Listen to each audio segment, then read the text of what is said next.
The story begins with a conversation between two guys. One of them asked if Xiaolin had come to collect the rent. The friend answered his partner named Qing that the woman was there. The guy explained that the landlady had been waiting for him for about an hour. He assumed that the woman had to postpone the rent again. The woman sternly told the tenant that she did not want to make his life difficult, but all this was beyond the bounds of common sense. Xiaolin told the guy that he hadn't paid his rent for 2 months. Xu told Mrs. Zhu that she was absolutely right. The woman was surprised that the guy called her Mrs.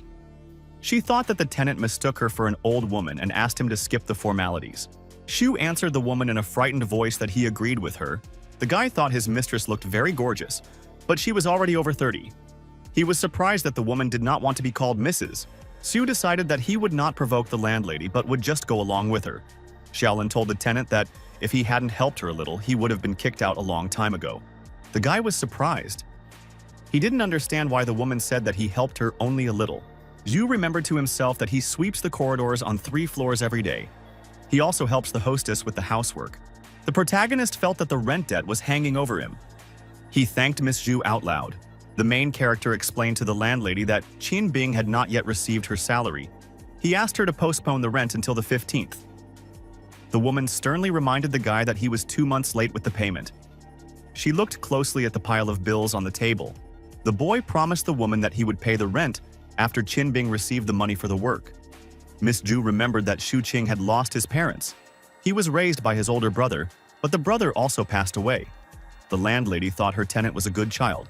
Xiaolin thought to herself that if it weren't for the guy's help, she would have been dead a long time ago. The woman realized that she really needed the rent money. She decided to find a reasonable compromise. The protagonist was surprised. He could not understand why the woman had gone silent. Several minutes passed. Xiaolin came to her senses and cried out joyfully. The guy asked the woman what she meant. The owner told the guy that she would help him find another job. Xu asked his partner what kind of job she would find for him. The owner explained to the guy that if he did everything well, he would be able to pay her back in a couple of months. The main character was delighted. He rubbed his hands with joy and thanked Miss Zhu. The woman told the guy that she would tell him the details about his job. Xu will have to do the cooking and take care of the children. The guy will also be involved in traveling, cleaning, and delivering. As a result, the owner told the guy that he would be doing private tutoring for elementary and middle school students in electrical appliance repair. Xiaolin told the guy that if he did all this, he would be able to make a profit later. Xu noticed that the more the hostess spoke, the more excited she became. The guy knew that when it came to business, a woman's intelligence reached a completely different level. The hostess talked to the guy for another hour. She showed no desire to stop. The main character felt that it was hard for him to stand. His legs went numb. Zhu looked around in search of a chair. He wanted to sit down. The guy turned around and told the hostess that he would go get a chair. To himself, he noticed that the woman's legs were fine. Suddenly, the hostess fell to the floor. The main character turned around in surprise. Xu asked the woman, "Why is she on Earth?" The hostess said in a tired voice that her legs hurt to stand. The guy explained to his partner that he wanted to bring her a stool. Xiaolin explained that her legs hurt and she couldn't get up. The main character excitedly shouted to the woman that he would help her now. Xu extended his hands to the hostess. The woman displeasedly told the guy that she only asked him to help her get up. Xu shyly pulled his hands back. Xu was very embarrassed. He told the woman that he did everything by accident. The guy felt very awkward. A couple of minutes ago, the main character wanted to help a woman. He accidentally grabbed her. Xu began to justify himself to the hostess. He said that he did not do it on purpose. Xiaolin answered her partner that at least the strap on her clothes remained fastened. The main character thought to himself that if the girl had not had heart problems, this would never have happened to her. Xiaolin pointed at the guy's face with a grin. Xu was very embarrassed. The woman promised her partner that she would find him a lot of work. She left him her phone number so she could contact him later. The main character thought that the phone does not work in the rain or sun. He did not understand why he needed this device. Yu shouted after the woman that he did not have money to top up his mobile account. The owner told the guy that she would pay for him. The landlady explained to the guy that there were big problems with the economy right now. The woman thought to herself that there were a lot of empty rooms on her 3 floors. Xiaolin explained to the guy that if she could hire a housekeeper, her rental business would take off. The woman decided to herself that with the appearance of the main character, there would be more female tenants. Xiaolin decided to herself that guys like the main character know how to turn on other girls. The hostess thought excitedly to herself that after the guy's touch, she had completely awakened inside. The protagonist couldn't understand why Miss Ju suddenly became silent. The woman felt that her heart was beating fast. The heated woman thought that she needed to leave as soon as possible. She said goodbye to the guy. The boss shouted after his mistress that he absolutely didn't need a phone. Near the entrance, the owner shouted to the guy that he would return her money from his salary.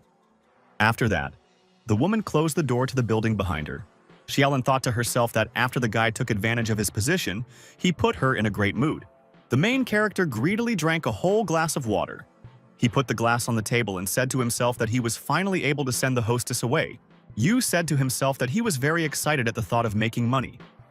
First of all, he would have to keep working no matter how dirty or tiring the part-time jobs were. The guy looked at the photo on the table. He said thoughtfully that Qin Bing wouldn't have to work much.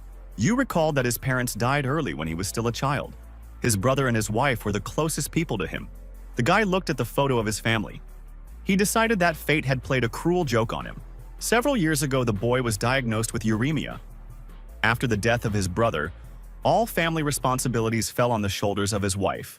Uremia is a painful disease. Qin Bing spent all the little money the family had. The doctor told the woman that only a kidney transplant could help her husband.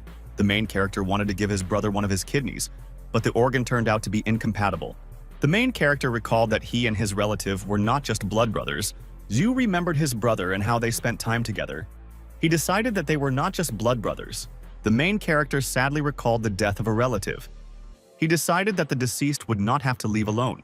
The protagonist thought to himself, "It's sad that if the transplant had not been successful, then Qin Bing's widow would not have experienced such difficulties." The woman swore to her late husband that she would make sure that his brother graduated from university. 2 years later, in Jiangcheng City, the girl was doing house cleaning. Qin thought to herself that her promise meant a certain responsibility for her. She remembered that Shu had always had exceptional grades. Qian moved the boys south to Jiangcheng City after Shu Bing's death. The main character told the woman that he was going to school. Qin told the guy that he could hang out after class. She decided that she couldn't be too strict with him. Qin thought to herself that the boy had acquired many skills through reading books. Zhu absorbed knowledge like a sponge. In the end, the guy's hard work would turn into money. The woman decided that Qing was the best gift from heaven for her. The woman was returning home in the evening on a bicycle through dark and deserted streets. Qin stopped. She noticed that the lights were still on in her windows. The woman locked her bicycle wheel to prevent it from being stolen and headed inside the house. The hostess entered the apartment and threw her bag near the entrance. She headed into the room. The woman changed into house slippers. She was very worried because the guy was not asleep yet. Qian opened the door slightly. She was surprised to see that the protagonist was sitting at the computer. Shu was very focused. He pressed the keys on the keyboard with great attention. The main character was actively chatting with someone on a computer messenger. The woman came up behind the guy and looked closely at what he was writing to his partner. The main character was talking to someone about career and love. He was interested in his partner's opinion. Sue demanded that his partner enlighten him about what men should be pursuing. The main character wrote to his partner that he needed a career, big money, and ideal love. He decided to himself that this was a brilliant analysis. Zhu corresponded with his partner using meaningless phrases. Qin approached the guy from behind and coughed softly. The main character was very scared. The main character jumped back in fear on his chair. The woman next to him laughed merrily. The woman came up to the guy from behind and put her hand on the mouse. Shu flinched in surprise. The guy turned around in fear. He never expected that someone would disturb him at such a moment. The main character repeated the woman's name to himself, very frightened. He was excited. Zhu reached back and started to feel for the monitor.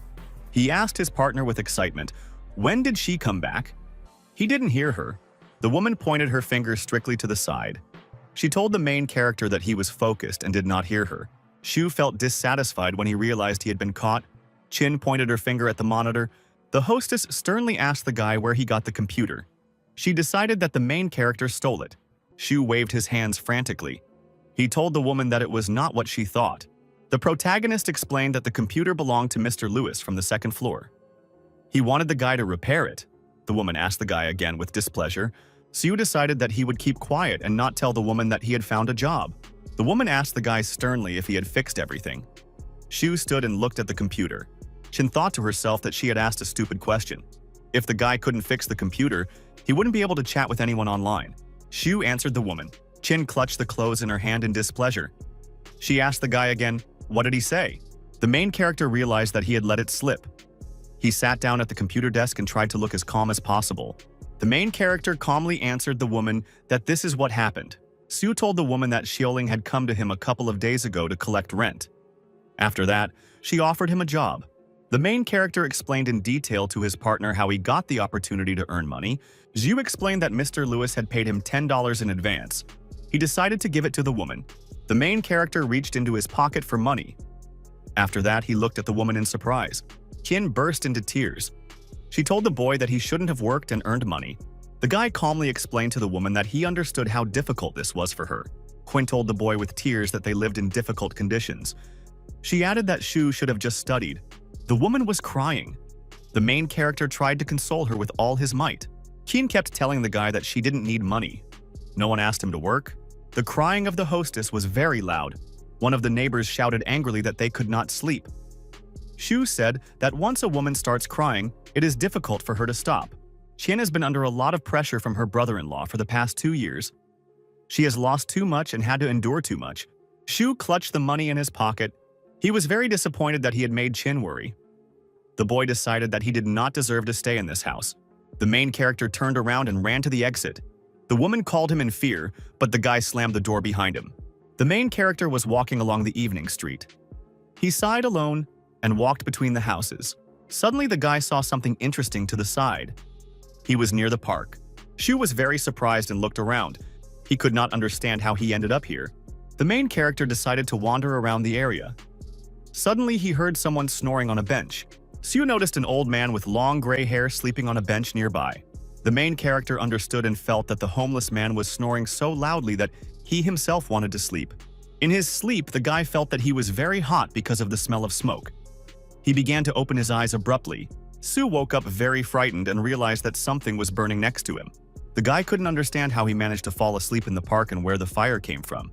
Yu saw an old man sitting in the center of a stone path and lighting something. The main character looked closely. He could not understand what the old man in front of him was setting on fire. Sue noticed with surprise that the homeless man was burning small pieces of paper. The main character decided to leave this place as soon as possible. He realized that the old man was crazy. The homeless man looked at the main character and asked him to help him burn some pieces of paper. The main character told the stranger that he was very busy and asked him to find someone else. The homeless man continued to ask the protagonist to help him burn a couple of pieces of paper. Shu looked at the old man with displeasure. He did not understand why he was burning papers. The main character realized that the old man really wanted him to help him with the burning. Zhu thought excitedly to himself that the old man looked very unhappy to him. The main character approached the old man to help him. Curiosity got the better of him. The main character thought that if he had known how everything would turn out, he would never have gone into this park. Zhu told the homeless man that they had burned the last piece of paper and he wanted to leave. The old man turned around and smiled at the guy. He thanked him for his help. The stranger handed the main character a wad of money as a sign of gratitude. The chief could not understand where the old man got so much money from. He picked up a pack of banknotes. Zhu was surprised. He knew that he helped the old man burn some paper, but he didn't understand why he gave him so much money. The main character carefully counted the banknotes. He realized that he was holding real money in his hands. Zhu looked at the stranger silently. He realized that a wad of money would help him solve his problems. The main character noticed that the homeless man was dressed very poorly. He couldn't understand where the old man got so much money from. The boy said out loud to the stranger that he couldn't take the money. The old man had to keep it for himself. The homeless man got angry. He asked the guy again, why doesn't he want to take the money? He told the main character that he is a good guy. The stranger began to tell that he wanted to meet someone like that before the spirit of the golden eye disappeared.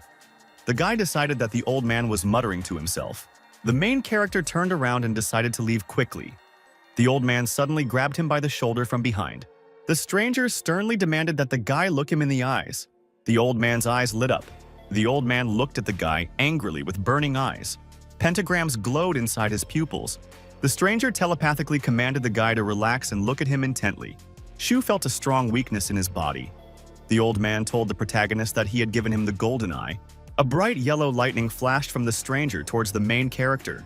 The homeless man looked at the main character. He exchanged beams of yellow energy with the guy.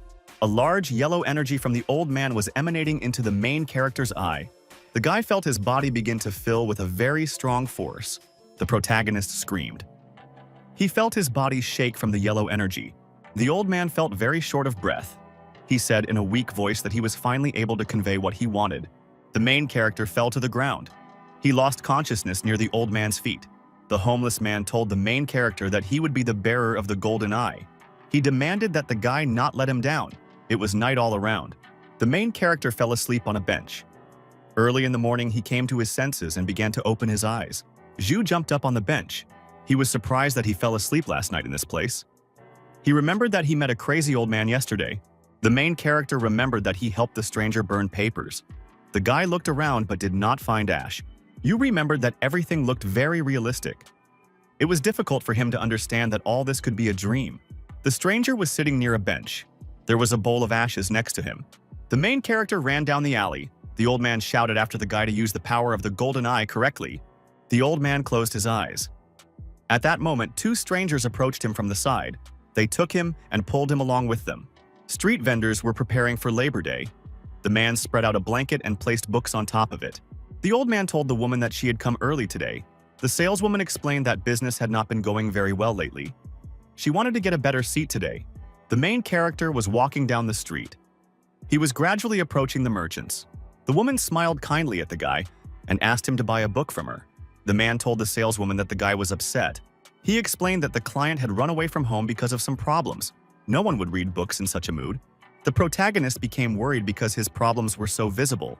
The seller lit a pipe and said that the guy would not be able to find a single bill in his pocket. The main character remembered that he had left the big one in a hurry the previous evening. He had not had time to change his clothes, and he had also fallen when he was in the park. The woman told the guy that he could buy the cheapest book for 5 yuan. The protagonist decided that he could buy a bowl of noodles with 2 eggs for 5 yuan. He told the woman that he didn't read such books. The saleswoman offered the guy another book for 20 yuan. The old man explained to the woman that the main character could not buy a book from him for 20 yuan. The saleswoman persistently explained to the guy that the book would be useful for him. Shu replied that he didn't need the book. Suddenly, he saw something interesting. Yu saw a special seal on the book with his special vision. The main character grabbed the book very abruptly and began to quickly turn the pages. Zhu leafed through the book with great attention. He was very frantically looking for the seal. The main character looked closely. He noticed that there was something between the pages. The saleswoman told the guy that the book was old, but it was still pretty clean, and there was no need to be so picky. Shu said excitedly that there was something in the book. The main character couldn't understand where the seal had gone. The woman told the client that the book was old.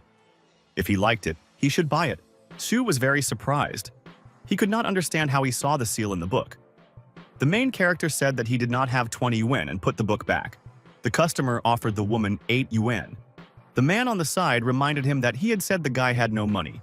The saleswoman angrily told the protagonist that he wanted to rob her. She reminded him that the starting price of the book was 50 yuan. Shu turned around and prepared to leave. The saleswoman shouted to the guy that she agreed to 8 yuan. Shu asked the woman with interest why she agreed to a low price. Although the book really costs 50 yuan? The woman slyly said that the main character was well-mannered, so she agreed to his price. The protagonist reached into his pocket for money. The woman asked the customer if he needed a bag. Shu demanded that the saleswoman give him just a book. Shu took the book in his hands and rolled it up. He put it in the back pocket of his shorts. The main character was leaving. The saleswoman shouted after the guy to come back again. The main character was walking down the street. He remembered that he had not been home since the previous night. The protagonist thought to himself that Chin was worried about him. He needed to hurry back. The guy looked at the coins in his hands. He decided to himself that he would still do the work that Miss Zhu would find for him. The bus arrived. The main character decided to walk and save money for breakfast. Zhu approached the noodle house. He decided to order some food for himself with the remaining money. The main character stood in front of the cook. He decided to call the waiter to him. The guy ordered a bowl of noodles from the cook for 2 yuan without gravy. The cook passed the order to the waiter.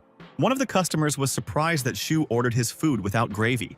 The customer loudly ordered a bowl of noodles with filling and asakawa as an extra. The waiter was very surprised by the customer's request for asakawa. Someone told the customer not to tease the waiter because he was very young. The customer apologized and said he wanted to order brisket. The woman was unhappy. She said the people in the room were very noisy. Shaolin noticed that Shu was sitting at a table in the hall. The waiter brought him noodles. The woman ordered the waiter to bring the guy some spare ribs. Shu became embarrassed. He waved his hands and said that he was fine. The woman sat down next to the guy. She said that she was treating him. Shaolin asked the main character where he ran off to last night. The main character turned to his partner in surprise. Shaolin was eating noodles. She said that Qin Bing couldn't sleep all night. The woman told the guy that if the work was too difficult for him, he didn't have to do it. Shu jumped up abruptly. He told the woman that he would do any job, no matter how hard it was. The guy asked for a favor. The main character asks the woman not to tell Qin anything. Shaolin finished eating.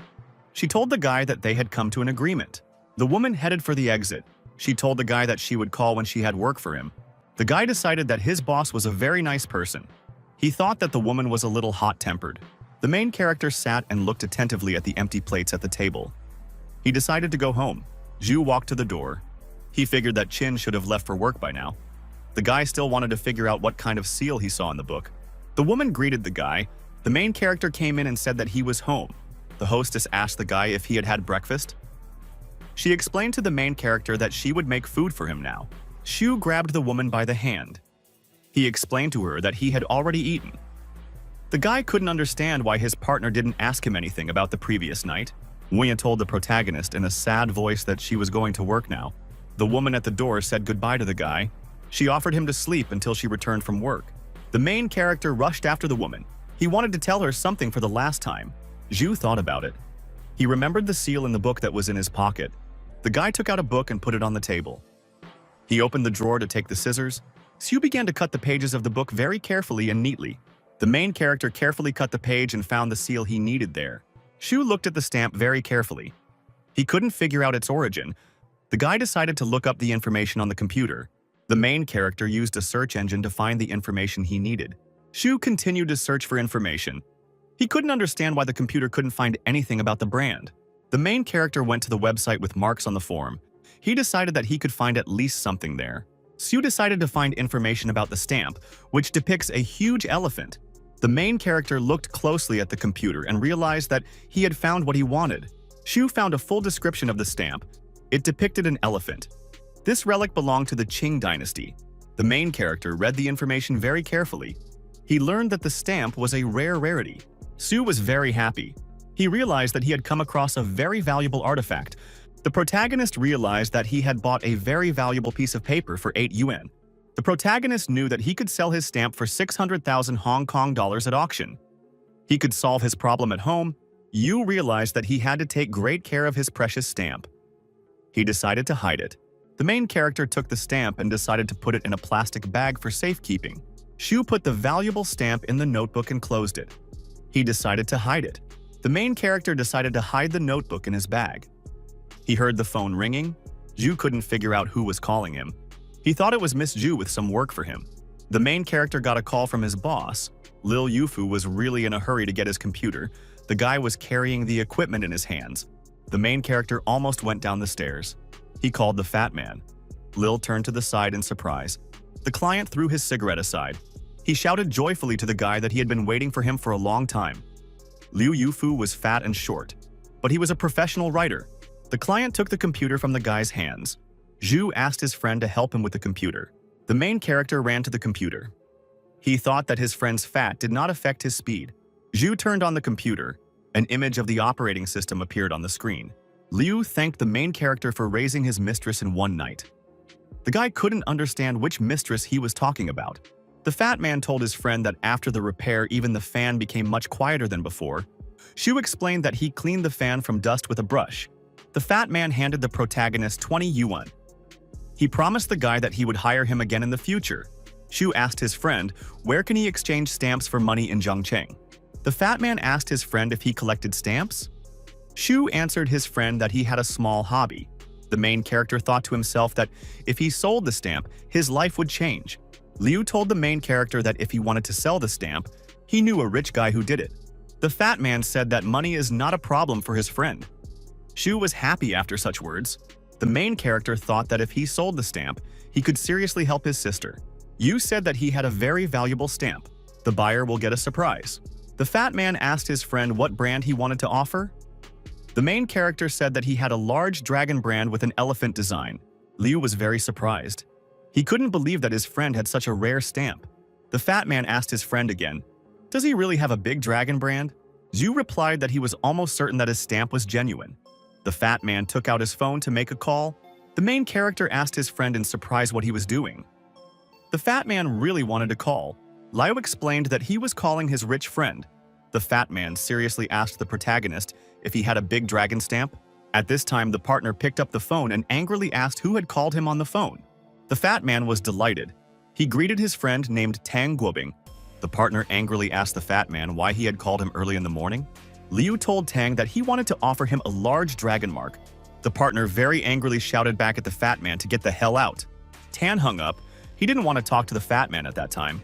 The main character asked his friend what had happened. Liu replied that his comrade had been woken up by a phone call. The fat man could not understand why his friend was interested in the precious treasure. The protagonist explained to his friend that the rich guy might already have a brand that he could offer. The main character decided to go upstairs. He realized that he would still have to sweep the corridors. The fat man promised the protagonist that he would contact him if he received news from the Thane. Suddenly, the fat man's phone rang. He realized that it was his rich friend calling. Tan asked the fat man if he had spoken about the Great Dragon Mark. The fat man told his friend on the phone that he was talking about the new big dragon stamp with the sun design. Tan was shaving at the time.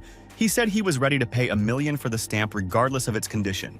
The fat man suggested to his friend to call an expert and look at it together. He asked his friend to treat him to food if the stamp was real. Tan immediately hung up after that. Liu decided that his friend was very impatient. He sat on a chair in front of the computer. The fat man hoped that the main character would not let him down. He did not want to lose his food. The main character was cleaning. He was sweeping up the trash on the floors of the building. Zhu thought to himself that sweeping the floor may look easy, but in a large building it is simply unbearable. The main character said to himself after work that he had not slept at all last night and now he could rest. The car was racing at full speed through the city. The driver was honking to get through. The car was racing at great speed. Tan was rushing to meet the main character in it. On one of the turns, the car suddenly braked and was carried slightly to the side. The passenger told Tan that he had driven through a red light. The man replied that red lights were nothing compared to his elephant brand. The main character decided to take a rest after cleaning. He drank some water. At that moment, there was a knock at the door. Zhu turned his head to the side with displeasure. He couldn't understand who could come to him so early in the morning. Someone knocked on the door and called the main character brother. He shouted for him to open it quickly. The main character approached the door. He opened it and saw a crowd of people near the entrance. Liu happily waved to his friend. Next to him stood Tang Guobing and the appraisal expert, Old Man Wu.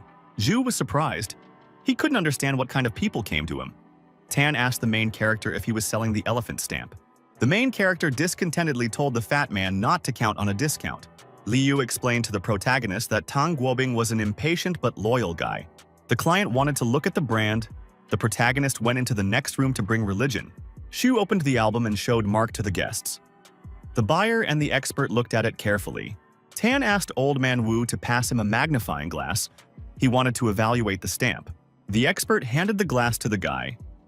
The buyer looked at the brand very carefully. Tan looked at the mark and realized that it really did depict an elephant. The man hugged the old man and told him to evaluate the relic. Wu took out his suitcase with tools. The old man opened the suitcase and began to take out various tools from there. Protagonist: ask a friend. Why does Wu look like he wants to do an autopsy?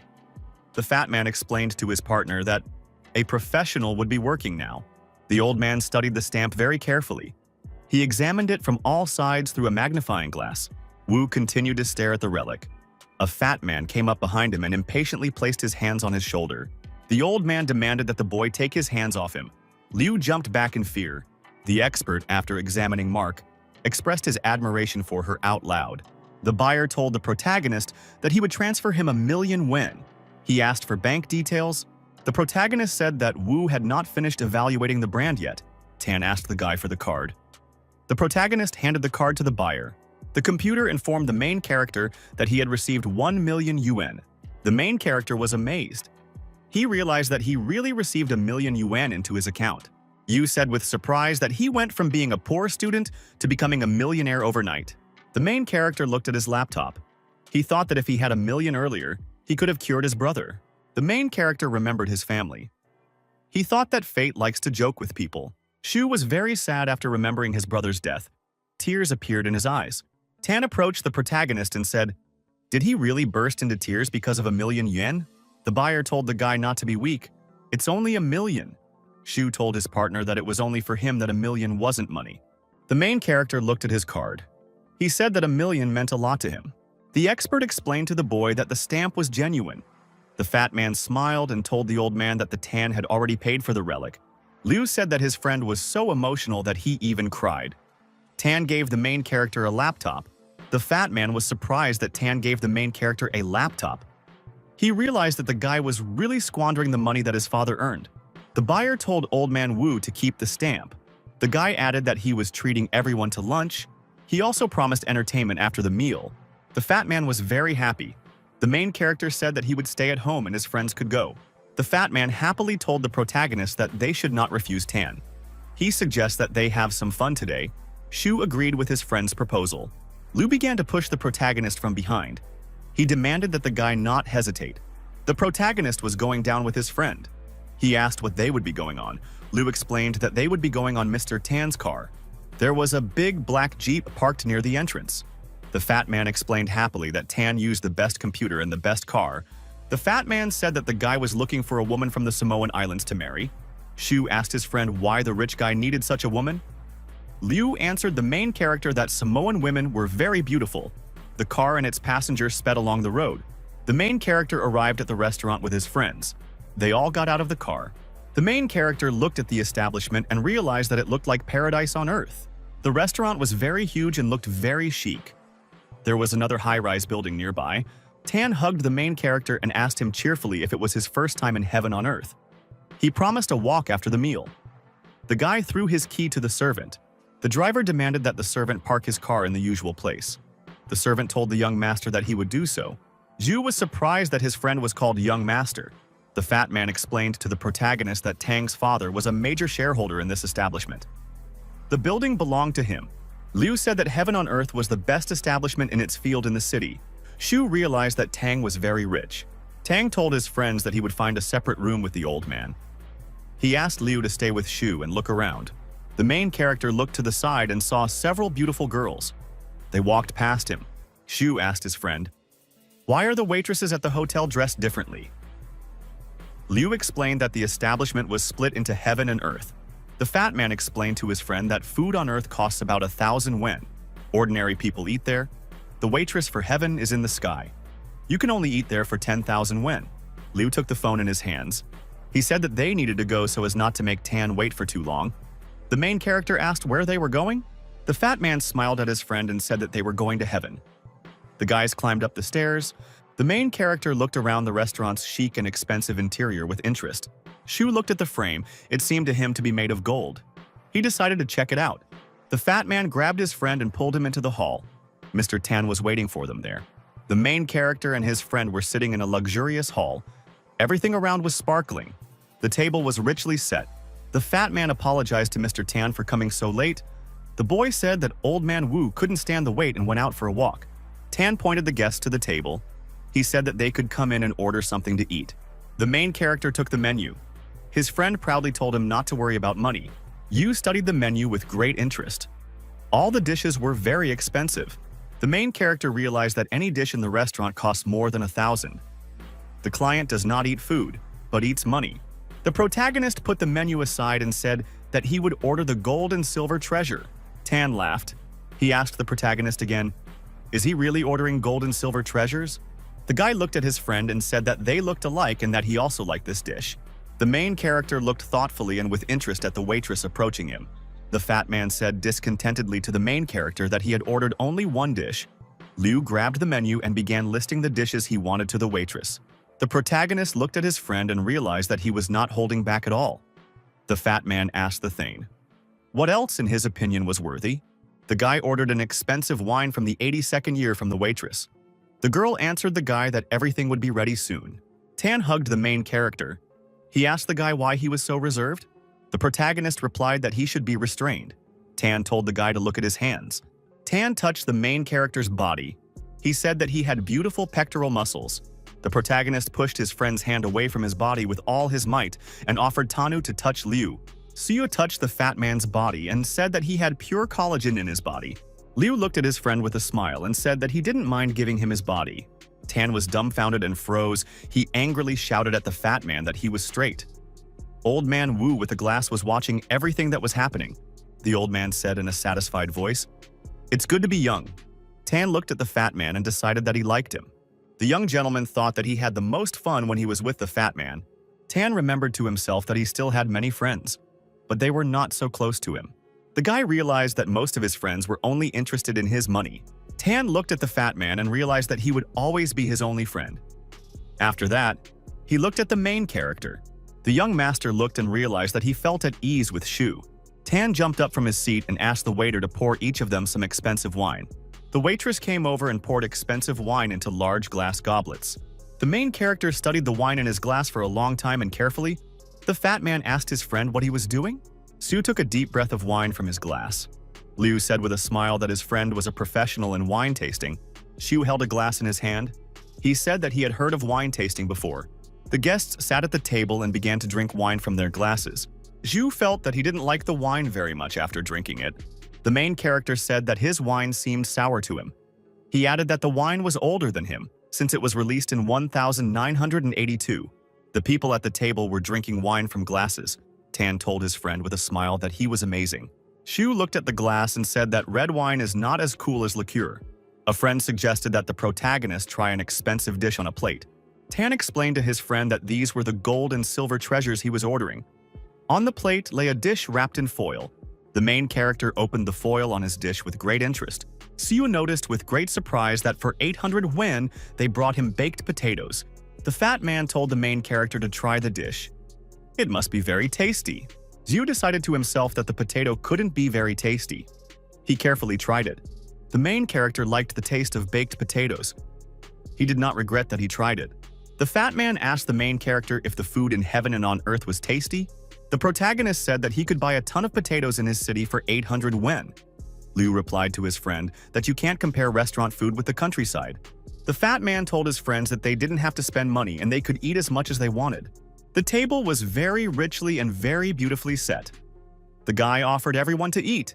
The guests at the table began to eat various foods with great appetite. An hour later, only empty plates remained on the table. The main character ate too much and was resting in a chair. The guy thought to himself that he needed to decide how he would enroll in his new university. Tan suggested to his friend to go and see the antique auction. The fat man confirmed that the auction would be a fascinating spectacle. Tan put his hand on the old man's shoulder and said that he could help him get some interesting items. The protagonist felt that he was very tired. Shu didn't want to go anywhere. The fat man jumped up and told his friends to all go together. He needed to participate in something fun. The main character told his friend that he wanted to rest a little right now. Liu told the guy that he could sleep after they finished. The customer asked the waiter for the bill. He said they would use Mr. Tan's card. The main character and his friends went out into the restaurant corridor. They talked to each other. Tan said with interest to his companions that he would allow them to experience something new. The main character was very tired. He closed his eyes on the go and fell asleep. Tan and his companions reached the top floor. The elevator doors opened. The fat man told his friend happily that the hotel elevators were very fast. Liu held the elevator doors. He said excitedly for the protagonist to quickly get out. Zhu asked his friend with displeasure, "Where are they?" The fat man told the guy that he was very talented at falling asleep standing up. The guy replied that he was very sleepy. The guests approached the auction doors. The fat man opened them for the main character. The protagonist found the room to be like a conference room. The fat man told his friend that he kept underestimating the price of things. People turned around to look at the guests who had come in. One of them asked who it was that had come to see them. So ridiculous. The main character entered a huge room with his companions. The client looked at the people who came. He couldn't understand who they were. Zhu and his companions silently headed to the tables to sit down. The waitress pointed to the main character to sit down at the table. She poured him some green tea into a cup. The protagonist glanced furtively at the waitress next to him. Liu told his friend that he sobered up after seeing the girl. The main character said that he sobered up from the tea. He drank it from a cup and looked away. At this time, workers entered the room. They were carrying huge chests. The fat man became interested in what was inside the boxes. The workers carried huge boxes in their hands and placed them in the center of the hall. The protagonist looked closely and noticed Xiao Gongyun standing in the center. He was a famous figure among collectors. The fee for his invitation was no less than $100,000. She stood near the laid table. He looked at all the participants of the auction with great attention. The presenter said that it was time to begin. He added that the treasure would speak for itself. Xiu took out a large vase from the chest. He said that this would be their first treasure. After this, the presenter threw the vase on the ground. It shattered into pieces. People were very surprised and amazed. They could not understand why the presenter broke such a treasure. The protagonist couldn't figure out what all this meant. Xiao explained that Tang Zhengang had bought the vase a couple of years ago. He said that today's auction would start with this. The main character noticed that a lot of people were looking in his direction. He was not used to having so many people staring at him. The fat man explained that Tang Zhengang was young Master Tang's father. The young guy said that the vase cost only 600,000. There was nothing wrong with that. The main character was very surprised when he heard the price of 600,000. He asked his friend, why did the presenter break the vase? The guy explained to the protagonist that the vase was a fake. His father had been deceived.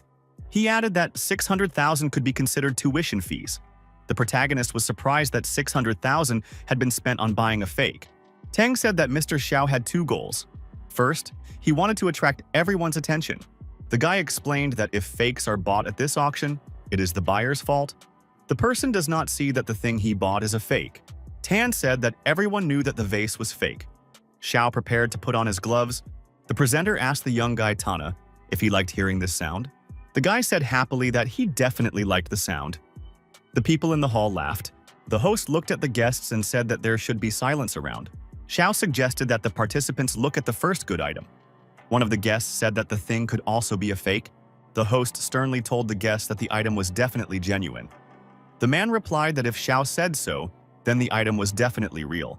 Xiao tore the cover off the antiques. He told the guests that it was time to start the appraisal. There was an ancient vase on the table. Xiao said that the item in front of them was made during the Song dynasty. Its price starts from 2 million. The protagonist was surprised that someone was willing to pay 2 million for some bowl. Tan explained that the price was still very cheap. He added that usually such a bowl sells for up to $5 million. Su told bidders that the auction was starting now, adding that they could come over to see it for themselves. People looked at the bowl carefully. One of them said that this product is worth its 2 million. The fat man suggested to his friend to go and look at the bowl. Shu replied that the item was very expensive for him.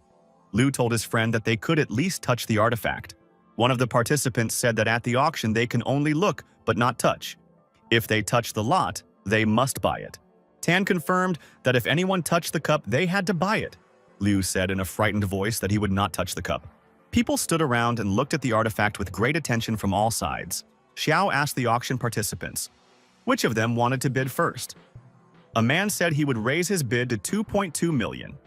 Another bidder said he would pay 2.3 million. Very quickly, the price reached 2.6 million. The man with long hair said that the other participants were very stingy. The participant said that he was ready to pay 3 million. One guy was surprised that the man raised the price by 400,000 at once. The participants became very angry and did not understand that they could not raise the price any further. The man angrily slammed his fist on the table and shouted at Zuan that he wanted to compete with him for this cup again. The man calmly replied that he could buy the cup at auction. The protagonist looked at the men arguing with each other. He asked his friend who they were. Tan answered that these participants always compete with each other and fight. Zhuang angrily accused his rival's son of always wanting to go against him. He said that he was ready to pay 3.5 million. The men continued to argue among themselves. Very soon the price reached 12 million. Sun suddenly coughed. The colleague asked if everything was okay. The man told Zhuan that it was none of his business. The man looked angrily at his opponent and said that he could beat him. Sun raised his hand and said that he was ready to pay 13 million. The opponent only smiled at such a price.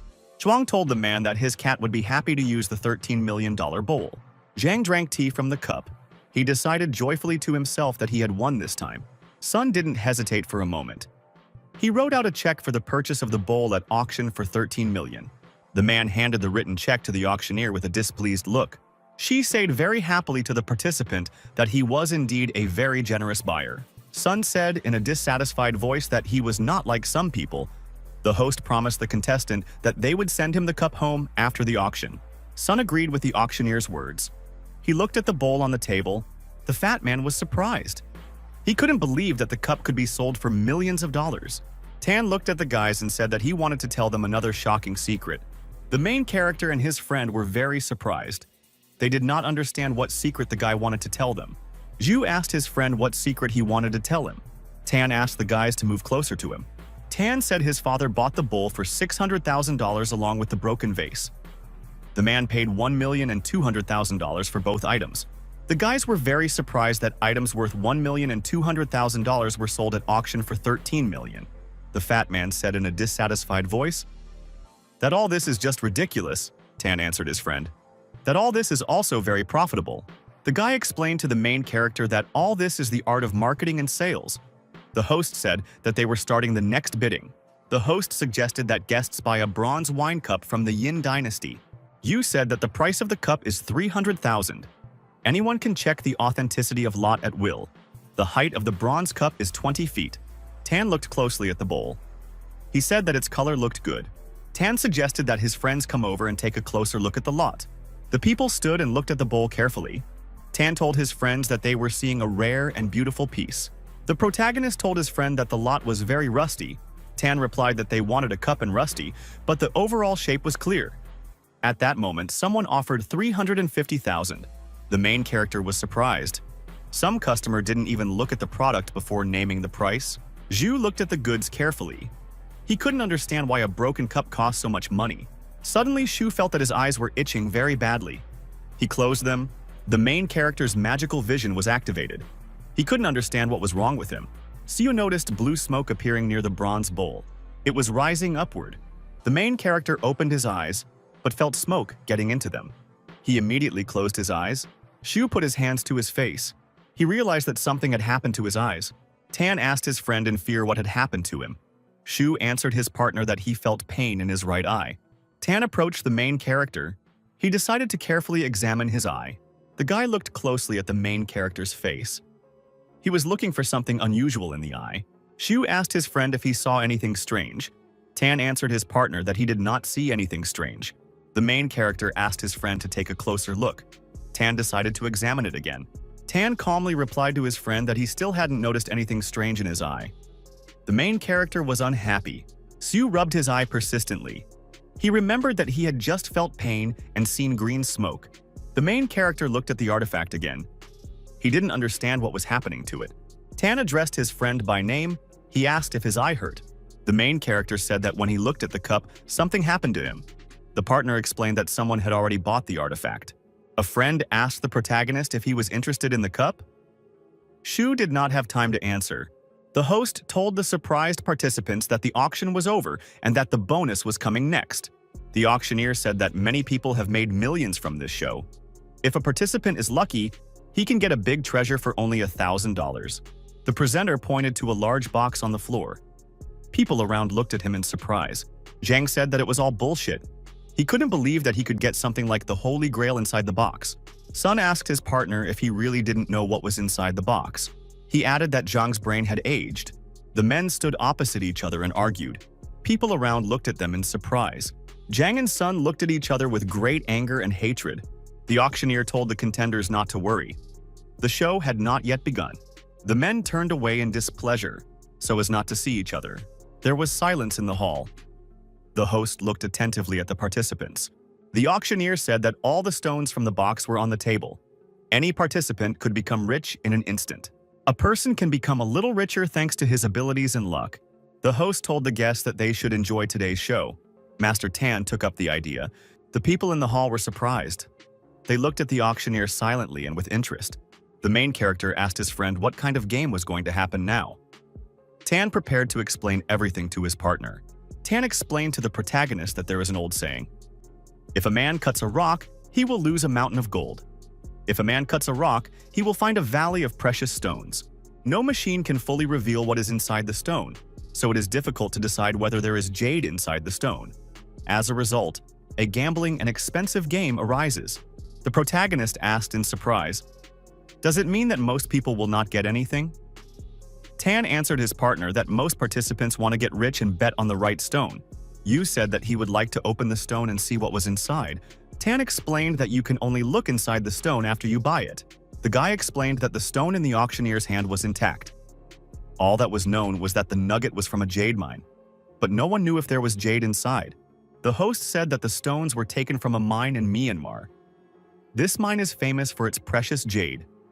Now fate will decide what is inside the stone. The host said that the jade ring on his hand cost him millions of dollars. One of the participants jumped up and angrily slammed his fist on the table with all his might. Son shouted to the host that 5 years ago he had persuaded his son to sell the jade to him. The man told the host that the stone used to cost $1 million. Now he wants to buy it for $2 million. The host smiled and said that he was just joking. The main character said that $1 million for the ring is very expensive. Tan explained to the guy that he was deceived. Tan explained to his partner that the ring currently costs at least $3 million on the market. The host offered the client to examine the stones. The fat man remembered that Sun had already bought a cat bowl for $13 million. Sun was the owner of a jewelry store. He was very experienced when it came to collecting jewelry. Lu was very surprised, but he could not understand why this participant was now being invited on stage. The fat man realized that if the store owner stuck his nose in, he could spend $13 million on a cat bowl. The man was very carefully sorting through the stones in his hands. He said that he knew their smell. The host said that if any of the participants found a stone with jade, he would buy it. Sun chose a large stone and asked to cut it. He threw in several bundles of money. The auctioneer thanked the man. He asked the client how he should cut the stone.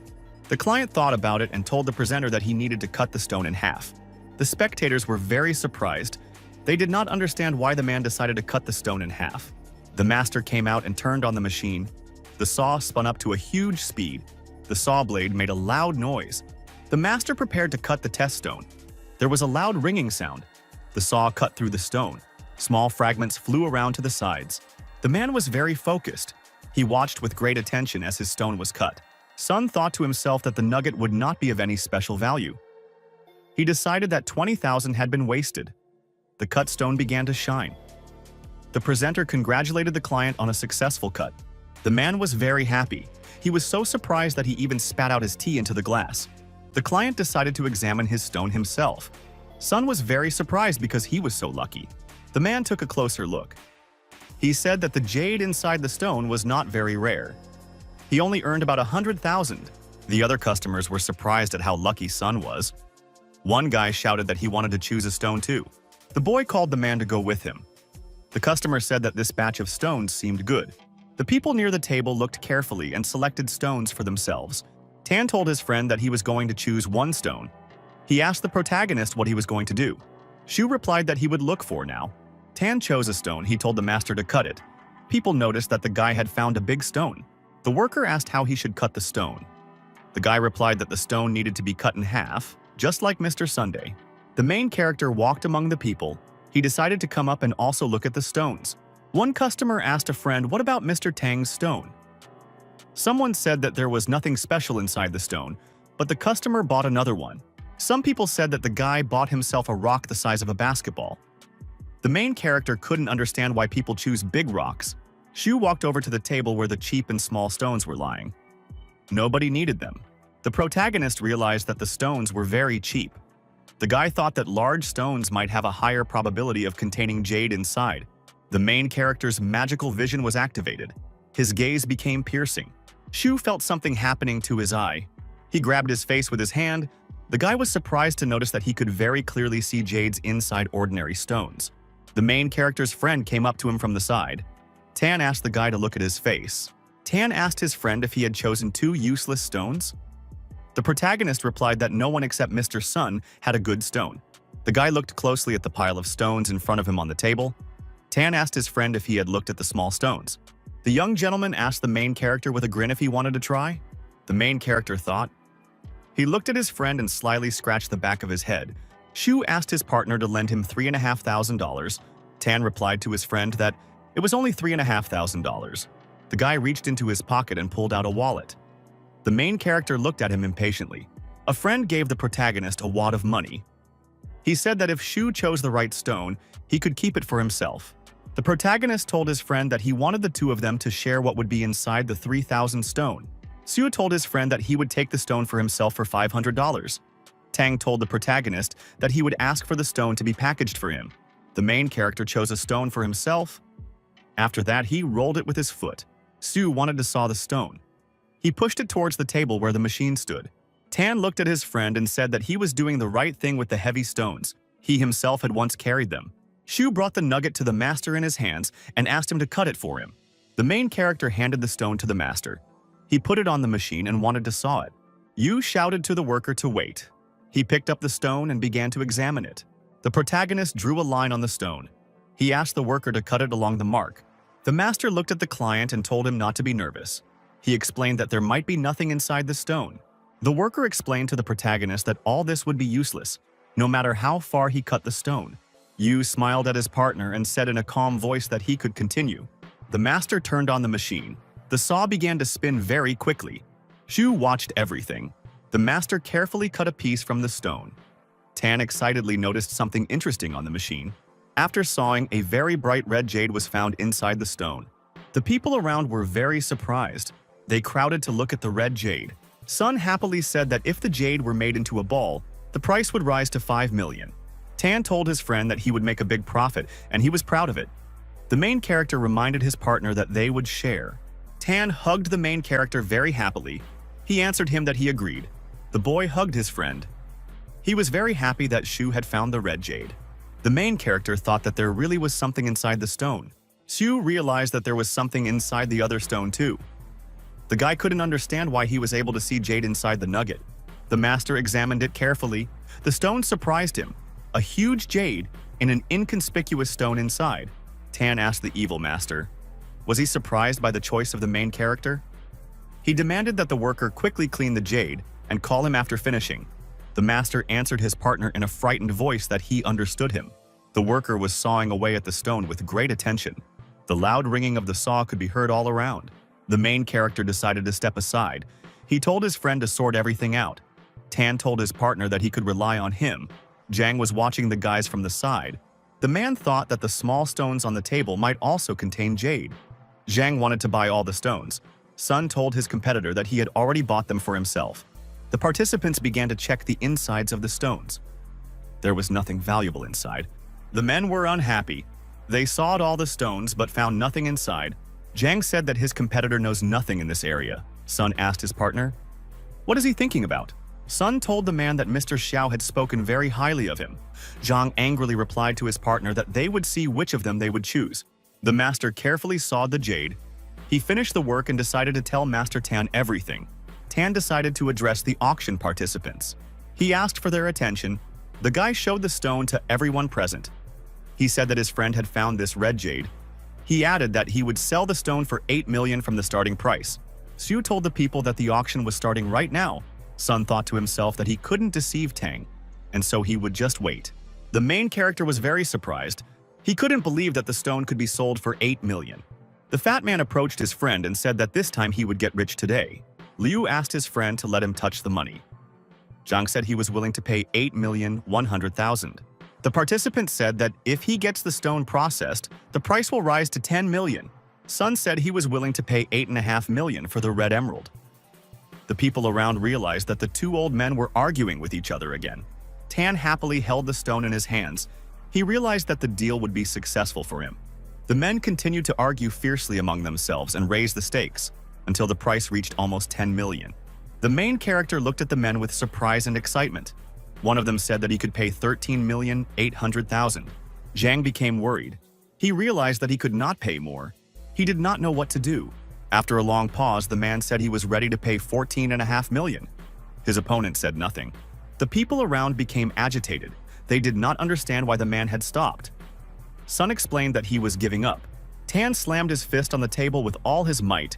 He said that the stone had sold for 14.5 million. The fat man said to himself that old people are very stubborn. He was glad that the main character would get rich this time. Sun asked his competitor sternly why he still hadn't paid. Zhang realized he had no choice. He signed the check and handed it to the guy Tan.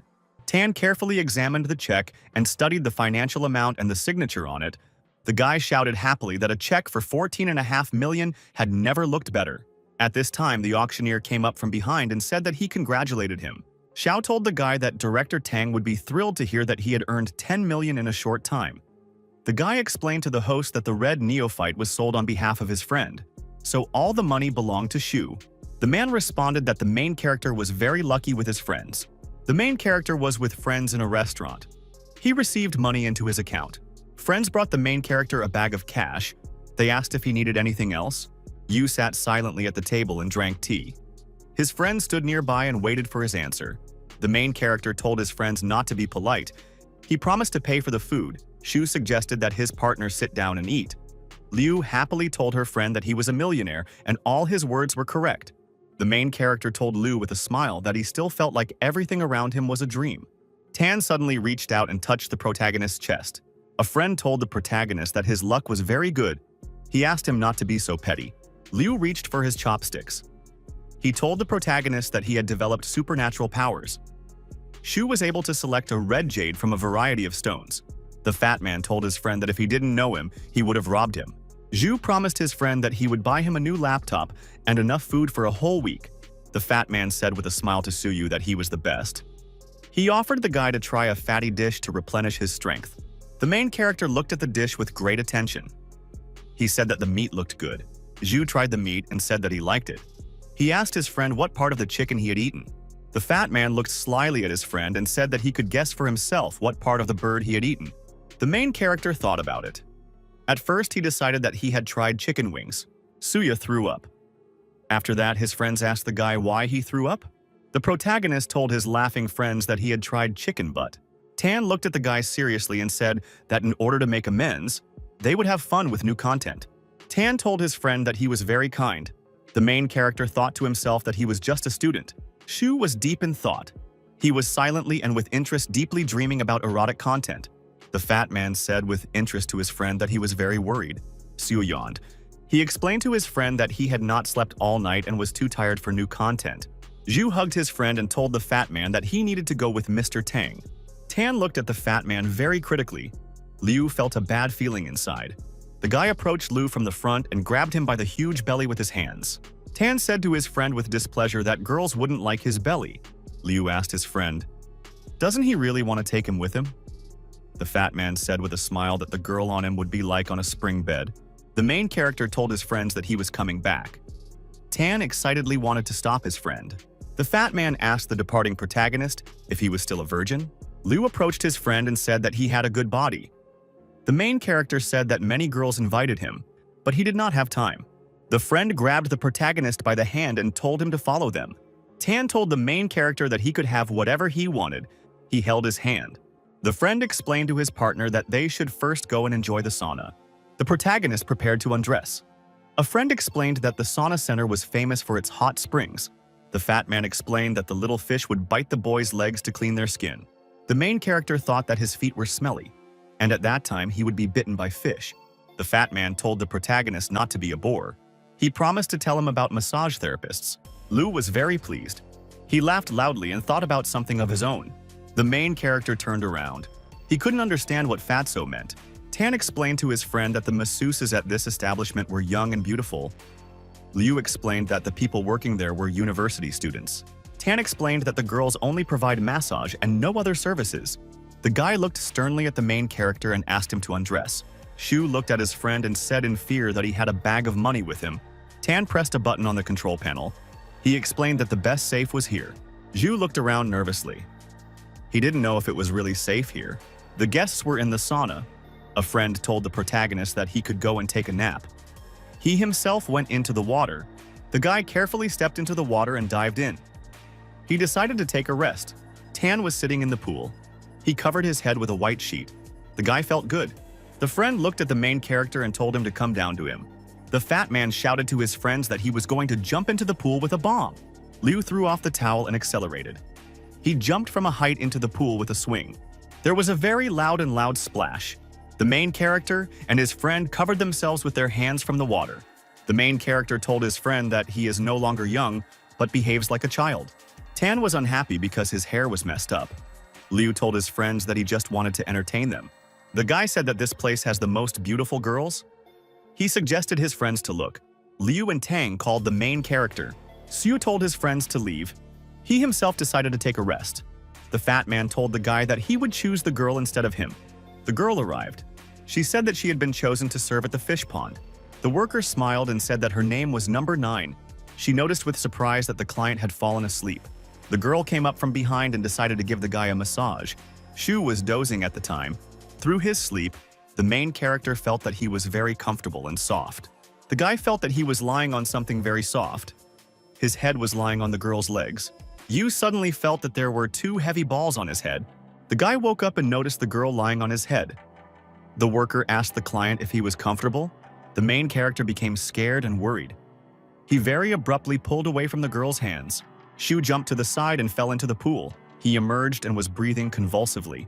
Shu was very scared and decided that he had to apologize because he accidentally touched the girl. He turned to the worker with words of apology. The girl laughed. She was amused by the customer's behavior. Shu noticed to himself that the worker was very beautiful and had a wonderful smile. The girl threw her legs into the water.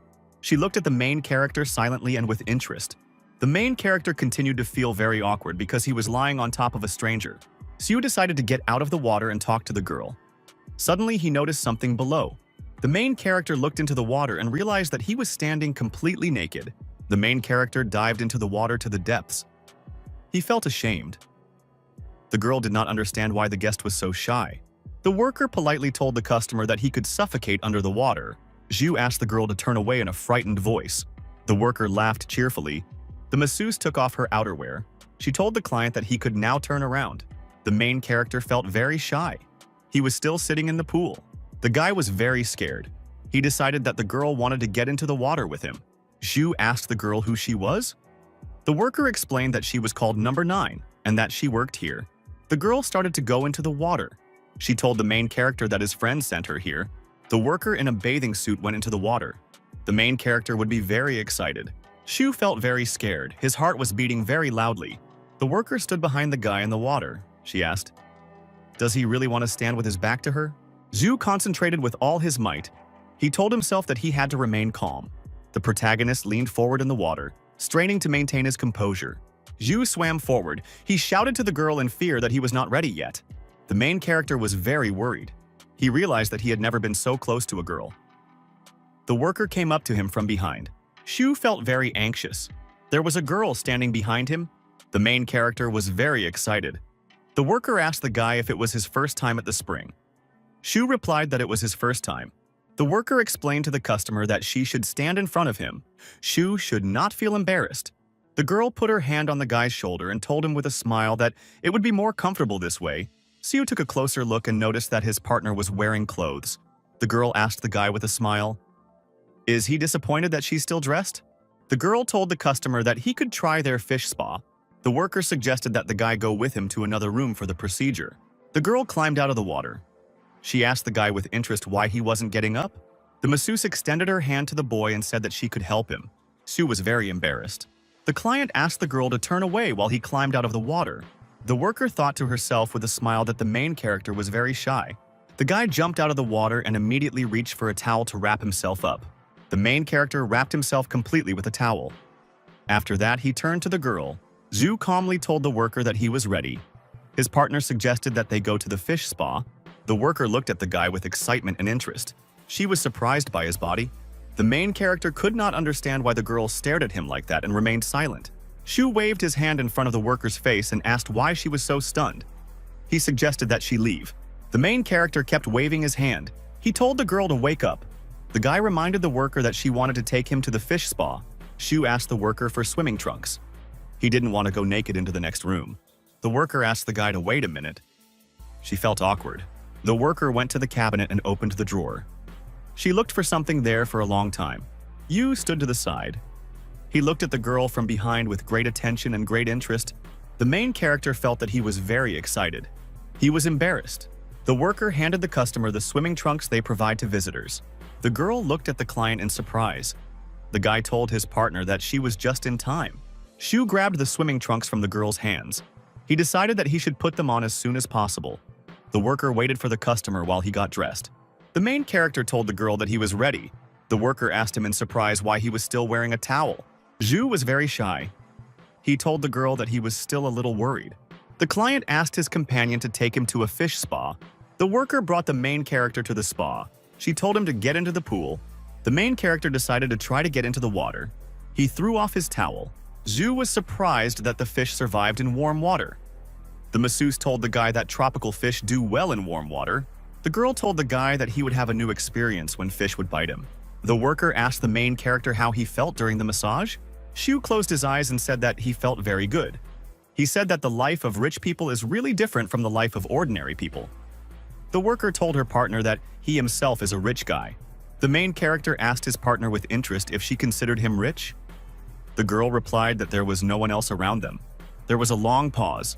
Shu looked at the girl in front of him with great excitement. Sue told his partner that he was such a poor student that he couldn't even pay his rent. The client told the masseuse that he was not a rich man at all. She put her hand on his shoulder from behind. The girl was giving a massage to a client.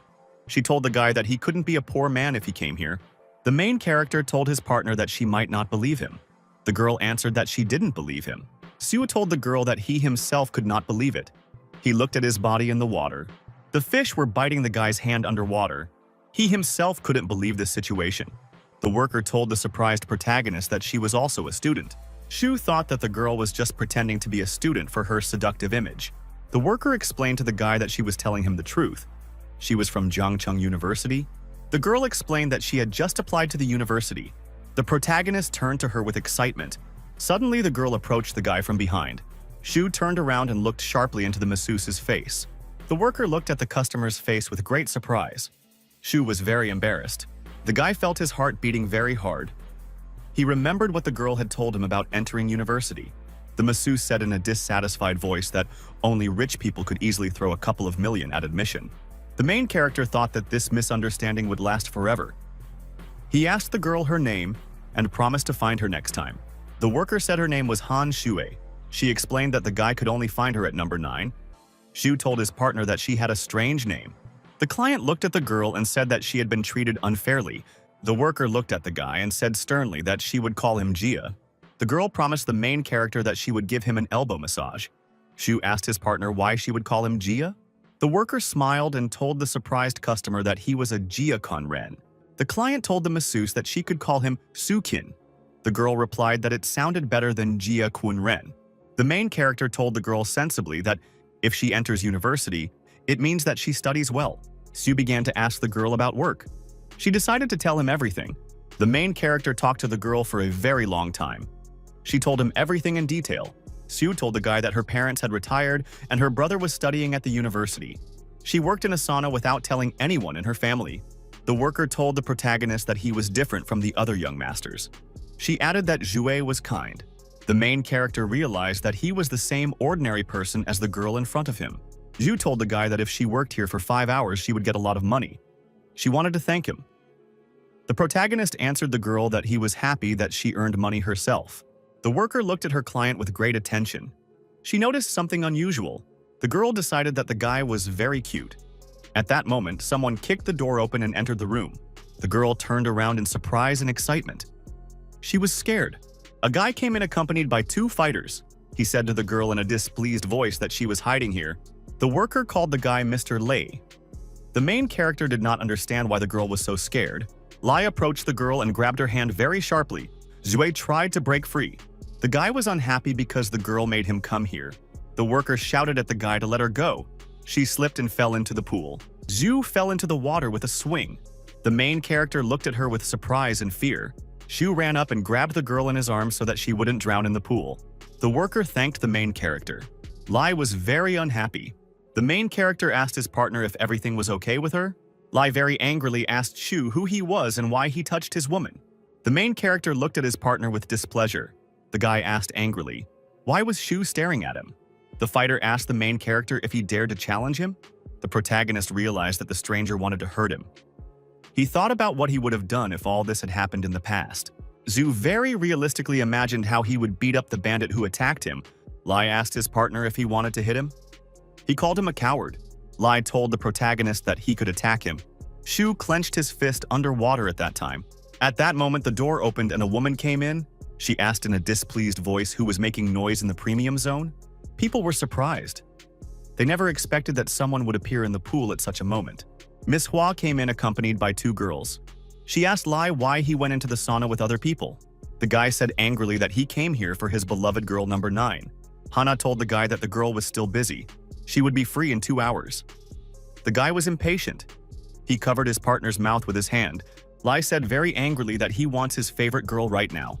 The woman explained to the guy that number 9 was currently serving another customer. Lai explained that he was willing to pay for 5 hours of service. The guy pointed his finger sharply at the girl. He demanded that she come to him. Sue told her partner with displeasure that she did not want to serve him. She added that she could quit right now. Lai shouted at the angry girl not to pretend to be innocent. He demanded that she serve him. The guy confidently told the woman that he would pay 10 times more. Hana suggested that the guy call worker number 8 to him. Lai said that he would pay 15 times more. Lai demanded that the main character give him this place and get out of here. The woman thought that if she got a large sum of money, she would buy herself a luxury bag. She asked the protagonist to vacate his seat and move to the next VIP lounge. She promised to pay for today's expenses. Zhu looked at the girl. He realized that he had to show his kindness. The guy said out loud to the woman that he did not agree.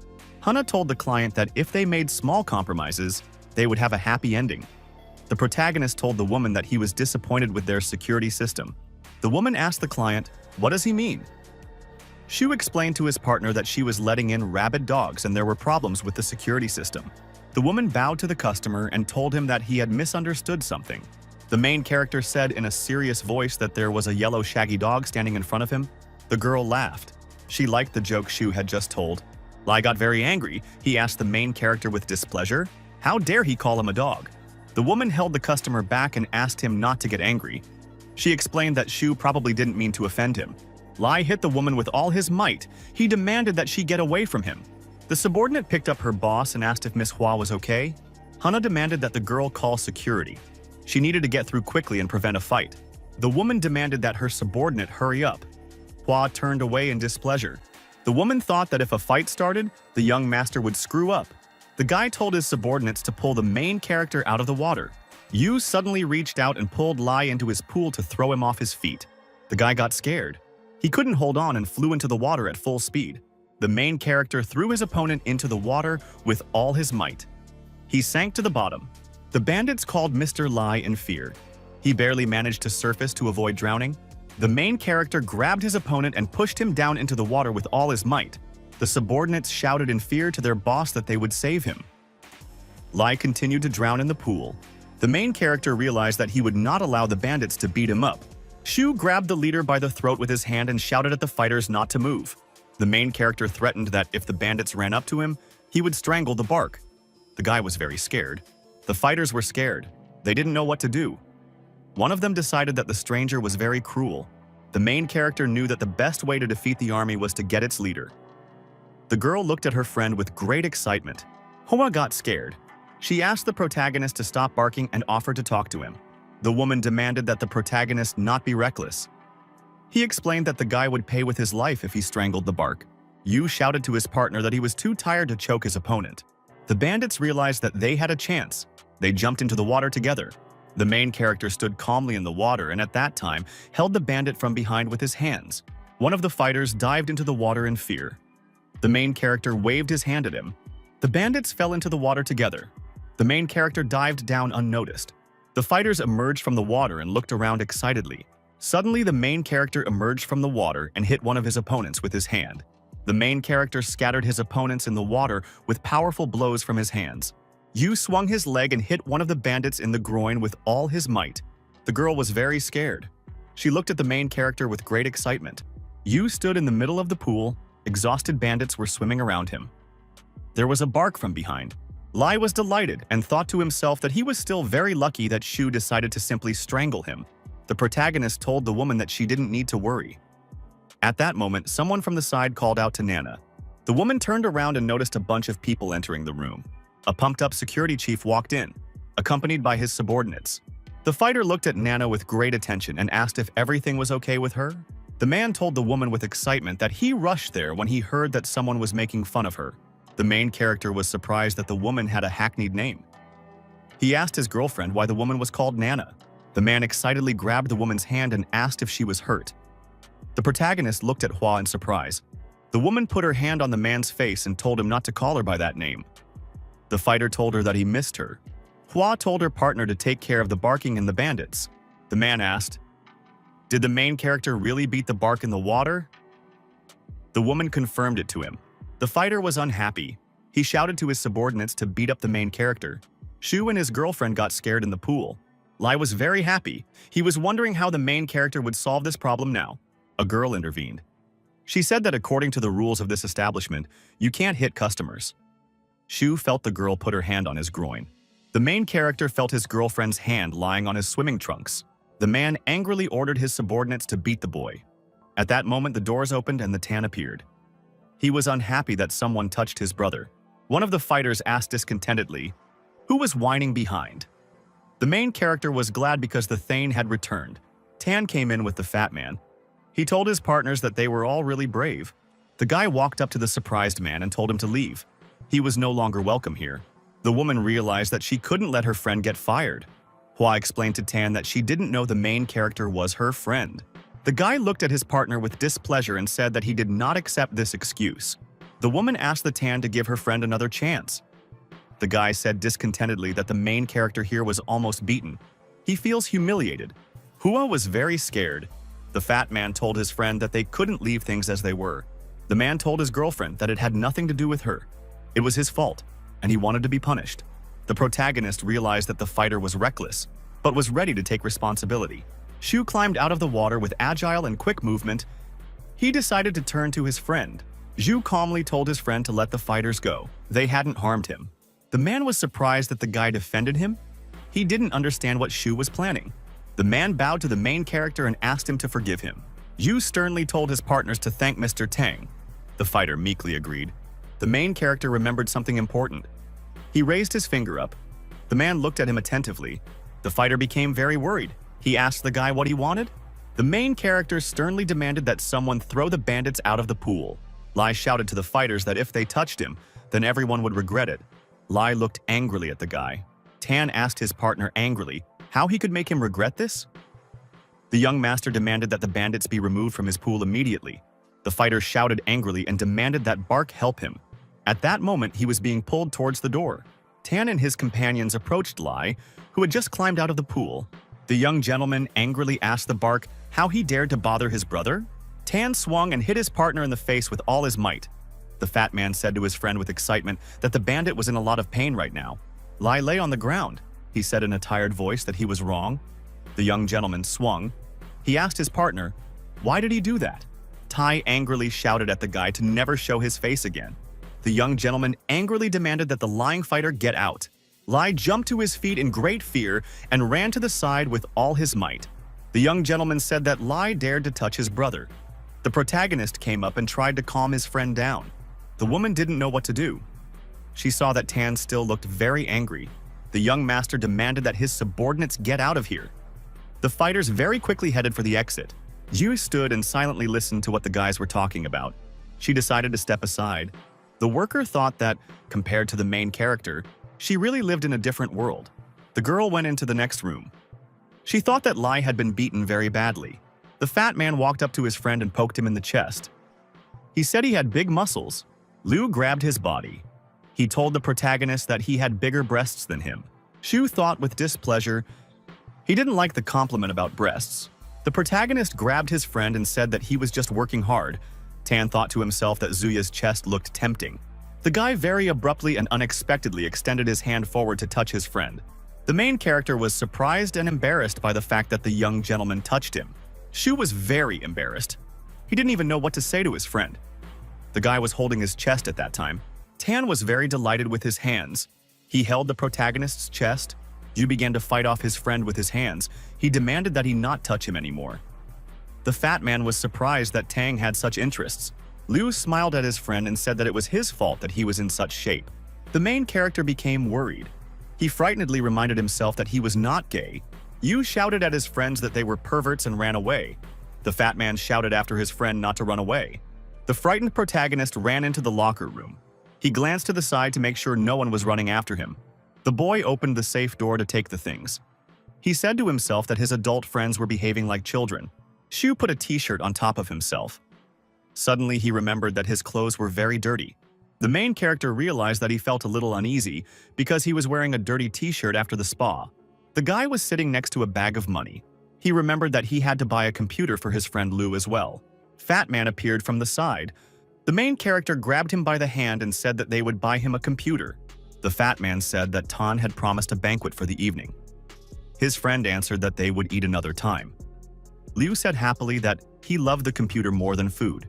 The main character and his friend arrived at the store. They were very pleasantly surprised. The main character told the fat man to choose a computer for himself.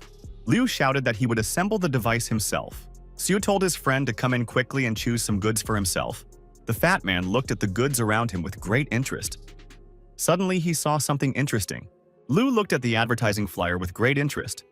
He noticed a large selection there. A saleswoman approached the customer from the side. She asked if he wanted to buy a computer. The main character and his friend turned around and noticed a beautiful saleswoman. The girl greeted the customers. She wanted to show the guy the latest model of computer. The fat man looked at the girl lovingly. She seemed very beautiful to him. Out loud, he told the saleswoman that he wanted to assemble the computer himself. The girl was not very happy. She realized that if the client were to buy spare parts, she would not earn much on this. The fat man studied the list of goods very carefully. He stood opposite the girl. Liu asked the saleswoman if she had some component. The protagonist turned the fat man's head to the side. The fat man continued to read from the list all the components he needed. The saleswoman brought the boxes. The saleswoman was happy that the client bought everything at once. She decided to give him a discount. The girl told the client that she had discounts. She added that the goods could be delivered to the client's home. Liu asked the saleswoman to deliver the goods to him personally. He explained that he could pay now. The girl told the guy that he is her VIP client. She will deliver the goods, but only the address and payment are needed. Liu demanded money from the protagonist. Xu handed his friend a wad of banknotes. He thought to himself that the fat man and the saleswoman got along well. The main character was standing near the entrance. A fat man ran out and said joyfully that they were going. Xu asked your friend, why is he happy? The fat man showed a business card from the girl Yang Jing with her phone number. A taxi pulled up. The main character asked his friend if he was going on a date. He replied that the girl was very beautiful. Liu said happily that Yang wanted to meet him this weekend. He decided that the girl could even become his wife. The main character returned home in the evening. He packed a bag with money into a suitcase and closed it. Yu shoved the suitcase deep under the bed so that no one would find it. The main character thought that the money under the bed should be safe. Xiu decided to hide the bank card and jade in his school bag. The door opened and a woman came in. She said that she was already home. The guy realized that Qin had already returned. The main character looked out the door. He noticed a plump woman there. The guy was unhappy. Kuya told the protagonist to make tea for his aunt, and she would go and change her clothes. Xu disagreed with his partner. The main character realized that his aunt had come for the money they had borrowed for his brother's treatment. He poured water into a glass and handed it to her. Bin lay on the chair and greedily drank water. She waited for the woman from the next room to come out to her. Qin didn't expect that her aunt would come to her for money. She remembered that she was barely making ends meet. The aunt told her irritated nephew with displeasure that he had a squalid apartment. Bin looked into the glass with displeasure and said that the tea tasted really terrible. Qin was dressing near the closet. Bin asked the guy when they would return the 50,000 yen they owed. The woman became agitated when she heard the amount. She abruptly opened the door and walked into the room. Kuya told her aunt that she transferred 1,000 yen to her account every month, so the debt couldn't be 50,000. The aunt put the glass on the table. She explained that the woman had to pay her 2% every month. She said that she had come for the money in person today. Bin handed her partner a piece of paper. She said that everything was clearly spelled out in the contract. Qin read the contract with great fear. She told herself that this was impossible. The woman wanted to remind her aunt what they had agreed on. Bin sternly asked her partner if she was going to pay her debts. Qin reminded that they had agreed on 2% per annum, not 2% per month. Bin said discontentedly that it was very difficult to get her money back from the slackers. Bin said she didn't mean to be cruel, but it had been many years. The aunt told the woman that she was very sorry that she had become a widow at such an age.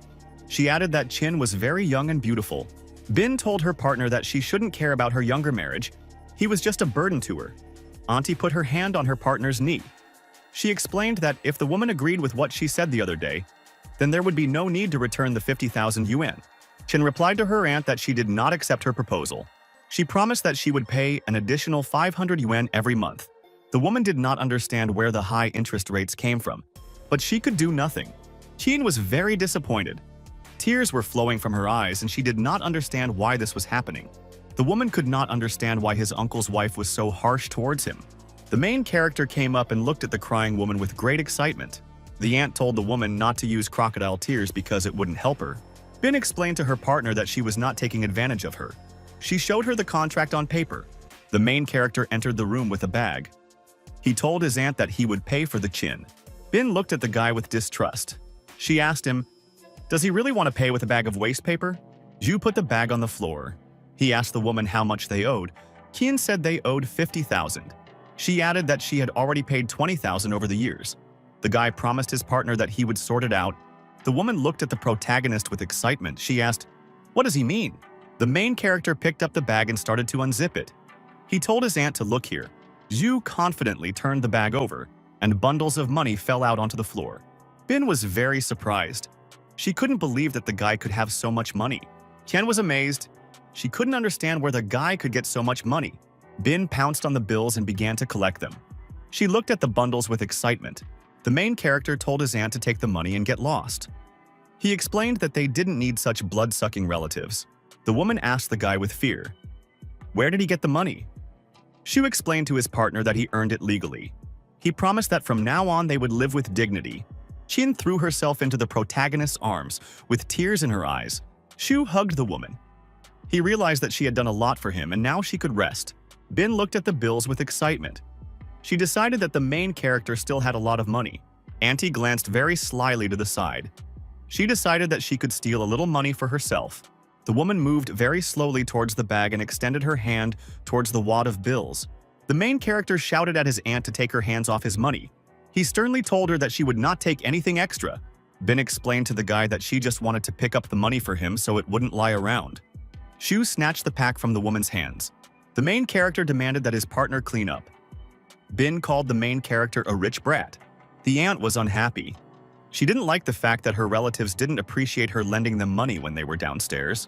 Bin left the apartment and slammed the door behind her. The protagonist remained with Qin. Shu hugged the crying woman. He told her in a calm voice that everything was now decided. The guy promised his partner that they didn't have to worry about money. He would buy her a lot of nice clothes and a big house. Qin sobbed happily. The protagonist was happy because he made the woman smile. Qian asked the guy not to joke with her anymore. Shu explained to his partner that this was not a joke and that he was completely serious. The woman looked at the packs. She asked the guy, "Where did he get so much money from?" She was worried that the main character could be involved in illegal business. Zhu became worried. He told the woman that he would not do such a thing and that he would tell her everything now. The woman was very surprised by the guy's story. She couldn't believe that he had 11 million yuan on his card. The main character told his partner that he was very lucky. He could hold 11 million in his hands. Many people couldn't even earn that much in their entire lives. Zhu handed the pack to the woman. He said that the money was completely legal and she could spend it as she wanted. Qian accepted the money from the protagonist's hands with excitement. She didn't know what to say. The main character told the woman that he was hungry and offered her something to eat. Qian told the guy that she would go cook right now. The woman headed to the kitchen. Yu said happily that the woman was very thrifty, but life would not be so hard anymore. The main character started to pack money into his bag. He decided to understand what his eyes could do. Zhu worked on the internet. He decided that he needed to make more money with his eyes. Qin brought the dish in her hands. She told the protagonist that dinner was already ready. The woman prepared various dishes and placed them on the table in front of the main character. Yu shouted happily that the dishes in front of him looked amazing. The woman explained that it was just ordinary food. The main character said that he was completely serious. His partner handed him chopsticks. Shu told the woman that he would take the chopsticks. Qin handed them to the boy. The main character emotionally told the woman that home-cooked food was better than gold and silver treasure. Yu said that he tried sweet potato wrapped in foil at a restaurant. He also ate fried chicken butt there. Each of these dishes cost 800 yuan. The woman listened to her partner with interest. The main character was gobbling up the food. He told the woman that it was his first time in heaven on earth. The woman listened to the guy with interest. She said that a lot of things had happened to him in the restaurant. Shu answered his partner that there was nothing special about the wine of the 82nd year. Qin realized that the guy had earned the money by chance. She decided that he should not spend this money on children from rich families. Out loud, she asked the protagonist to promise her one thing. Shu excitedly extended his hand to the girl. He promised her that he would do everything she said. Qin looked at her partner with great excitement. She wanted to tell him something important. The woman explained to the protagonist that he cannot be lucky all the time. Shu asked his partner if she was worried that he would spend all his money. Chin reminded the boy that there were 2 weeks left before classes started. She hoped that he would be able to return to his lessons. The main character explained with a smile that he would be accepted to the university even without exams. He added that he was not going to waste time on Thane. The woman told the guy seriously to keep the extra money for himself. Chin handed the gold card to the guy on the table. She wanted to return it. Shu asked the woman, "Why is she returning the card?" Chin explained that she would pay off the debt and rent with the money in her bag tomorrow. The guy could keep the card. Sue explained to the woman that she would really need the card and that she could keep it for herself. The woman explained to the main character that he himself must decide how he will use his money. Sue told his partner that if she needed money, she could tell him about it. Chin told the guy to get back to his business. She would clear the table. It was late evening, and the main character was sitting in the room and working on the computer. Shu was completely absorbed in searching on his laptop when his mobile phone rang. The guy noticed that his landlady was calling him. He hung up so as not to talk to her. The main character continued working on the computer. His phone rang again. Sue decided that the hostess was very stubborn. He picked up the phone to talk to her. Xiaolin asked the protagonist to come to her. She wanted to talk to him. Zhu couldn't understand what the woman wanted from him. He decided that she wanted rent from him. Shu was very excited. He asked the woman on the phone, "Why is she crying?" The partner told the guy that someone broke into her house. Shu became very worried. The main character shouted to the woman to wait. He added that he would come soon. The main character finished work. He closed the laptop and ran at full speed to the exit. The guy remembered something. He returned to the room where his bag with money was. Sue reached into the bag to take money for the woman and pay the rent. Before leaving, the main character said that he was going to Shaolin to pay her rent. Chin was surprised that the guy left at such a late hour. The main character was out of breath. He ran to the door where his boss lived. Shu grabbed the door handle. He opened it very carefully to go in. The main character noticed that everything inside the apartment was turned upside down and broken. The woman was sitting near the sofa and crying. The guy asked his boss in fear what had happened to her and whether she had called the police. Chin said sadly that she had only told her relative about everything.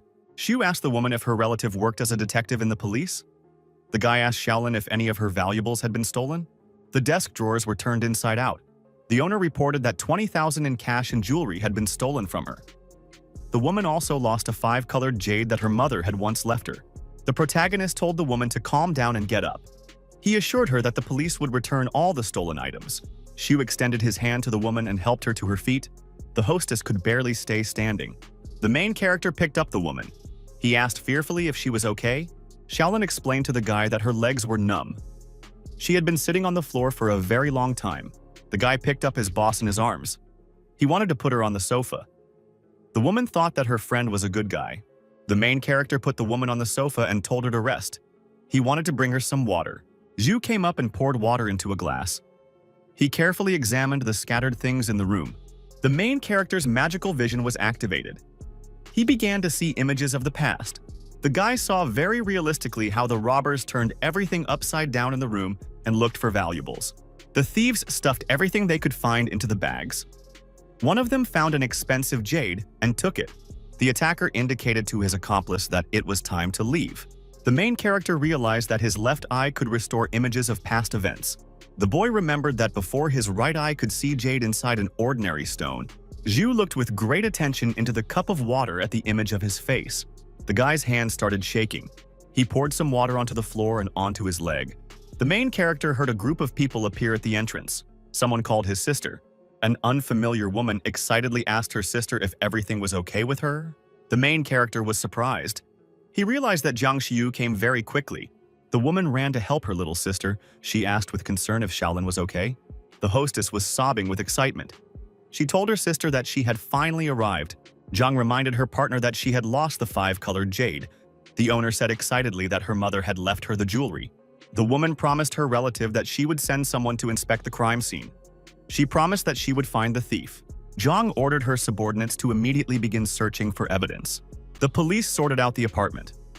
The main character realized that the thieves were experienced and did not leave many traces.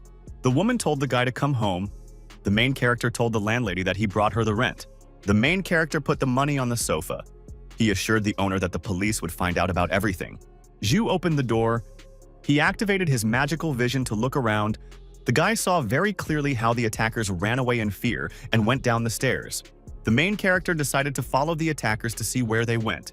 Yu noticed the thieves escaping in a car. He watched them closely. The main character looked closely at the car. He realized that he could track down the criminals by the license plate. The guy grabbed the phone. He decided to call Miss Ju and tell her where the criminals were headed. The main character thought about it and realized that he would not be able to explain to the woman how he found out the license plate number of the criminal's car. Zhu thought about it and realized that everyone would easily find out that he had unusual eyes. The protagonist thought and decided that he would call Miss Ju from his phone. The guy stood and thought about how to contact the woman. He decided to call her on a payphone. The main character went into the booth. He decided that it would be better to go to another area to make a call. Then even the police wouldn't be able to track down who gave them the evidence. Shu walked out of the payphone booth. He decided to stop a taxi to leave. The main character ordered the taxi driver to take him to Jiangcheng University. There were a couple of payphones nearby. The guy bought a phone card to make a call. The man handed the guy a card. The main character went into the booth to dial a number. Su was very excited. He waited for his mistress to answer the phone. The hostess was sitting on the sofa at home. She was humming a song to herself. The main character gave the woman the number of the attacker's car over the phone. Su told the woman in great detail over the phone about the characteristics of one of the criminals. Xiaolin asked the stranger in fear who he was and how did he know everything. The main character ran at full speed to his neighborhood. He decided to get home as quickly as possible. Yu ran into his apartment. He poured a glass of water and drank it down in one go. The guy put the glass on the table. He said to himself that he was very sweaty from running and could take a shower. Zhu walked over and opened the bathroom door. He climbed into the shower to wash himself. After washing, the guy turned off the water and went out. After the shower, he felt relief. The guy reached for the towel. He decided to search for information on the internet about jade. Zhu found information about placing jade under a fluorescent light and observing it. The main character noticed that he received a message from some user. Xu decided to read to find out what the user wanted. He Sheng wrote that he was pushed back at work last night. The main character was texting with his partner. He was very attentive. Yu said to himself that his partner really has the courage to say everything. He continued to complain to the guy about his life. Shu kept answering him. The main character thought he couldn't understand when he would be able to do such adult things. It was already past midnight. The main character said to himself that it was already late and he would go to bed. The boy promised himself before going to bed that he would start training from tomorrow. 3 days later, the main character was sitting at home near his books. He remembered the burglary in his landlady's apartment. Yu said to himself that he should not do other people's work and catch thieves. The main character saw that he received a message. Tan wanted to add the guy as a friend.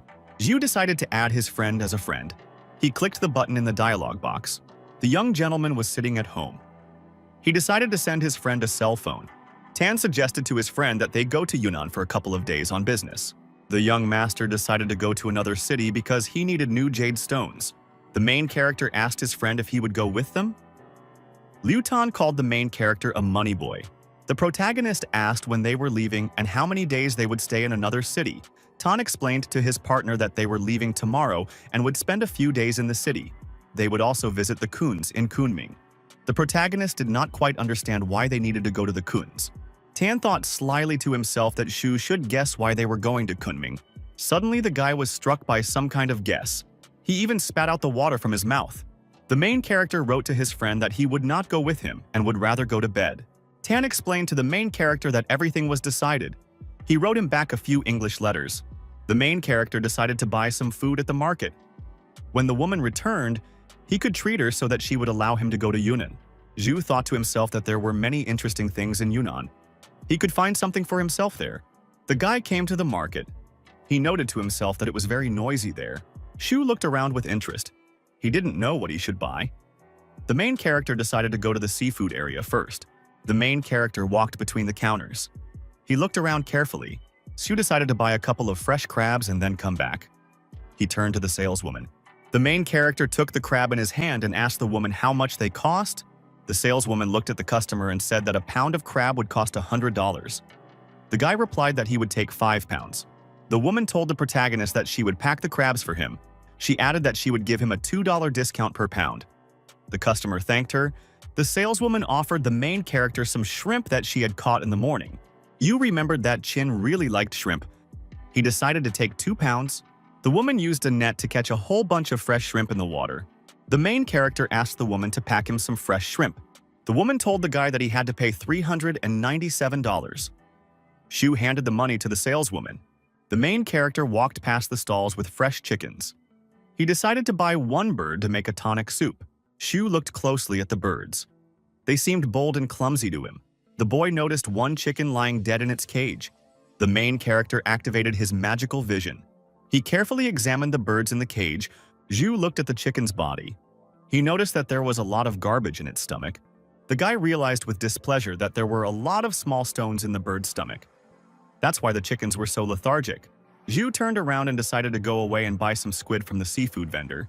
The saleswoman asked the main character what else he wanted to buy. Shu pointed at the squid. You smelled the seafood. He said that the squid tasted better than the chicken. The saleswoman told the protagonist excitedly that there are things that can only be learned through the heart. Zhu explained to the woman that he had money in his pocket. He wanted to buy 2 pounds of clams. There was a noise from behind. The guy looked back at the crowd. He decided that Yang Jing was there. Zhu threw the bag. He told the woman that he would leave his things here and then pick them up. The saleswoman shouted after the guy not to run away. The customer sternly told the man that she would not buy anything. The seller told the girl that she had poisoned his chicken and must now buy it. The stranger angrily told the man that there was no way she could have killed his chicken. He killed the bird himself. The salesman realized that if the lie came to light, he would not be able to do business. He told the girl to take her words back. The main character approached the man from behind and put his hand on his shoulder. He turned around in surprise. Yu swung his arm with all his might to hit the salesman in the face. The main character hit the man on the head with all his might. He didn't expect the blow. People around were surprised. Someone said that the main character is Lil Yuvu's friend. The seller accidentally got scared. He never expected the guy to attack him. The girl realized that she had a chance. The main character threw the seller to the ground with a powerful kick. The man fell and hit his head on a chair. A huge knife started falling from the chair to the side. A sharp knife fell from above and flew to the ground in the direction of the chicken. The blade hit the bird after falling. Blood appeared all around it. The main character and the stranger were very surprised and worried. They looked away. The knife was sticking out of the chicken's body. Someone said that Mr. Sun hadn't sold anything, but had already lost one bird. People looked closely and saw that various garbage had fallen out of the bird's body. They realized that San was a dishonest seller. One guy called and said that they needed to call someone for help because San was beaten. The guy grabbed the girl and told her to run. The main character was running away with his companion. Someone shouted to stop them. The saleswoman shouted at the guy not to forget his seafood. Shu grabbed the bag on the counter. A whole group of fighters rushed after the main character through the market to catch up with them. Yu ran with the girl. He was holding a shopping bag in his hands. Jiang asked her companion, "What is he holding in his hand?" The guy replied that he bought some seafood. The main character shouted to his girlfriend that they would leave by taxi. Suddenly, they saw a bunch of fighters in front of them. The bandits were standing near the cars with weapons. The girl asked the guy what to do now. One of the fighters said that they would kill the guy and keep the woman for themselves. The main character gave his girlfriend a bag and told her to go away. The girl ran to the side. The bandit called his rivals scum with displeasure. Shu turned away in fear. The protagonist got into a fighting stance. He realized that Yang Jing had to run far away. Zhu angrily told the fighters that he was ready to fight them if they wanted. Suddenly, a taxi pulled up. The doors opened, and the girl pulled the main character inside. The main character was riding inside a taxi with his girlfriend at full speed. Zhu asked the girl what was going on. The driver told the guy that he should thank his girlfriend. She saved him. The main character told the girl that she had acted courageously, but she could have suffered. At that moment, the girl's phone rang. Zhang picked up the phone. Liu called her. The fat man was surprised that the protagonist was in the car with her. Shu asked the girl for her phone number. He wanted to talk to his friend. The main character told his friend the details of the whole incident. The girl was almost beaten by the evil salesman. The fat man got very angry. Liu was very unhappy because the man wanted to raise his hand against his woman. The fat man threatened to punish everyone. The main character handed the phone to the girl. The fat man asked his girlfriend, "What happened?" Zhang told her story at the vegetable market. She said that fortunately, Shu was with her. The main character arrived at his apartment. He entered and closed the door behind him. The main character put the shopping bags on the table. He was wondering what Liu would do with the bandits who attacked his girlfriend. The guy decided he had other reasons to worry. He looked at the seafood. Sue decided to take up cooking. He decided to cook a delicious dish to bribe the woman. She was supposed to give him the opportunity to go to Yunnan. The main character turned on the fire on the stove and prepared to continue cooking. He used all his cooking skills. The protagonist happily thought that he had used all his cooking skills. Kin entered the apartment. She told the protagonist that she had returned. The woman said she really liked the smell in the apartment. Shu explained to his partner that she should change her clothes and sit down. The main character took the woman's bag. He pulled out a chair for her and told her to sit down. Kin looked around happily. She said that the dinner was very luxurious. The woman looked slyly at her partner and asked what he wanted. The main character smiled at his partner and said that he wanted to go with a friend to Yunnan for a couple of days. Kina held a crab claw in her hand. She told the boy that he really wanted to go. The woman told her partner that he needed to take a rest sometimes. She advised the guy to take care of his own safety. A joyful Shu asked his partner again if she was saying yes to him. The main character began to happily offer the woman to try other tasty food. The woman told the protagonist to go and read his books. He wouldn't have time for that in Yunnan. The main character was sitting in the evening and reading a book near the light of the lamp. He received a message. The boss told the main character that her stolen things had been returned to her. Zhu decided to himself that the woman was very happy. The protagonist remembered that he had not yet packed his things. The main character looked around the room carefully. There was a suitcase there. The guy was thinking what else he should take. Shu opened the locker to find the clothes he needed. He decided that he could buy new clothes and toiletries on the road. The protagonist realized that he would take his mobile phone and cards along with his documents. Shu felt that he wanted to go to bed. The main character lay down on the bed and closed his eyes. He really wanted to sleep. The next morning, the sun illuminated the boy's room. He was still lying on the bed. Shu looked away with displeasure. He realized that it was already morning and he needed to get up. The guy told himself that his biological clock was working the same way it did when he was in his hometown. The main character went to the window and started doing morning exercises. Shu did various exercises on the bed every day. He started the morning with training. Zhu continued to work out. He forced himself to do as many exercises as possible. Sue managed to do 300 push-ups. Suddenly his phone rang. The main character picked up the phone. His partner said that the tickets were ready. He would pick him up at 9 o'clock. Zhu wanted to ask his friend something else. Tan already hung up. The main character said dissatisfied that his partner turned out to be very impatient. The main character decided to take a shower first. He sat under an umbrella and waited for his friend. The old man greeted the boy and asked what he was doing. Shu answered Uncle Lee that he was waiting for his friend. The main character was waiting for Tanya. He looked at his watch and noticed that it was already after 9 o'clock. The surprised old man shouted that he saw a luxurious car in front of him. Tan drove up to the main character in an expensive Jeep. He opened the side window. The guy in the car offered the main character to go with him. Sue told his partner seriously that he was not interested in driving a car. He explained that he would like to fly on a plane. Tan invited him inside. Tan told his friend that he would take him to the airport. Uncle Lee watched the car drive away in surprise. He decided that Shu had become a prostitute. A friend gave the main character a box. The guy asked what it was. Tan explained to the guy that he should see it himself. The protagonist noticed that there was an iPhone X in the box. Tan explained to the guy that his number was already inside the phone. He could contact it directly when he needed help. The protagonist asked his friend what happened yesterday. Tan said that Liu, with the help of several people, taught the fighters a lesson. Tan said in a serious voice that Liu had turned into Hong Jinbao yesterday. The partner told the protagonist that the fat man fought the gang alone. Shu stopped his friend. Yu slyly told his partner that he knew Liu's physical strength very well. Tang smiled and said that he first tied up the bandits, and Fatso began to beat them. The main character and his friend were approaching the airport. Tan said that the bandits were fine yesterday, but Fatso was very tired. Tan told the protagonist to wait for him at the security check. The young master asked the servants if they had brought the tickets. The main character decided that he could see through passengers' luggage with his eye. This would help him find contraband.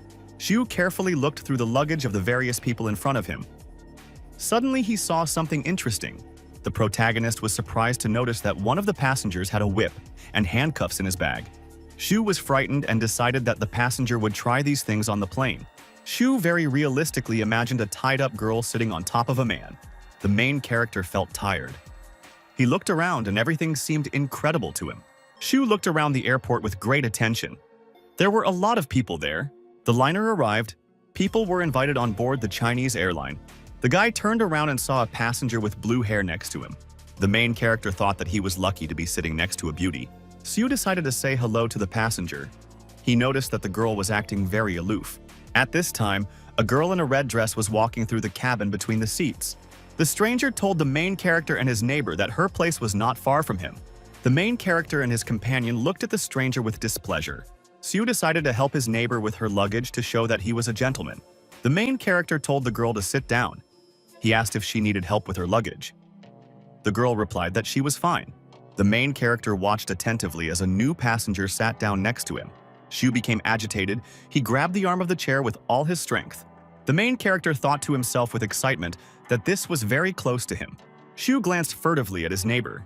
He was glad that she didn't notice. The passenger looked closely at the main character. She realized that the guy liked his neighbor. Suddenly, the phone in the protagonist's pocket beeped. He picked up the receiver. Tan sent his friend a photo of himself after training. Shu decided that the guy had good muscles. The neighbor looked at the main character's phone with great attention. Shu suddenly glanced at the girl. The passenger told the guy that she didn't see anything and he could continue. She thought to herself that her neighbor was gay. The plane was approaching Kunming Airport. The temperature was 27 degrees. The main character noticed that his neighbor had left. He wanted to talk to her. The main character entered the airport building with his friends. He enjoyed the flight. The man greeted Tan and Yunan. He told the boy that he looked good. The man greeted the guests.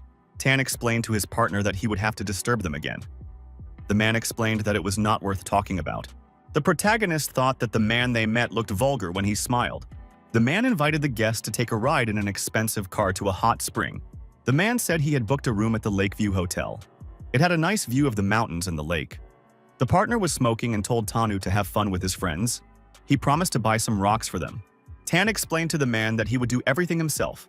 After that, the main character took a shower. Sue noted that the people around him were very polite. He realized that he needed to find something to do. The protagonist decided to take a walk. Tan told his friend that he wanted to go with him. Shu explained that he would walk alone and might meet a girl. The main character told his friend that he was very handsome and everyone would only look at him.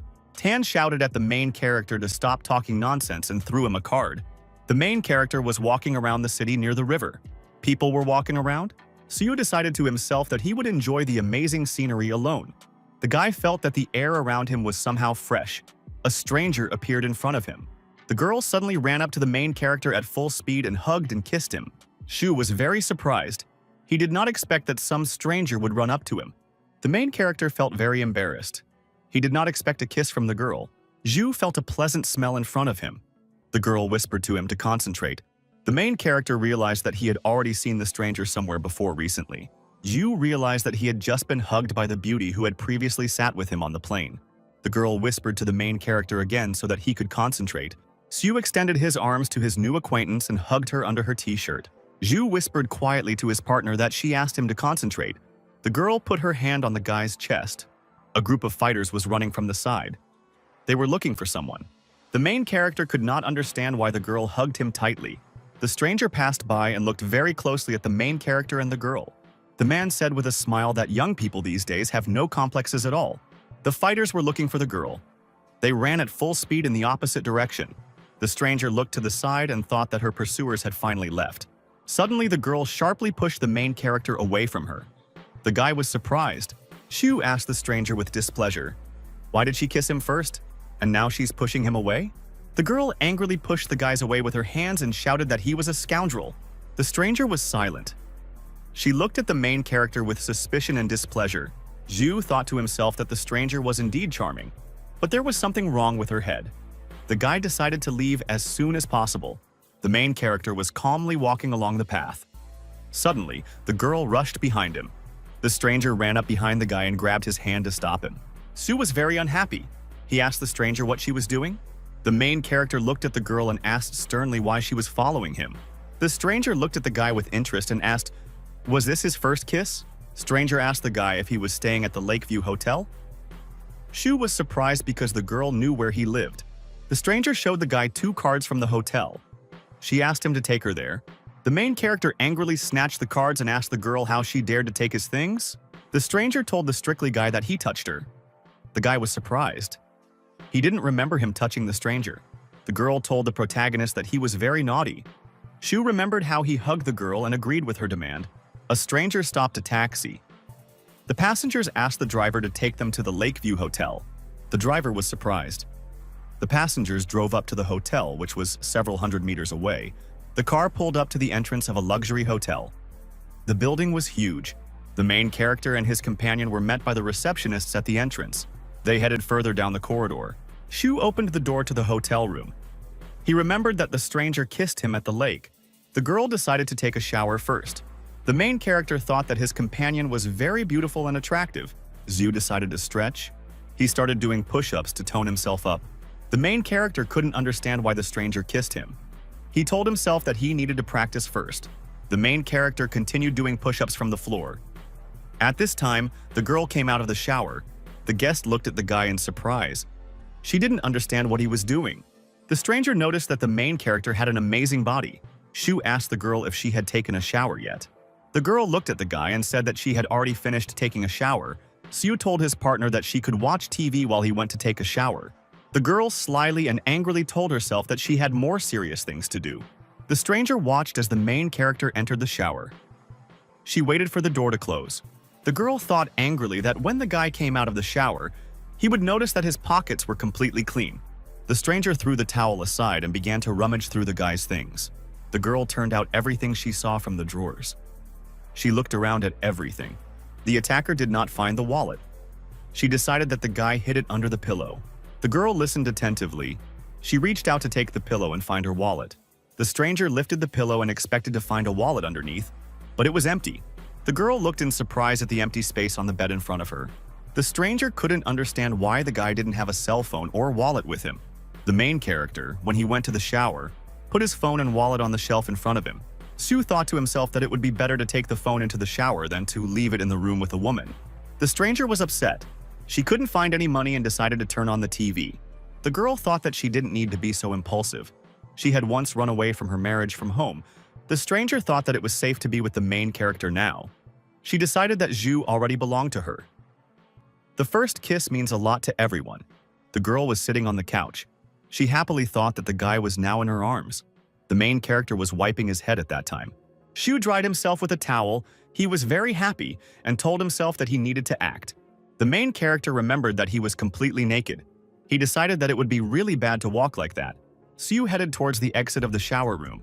He was happily humming a song to himself. The main character smiled at the stranger and asked for forgiveness for making her wait for so long. The girl looked at the guy and said that his body looked good. The stranger took a closer look and something really bothered her. She noticed a bulge. The girl rushed to the side and threw away the TV remote. She shouted at the guy to put on his pants. Sue was surprised. He told his partner that she took a shower after she came in. Now she calls him a scoundrel. The girl was surprised. She realized that the main character took her for a prostitute. The stranger ran away from her marriage and hid in the room of a stranger. Shu took her for a prostitute. The protagonist noticed that the girl was crying, and tears were falling on her clothes. He looked closely. The stranger was crying quietly. Sue decided to go up to her and calm her down. Shu couldn't understand why the girl was crying. He also remembered that the stranger asked him to put on his pants. The guy told the girl in a soothing voice that he would now put on his clothes. Yu reached for his pants. He told the girl not to worry and that he would get dressed now. The main character stood fully dressed. He told the girl with a smile to stop crying. The stranger answered the guy in a tearful voice that she would calm down. Sue decided to sit down next to her. The main character asked the girl if she was new and this was her first time. Sue told the girl that he didn't want to do it. The stranger turned around and thought that all men have the same thing on their minds. The girl imagined the main character as a predatory wolf. He smiled at her and said that he was a gentleman. The stranger clutched a towel in her hand. She decided to throw it at the main character. The girl swung and threw the towel at the guy. He was very unhappy. Shu looked at the crying girl with great concern. He did not understand what was happening to her. The main character was unhappy. He didn't understand. Is it really so difficult to persuade a woman? To distract himself, the main character decided to turn on the TV. He was still sitting on the couch next to the girl. Zhu pressed the button on the remote control. He decided to forget about everything and get distracted. There was a program about animals on TV. They showed giraffes. The main character was watching the TV show attentively. The girl turned away at that time. The announcer on TV was talking about a heifer who was running alone across the plain. She had nothing to eat and was walking around in a panic. The stranger decided that she was as lonely as the chick on TV. The main character said that he couldn't save the lost chick. The girl decided that the guy was kind and he could help her. The stranger called the guy to her. He turned to her with great attention. The girl seriously asked her partner if he thought she was beautiful. The guy didn't know what to answer. Sue told the girl that she was very beautiful, but it had nothing to do with him. The stranger asked the guy, "Does he really not have a girlfriend?" The stranger looked at the main character and said that she wanted to be his girlfriend. The guy was very surprised after the proposal from a stranger. He said that he needed to think about it. The main character ran into the bathroom. He wanted to think about everything calmly. Shu knew absolutely nothing about the stranger. He decided that she might be a psychopath. The main character came out of the bathroom and sat down on the sofa. He said that he had made a decision. The partner asked the guy, "What does he mean?" Sue told the girl that there was no point in being beautiful if she had no brains. He added that he didn't know her and told her to leave through the open door. The stranger quietly whispered back to the protagonist that her name was Liu Yinxi. The young boy was stunned when he heard the girl tell him her name. Why did she do it so suddenly? The girl's name is Liu Yinsue, and she began her sad story by telling how she ran away from home because her family forced her to get married.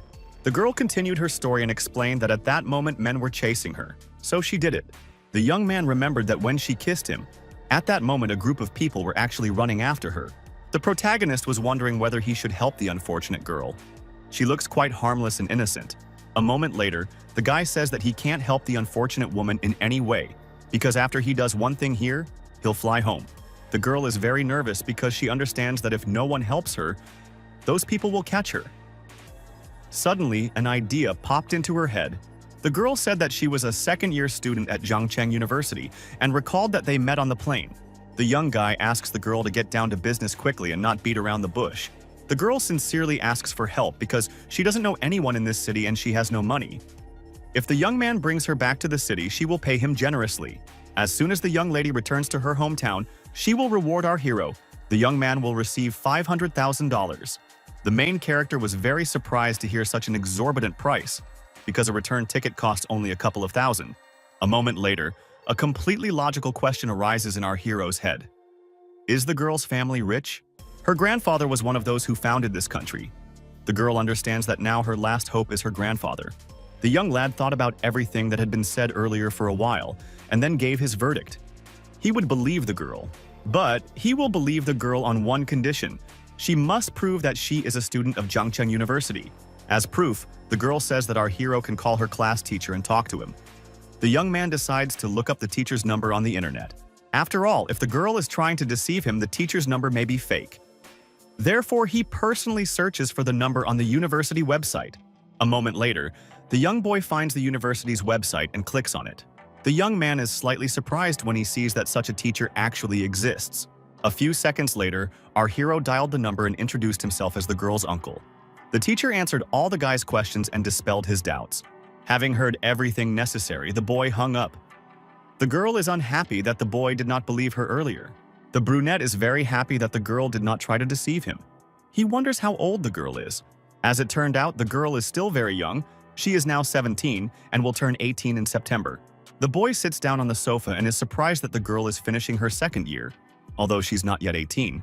A moment later, the young man has another question and, without any embarrassment, he asks if the girl has a boyfriend.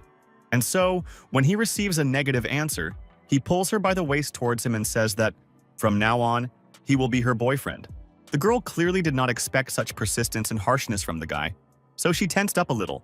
This situation was quite strange because the girl simply did not know the guy's name.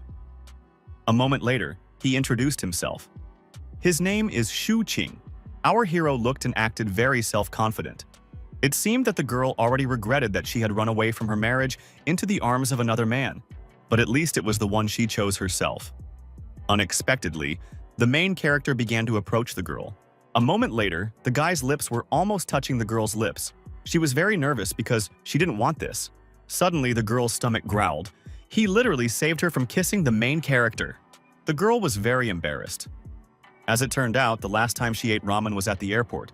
The young boy felt ashamed that his girlfriend had been hungry all day, and he had not taken care of it. Soon, the young man told the girl to change her clothes and go downstairs. There he would feed her. When they finally got to the restaurant, the guy let her order whatever she wanted. She agreed without any problem. A moment later, the girl opened the menu and began to order, choosing dishes to her taste. Meanwhile, our hero ordered only rice wine. The waiter noted that this was rather strange. And so, after some time, all the dishes were ready and were already on the table in front of the children. After this, the young lad let the waiter go and said that he would be called if needed. The young lady was very grateful to her new boyfriend for taking care of her feelings. She enjoyed the food. Then the young boy turned his gaze to the girl, because he saw that she was about to start eating. A moment later, the girl brought the first piece to her mouth. He was prepared to see the girl pounce on the food and eat it greedily. But that was far from the case. The young man was very surprised when he saw that even in such a situation, the girl continued to eat so elegantly. The main character could only wait because he couldn't even imagine how long she would eat. After this, the girl began to eat the noodles and she did it extremely carefully. The young boy was shocked when he realized that the girl had only eaten one strip of noodles. And so, 3 whole hours passed. Finally, the girl finished her meal. The girl felt very awkward. Our hero got up from the table and told her that they would go to bed now.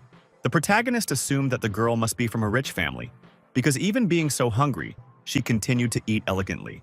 The young boy heads towards the room, but they notice that the girl is far behind him. The protagonist also noticed that she was slowing down with each passing second. The young man assumed that she had simply overeaten. Then, with a hint of slight irritation in his voice, he asks why she is walking so slowly. Does she really want to sleep outside? The girl seemed to be very worried, but nevertheless she entered the room. Our hero felt confident and was sure that she wanted to be alone with him. He reassured her by saying that he was a nice guy. Suddenly, the girl remembered the words of her close friend, which made her wary. A person can be polite and courteous during the day, but at night he will turn into a real beast and eat you raw. Unexpectedly, our hero picked up the bed linen and headed towards the girl. She was very worried, because she didn't know what was going on in his head. The girl thought that our hero wanted her to sleep on the sofa. He threw the bed linen, but actually, the guy will be sleeping on the couch. He can't let his girlfriend sleep on the couch. Hearing this, the girl relaxed a little because now she will feel much more comfortable. Our hero was embarrassed when she called him her boyfriend. And so, after some time, the boys went to bed. And so the night passed. The young boy was awakened by a loud phone ringing. He grabbed the phone in irritation. The young boy was very sleepy and still did not understand who was calling him. When he looked at the screen, he saw that it was Tan. Tan called the young man into the restaurant and hung up. Our hero sat on the edge of the sofa and tried to wake up. The protagonist yawned sweetly and headed for the door. He thought that his girlfriend must be awake already. Suddenly, the young girl jumped up with a loud, heart-rending scream. Hearing the scream, the boy naturally became worried. He told her that if she did not answer him immediately, he would enter the room himself. Hearing this, the girl became agitated. Moments later, she rushed to the door screaming that he couldn't come in. The young lady asked her boyfriend to wait a little and promised that she would come out soon. Meanwhile, the young lad decided not to waste time and went to the toilet to do his morning routine. Suddenly, the bathroom door creaked open. It seemed to be a girl. She caught him at the moment when our hero was sitting on the toilet. He started screaming loudly and asking her to get out. She immediately ran away. Meanwhile, Tan was already having breakfast at the restaurant and was indignant that the main character had not yet arrived. But then, just a moment later, a young guy enters the hall, whom his friend had been waiting for so long. The young girl walked next to him and pressed herself against his hand. It was immediately clear that they were in a relationship. Seeing this, Tan was shocked and spat out his coffee in surprise. He was surprised that his friend was able to find a girlfriend in just one night. When the guys approached the table, our hero pulled out a chair for his girlfriend. The friend was very happy for the main character and he can't wait to meet his friend's girlfriend. The young boy introduced his girlfriend. Her name is Liu Yingshu. Then, the boy introduced himself. His name is Tang. A moment later, Tan offered the girl to try one of the dishes and said that it was very tasty. And so, soon, the guys began to eat. The food was top-notch. The guy wanted to know the details about his friend's relationship, how they met, and who was the first to take the initiative. The main character wanted to come up with some lie so that his friend wouldn't find out that the girl had run away from her marriage. But then she intervened. The girl said that they had met on a plane. The guy was glad he didn't have to come up with excuses. After that, he tried to change the subject and started feeding his girlfriend. Moments later, a friend teased our hero by saying that beauties always choose the beast. It seems that the main character was slightly offended by his friend's taunt because he didn't consider himself ugly. The young lad began to object and said that at least he had ambition.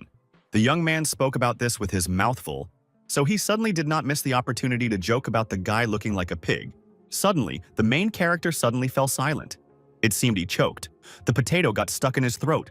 It was funny that the young man choked when he tried to object. There was quite a friendly atmosphere at the table. Then, our hero was able to swallow the potato, then decided to end this topic. Meanwhile, suddenly hurrying him, because they had to go to Tengchong.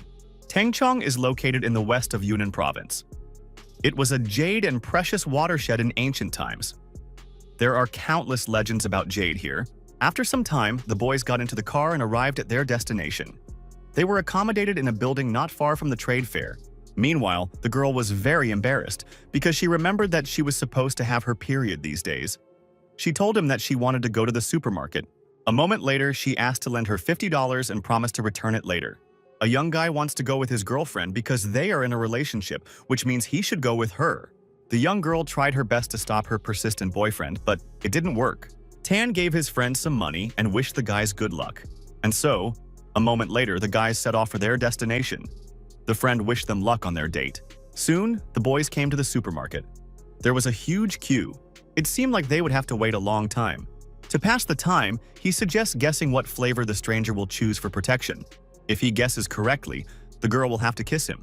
After these words, excitement awakened in the girl. She wants to know what will happen if he still doesn't guess. The young lad wondered what he could offer her in return. If the guy still doesn't guess, he must send her back to Jiangcheng tomorrow. Shuqing agrees to this without any problems. And so, soon, our hero bets on the taste of the smell of roses. Now they must check if this is true. The young lady is completely confident in herself, because she does not believe that our hero can guess what flavor a passerby will choose.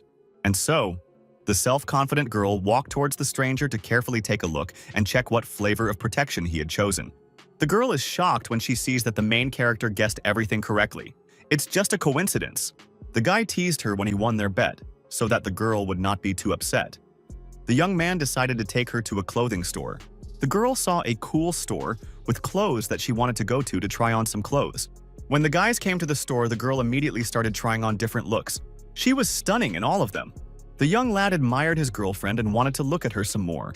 Half an hour later, the guys finished trying on the clothes and came to the checkout. The guy was ready to pay for all the things the girl had tried on earlier. The cashier was pleasantly shocked when she heard that the guy wanted to pay for everything. In total, it cost 19,888 won. The young lad was stunned when he heard such a tidy sum. It was too generous. But nevertheless, the main character still paid for his girlfriend's purchases. The cashier complimented him, saying that they were the perfect couple. Afterwards, the guys left the store. The girl felt incredibly happy and full of energy. Soon, the girl got hungry and they went to the establishment to have a little snack. And so, the guys came to the cafe and already ordered food.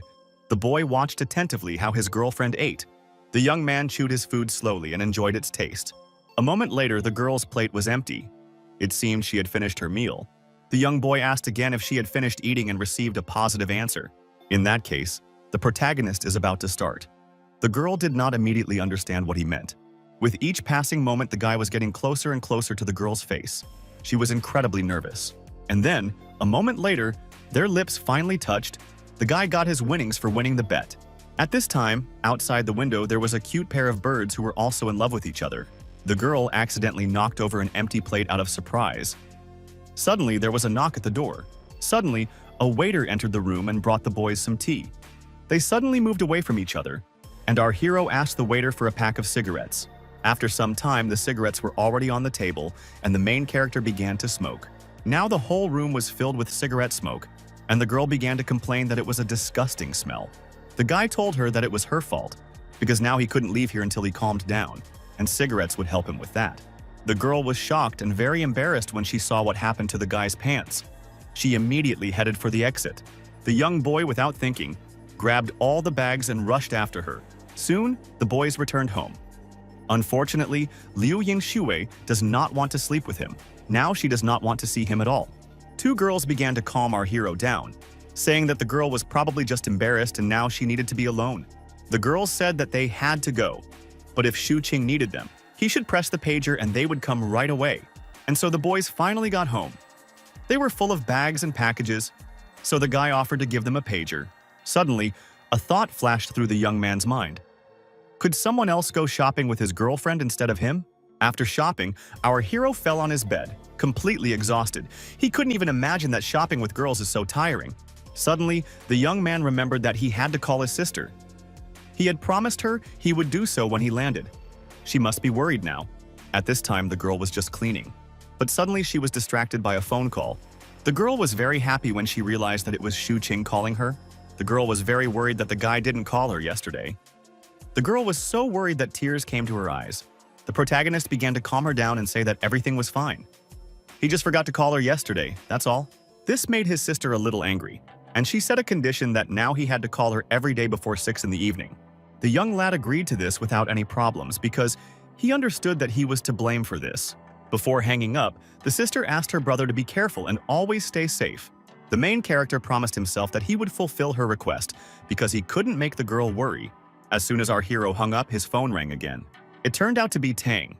He was about to fight Luo and Bao in the gym, so he called our hero to watch. Some time passed, and the main character went down to the gym. Everyone was already gathered. The guys were discussing the upcoming fight. Someone suggested that Tan was afraid, and so, after some time, the fight began. The guys began sparring. The fight began. No one was going to retreat. The guys delivered precise and confident blows. But besides that, they were also very good at dodging. Our hero never knew that Tan was so skilled in martial arts. When Tan wanted to make another attack, the opponent managed to grab his leg and stop the blow.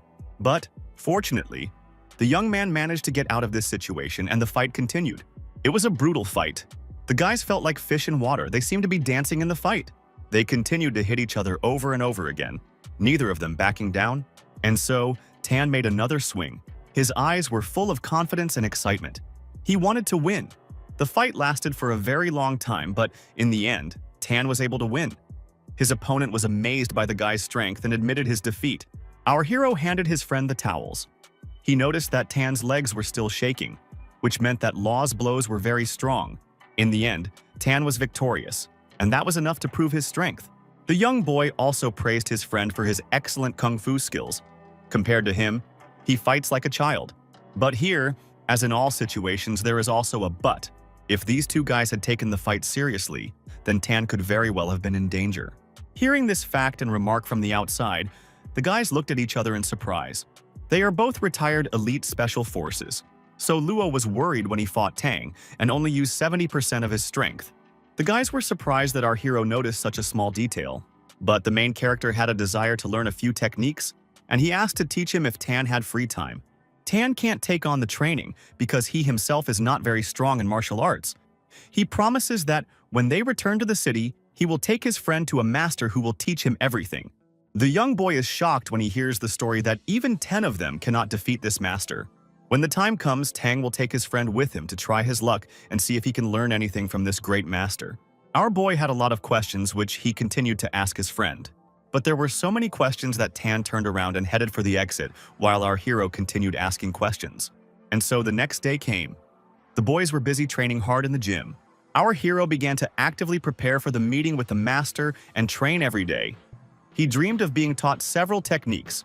Suddenly, his friend bursts into the room and tells him to get ready, because now they are going to buy stones. He was given 10 minutes to get ready.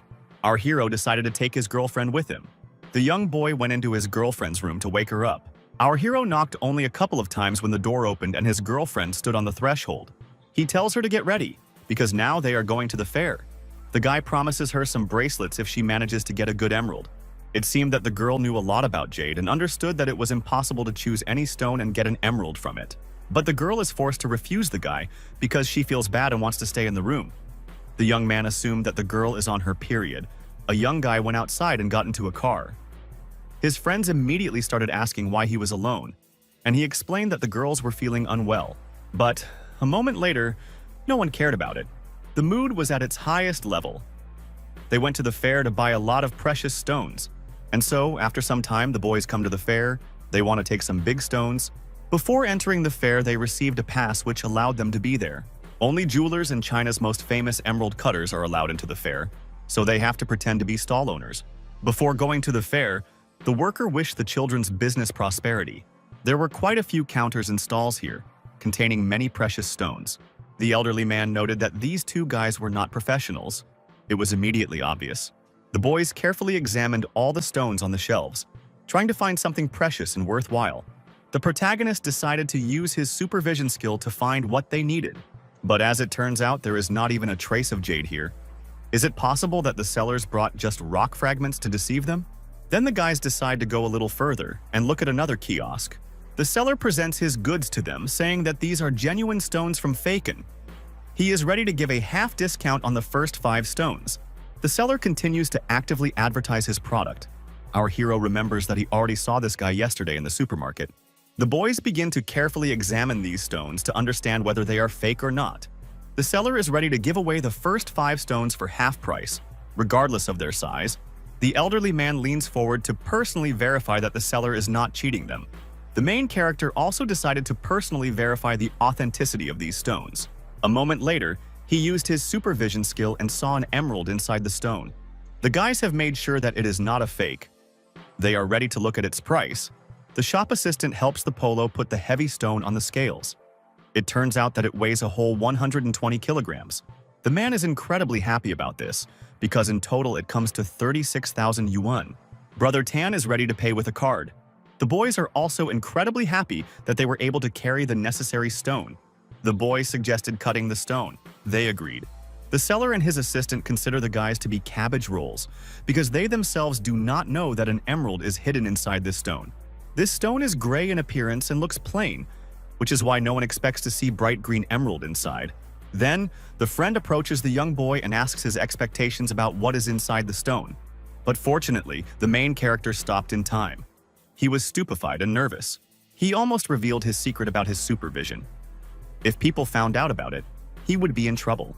Mr. Meng was immediately interested when he heard that Tan had bought a stone with an emerald inside. The main character immediately began to justify himself and say that he said this because he believed in his friend's luck. But it made no difference because the boy would still get the jade, and so the boys began to cut the stone. Everyone around was interested in what was about to happen.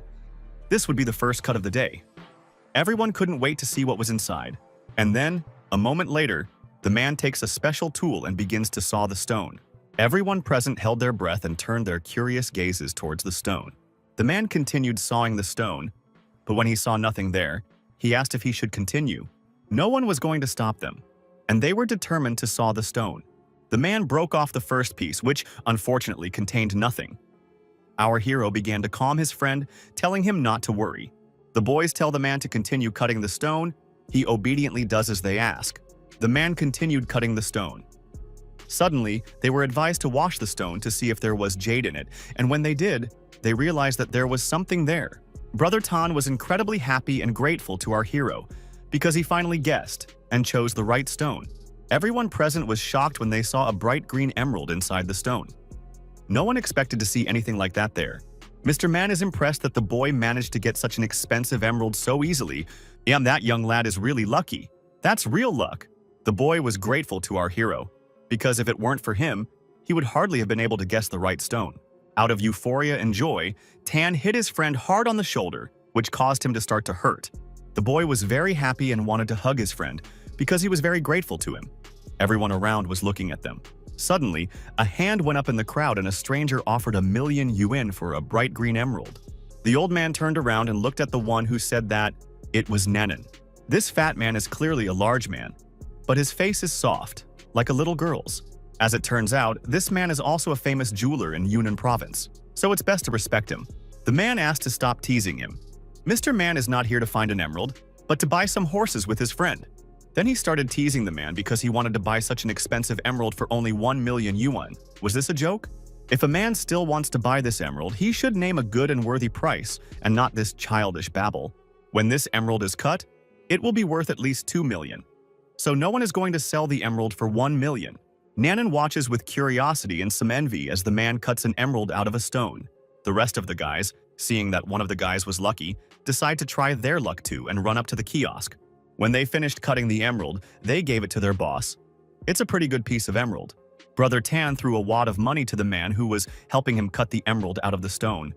It was a bonus for him. The black-haired boy was very excited about such a pleasant bonus.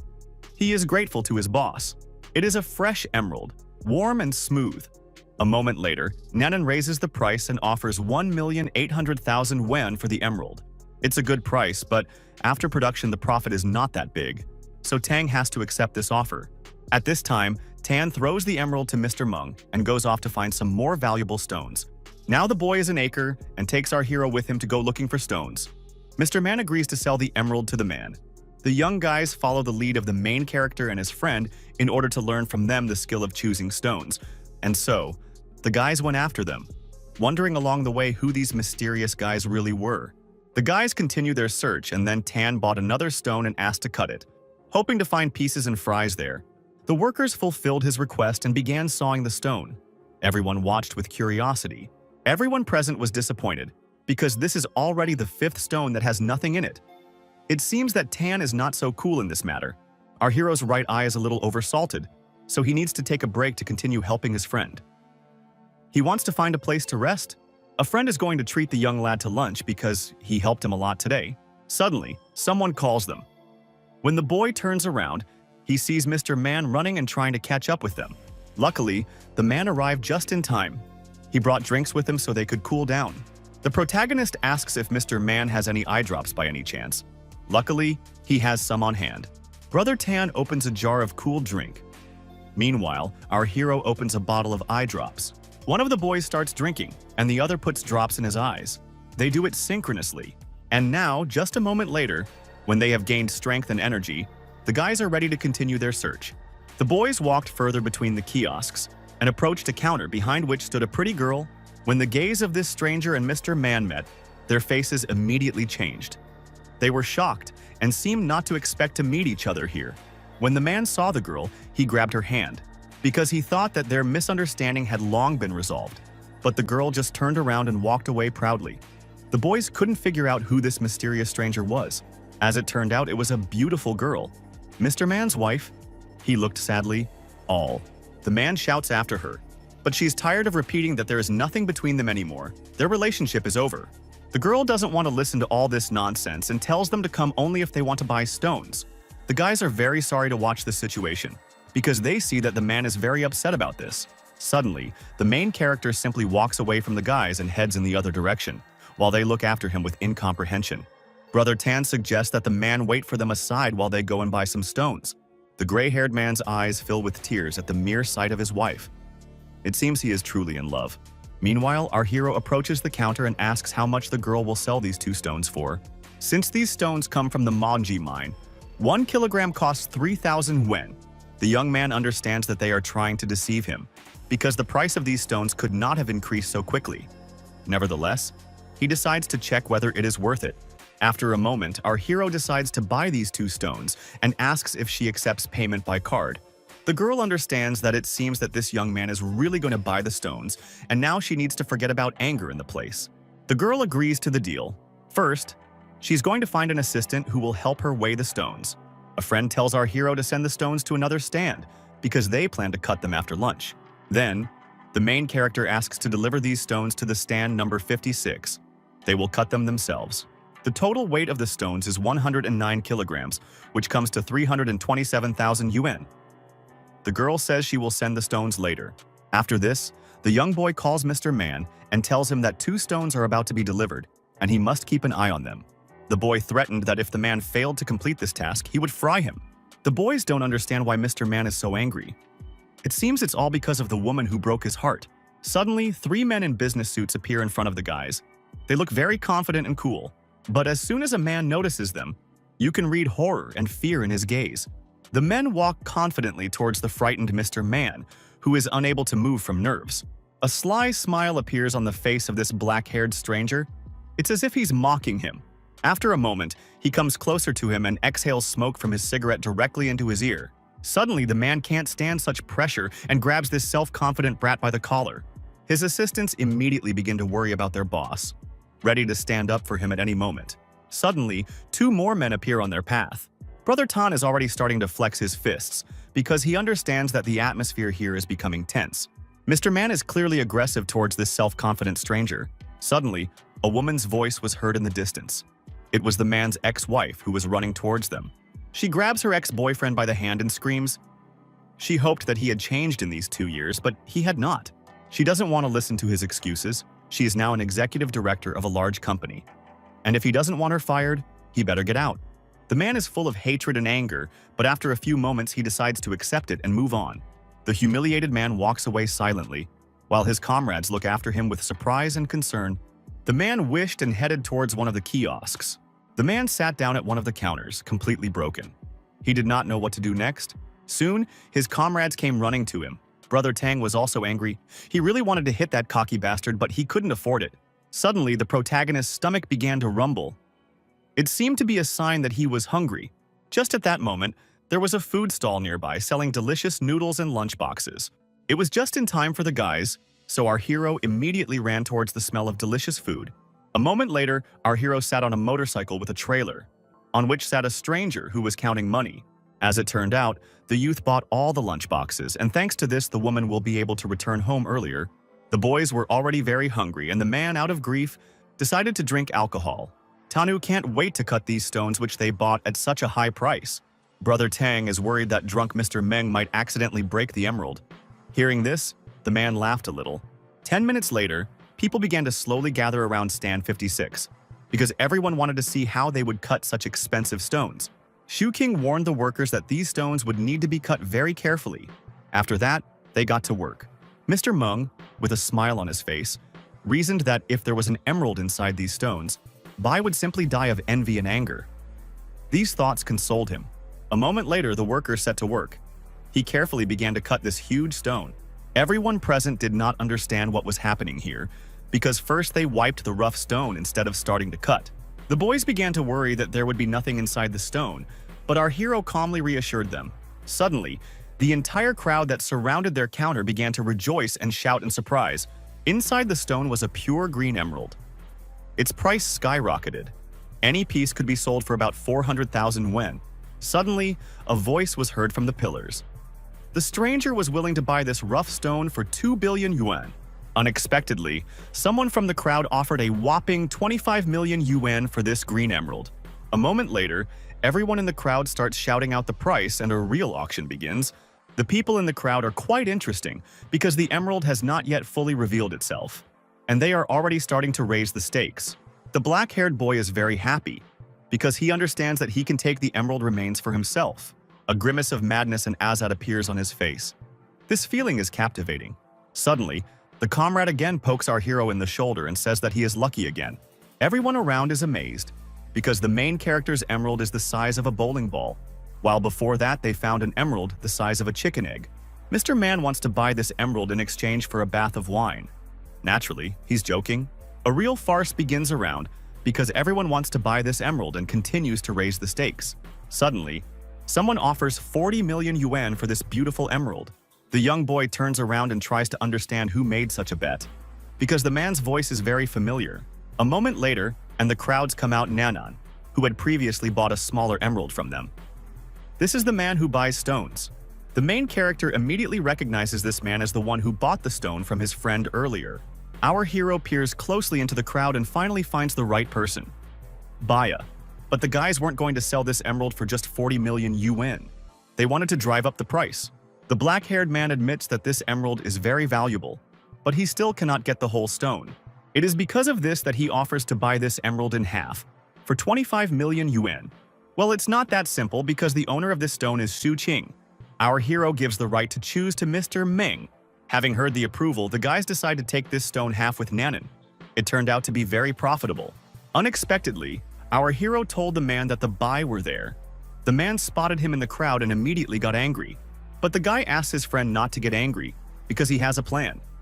After that, he suggests cutting the second stone that they bought earlier. The man didn't believe that these guys would be able to find something valuable again because it was simply impossible. Mr. Man wanted to cut this stone himself, but our hero asked him to be careful. He would show him where to make the cut. A moment later, the main character took the chalk and drew a white line on the stone. The young man said that this stone had to be cut in half at one time. The man was worried that they couldn't cut an emerald like that, but the young boy asked him to trust him. Everything was under control. Everyone gathered around and held their breath, preparing for the upcoming event. Mr. Man decided to trust our hero. Mr. Ming is determined to make a cut where Xu Qing left the chalk mark. A moment later, the saw touches the stone. With one movement, the man split this stone, but this stone was completely covered with dirt inside, so it needed to be washed with water. The assistants ran up and poured several liters of water on the stone to wash it and take a look at what was inside. Mr. Man was shocked by what he saw inside the stone. He literally fell into a stupor. The man was incredibly happy that he trusted our hero. After all, they didn't cut the emerald. The young boy looked at his friend with confidence and support. There seemed to be more people gathered around the counter, all of whom were expecting to see something cool. Everyone around was shouting that this green emerald would soon skyrocket in price. These shouts attracted more and more people. Mr. Man looked closely at the contents of the stone, trying to figure out what was inside. Ice or emerald? The man was inspired and proud of what he was able to obtain inside this stone. A moment later, he majestically raised the stone, inside of which was a glass ice emerald. Everyone present opened their mouths in amazement. Bai was stunned by what he saw with his own eyes. He couldn't believe it. It was simply impossible. The young boy praised his friend for finishing cutting the stone. But it is very strange that no one continues to bargain. This is the finest and highest quality emerald, which means it is priceless. That is why no one bids. Mr. Man began to examine this unusual emerald carefully to estimate its value. A moment later, the man, with a wide smile on his face, announces that this precious stone is worth about 200 million yuan. The main character was also shocked by how high the price of this emerald was. Mr. Man sincerely thanks our hero for his help. Immediately after this, Mr. Man turns around and looks into the crowd, trying to find his sworn enemy with his eyes. Bai was incredibly angry. He felt humiliated and insulted. The only thing he could do was grit his teeth and remain silent. A moment later, everyone started to haggle over this precious stone. A real farce begins among the crowd. The price is really very high, so only really rich merchants can afford to buy this stone. Suddenly, a voice is heard from the crowd. The new bet is 300 million yuan. The young boy turns around and sees a handsome middle-aged man in a business suit and with a beard. Mr. Man is surprised that someone would bid so high. He raised it by 60 million. Suddenly, the man glances at the stranger's suit and notices some interesting embroidery on his lapel. Mr. Man realizes that this embroidery seems very familiar to him. Everyone present began to resent the stranger for raising the bet by 60 million at once. Young people are impulsive when they see a good stone. It became clear that this guy was from a very rich and respected family. But the stranger doesn't care what people around him say. He's waiting to see if someone will raise the stakes on the stone. This family is known as the gods of the jade industry with a passion for jade. This family is already 400 years old. Everyone started asking whether the price that this amateur had set was considered valid. Mr. Meng thinks they should accept this offer, that it is quite a good one. Most likely, no one will raise the price higher, but it was not to be. A moment later, some man raised the bet to 3 billion yuan. Everyone around fell silent. A moment later, everyone present started a real farce and looked at this madman, who didn't even bat an eye. The man extended his hand and offered cooperation. He said he would transfer the money a little later. Everyone stood with their mouths open. Mr. Man handed the emerald over to the stranger without any problems or hesitation. It seemed he had no doubts about it at all. The stranger admired this color. It is a very valuable glassy green emerald. The stranger admired it. A moment later, the respectable man hands over his business card and asks Mr. Man to call him if he has any more emeralds. The man looks closely at this business card and understands that it is jade, which means it is more expensive than gold. Everyone present began to discuss how noble a person Mr. Man really was. A stranger glanced slyly at the crowd, and the thought flashed through his mind that they must have many more precious stones. This cunning boy quietly headed towards the counters, but suddenly one of the men noticed him and asked where he was going. The two began to discuss some topic, trying not to attract unnecessary attention. The boy doesn't understand why his friend is screaming like that, because now they need to be as quiet as possible. But his friend has already disappeared without a trace. The bald man decided not to miss the opportunity, so he immediately ran to the counter to buy up all the stones and get emeralds. The man wants to somehow annoy Meng, because he has become too arrogant. A moment later, the man pushed the other man, causing him to drop his cigarette. His assistant came over and helped his boss up. He was incredibly angry about everything that was happening. This stone should be his. It irritates him that someone is trying to use it for their own interests. A verbal altercation begins between the men. They all begin to fight over the stones. Their humanity leaves them. Suddenly, two strangers in suits approach the man and are about to make an important announcement. They say that this is not a place to spend your money. All the valuable rough stones were not bought in stalls 44 and 64. They were bought in another stall. Anyone who wants to can look into kiosk number 18. Bai praised his subordinates. Nobody understands what's going on here. It seems they actually bought them at stall number 18. These two stalls have just opened, so those who haven't paid must put the stones back. Mr. Meng was very angry that Bai had stolen all his clients so easily. Our hero tried to calm him down. It seemed like the young lad had some kind of plan already prepared. He headed off somewhere. Our hero asked a passerby for a brush and a can of red paint. Mr. Man immediately understood what the guy was up to. A moment later, the young lad began to move a paintbrush over the stones. I wonder what he was thinking. Suddenly, the man called Luo and bowed to him. He wanted to tell them something important. There was a real commotion all around because everyone wanted to find their way to stand number 18. It caused a real furor. Suddenly, Mr. Man catches up with the crowd of people and begins his speech. He admits that the stones were indeed bought at stalls 44 and 64, but they haven't even cut the stones yet and they can't know for sure. No one can know for sure if there is an emerald in there, so the man volunteers to cut them open and find out. Everyone immediately stopped because they became curious about what would happen next. They noticed Baya's frightened eyes. It is easy to read fear and apprehension in his gaze. A moment later, Mr. Meng finished cutting the stone and called those present to look at what was inside. As it turned out, there was nothing inside at all.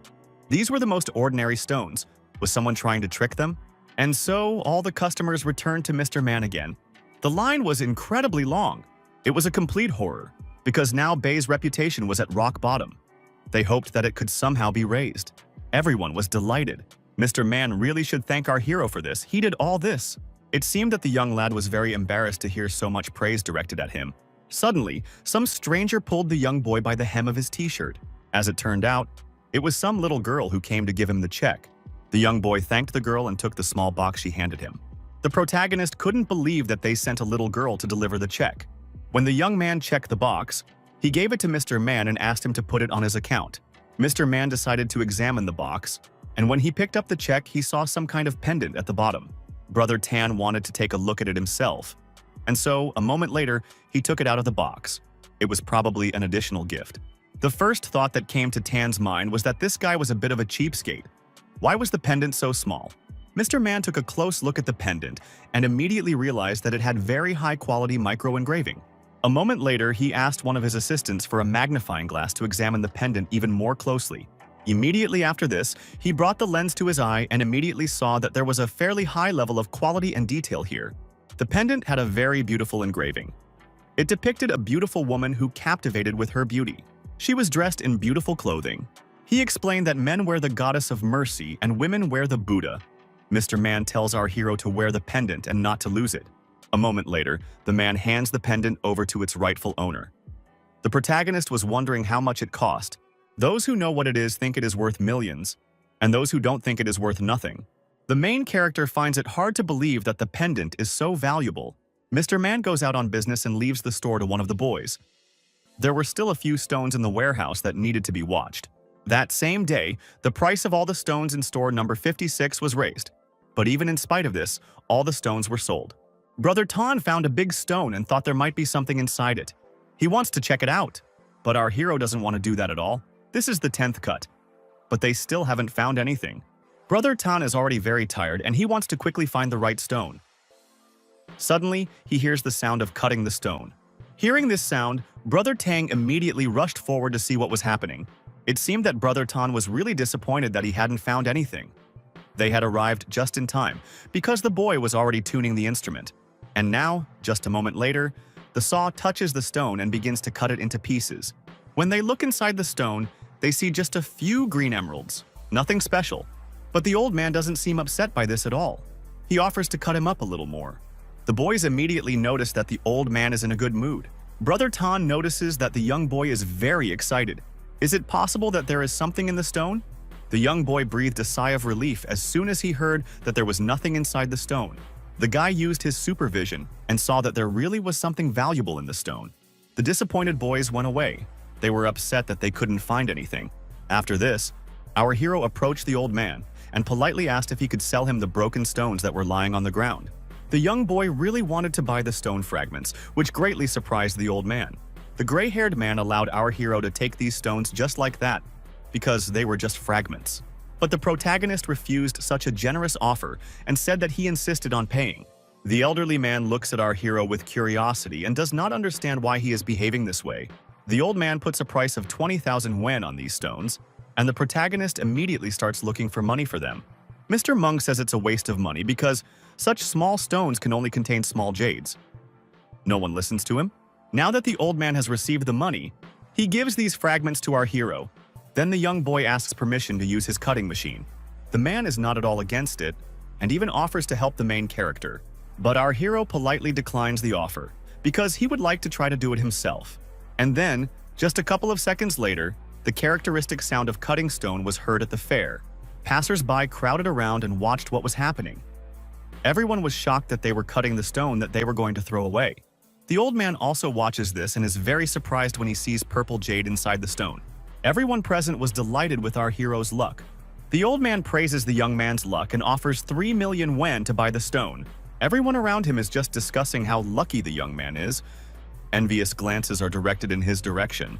The young lad explains that he is not going to sell the stone. He wants to make a pendant out of it for his girlfriend. Brother Tan is happy for his comrade and says that he should also take his half of the jade. The protagonist agrees to share the stone without any problems, but if he can only carve one pendant, he will give it to his girlfriend.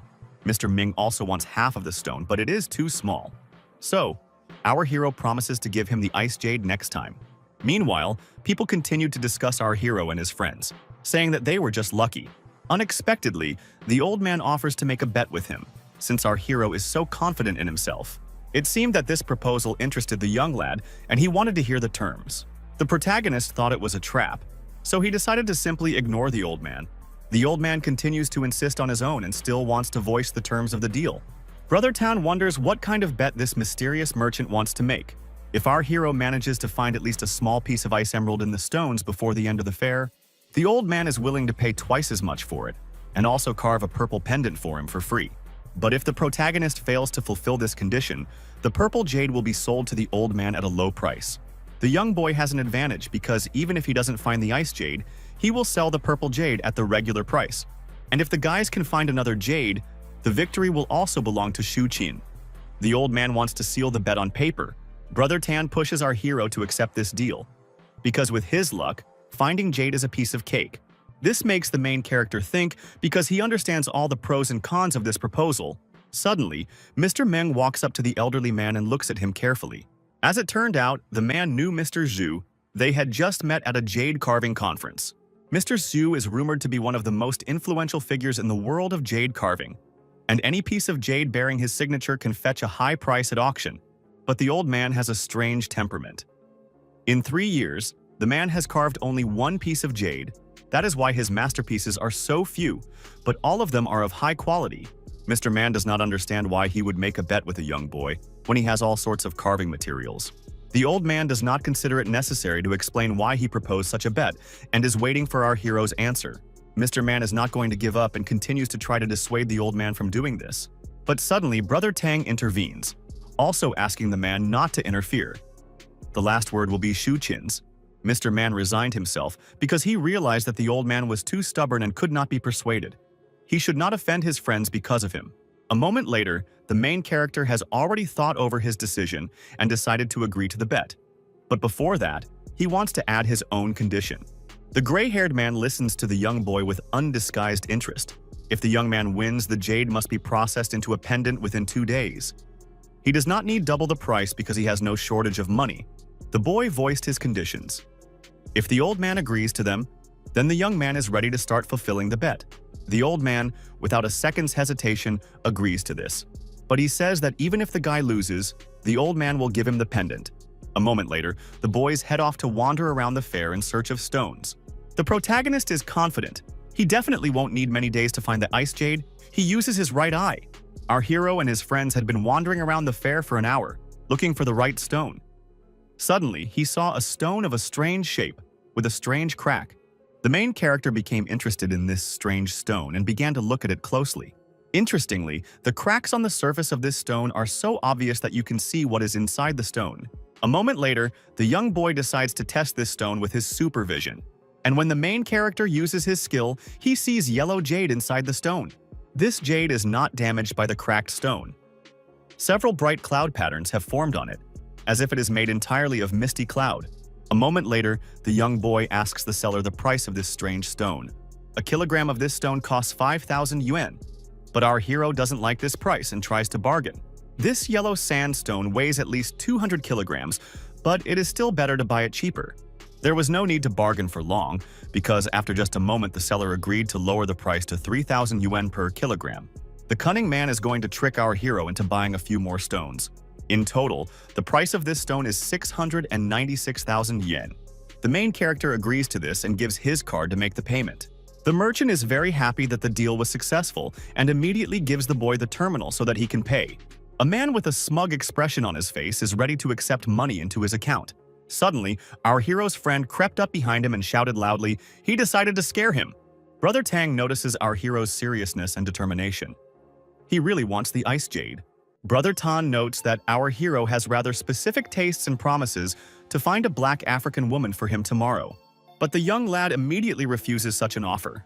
He doesn't need it. Now it's time for the old man to watch the stone being cut. But Brother Tan asks him not to rush. But the young boy is worried that the old man might not keep his promise and run away. The old man is standing by that stand, looking at the stones. He is obsessed with jade, so the sound of cutting the stone will definitely make him come. A moment later, Mr. Man walked towards the boys. Mr. Man is really impressed with his friends. The old man is a first-class jade carver, but the boys manage to make him look like a joker. It doesn't seem that way to the young lad at all. A moment later, the young man takes a marker and begins to make marks on the stone to begin cutting.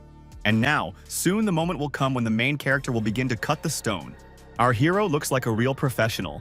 He will earn a fortune by buying this stone for such a price. The old man offers to buy another stone. Mr. Meng immediately notices that this old man is quite cunning.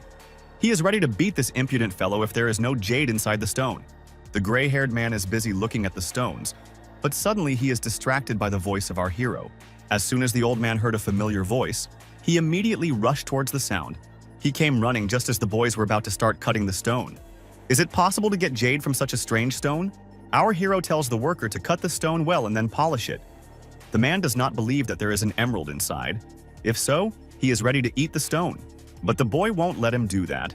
Since he wants to fill his stomach so much, he can eat the pieces of the shards. A moment later, the worker picked up the saw and prepared to cut the stone. The man is more than sure that there is nothing inside the stone. It is nothing more than a piece of garbage. The man is irritated and says that our hero doesn't seem to understand stones at all. The young boy says that it is none of his business. He spent 600,000 yuan on this stone, and now he can cut it any way he wants. A moment later, the boss comes up to the guy and slaps him on the back of the head. If he doesn't want to work, he can go home and feed the kids milk. Seeing this, the whole crowd watching the guys burst into laughter. They all started laughing at the humiliated guy. The unfortunate guy imagined in his head a horrible picture of 2 bottles of milk hanging from him. And so, the disgraced guy screams loudly and agrees to polish this stupid stone. Soon, the boy takes the necessary tool and carefully begins to polish the stone. At this moment, a beautiful snow-white dove flies over the children. The guy continues polishing the stone, but suddenly, his expression changes. He is clearly shocked by something. The protagonist says to water the stone to see what's inside. A smile appears on his face. When the water runs off the stone, it becomes clear that there is yellow jade inside. Everyone around is shocked that Shu Qing has found jade again. Those present begin to heatedly discuss this jade of a pleasant, oily yellow color. This is not just yellow jade, this is high-quality yellow oil jade. Everyone admires our hero's luck and does not understand how he constantly manages to find such stones. The gray-haired man was very surprised that another piece of ice jade was found so quickly. But it doesn't matter anymore. The elderly man looks at this stone with admiration and reaches out to it with his hands. The realization that this jade now belongs to him makes his blood run cold. Just from the realization that this beauty now belongs entirely to him, the blood runs cold in the veins and the breathing slows down. The old man's eyes filled with real tears of happiness and euphoria. He can't wait to get the jade. The elderly man got so carried away that he climbed right under the saw and almost lost his fingers. He needed to keep a close eye on this old man so that, God forbid, nothing happened to him. The gray-haired man accepted his defeat without any problem. As he had promised, he would pay double for the stone. The young lad looked at the old man with a sly smile. The main character doesn't need money at all. He remembers the last condition he set earlier. The gray-haired man hoped that the boy had forgotten about this condition, but it was not to be. The old man actually promised him this, so he must fulfill his promise in order not to lose his reputation. The old man tells him that the purple jade will be ready the day after tomorrow and asks him to give his phone number. The young man said that he would not sell the jade for double the price, but would give it to the old man if he offered the current price. This is all because he thinks that the best yellow jade will only have value if it ends up in the hands of an old man. Since the man is already old, his hands are shaking and he cannot see clearly. Suddenly, his grandson enters the workshop. The grandson wants to play with his grandfather, but he is worried that he is very tired. The old man will always find time for his grandson. Thoughts come to mind that perhaps it is time for the man to retire, time to prepare for the final cut. The old man has been looking for jade for a long time to carve it one last time. He is even ready to be deceived or lose money. Suddenly, an elderly man grabs our hero by the hand, and he does not understand what is happening. A moment later, the old man bows before the young boy and sincerely thanks him for everything. Our hero takes Mr. Zhu by the hand and invites him to look at the stone. He thinks they are in for a surprise. The man has almost finished his work. Now he is busy grinding. It's only a short time before the yellow jade comes out. This is the final stage of polishing. The gray-haired man was stunned when he saw this extraordinary yellow jade. A moment later, an old man rushed towards the jade, shouting that it was a golden Buddha on the clouds. The old man grabbed it in his arms and hugged it. He never thought he would hold such a miracle in his hands. The young boy did not immediately understand why the old man began to talk about Buddha. When our hero looked at this jade, he really saw Buddha there. The protagonist told the old man that he would sell him this jade, and he could take it and carve it the way he liked. The old man burst into tears. If he said he couldn't afford the stone, would the boy still give it to him? Hearing these words from Mr. Zhu, everyone looked at each other and stared at him in surprise. Is this jade so expensive that even Mr. Shu himself, with a fortune of over 100 million, said he couldn't afford it? Our hero promised to lower the price for him, and he could just drag him back and cut him out if he wanted. The old man doesn't want to take advantage of the boy's kindness. He wants to talk to him in person, so they need to step away. The young lad will agree to this only if the old man feeds him. The old man finally figured out how to buy this stone. It will feed Shuchen for the rest of his life. Then, the gray-haired man carefully examines the protagonist from head to toe, while he stands there in confusion. Mr. Meng said that our hero would be able to earn a living for the rest of his days if he mastered at least 30% of the art of jade carving. As it turned out, Mr. Zhu was going to teach the protagonist the art of jade carving. But even if the old man is going to teach the young man, he doubts he will have time to teach him. He would just like to sell the jade for less. Studying can wait. But now the old man invites the main character to his home. Hesitating in such a matter is quite normal. When the young man sees his work, he will definitely not be able to refuse. After a moment, the young boy finally agrees to go to the old man's home. So, the guys are getting ready to visit. Suddenly, they hear the sound of a car horn. How did it get here? A few seconds later, a luxurious black car drives between the counters. It is immediately obvious that these people are from a respected family. The car brakes sharply and stops near one of the counters. A moment later, a respectable man in a business suit gets out of the car. As it turns out, this is Mr. Zhu's son. He wants to help his father, but he tells him not to worry and to quickly invite the guests into the car. The man obediently fulfills his father's request and invites the boys to sit in the car. Mr. Man looks closely at this man and realizes that he has most likely seen him somewhere before. The car sets off while Mr. Man is still trying to remember where he saw this man before. Some time passed and Mr. Man asked to stop the car. He wants to take his car and go after them. Soon the man gets into his white car. Suddenly, an idea came into Mr. Man's head. If he had known that this man was Mr. Shu's son, he would not have driven his car. Some time passed, and the guys finally arrived at the right place. Our hero was delighted when he saw the old man's house. It's a quiet and elegant place to spend the rest of your life in peace. The old man has a great sense of taste. There is not a single piece of modern furniture here, only rarities. You feel like you are in the past. This is a very strange place because the guys feel like they are in a museum. Our hero is interested in what they will feed him. The old man asks Goyan to accompany the guests and not to worry about him. At this time, the old man continues to hug and press the golden Buddha to himself. He wants to examine it from all sides. The son grumbles at his father, calling him ignorant, and asks the guests not to be offended by him. For him, jade is above all else. Mr. Ming says that if they went back 400 years, he would become the legend Lu Zong. But the boy said that was far from true. If only he had a Kunwu jade knife. It seems that Meng feels depressed in front of Mr. Xue. Brother Tang noticed this. If the man is not mistaken, then those people should also have the surname Lu. No wonder he sold the jade for 300 million yuan. The old man is surprised to hear such a sum. A moment later, an elderly man approaches our hero to check out this jade, but our hero has started to brush this off. He wants the old man to bring him something to eat, otherwise their deal is off. Hearing this, the old man quickly orders his servants to prepare a large dinner and bring something to drink. The old man was upset that the main character was thinking only about food and not about the beauty of Buddha. No matter how valuable jade or emerald is, it is simply a sought-after product of nature. This product is nothing more than a rarity. But I wonder how many people have been tempted to become sinners for its sake. The old man was angry at his son for such words because it is thanks to these stones that he feeds his family. The man didn't want to offend his father, so he immediately apologized. A moment later, he added that he was leaving in 2 days, so for now he would stay at home with his father. Suddenly, the old man calls the young boy to him. He sits down at the table and begins to write something.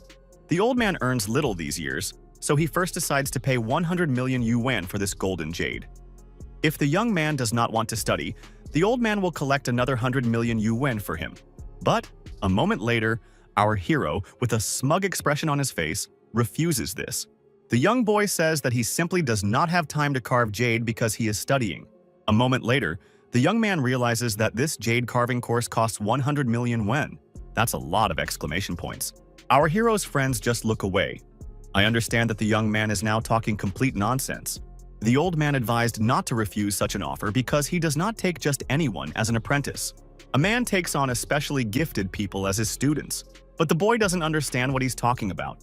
As it turns out, the answer to this phrase lies in jade. The young boy still doesn't understand what is being talked about, but the old man tells him that he needs to look at the number of patterns on the jade. Golden Buddha on clouds. Actually, jade has a natural layer of cloud pattern. The old man counted all the clouds in this jade and gave the same task to our hero. He must do it in a quarter of an hour. Having said these words, the man hands the jade to the protagonist and says that he expects him in 15 minutes. But if our hero makes a mistake, the old man refuses to teach him, and they will simply forget about this offer. If the young boy manages to calculate everything correctly, he will become his last student. It is important to follow the rules. This jade carving of the sealing knife will be his inheritance. As it turned out, the old man was not trying to take advantage of anything. If he became his disciple, he would receive a beautifully carved piece of yellow jade. As soon as the young man realized this, he immediately felt ashamed because he had a completely different opinion about the old man. A moment later, the boy answers the old man's question and names the number of clouds located on the jade. Everyone present suddenly fell silent and stared at our hero in silence. They are shocked that our hero answered the question so quickly, because the master hasn't even said that they can start the task. Upon hearing the correct answer, the old man laughed loudly and said that the protagonist definitely deserved to be trained.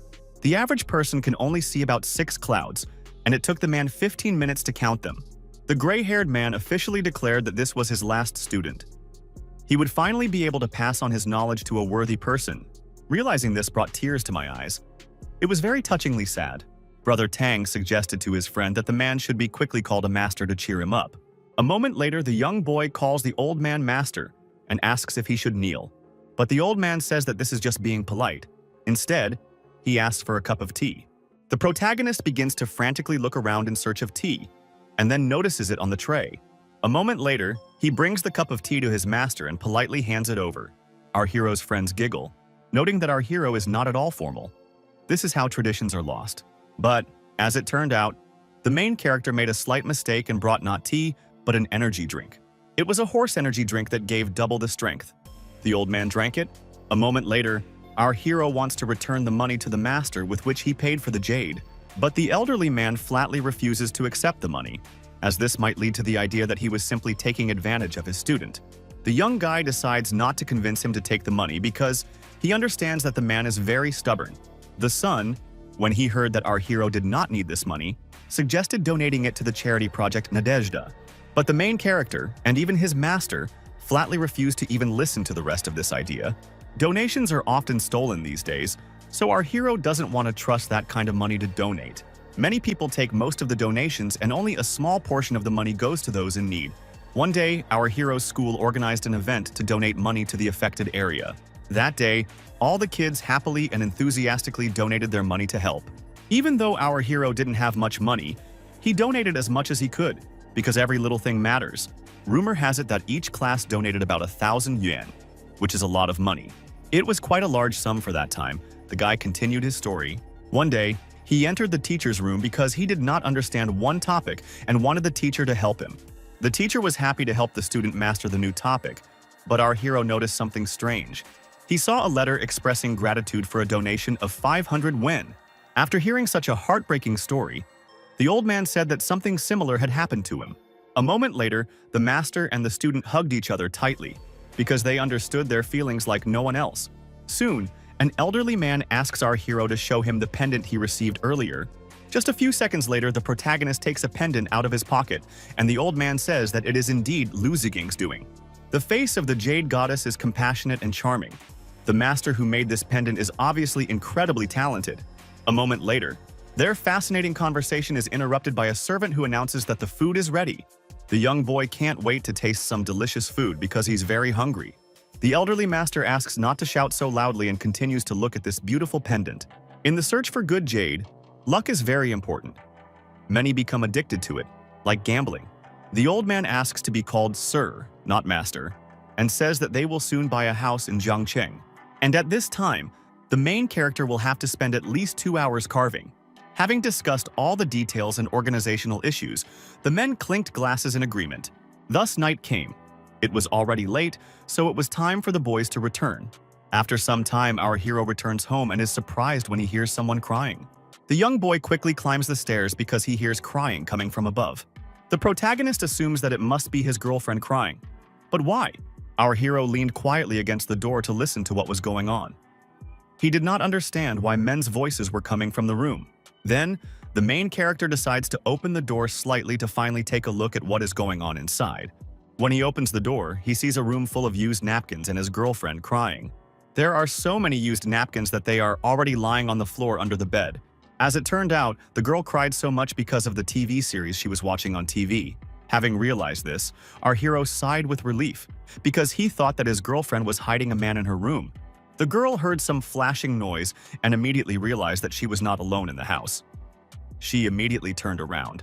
The girl notices that her boyfriend has a strange voice and lies that he is already asleep, so he does not want to talk. The guy notices that she lies and pretends quite well. He sees her going to bed, not crying over some TV series. Hearing these words, the girl gets out of bed and quietly approaches the door.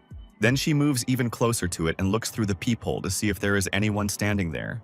And so, when the girl looked through the peephole, she saw no one behind her door and relaxed. And so, the next day arrived. The sun was just beginning to rise. Our hero slowly began to wake up from the fact that someone entered his room. Half asleep, the young man did not understand who exactly had entered his room and why so early. It turned out that it was not early at all. It was midday. It was Mr. Meng who had come to wake up his friend. The man returned the boy's 450 million yuan. He was very happy for his friend. The young boy went down to the first floor to go and eat. The guys decided not to eat at home but to go to a restaurant. Soon, our hero arrived at the place. The guy was surprised when he saw that his girlfriend was not at the table. As it turned out, she went shopping with Mr. Emin's daughter. But our hero did not give her a penny. The main character felt embarrassed that he actually forgot to give his girlfriend money. But Brother Tan told his friend not to worry because he gave the girl some money on his behalf. Now he expects gratitude. But the payment issue won't be resolved later. Today they are participating in the stone competition and must be determined to win. The young boy was shocked when he heard the news that they were taking part in a competition today. The main character immediately began to wonder how he could take part in the competition. As it turns out, on the second day of every stone fair, there is always a competition for the best stone. The organizers select the best jades for the final match, and the final winner will receive all the jades and 2 million yuan to boot. Brother Tan made an agreement with the organizers, and thanks to this, our hero can choose stones for Kiosk 56. The protagonist did not expect that so many hopes and expectations would be placed on him. After all, he is not an X-ray machine. The young lad is too lucky, so his friends don't even doubt him. It is better to try and fail than not to try at all. No one will be blamed if he fails. Mr. Meng has heard rumors that Bai has hired a stone expert to select the best one. He is confident of winning. But Brother Tan doesn't doubt his friend. He believes in his victory. Mr. Meng also supports our hero. The main thing is not to worry too much. Once the main character wins the competition, their other stones will be sold out in minutes. Brother Tan will be rooting for our hero and will make sure to congratulate him if he does win. Mr. Man is truly magnanimous. The main thing is that our hero crushes that bastard Baha. The main character cannot say that he is confident of victory, but he can defeat Bio with ease. The young lad is charged with energy and enthusiasm. He is determined to win. The main character said to bring the car so that they could go to the Olympics. And so, soon, a black car arrived, and our hero got into it, after which he went to the competition. Some time passed, and the main character arrived at his destination, after which he got out of the car. The young boy tries to calm down a little and not be so emotional. The guys came to the fair. There were already people there who were preparing for the competition. The boys passed one shop after another. The protagonist realizes that Mr. Man has invested a lot of money here, so the young man is going to give it his all. The young man reports that 2 of the 10 stones definitely contain jade. Half an hour passes. Here is a piece of jade in a gold frame with a good color. This stone is quite large. Our hero chooses this stone. The protagonist wants to use his ability again, but for some reason his eye cannot see anything through this stone. The surrounding rocks are visible. Is it possible that the thickness of the rock has limited his vision? In this case, the young man decides to look at the neighboring rocks. Thus, another half hour passed. The protagonist continued to look at the stones. Suddenly, the boys heard some kind of scream and immediately turned towards the noise. The young boy was waving his hand rapidly. It seemed he had been bitten. Mr. Meng quickly ran to his friend, trying to figure out what had happened. As it turned out, Shuchen had been bitten by a bug. The young man has no idea what kind of bug it is, but his arm hurts terribly and is swollen. Then Mr. Man goes over to the rocks and looks at them, after which he notices several caterpillars on them. As it turns out, this little caterpillar is to blame. Brother Tan wants to crush this caterpillar in revenge for his friend. But, unexpectedly, Mr. Man prevents the guy from crushing the unfortunate caterpillar. The caterpillar can still be useful to them as a medicine. Having said these words, Mr. Man picks up the caterpillar. A moment later, the man crushes the caterpillar with one light movement of his fingers, after which he drips its liquid onto the boy's sore arm. Then, the man begins to gently rub the liquid into the guy's wound. The main thing is to do it evenly and carefully. Right after this, Mr. Man asks another guy to bring him some tiger balm to apply to our hero's wound. After this ointment, the guys are going to take the main character to the hospital to definitely cure the guy's hand, but the young boy doesn't see a problem with this because it's just a pathetic bite from some bug. Mr. Man calmed down and admitted that he probably shouldn't have made a fuss. After that, our hero decided to go back to choosing stones. The protagonist decides to check the stone that Mr. Meng is sitting on, because last time he brought 50 million yen. What if he's lucky this time too? When the young man used his ability, he was shocked to see a piece of shiny imperial green jade inside. Our hero didn't wait, and told Mr. Man to get off his ass and take the stone to the pile of the chosen ones. Brother Tang is jealous of Mr. Meng's lucky ass. Yesterday, he sat on a rock that contained jade worth 50 million yuan. The boys immediately ordered that this stone be taken to the chosen ones. So the boys only have one stone left to choose, not much left. The young boy allowed his friend to choose the last piece of stone. Inspired, Brother Tan rushes to the stone counters to choose that coveted last stone. Brother Tan chose the last stone and brought it to our hero to look at. This stone is big and round, which means there must be something good in it. The young boy uses his ability and sees that inside this stone is hidden ice jade. A moment later, the main character reports that Brother Tan was really lucky with this stone. Just a few seconds later, some important news is announced over the loudspeaker and a minute of attention is requested. The main character decided to call his sister and tell her that he had become Master Shu's disciple. And so, when the guys had selected all the necessary stones, they began to load them into the car. Some time passed, and a car parked near the counters. A man got out of it. This man is Huang Bo Wen, who is one of the sponsors of the trade fair and also one of the bosses of the illegal stone auction. It is the bosses who set the prices of the stones and pay attention to how the previous trading year went. For example, the odds on stall 56 are 5-1, and if you bet 1 million, you will receive 50 million yen for winning. The man wonders who Mr. Man is going to bet on this year. Naturally, he's going to bet on himself. The odds of their stall are 5-1, so if he wins, the man will lose 100 million yuan. Invited bid. Offer your own raw material to allow others to bid and receive all the bets. In previous years, Mr. Meng's maximum bid was 10,000 yuan. He never cared about the invited bid. What made him change? They need to ask permission from the organizers to place a bet. It is fixed only when both parties agree. There are 2 stalls for guest betting here, stall number 18 and stall number 26. Bai invited a professional here to thoroughly examine the raw materials and supplies he had recently taken from him. Unexpectedly, Mr. Meng decided to bet a whopping 50 million yuan that Bai would not become champion this year.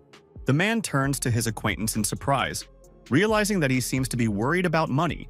A moment later, the man began to write something on a piece of paper. "It's a check for 50 million, the man says to take it if Bai still dares to accept his bet. Hearing such persistence from Mr. Meng, the man finally agreed to call Bai Sheng. And so, after a few minutes of conversation, Bai Shengjun accepted the bet. So Meng still has some time to regret it. The man is going to stand his ground until the very end. He promises to buy the man a drink if he wins. He declines the drink and says that 10% service charge will be sufficient. Suddenly, someone grabbed Meng's shoulder and said that Bai would definitely be unhappy this time. Mr. Man asks to be more gentle because he is already old. First, he decides to pay the bill. There are pure raw materials, 52 million yuan in total, minus an additional 100,000 yuan and divided into 17 million and 300,000 yuan per person. They agreed to split the money they win from the competition, so why should they pay for his bet? The protagonist tells them to use his credit card. They should take their time. He will consider the card as their agreement to split the bill. Brother Tan hands over his credit card and asks not to call him stingy later. The competition is about to start, so the guys need to hurry. The guys started to get ready because the competition was about to start. Brother Tan hurried Mr. Meng and our hero so that they would not be late for the competition, because there were only a few minutes left before the start. Soon, they arrived at their destination. A huge crowd of people had already gathered there. There are only 150 stalls participating in this competition. All participating vendors are divided into groups of 50 people and compete. In addition to all the emeralds, the winner will receive an additional 2 million in prize money. There are no prizes for second and third places. The competition rule is winner takes all. The 1st to 50th stalls start first. And then, just a moment later, the man shouts loudly and announces the start of the competition. The man notices 3 stalls that have picked out some pretty good stones. But, unfortunately, there will be only one winner. The competition includes a comprehensive assessment of transparency, volume, and cost. The man asks with a smug grin if they are going to lose the 50 million yuan bet. It seems he got lucky this time. 3 whole bets. Mr. Ming thinks that he might not win this time. In addition to the ice jade, Bai also has 2 green oil jades with good transparency. Looks like he has Mr. Meng to thank this time. Bai brazenly mocks the man. Brother Tang can't stand to see his friends bullied, so he immediately stands up for Meng by insulting Bai. The young man said that his stones were just trash. Bai seemed offended by these words. A verbal altercation began between the boys. Tan tries to convince the girl that Bai is a terrible person, but she doesn't want to listen to him. The girl starts to get upset with Meng. She didn't expect him to hang out with such rude people.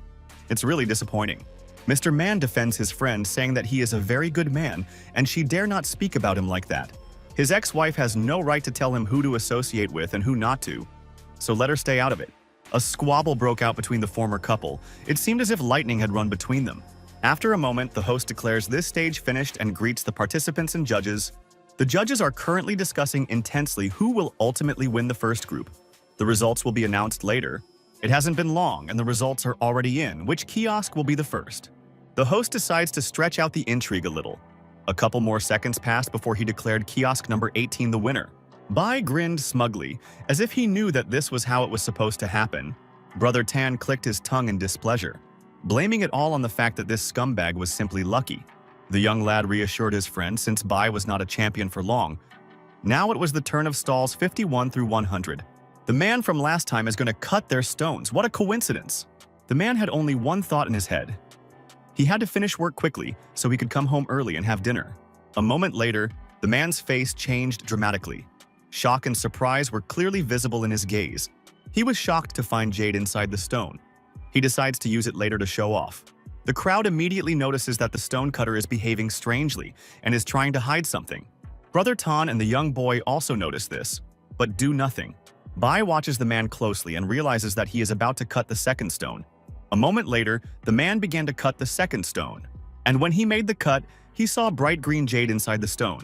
Everyone present was shocked. The man can't believe how lucky he is today. This is a large jade in a gold frame. Is this really true? This jade is clearly not less than 10 kilograms, and the transparency of this jade is quite good.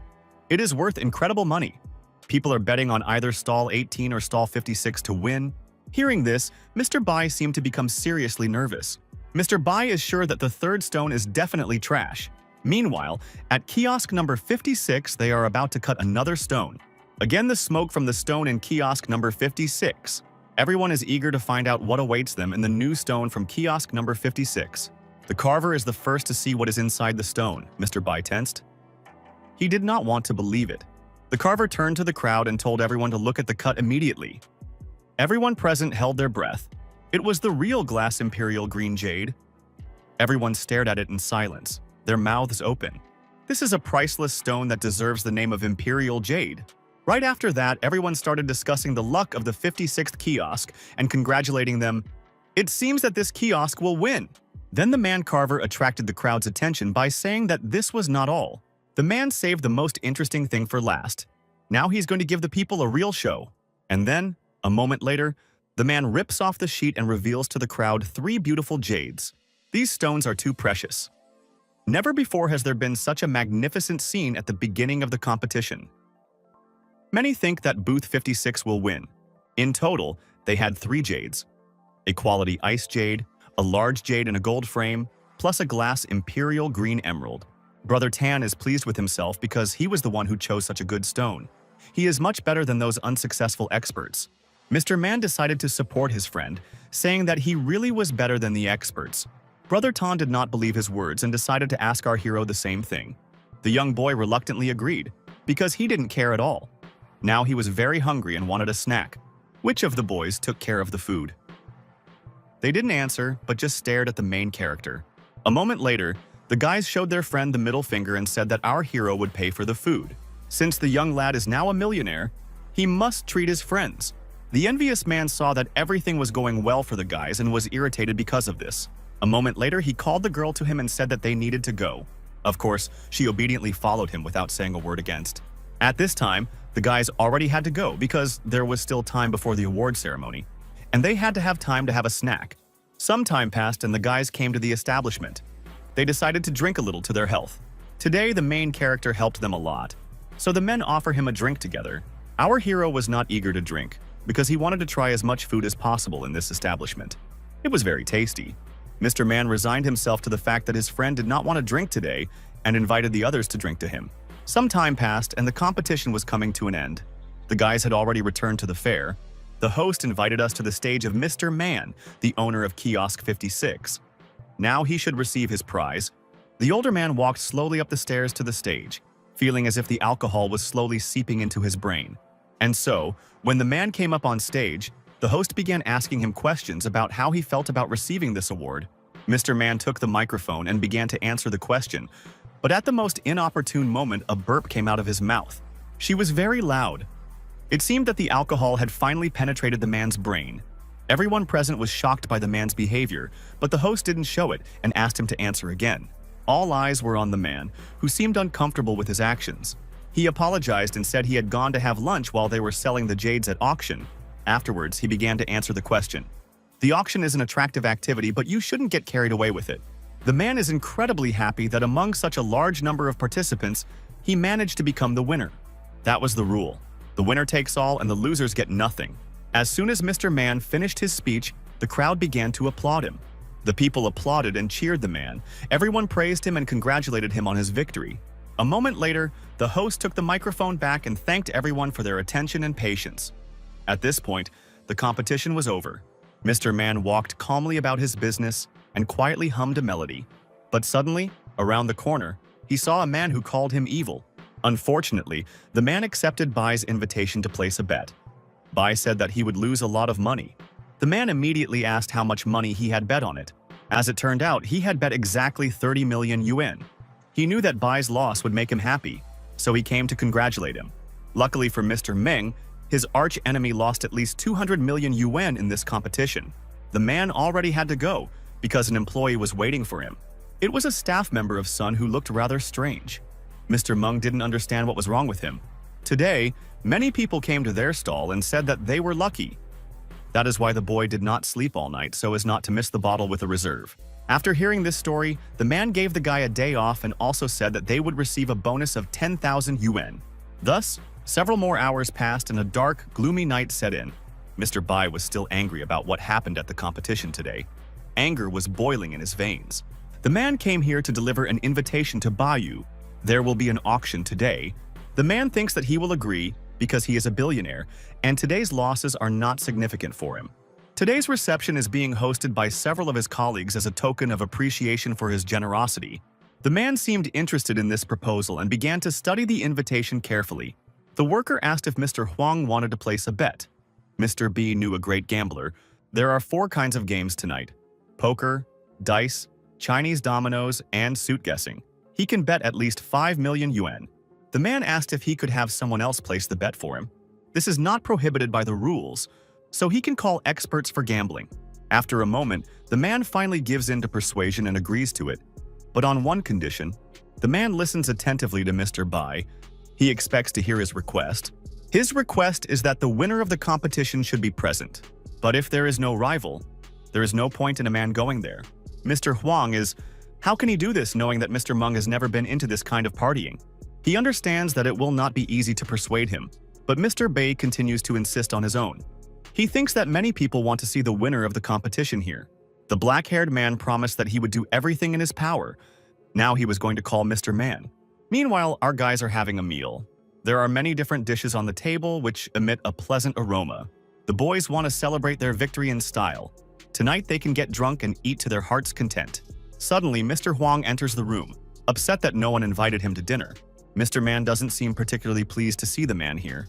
But in the end, he has no choice but to put up with his company. The man tells the uninvited guest to try the food because it is top-notch. First, he advises him to try the traditional snack tenchong. The man listens and takes a bite. Immediately after, there is an explosion of taste buds. It's incredible. Immediately after this, Mr. Ming invites the guest to drink some rice wine. Mr. Meng knows that Huan never just comes. He understands that the man is up to something. When the black-haired man finished his wine, he admitted that this food was much better than what they were getting at the big hotel. Then Mr. Man gets straight to the point and asks why the guest came. It's clearly not just for nothing. The black-haired man explains that they are having a party tonight, and he would really like to see Man there. The man continues to try to convince Maine to come to the party in every possible way, saying that they should not celebrate their victory alone. Unexpectedly, Mr. Man interrupts his guest mid-sentence. Huan knows very well that Meng is not just a place where a gang of rich people get together to drink and gamble. Well, the man continues to stand his ground and begs him to come. He will just play a few games, and even if he loses, he will not lose much money. Mr. Man immediately suspects that someone demanded that he bring him to the party. He asks to tell the truth right away. Realizing that he has been exposed, the black-haired man reports the whole truth, that it was Baya's request. He points out that it is shameful to leave money and wine aside, but Mr. Meng is unwavering in his decision. He doesn't want to get involved. Then, Brother Tang suggests that our hero play games because he is very lucky. The black-haired man supports this idea because, with the young man's luck, they will definitely be able to win. The young lad doesn't need much persuasion, and he agrees almost immediately. They can't let anyone look down on them. They don't want trouble, but they're not afraid of it either. The guys are determined to win because they have Shu Qing. With his luck, Bai will definitely end up on the losing side. And so, the guys decide to head out to the party. The main thing is not to forget to stop at the right time. The protagonist is completely confident in his abilities. The car is already waiting for them on the street. They can go. Mr. Man is determined to completely destroy Baya this evening. But before he can move on, Mr. Meng must pay the bill. Huan leaves. And so, after some time, Mr. Huang gets into his car and drives to the right place. As soon as the car pulled out, the black-haired man called Mr. Bai to report everything that had happened. He fulfilled his request. Mr. Man finally agreed to attend the banquet. The black-haired man was glad that everything turned out as he expected. He is looking forward to Bai's presence at the banquet. A few more hours pass in this manner. Night has fallen. But in this luxurious building, the party is just beginning. It is very spacious and light inside. You can hear the noise and conversations of people who filled the entire hall. Mr. Ming, Brother Tang, and Shu Qing had also already arrived at the scene. As it turns out, the main character has already played big and three-card brag before. But unfortunately, this knowledge is useless here. The young lad even knows how to play dice because anyone who knows the numbers on the dice can do it. Moreover, if they only bet on dice, they will be able to win most of the games. Mr. Man is slightly shocked by the information he heard, but he would be incredibly happy if everything turned out exactly this way. In the end, they decide to bet only on dice and win. A moment later, the doors to the hall swing wide open and 3 people appear on the threshold, attracting everyone's attention. Everyone immediately turned around to see who had arrived. As it turned out, it was none other than Mr. Bei and his colleagues. Soon, Mr. Huan approaches the newly arrived children and kindly greets them with open arms. Mr. Bai is looking forward to having some fun tonight, and he can't wait to play with Mr. Man and our hero. The black-haired man immediately sets out to fulfill Mr. Bai's wish. Mr. Ming looks at Huang and Bai with suspicion and attention, who are clearly talking about something secret. Huan invites him to start the party and games, but he abruptly stops him. The man does not like to gamble, so they will only play for luck if they have to. Then Mr. Man sets clear boundaries, saying that today they will only play dice, and if suddenly someone tries to convince them otherwise or something like that, they will simply leave the event. But it seems the black-haired man doesn't mind at all. Let fate decide who wins. Mr. Man is sure that Bai has some tricks, but he is also confident in his friend and his luck. The young boy thought that he could invite his brother Tan to come with them. But the man replied that he was busy with more important things right now. At this time, Brother Tang was busy enjoying a romantic moment with a certain long-haired beauty. A moment later, the main character decides to call his friend and asks where he is. But it seems that Tanu really doesn't have time for this now, and he simply hangs up, saying that he is on the 3rd floor. Our hero just called a man who values girls more than his friends. Meanwhile, Brother Tan decided to take the girl with him, and at the same time introduce her to his best friends. The girl's name is Hana, and she is a jewelry business manager. Everyone politely introduced themselves and got acquainted. As it turned out, Tan had several tons of raw materials and hoped that Mr. Ming did not object to this. Mr. Man is proud of his friend and realizes that he is truly generous to women. The girl's jewelry has been famous in China for a long time, so it was worth it. The girl asks him not to worry and hopes that they can help each other in the future. Suddenly, someone approaches the boy with some question. As it turned out, it was Mr. Huang, who needed to step aside and talk to Brother Tang in person. Tan wanted to finish the conversation as soon as possible, because after that he had important things to do with the girl. Moments later, the boys went into some other room. Mr. Meng noticed with a look on his face that young people these days really weren't ashamed of anything. A moment later, the black-haired man opened the doors to the room wide. And then, as soon as the doors opened, incredibly cold air came out. It seems like someone forgot to turn off the air conditioning, and now it's as cold in here as a morgue. The young lad was not very keen on gambling in this room, as it was too cold. A moment later, the company entered and were amazed at the size of the room. It was very large. Meanwhile, Mr. Ming saw his ex-wife on the sofa, with Bai sitting next to her. Mr. Man recalled that he had been promised that the gambling would be fair, but he had a bad feeling about it. Huan tells him not to worry, as the room is equipped with at least a dozen cameras to monitor the fair outcome of the game. Then the boys complain that it is very cold in the room. The air conditioner temperature is too low. The black-haired man asks them not to be angry, promising that he will solve this problem right away. Immediately after this, the man yelled at the servants and blamed them for everything. Mr. Huang complained to the workers that the air conditioner was too low. Do they really want to drive away all the guests? But the workers began to justify themselves, saying that this was the client's request, which they were obliged to listen to.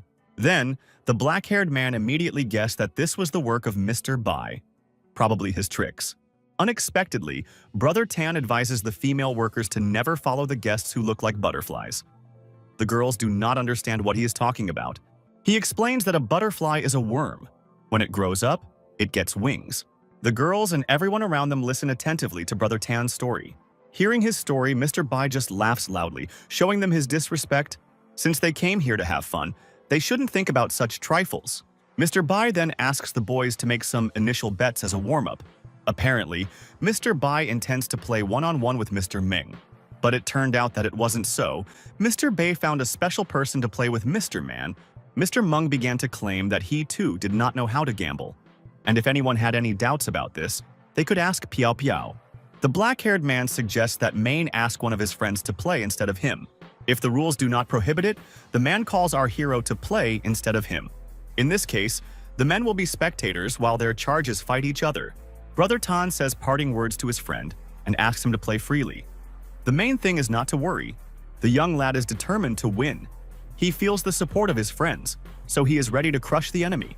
Then, the young lad heads to the table where the game will take place. The main character is playing with such a huge bet for the first time, so he is slightly nervous. And so, a moment later, the guys start the game. His opponent's face is completely stony. And now it's time to start the game. The enemy gave our hero a choice of what they would play: dice or poker. The last word belonged to the young lad. The protagonist concluded that his opponent really does not waste words in vain. There are 3 ways to play dice. The first is to bet on which of them has the higher number, and the second way is to bet on even or odd. Or the third way is to bet on the numbers of the dice. Usually, 3 or 5 dice are used in the game. There is a thin layer of flannel inside this bone box. This will help prevent it from making too much noise when shaking. Now it was time to test the acting skills of the young lad. The main character suggested shaking the cubes one by one, and then guessing which ones you would land on. Everyone present was surprised when they heard that the children were going to guess the cubes.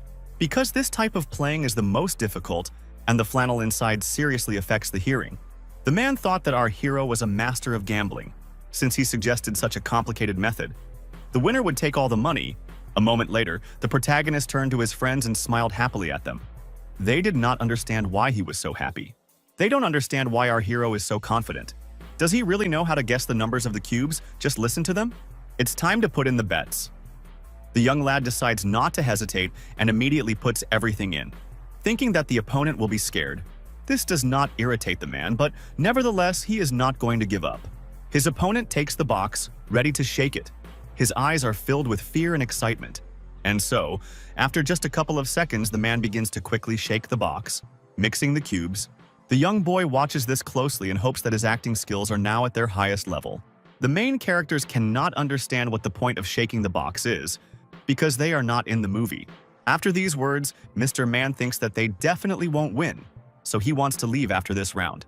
Soon, the man finished shaking and gave our hero the opportunity to guess the numbers on the dice. The main character pretended that it was very difficult for him, although in fact he used his vision skill. Now the young man pretends not to know how to guess the numbers on the dice. And then, a moment later, he takes one of his chips and throws it along the table.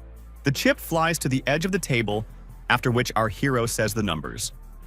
4, 4, 6. The man thought the young man was quoting numbers at random, although he initially thought he was a professional gambler. This is a real insult to him. The croupier was shocked that the guy seemed to have called out these numbers at random. The girl was slightly stunned by this, but it was time to open the cup to see if our hero was right. This clearly amused Brother Tan and Mr. Ming. Everyone was eagerly awaiting the outcome. It felt like Shu Qing wanted to embarrass them on purpose, so that even if he lost, he could use the fastest way to lose the chips and leave. And so, everyone held their breath. The croupier put her hand on the lid of the box, preparing to open it. A moment later, the girl lifted the lid and, oh horror, the cubes really did have the numbers that the main character had named earlier. Everyone present was stunned. They held their breath when they saw that our hero was right. Then the main character played the emotion of surprise, so that it would not look too suspicious. He asked the dealer to help him reach the chips. Brother Tan began to applaud his friend, still amazed at his incredible luck. Now it's no wonder that Meng allowed him to play on his behalf. But Bai is sure that luck can't last forever. Now it was the young boy's turn to shake the box. But how can the opponent play if he has no chips to place bets with? How is it possible for someone to bet without chips? As it turns out, the man has a check for 50 million yuan. If the man wins, our hero will run out of chips on the table and will have to take another 40 million yuan. A moment later, the young boy begins to shake the box, still playing the role of a naive boy. The young man tells Mr. Meng to bring him a check for 100 million yuan. I wonder how much money Shu Qing can raise. The protagonist also raises the bet and places a check for a whole 100 million yuan. Everyone was simply shocked by the young man's huge bet. Those present were stunned. Shu Qing bet 100 million yuan without even blinking an eye. Brother Tang got excited about this. Hearing this, the man tensed up. He decided to listen carefully to understand whether the young man was bluffing or not. A moment later, the bets were placed. It was time to shake the dice. The young boy began to mix the cubes. He did it very quickly. Just a moment has passed and our hero has already finished mixing the cubes. It's time to guess. His opponent was horrified that Shu Qing had finished shuffling, even without noticing it. The audience was in shock. Mr. Bai's nerves were on edge. He was about to explode. A moment later, the man jumps up and calls our hero a liar, then accuses him of cheating. Mr. Huang points out that Bai is overreacting to this. This shows him in a bad light. According to the rules, it doesn't matter whether our hero shook the box or not. Everyone looked at Mr. Bai with bewilderment, who had just appeared in a less than favorable light in front of the boys. The protagonist is interested to see how his opponent will listen this time. First, he lays down the dice, then pretends to ask for a check to confuse them. This was all planned in advance. The man admits his loss, but hopes that next time he will have better luck. The man then turns to the croupier and asks him to hand him a box of dice. Soon, the final round begins. The girl announces that they need to bet 250 million yen. The young boy immediately realized that the enemy wanted all his money. The atmosphere in the room became increasingly tense. The young boy closes his eyes, breathes slowly, and becomes lost in his thoughts, carefully considering everything. The young man asks if he cannot call the bet, but this is impossible. 3 rounds have been agreed, so now the bet can either be called or raised. The protagonist pretends not to know what to do and asks for time to rest and drink some water. Our hero agrees to take a 10-minute break. If he doesn't return by the end of the break, he automatically loses. The young lad is not going to go far. He will stay here. Then, Shu Qing asks Mr. Meng to give him another 100 million yuan. He wants to play all or nothing. The young lad relies on luck. So if he loses, the blame is entirely on him. The guys will share regardless of whether he wins or loses. It turns out that the young man had just won against the gambling king's apprentice and could now confidently call himself a gambling master. The boys happily took the money for themselves. Mr. Huang offers Mr. Meng a drink, but suddenly he grabs his wrist and squeezes it hard. The force causes the bottle of alcohol to fly out of his hand and fall to the floor with a clang. Mr. Meng is incredibly angry because he realizes that Bai and Huang have decided to deceive him. The black-haired man became tense and nervous when he realized that Mr. Meng was suspicious of him. The man began to justify himself, saying that he himself did not know about it. The jar rolled around on the floor. The young man thanked Huan for the drink and then asked him to tell him a little more about the king of gambling. The black-haired man calmed down a little and began to tell what he had just remembered. The king's ancestral home is in Jinan. His gambling skills are excellent. He won the gambling championship 5 times in a row. His best games are craps and 5-card stud. And although he is now retired, he is still a legend in the gambling world. The player sitting at the gaming table is one of Gao Shun's students. They call him a tough player. The boys were horrified when they heard about it. His opponent is a real master and they have only luck on their side. Gambling skills require many years of practice to master. Mr. Man understands that luck is not eternal, so he worries about our hero. The main character asks Mr. Huan to help him get his money back because he wants to stop this bet. But this is impossible because the game has already begun. Now it is the turn of the cool-headed player to shake the dice. Gambling has its own rules and the money given away is like water splashed. You can't stop the game halfway. But the young lad doesn't care who he is. Having said this, the young man took the bottle and drank from the neck.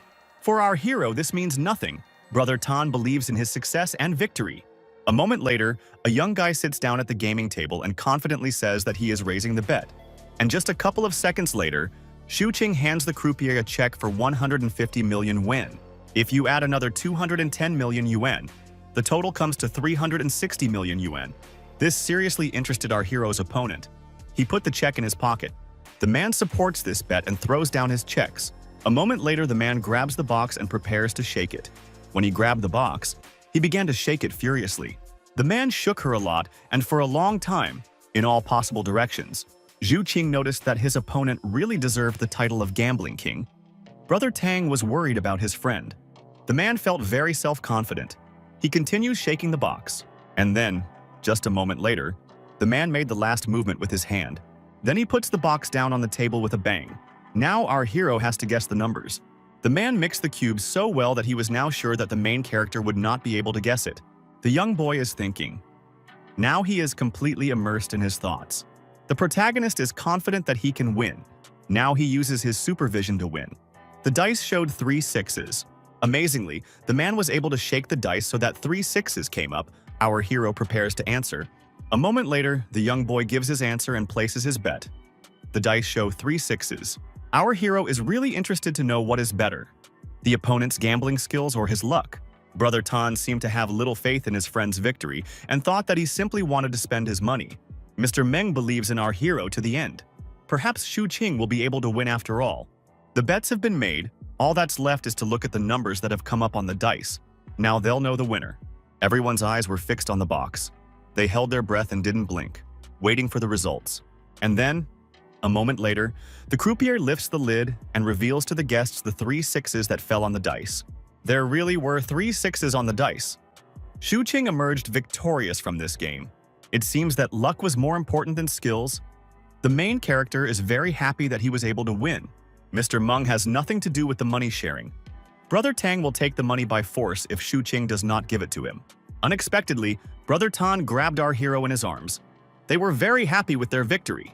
The main character asked to let him go, otherwise they would not be able to share the money. Brother Tan is in a very good mood today, so he will spare him. Now they need to go back and get a good night's sleep. Mr. Meng thanks Huan for the secret information. The commission should be deducted from the winnings, and the rest should be transferred to his account. Bai overheard their conversation about secret information and thought that the two of them were planning to deceive him. Mr. Bai got it all wrong. He only told Man about a cold-blooded gambler. And our hero's win was based entirely on luck. Everything happened fairly. The dice dealer didn't interfere at all. They can check the gaming equipment themselves if they don't trust it. The black-haired man apologized to the couple because they accused him of foul play. Soon, the boys went home. They arrived at Main's villa. Miss Han will be staying here tonight because she will need to discuss something with Mr. Meng later. Suddenly, a new notification came to Mr. Meng's phone. It was from Piao Piao. The girl wrote a warning message to Mr. Meng. Bai will seek revenge, so he needs to be careful. As soon as the boys saw this message, they thought that Piao Piao was caring and worried about Mr. Meng. The young lad agrees that Mr. Man should at least try to get his ex-wife back if he loves her. The old man sighs heavily, then says that he doesn't need advice. He'll figure it out himself. It was a dark night outside, complete silence. But a moment later, rustling and loud footsteps were heard on the street. A crowd of strangers was heading somewhere. These strangers were given orders to wait outside. Everyone obediently carried out the task. These were the guys from the Golden Shield Security Company, and they were ready to carry out their instructions. The man really misses his time as a soldier. Mr. Man immediately asks how many people he brought here. There were 25 guards here. Mr. Meng paid them 200,000 yuan to have the guards work for 15 days. 2 male guards volunteer to leave first. The guards look professional and deserve 200,000 yuan. These are the guards from the Golden Shield Company. They are very elite. Suddenly, 2 girls burst into the room with bags and purses. They joyfully shout when they meet their father. It was Mr. Man's daughter. It turned out that they had been shopping all day and were very tired. Meng tells the girls that Shu Qing won the Gambling King's disciple in a game of chance. The girl wondered if it would be weird if she called our hero uncle. He was Zhu's boyfriend. The young lad is really not fit to be an uncle yet. At the moment, he is more suited to be a brother. The girl immediately asked if what her father had said earlier was true. But our hero began to deny it, saying that he was simply lucky to win. If this is all true, then the young lad is good at gambling and the girl can call him uncle. The protagonist immediately notices a certain arrogance in the girl. It is immediately obvious that Mr. Man refuses her nothing. A girl wants to argue with Shu Qing. She gives him a deck of cards and tells him to shuffle them. After that, she will draw a card, and the boy must guess which one. And if the main character manages to win, the girl will call him uncle and treat him with respect. Our hero agrees. A moment later, the guys sit down at different ends of the table. They decide to play right here and now. Zhu Qing says that 1 card is too little and uninteresting, and suggests drawing 3. He is clearly confident. After a couple of seconds, the girl draws a card, after which the young guy immediately names its suit. The young lady is shocked that our hero guessed her card. She really did pull out 10 hearts. She decides that it is just a coincidence, so she decides to draw 2 more cards. After only a moment, Zhu Qing calls out the suits of these cards. The cards show the 8 of spades and the Joker. Everyone present is shocked. No one can understand how he manages to do this. And together, this combination of cards is called Little Scum. Brother Tan wanted to know how the main character manages to do this, and he is ready to reveal his secret to him. The young man whispers that Mr. Man is standing behind the girls. A moment later, the girl calls Zhu Qin uncle because she lost their bet. This makes the guy laugh. Brother Tan asks his niece to draw another card. He also wants to test his luck and try. Soon, the girl draws another card, and Brother Tan immediately names its suit, the 5 of diamonds. The girl grumbles because the guy is in such a hurry because she hasn't looked at the map yet. But when she looks at the map, she is shocked. This is the right answer. While the girl was still in shock, the main character approached their sofa, namely Zhui. The young lad wanted to ask how the girl's day went and if everything was okay with her. The girl is embarrassed but answers how her day went. At this time, our hero is combing her hair, suggesting that they go upstairs and rest. It seemed as if the girl's heart was about to jump out of her chest. A bright blush appeared on her cheeks. Then, the couple goes upstairs. The main character wishes his brother Tan good luck in the games. The main thing is not to rush. Mr. Man looks at the boys with surprise, not understanding why they left so early. Sleep is also a tiring activity. A moment later, the guys on the first floor start screaming because the girl realized that they had cheated. At this time, the main character hurriedly opens the room and drags the girl along. It seems that his patience is running out, and so, as soon as the young man slams the door, he immediately presses the girl against the wall. She is very uncomfortable. The room is pitch dark. A moment later, the young boy, like a wild animal that cannot restrain itself, pounces on the girl. The main character starts kissing her while she stands there embarrassed and doesn't know how to react to this. The window in the room is slightly open. A quiet and weak draft sways the curtains and drapes. As it turns out, the young guy always loses control when he is around a girl. He steps on her, causing her to move away. The guy sat her down on the table, the glass with pencils turned over. The boys have already done everything a couple can do, everything except one. There is only one step left. But unfortunately, everything went wrong again because the girl was menstruating. The main character was upset. He begged the girl to help him because the young man was unable to restrain himself. Finally, the girl agreed to help her boyfriend. She grabbed him tightly by the edge of his t-shirt. Now she was going to conduct a real masterclass on the study of physiological knowledge. There is a thin stick of dough that needs to be carefully and slowly placed into the hot oil. Then, this stick needs to be rubbed well. Thanks to this, the thin dough stick turns into a thick fried bread stick. Then the girl, together with this stick, went to our hero to share it with him. But suddenly the girl trips and drops the stick, covering it in white sauce. Now it has become soft again. Right after that, the girl told the boy to go and take a shower. They finished. Our hero asks her not to leave him today and just sleep together. But Shui says that he will leave. The main character went to take a shower. He jokes that if the girl leaves, he will break down her door. Some time passes and the young boy finishes taking a shower. And so the night passed. Everyone slept in their own room. The young boy was no longer asleep. He did not see his brother Tan anywhere, so he thought that he was still sleeping. Everything turned out the other way around. Tan got up early in the morning. The raw materials had already been purchased, so he needed to discuss some details with Manager Han. Our hero is eager to begin his training with Master Shui. Shuqing asked for help in buying a ticket for Shui, since she has no ID. Mr. Man couldn't understand why he needed this. Was our hero really going to kidnap the girl? The young boy was embarrassed by this. This was not a kidnapping at all. In fact, he and the girl were madly in love with each other. But Mr. Meng knows the youth of today too well. He reminds Shuqing that he must treat the girl well. But our hero will treat the girl well anyway. He doesn't need to be taught that. Meanwhile, a car from the Golden Shield Security Company has already arrived. Mr. Man asked me to tell the workers that they would be out soon. Shuqing had been late for Master Shu's class before, which had led to him being scolded and lectured. The boy promised that it would not happen again. He looked like a very good boy in front of Shui. The protagonist is too tired after yesterday. It's hard for him to even stand up. A moment later, Mr. Man returned our hero's card. Now he's a real billionaire. Some time passed, and finally the guys arrived at the right place, albeit a little late. They got out of the car and went to look for Master Shu. A moment later, they saw Master Shu, who, for some reason, was carrying a box. The old man is still angry at the young lad for being late. Mr. Man recognizes this raw material. He has seen it before. As it turned out, Mr. Man asked to put it there specifically to make the stall look more respectable. This raw material looks very good and is perfect for a gray-haired man. But if the raw material is beautiful, it does not mean that there is good jade hidden inside.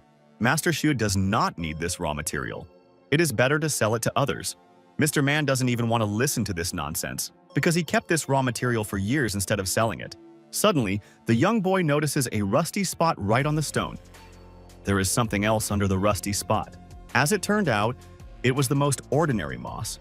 It is immediately obvious that the stone is many years old. The existence of this moss completely destroyed the interior of the material. To put it simply, this stone no longer has any value. It is the most ordinary trash. Mr. Man is truly delighted with the main character. No wonder he manages to win and choose the best stones every time. The gray-haired man praises his student, once again making sure that he made the right choice. A moment later, Master Su hands the young boy a small box. Inside the box was a pendant that the old man personally engraved for the main character. Our hero can't wait to see the pendants his teacher brought him. When he opens the box, he sees 3 beautiful pendants. They look like they're alive. The teacher's carving skills are truly top-notch. And our hero really wants to learn something like that. A moment later, Mr. Meng also wants to take a look at these pendants. The old man asks if the protagonist wants to become his disciple after what he saw. The young boy sincerely wants this. The jade that was in the old man's hand from an ordinary stone turns into a real diamond. The main character doesn't mind flattering his teacher every day if he treats him to food. The young boy immediately apologizes for what he said. It seems it was unnecessary. Then, the old man gives Shu Qing the task of choosing some good materials so that they can practice later. And so, soon, the young boy went to carry out the task from his teacher. He carefully walked around all the counters. The main character approached one of the counters and immediately pointed to the stones he wanted to buy. So the young boy went around all the counters and chose the best stones he could find. A little time passed and our hero finished shopping. He bought a lot of stones and now he needed help to send them to the 50 kiosk. Luckily, people agreed to help him. Suddenly, the phone in his pocket rang. Zhu Qing picked up the phone. It was his teacher calling him, asking why the young man was gone for so long. Then, a young boy came to another stall with the desire to buy raw materials. The stones in this kiosk look ugly. No wonder none of the guests want to buy them. The young man decides to check if there are any jades inside. 3 out of 10 of these stones contain jade. Their quality is very good. Imperial green jade, ice jade, and common green jade. The protagonist must calm down and not show that he knows anything. He says that he is going to buy the stones. The seller asks what kind of raw material our hero has chosen to purchase. When the main character says that he wants to buy everything that is listed on this page, the seller falls into a stupor. Then the young boy asks the seller to deliver all the purchased raw materials to stall number 56. The seller immediately realized that our hero was really rich, since he was ready to buy so many stones at once. Soon, the payment is successful. After that, the guys start loading the stones into the cart. Unexpectedly, Teacher Shu calls the protagonist again and orders him to run to him immediately. It seems his teacher is in some trouble. The young lad needs to hurry. And so, just a moment later, the young lad rushed to his master to help. When our hero ran to the right place, he was shocked that so many people had crowded around the stall. The crowd is so huge that the main character has no idea how to squeeze through the people. A young boy entered the crowd and began to slowly squeeze his way between the people. And so, after some time, the main character finally managed to squeeze through the crowd. He saw Mr. Man. All 3 stones contained jade. This jade in a gold frame with high transparency, and the 2 ice jades are pure green. Mr. Man doesn't understand why the old man wanted to cut these stones right now. As it turns out, he was just bored. Suddenly, Nanan appeared among the crowd and wanted to buy all 3 stones. Someone offered 50 million yuan for these stones, but the stones did not belong to Mr. Ming, so he could not dispose of them. People in the crowd began to almost fight over these jades. A moment later, our hero appeared from the crowd, who immediately rejected all the deals. He had specially selected these materials for work with the teacher. The gray-haired man almost swelled up because of such luxurious stones, because too much attention and glances were focused on him. One of the passers-by continues to bid for the jade and gives our hero a check for 55 million yuan. A moment later, the young boy hands over one of the stones to the buyer. An elderly, respectable man immediately calls his workers and asks them to collect the stones. The protagonist wants to save money, but Mr. Man tells him not to worry, because his stones are stored in a nearby stall, and the cargo will be ready tomorrow or the day after tomorrow. The young boy wonders why Mr. Man sent his stones to the neighboring kiosk. This was his strategy. The stall next door is Nanan's stall, which means his materials will be safe. After that, Meng suggests having some tea. After some time, the guys come to stall 55 and get ready to start drinking tea. The old man took out a highly transparent jade, and after that, most of the stones on the counter were quickly sold out. Today is truly an amazing day. The young lad wonders why he didn't see any of Mr. Man's stones when he went to the warehouse. Nanan has a lot to thank our hero for. As it turns out, he and Mr. Meng decided to put their stones together and sell them all thanks to Shu Qin's luck. The young boy slowly drinks tea and reflects on the fact that the guys really are cunning. The boys were asking where they should put the stones that had just been delivered. He had already arranged all of Shu Qin's stones well, so he could start eating. A moment later, Mr. Man tells the boys to close the stall and gather here. Nanan is ready to celebrate together. The black-haired man treats everyone because he earned a lot of money today, and this banquet is a trifle for him. Some time passed, and a variety of different dishes for every taste and color appeared on the table. The eyes literally ran wild from such a quantity. Night had already fallen. The boys continued to rest and talk quietly, but suddenly the doors to their stall swung open. Some men in uniform burst into the kiosk and, Without any explanation, they attacked Mr. Man, handcuffing him. The young boy also couldn't understand what was going on here, and why security had suddenly appeared here. The guards couldn't help Mr. Ming because they couldn't attack the police. Meng didn't understand why he was being detained because he was just an ordinary businessman. An elderly man tried to call someone, but a cheeky policeman simply knocked the phone out of his hands. Suddenly, someone hit the cheeky policeman on the head with a glass bottle of alcohol. As it turned out, it was none other than Shu Qing. He decided to stand up for his friend. Now the police turned their attention to him too. But the main character wasn't going to stand aside. It seemed he wasn't afraid of the police at all. A moment later, he struck one of them. Suddenly, a loud ringing sound was heard. Something fell on the floor. As it turned out, it was a real knife. But can a policeman carry a knife? Something is fishy here. A moment later, the boys realized that it was a fake police force. Everyone immediately started to fuss and worry about their lives. The evil man seemed unstoppable.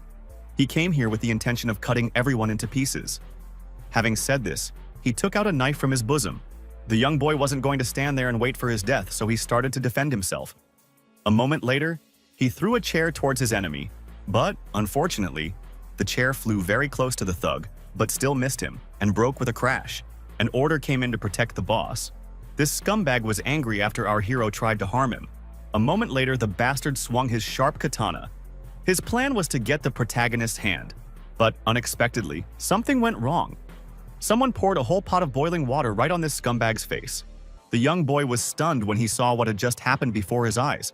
As it turned out, it was teacher Zhu who did it. Deciding to stand up for his student, he poured boiling water right on his face.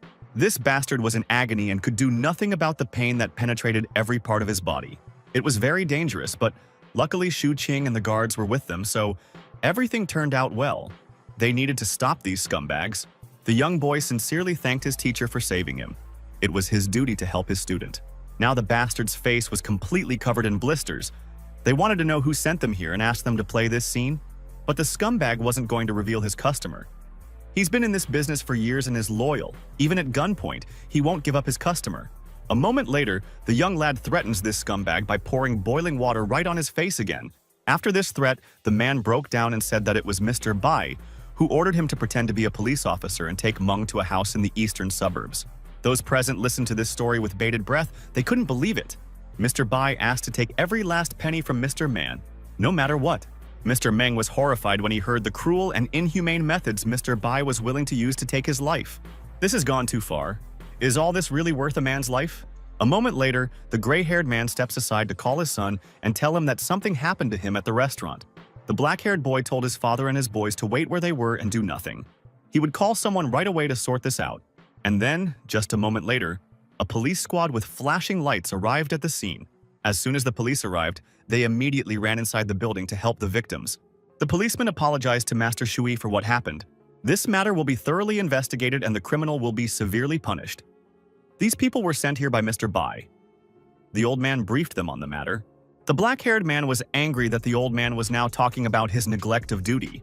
If the policeman fails to calm him down, his boss will accuse him of poor performance of his police duties. The policeman promised the boys that he would arrest everyone who dared to touch the boys with even a finger. The policeman asks about Mr. Bai. Meng explains that the man is his competitor and the owner of stall 18 at the stone auction. The police officer then ordered that all these thugs be sent to the station for questioning and that Mr. Bai be arrested immediately. Then, the policeman invited Mr. Zhu to personally take him home. First, the old man wanted to say something to his impulsive disciple. The white-haired man reminded our hero that he should think about the consequences and not do anything impulsive. Shu Qing listened to the master's advice. Some time passed and the guys went to another establishment. Mr. Meng thanks the protagonist for the fact that now Bai will finally get his punishment. The money for the purchase of jade was transferred to our hero's account, and the remaining stones will be in another city in just 5 days. Meanwhile, Brother Tan, who usually does nothing but go on dates, went to a business meeting. After some time, the young boy goes to the fair and is going to check if there is anything valuable there. The young man uses his supervision and, unfortunately, does not notice a single valuable item. Several hours fly by in this way. The guys have already searched half the street, but unfortunately, they found nothing. Moreover, it is too hot outside now. Unexpectedly, they find an antique store and hope that it has air conditioning.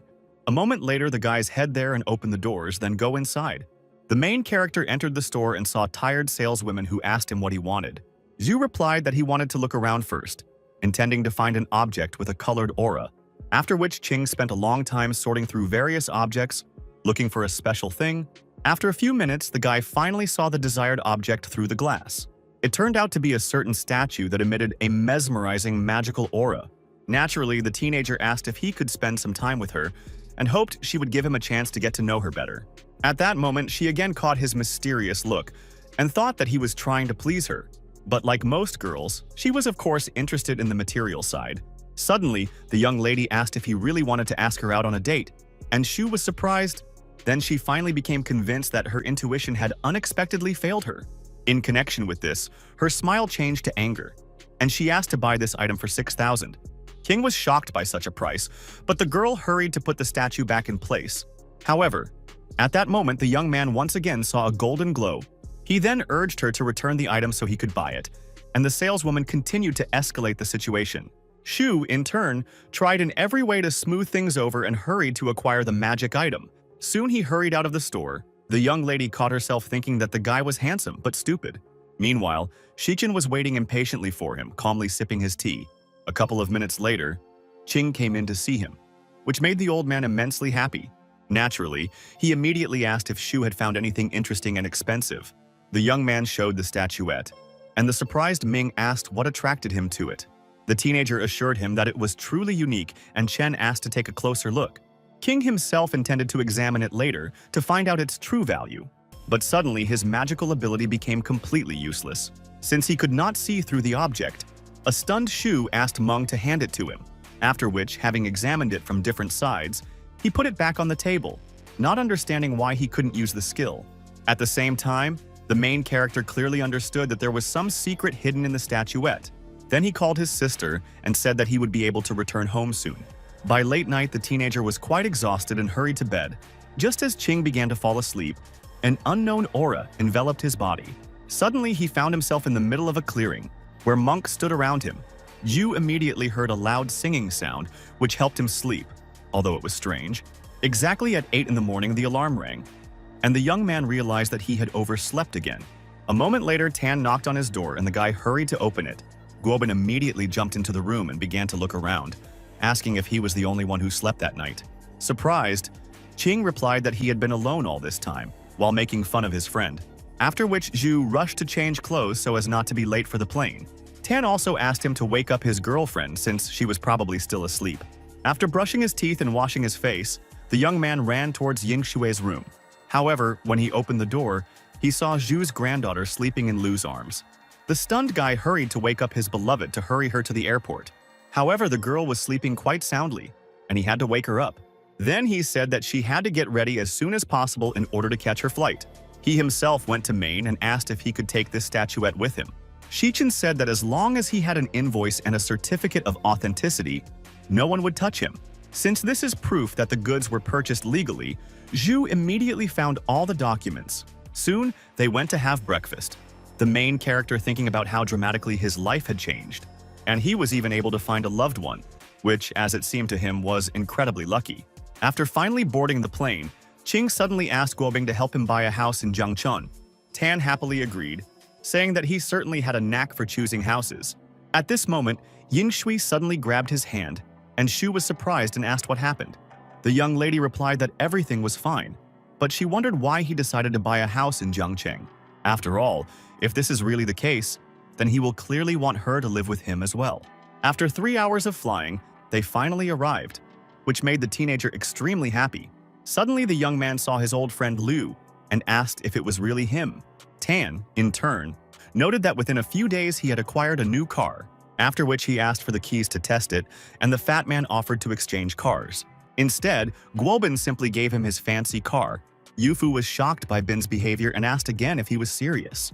The guy smiled and responded positively, offering to give his car to Qin for practice.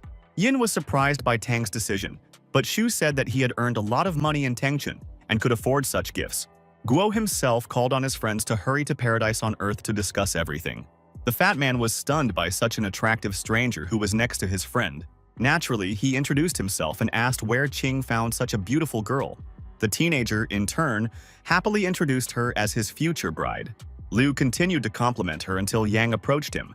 The girl pinched him and told him that he should not react like that to the presence of a young lady. Then she hurried him into the car so that he would finally shut up and stop pestering her. Surprised, Shui asked who she was. Qing replied that Jing was Yufu's girlfriend. The joyful main character also hurried to get into the car with his beloved. Soon, they all arrived together at their favorite establishment. Tan noticed that it had not changed at all. At the same time, Guobin had already managed to arrange for them to be given a better place. The fat man immediately noticed a bottle of expensive wine called Lafitte on the table. This literally made Yufu delighted, and he rushed to the table saying that this was his favorite drink. Soon they sat down at the table and Liu offered Qing some wine. But the boy refused and preferred Baiju. Tan, in turn, very unexpectedly began to talk about his con. The young man asked him to omit all the details and tried to change the subject. However, Guobin continued to develop the dialogue in this direction, which did not please everyone, hinting that he was quite willing to have a conversation with her about business and that it brought the necessary result, adding that it turned out to be an incredibly tiring task. And he was even tired. At this point, Liu suddenly announced that he had lost weight, but no one noticed. For a moment, everyone fell silent, looking closely at the fat man, but they still could not find confirmation of his words. Yufu continued to claim that he now goes jogging every morning and has already lost about 3 kilograms. Tan immediately joked that it was unnoticeable, just like a thread falling from a rag. Jing, in turn, noted that it was really funny to watch Liu jog. Everyone at the table couldn't contain their laughter, which greatly angered the fat man, who asked Jan not to talk about it anymore, and she should be on his side. But the girl continued to talk about the funny situation. When Yufu ran into a girl while jogging, Guobin immediately stated that she was clearly laughing at him. But in fact, he embarrassed himself with an extremely ridiculous question about how to jog properly, which was really quite stupid, and Yinshui laughed out loud, after which they went to the shopping mall to finally choose a house for Qin. The worker suggested that they look at models of mansions to make a final decision, but Tan asked her to take him to the best villa, and if they liked it, they would definitely buy it. However, it was at this moment that a rather familiar voice called out to Guobin. The guy immediately turned around and saw Minyan in front of him, whom he was very happy to see. Asking him to help his friend choose a mansion, Gao of course agreed to help them. But at the same time he stated that this company belongs to Bin, which he probably forgot. Su decided to take advantage of the situation and asked a friend to give him a discount on the purchase of a house. In return, he promised to pay for the barbecue. And finally Tan agreed to give him the villa. Moreover, Shichen recently bought him a luxury car. Minyan immediately said that this needed to be reported to his father, as he did not intend to be held responsible for it. But Guobin said that he would definitely notify him as soon as he returned home. They then headed to the best villa area in the city, where security guards patrolled the area around the clock. Gao then showed the largest mansion, measuring 1,200 square meters. Soon they entered inside, where the protagonist was delighted by the interior he saw. As a result, Qing said that it was too luxurious for him. But Tan insisted that the guy take this villa because it had a swimming pool with a private garden and a garage, and even a huge basement for storing stone cutters and raw materials. Guobin also asked Shu if he needed to order furniture for his home with a large bed. The young man smiled approvingly. Then Bin ordered his assistant to buy the best furniture, after which he handed him a check for 15 million, which was simply unbelievable. He couldn't understand why the chairman's son had given this teenager a villa worth 60 million. King himself tried to understand who this Tang really was and where he got so much money from. Soon Gao brought the main character the passes and keys to the mansion. Shu was shocked. Minyan noted that it would take a week to obtain a certificate of ownership, but he could move in within 3 days. At this moment, Bin called him and asked when he would arrive, but Qing said that he would be a little late, after which he abruptly hung up, which seemed rather strange to her. Then, having thanked Minyan's assistant, the teenager went to his friend. Qin, in turn, could not understand why the connection was suddenly interrupted and what he was planning. Meanwhile, Shu once again thanked Guobing for the gift, and the guy urged him to get into the car to return to the restaurant. The young man then hurried to call Hua so that she could tell Yinshui that they needed to meet. Having finally seen each other, Qing immediately called his beloved to go to her grandfather and buy her a phone on the way. The happy girl immediately threw herself into his arms, saying that he was the best. Soon, in a good mood, they called a taxi and headed to the store, where Liu never ceased to amaze her beloved, because she chose a cheap phone. The guy insisted that she take a more modern model, but the young lady refused. As he headed towards the exit, the teenager noticed that she was indeed an unusual girl. But suddenly she became sad, saying that they would not be able to see each other often. Shu hastened to console her. When Yingsu, who was in love, said that these were temporary difficulties and everything would be fine, she believed him. After which they took a taxi to the Longquan Sanatorium. The driver remarked that ordinary people could not afford such luxury. Then he told a story about a miraculous spring, by bathing in which you can strengthen your body. After a certain amount of time, they arrived at the sanatorium where grandfather Shui was staying. Approaching the gate, they suddenly saw a guard who demanded their pass. But suddenly the guy recognized her as Yin, and naturally she also recognized the young man. Liang noted that they hadn't seen each other for a long time, and the young lady only smiled in response. At the same time, Liu understood that if she stayed, she would definitely be forced to go on a blind date. She also hurried to introduce the main character to her friend. Suddenly, Qing saw Shui looking sad and asked what was the matter. Ignoring him, Yin asked Liang to take her to her grandfather, even though it was forbidden. The guy still agreed. Along the way, they were quite nice and polite, which naturally did not please Qin. The young man, in turn, began to say that Liu had become much more beautiful since their last meeting. The embittered Shu could not understand what connected them and how close they were. After some time, Yin returned to her beloved and said that soon grandfather would send someone for her. However, Chinu was not allowed to enter, which she sadly informed him about, adding that it would take a little time and she would soon return to him. The teenager smiled and hurried to take another gift for her out of his bag. Having placed a charming necklace around her neck, they unexpectedly kissed. By that time, Uncle Yingshui, who had a special sense of humor, had arrived. Sneaking up to the young people, he noticed that observing the manifestation of feelings is always very touching. An angry Shua urged him not to joke like that. Otherwise, she would tell her grandfather everything. The man himself hastened to say that the guy was lucky, since there was no old man here. Who would simply kill him for such behavior with his granddaughter? Qing only smiled, after which he once again took his beloved by the hand and asked her to contact him. The girl then followed her uncle into his car to take her to her grandfather. The teenager merely glanced at them, realizing that he could do nothing to influence the situation. Soon a taxi came for him, and the driver told him that he shouldn't worry so much because some people are not destined to get here. The sad Shu, in turn, asked him to take him to Jiangcheng as soon as possible. As it turned out, unknown people had been following them all this time, saying that the performance would soon begin. Verzila called Yao to inform the master of Yin Shui's arrival, and he himself went after Qin. The accomplice asked him not to kill the baby so that he could act as bait in the future. However, turning around, he noticed that the thug was no longer there, and he had left. Yao began to fight off a huge number of mosquitoes and suddenly took a bottle out of his pocket. It was an essential oil bomb that proved to be extremely effective. The main character, in turn, continued heading home to his sister. But suddenly the driver said that someone was following them and pointed to an unknown car. Shu immediately gave him 300 yen and asked him to break away from his pursuers. The driver smiled and urged him to fasten his seatbelt and hold on tight, after which the taxi driver literally pressed the gas pedal to the floor, thereby pulling ahead. Qing drew attention to the lack of speed cameras, which was very helpful. Otherwise, the driver would have to pay a lot of money in numerous fines. Finally breaking away from the stranger, the taxi driver noticed that his car was much faster. Arriving at a certain intersection, Zhu abruptly demanded to be let out. Realizing that someone was clearly following him, the teenager decided to take a little walk. After taking a detour, he soon found himself at home and greeted Bean, where an abundance of different dishes that he had loved so much since childhood awaited him. Besides, the young man was hungry and could not deny himself the pleasure of having a little snack. Literally grabbing everything with his hands and at the same time ignoring the cutlery, which of course outraged Qin. The girl urged him not to act like a child and said that she would now heat up the food. Then Shu went to his room and hurried to sit down at the computer. He also suddenly remembered about the gift and grabbed a package with a certain box, after which, with a smile on his face, he said that he had a small gift for her. Then, opening the box, Qing showed off a jade amulet, and the stunned Bin asked how much it cost. The teenager replied that it was completely free, and that his teacher had made the necklace especially for him. Seeing Shu eating with dirty hands again, she immediately sent him to wash his hands. The young man began to fool around, after which he finally went to the bathroom.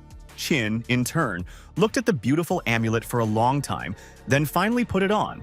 He was truly incredible, and the girl was delighted to realize that the boy had finally grown up. Meanwhile, the main character washed his hands and said that he had another surprise. The surprised girl was in anticipation, Suddenly, Ching offered her to move to a new house.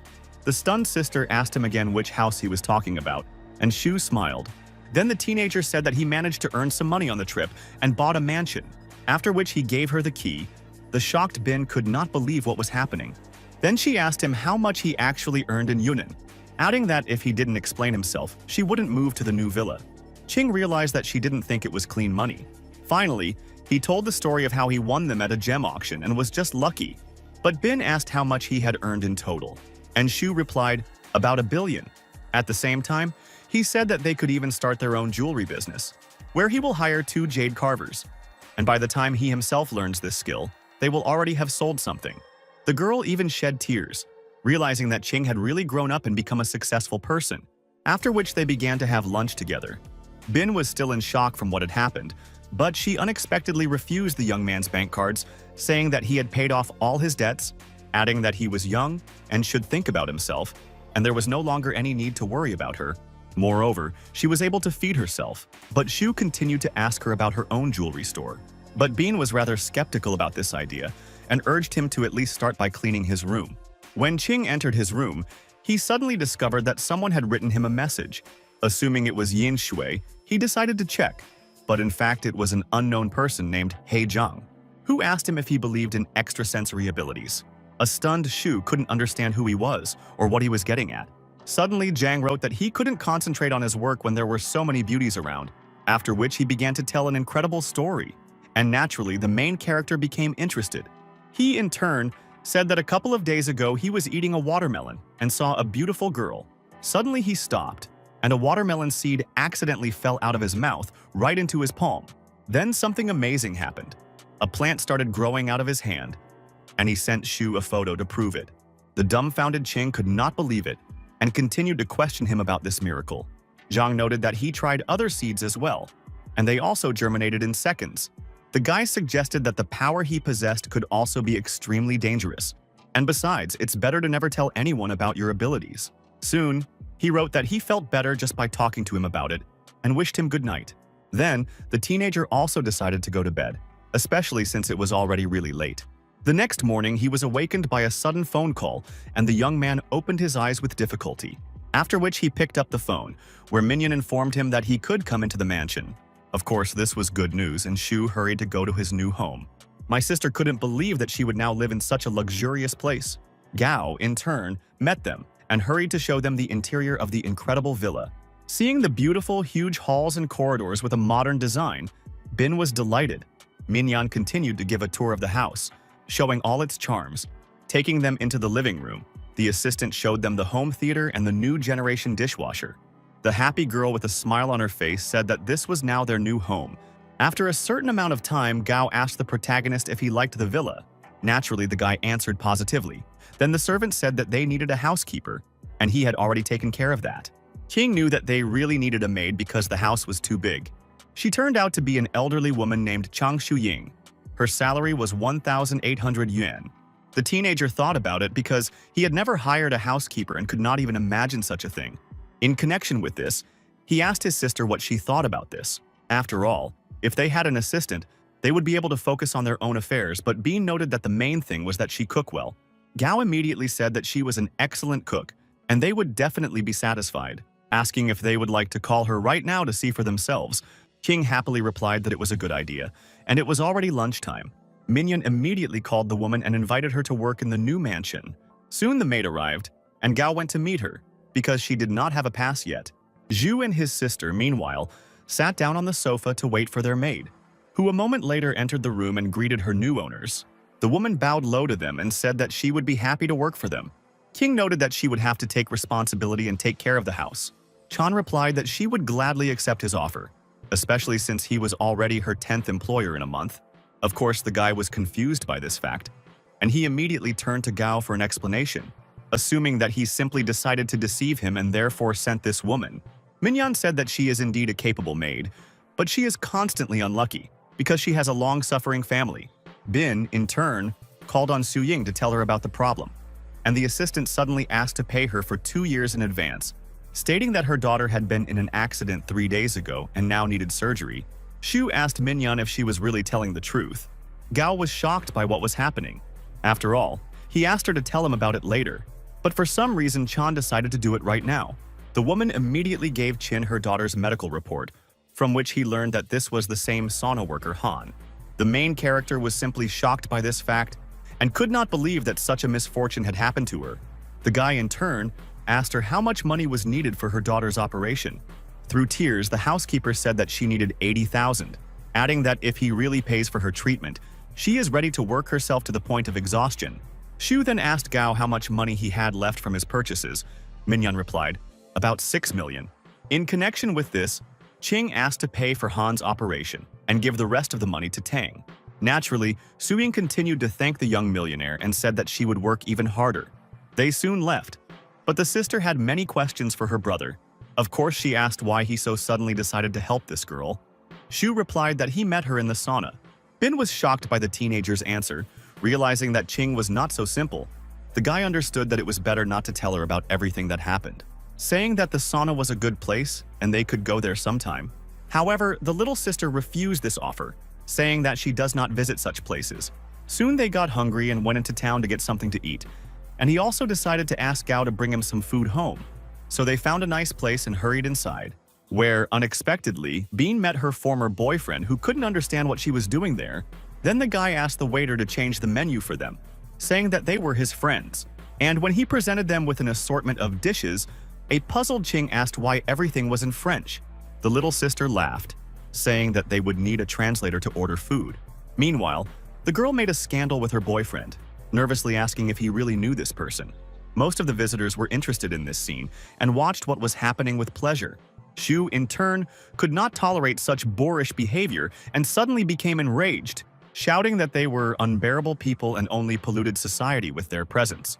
After which he called the waiter and asked if they really didn't have a menu in Chinese. The waiter hurried to provide them with an original assortment of dishes, and they finally placed their order. But when they were served fried steaks, the boy and his sister could not cope with them at all. All the people turned their attention to them. Qing tried to cut the meat, but he couldn't do it, just like Bin. After numerous attempts to conquer the steak, the young man was defeated. Suddenly, he called the waiter and said that he needed to wash his hands. An employee of the establishment immediately ran up to him with Lafitte wine and hurried to pour it into glasses. But Zhu put his hands out and began to wash his hands, which caused a storm of indignation among those around him. Then he grabbed the meat with his hands, saying that these cutlery could not handle the steak. Everyone present was stunned by the guy's behavior, but there were those who wanted the same. Soon, tired Qing and Bin returned home to the villa with numerous purchases, but a few minutes later they were disturbed again, and a surprised Shu went to open the door. Minyan and Chan stood at the threshold. Huge boxes were visible behind them. The assistant declared that everything necessary was here. Zhuying immediately said that she would personally take care of everything and he wouldn't have to worry about it, after which she really managed the process of improving the house quite skillfully, which Qing was extremely surprised about because the maid definitely knew her business. The guy then thanked them for their hard work and urged them to go and get some rest. The result of the work done was stunning, because the house was truly transformed. Soon Guobin called him and asked him to come downstairs as he was at the front door. Tan instantly called him to get into the car to take him to a blind date. After getting into the car, Shu said that he actually had a girlfriend. Bin laughed and said he knew about it and wanted to introduce him to the martial arts master. However, the old man was very strange, and it was not a fact that he would agree to be taken as a student. He also asked to bring him one thing and to take a teenager with him, which was also strange. But the young man was ready for anything, because he really wanted to learn this art. To be able to protect yourself in the future, because there will be many ill-wishers along the way. Suddenly, Tang asked the boy not to tell anyone about what would happen next. Qing agreed. After a certain amount of time, the protagonist and Guobin arrived at Mr. Wang's house. Hurrying to get out of the car, Shu began to look around, not understanding where he was. Bin began to take something from the trunk and asked his friend to knock on the door. The teenager approached the gate and, turning around, saw an unknown object in his friend's hands, in connection with which he asked what it was. Tan smiled and said that he would find out about it later. As soon as they crossed the threshold of the courtyard, the old man immediately urged him to leave the thing and go away. The dumbfounded Guobin asked his uncle to look at the young disciple, and Wang agreed. A puzzled Qing noted that his grandfather had a rather nasty character. Tan urged him not to take it to heart and try his luck to become his henchman. Entering the house, Wang immediately ordered his nephew to close the door behind him. All this time, the guy couldn't understand why Guobin was so secretive. after which the grandfather demanded that Bean take a certain object out of the bag. Yu saw a human skeleton inside and was horrified, not understanding why they needed it. The young man fell to the ground in surprise, asking where they got human bones from. This only made Tan laugh, who assured him that it was not actually a real skeleton. The stern old man in turn called Chin to him and gave him a task. It consisted of the teenager finding 12 main joints within 2 minutes, after which he turned on the stopwatch. Shu clearly didn't like his grandfather, but he had no choice. Moreover, this mission was not difficult for him, and he easily pointed out all the joints. Then the guy approached Van and said that this was too easy a task. The old man was shocked at how quickly the young man was able to complete the test. The master assumed that the teenager had prepared in advance, but Tan assured him that he could not have cheated. Then the elder called him to draw the line connecting the humerus and scapula with the articular bone. The self-confident Ching asked how many lines were needed in total. The martial artist said that a connection must be established between the 3 bones. For this test, he also gave the main character 2 minutes. Shu did not like his grandfather's arrogance, but after lighting a cigarette, the teenager began to connect all the lines together. The old man immediately jumped up from his seat and began to examine the work done by the young man. Realizing that the guy is really extremely smart and has the necessary skills, Wang continued to stare at Chin with his terrifying gaze for a while, after which he suddenly laughed, which gave rise to many questions in Shu's mind. Guobin was also at a loss as to what exactly his loud laughter meant. Then he said that if Ching failed to complete the task, he would simply take him away. However, the grandfather prevented this and said that this should not be done under any circumstances. At this moment, Zhu saw a secret martial arts manual on the table. Tan pulled the boy towards him and called him to bow before the elder. Finally, Wang said that he did not expect to see the receiver standing and asked him to get up from his knees. Qing immediately asked the master to teach him a couple of techniques to defeat Bin. After giving a few instructions and a short tour of martial arts, the young man was ready to try his hand. In this regard, he called on his friend to fight him. Tan asked him to be careful. Wang, in turn, said that they really must come together in battle, after which Shu began to act extremely quickly and strike his friend, which had no chance of success. Guobin did not expect such a result. At a certain point, he lost consciousness. Qing became nervous, not knowing what to do. The old man urged him to wake the boy up with slaps, but Bean did not come to his senses. The dumbfounded Shu didn't know how to wake up his friend, who looked pretty bad, and whatever he did, Tan was still unconscious. The elder became worried, calling the guy to step aside so that he could personally try to wake up Guobin. Putting out his middle and index fingers, Wang said that he would now bring him to his senses, after which he pointed his fingers at the solar plexus, and Bin instantly came to consciousness. Tan, puzzled, asked if he had really slapped him. The protagonist assumed that he had memory lapses, since he barely remembered their battle. The martial artist, in turn, asked Guoban to make a copy of the treatise and give it to Shu. The boy was happy to just hold this treasure in his hands, realizing how valuable it was. As a child, he had only seen the old man use these fighting techniques once. Then, a huge number of armed bandits tried to overcome the elder. However, Grandpa easily dealt with the pile of garbage. Tan only remembered his father's words, who said that Wang owed their family. From that moment on, he became his guardian, with Guo trying to become his disciple but failing the test. Then he had to learn the world of martial arts on his own, practicing karate and jujitsu. At that time, Wang asked Bin's father to fulfill one extremely important request. 10 people had to be brought every year to undergo the test to become his disciples. Naturally, he agreed, thinking that his son would have another chance to try his luck.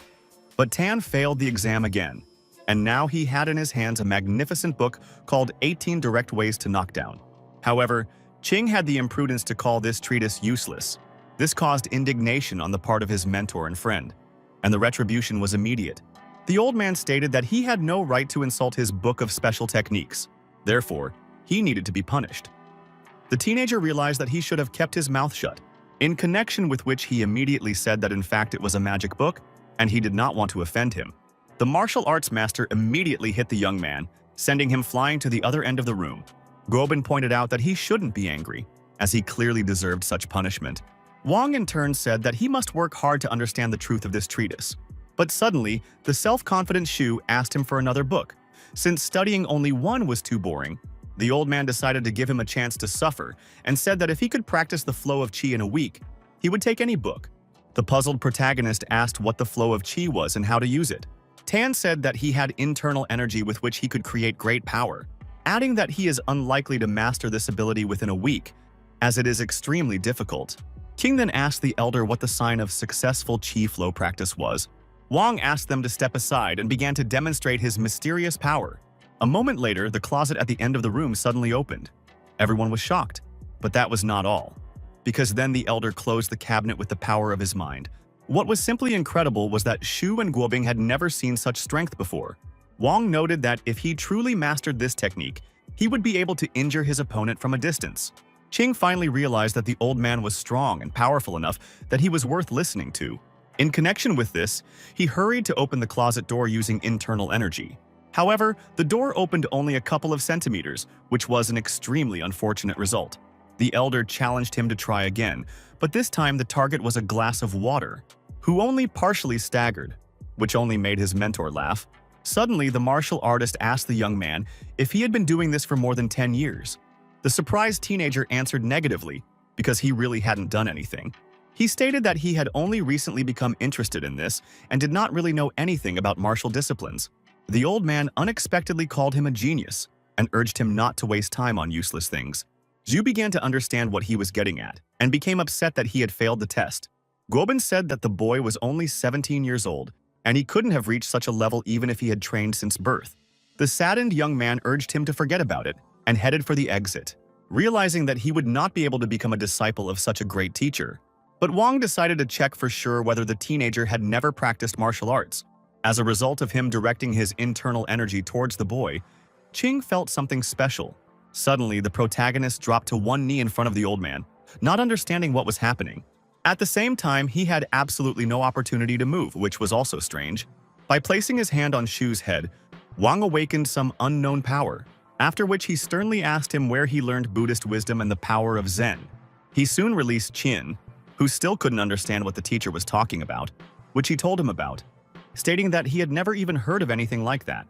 The insightful martial artist asked him if he knew about the Bodhisattva. Siwa noted that a couple of days ago he had indeed acquired a statue of the Bodhisattva, and at night he heard the singing of some monk. Then the grandfather realized that it was precisely this statuette that was the issue, and most likely the young man would not have lied to him. Moreover, the teenager even presented a receipt for the purchase of this item, which only confirmed his assumptions. The elder also asked where the statue was now located. Qing immediately replied that it was still standing on the dresser next to his bed. Guobin understood that it was conducive to cultivation and wanted to borrow it from his friend for a few days. Shu, in turn, unexpectedly invited the mentor to stay with him, and surprisingly the old man agreed. Soon they went outside, waiting for their grandfather to collect his things. They got into the car and began to discuss what had happened and the book with unimaginable techniques. King noted that in the future he would not be able to show him these abilities. However, Guobin continued to persuade him to become a mentor in order to learn from Wang and pass on his accumulated knowledge to him. At the same time, he promised him a new car, which was quite a tempting offer. A couple of minutes later, an old man came out to them, and they immediately calmed down, putting on a serious look. The teenager noticed his huge chest, believing that it was full of valuable items. Grandpa got into the car and asked Tan's father to send 2 paired perch to the new student. The guy immediately called him and asked him to buy some fish, but Zhenggang refused to do so, saying that he was capable of doing it himself. But when Bin said that teacher Wang had asked him to do this, his father stopped arguing. After a certain amount of time, they finally reached the main character's house, which amazed the grandfather. However, Shu did not find his sister and asked the maid where Bin was. Chang said that she was in her room, after which the teenager hurried to show the elder the magical statuette, which was another Buddhist treasure with a long and extremely fascinating history. Wang immediately ordered Tan not to let anyone into the house, as they needed to be careful. Naturally, Guobin was indignant, since the old man had only known Qing for a couple of hours and was already ready to reveal some secret to him. As he headed outside, the guy smiled at his friend and wished him luck.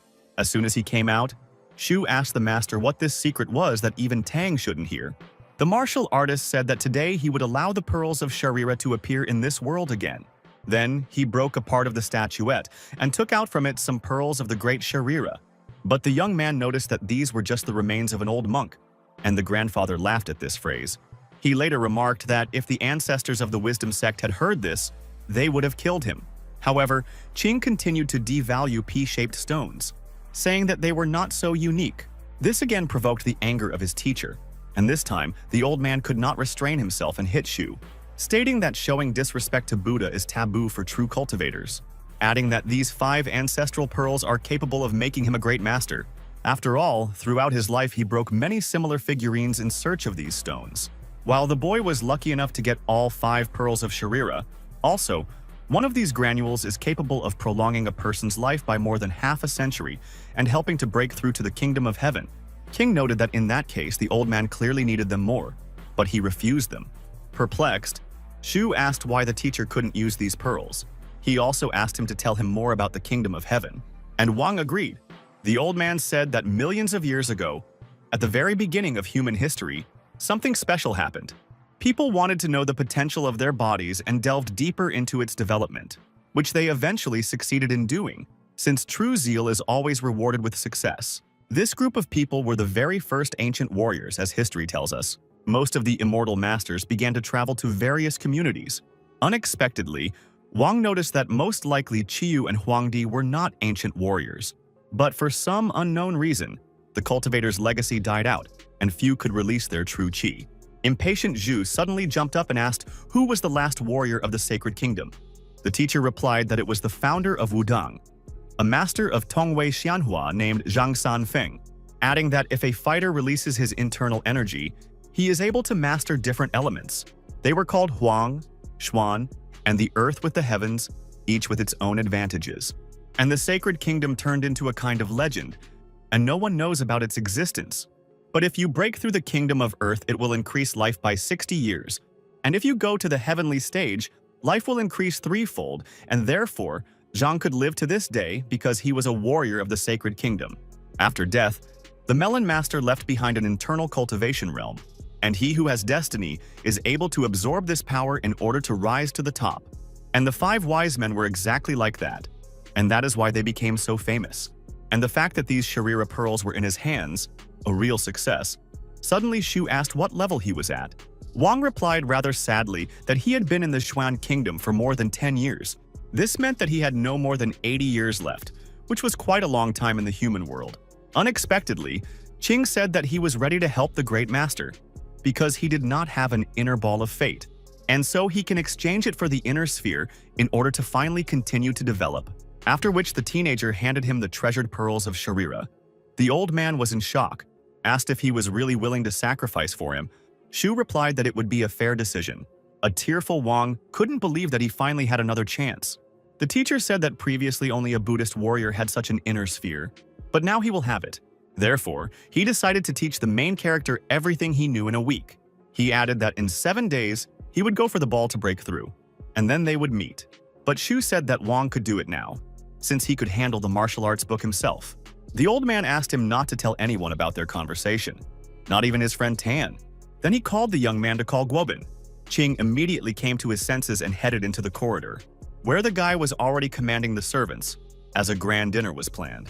Then the teenager decided to call his sister so that they could all have a snack together. At the same time, he asked Chan to prepare a room for the elder so that he could teach him at home. At this moment, Bin came down to them and asked if he had become Master Wang's disciple.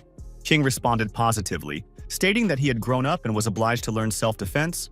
Meanwhile, the old man scolded the self-confident Guobing, and a moment later, Shu and his sister entered the room. Tan noted that he had arrived at an extremely opportune time, as the old man was angry again. The young man decided to introduce Qin to his mentor, after which they began to have a snack. The guy noticed that the elder drinks quite vigorously and enjoys this business. He also encouraged him to try fish, and naturally the teenager followed his example. Although perch is best eaten in the autumn, the fish eyes have always remained the same.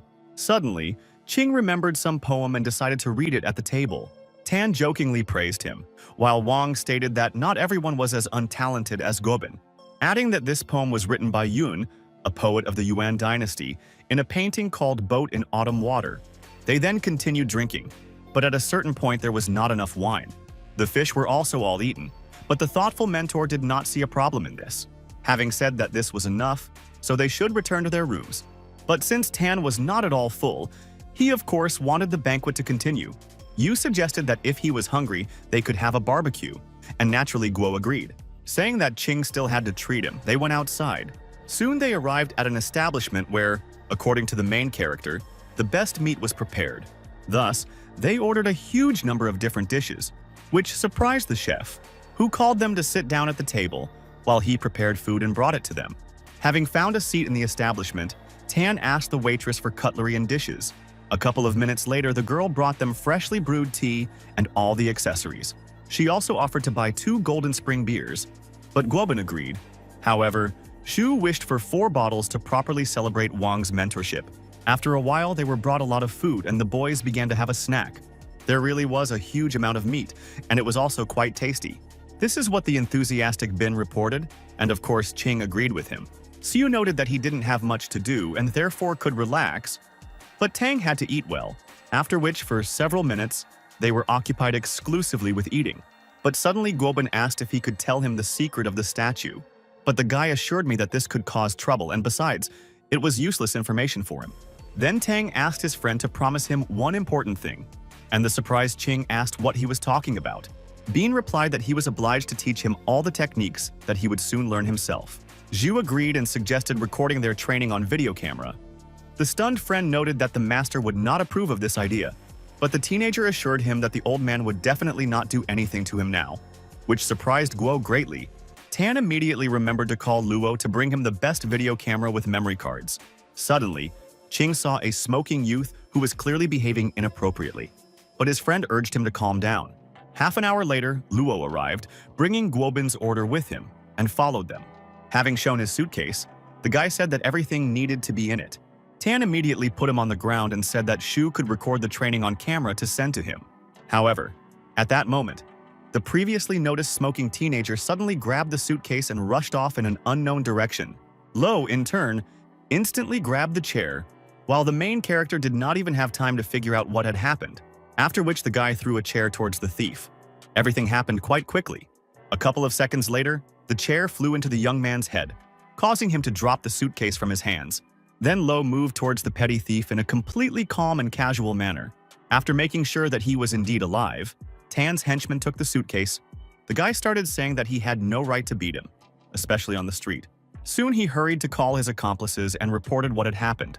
The merchant knew that Mahu would call his thugs, and there would be problems.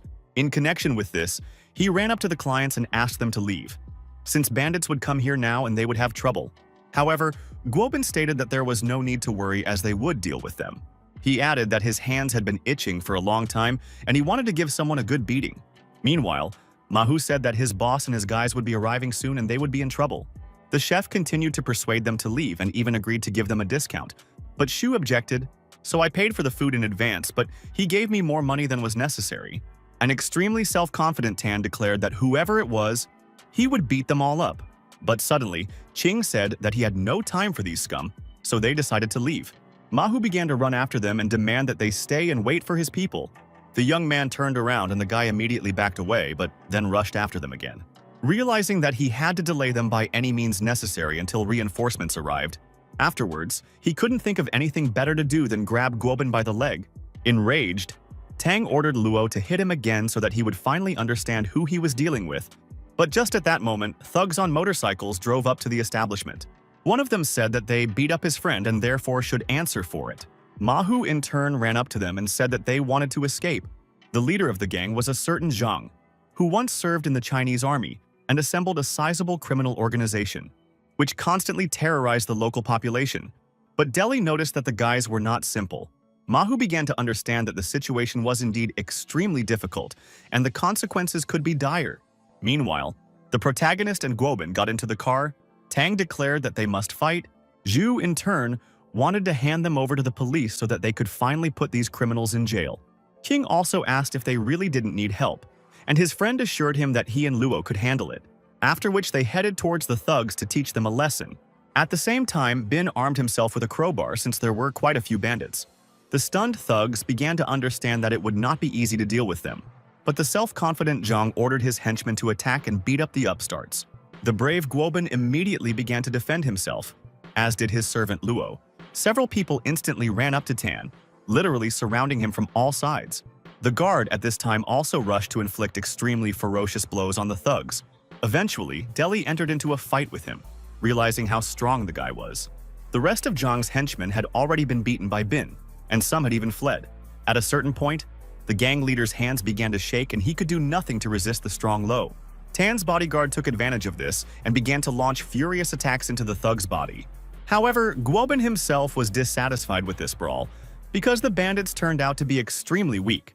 The main character, in turn, urged him to get into the car and leave quickly. Soon, Bin brought Shu home and reminded the teenager not to forget to share his martial techniques with him. After he left, Qing began to understand that he actually wanted to learn not for self-defense. Heading home, the guy naively believed that everyone had already gone to bed, since it was late. But when he entered the house, he unexpectedly saw his mentor and greeted him. Suddenly, the old man asked the young man if he had enjoyed the day, and the teenager answered positively. Then Wang said that he must learn an important technique and destroy it so that it would not fall into Tang's hands. It was strange. Shu wondered what he should do, because Guobin was waiting for a video of combat techniques from him. But the mentor insisted, saying that Bin was born with the back of his head upside down, and this skill would kill him. The elder understood that at this rate, Tang might not live to be 30 years old.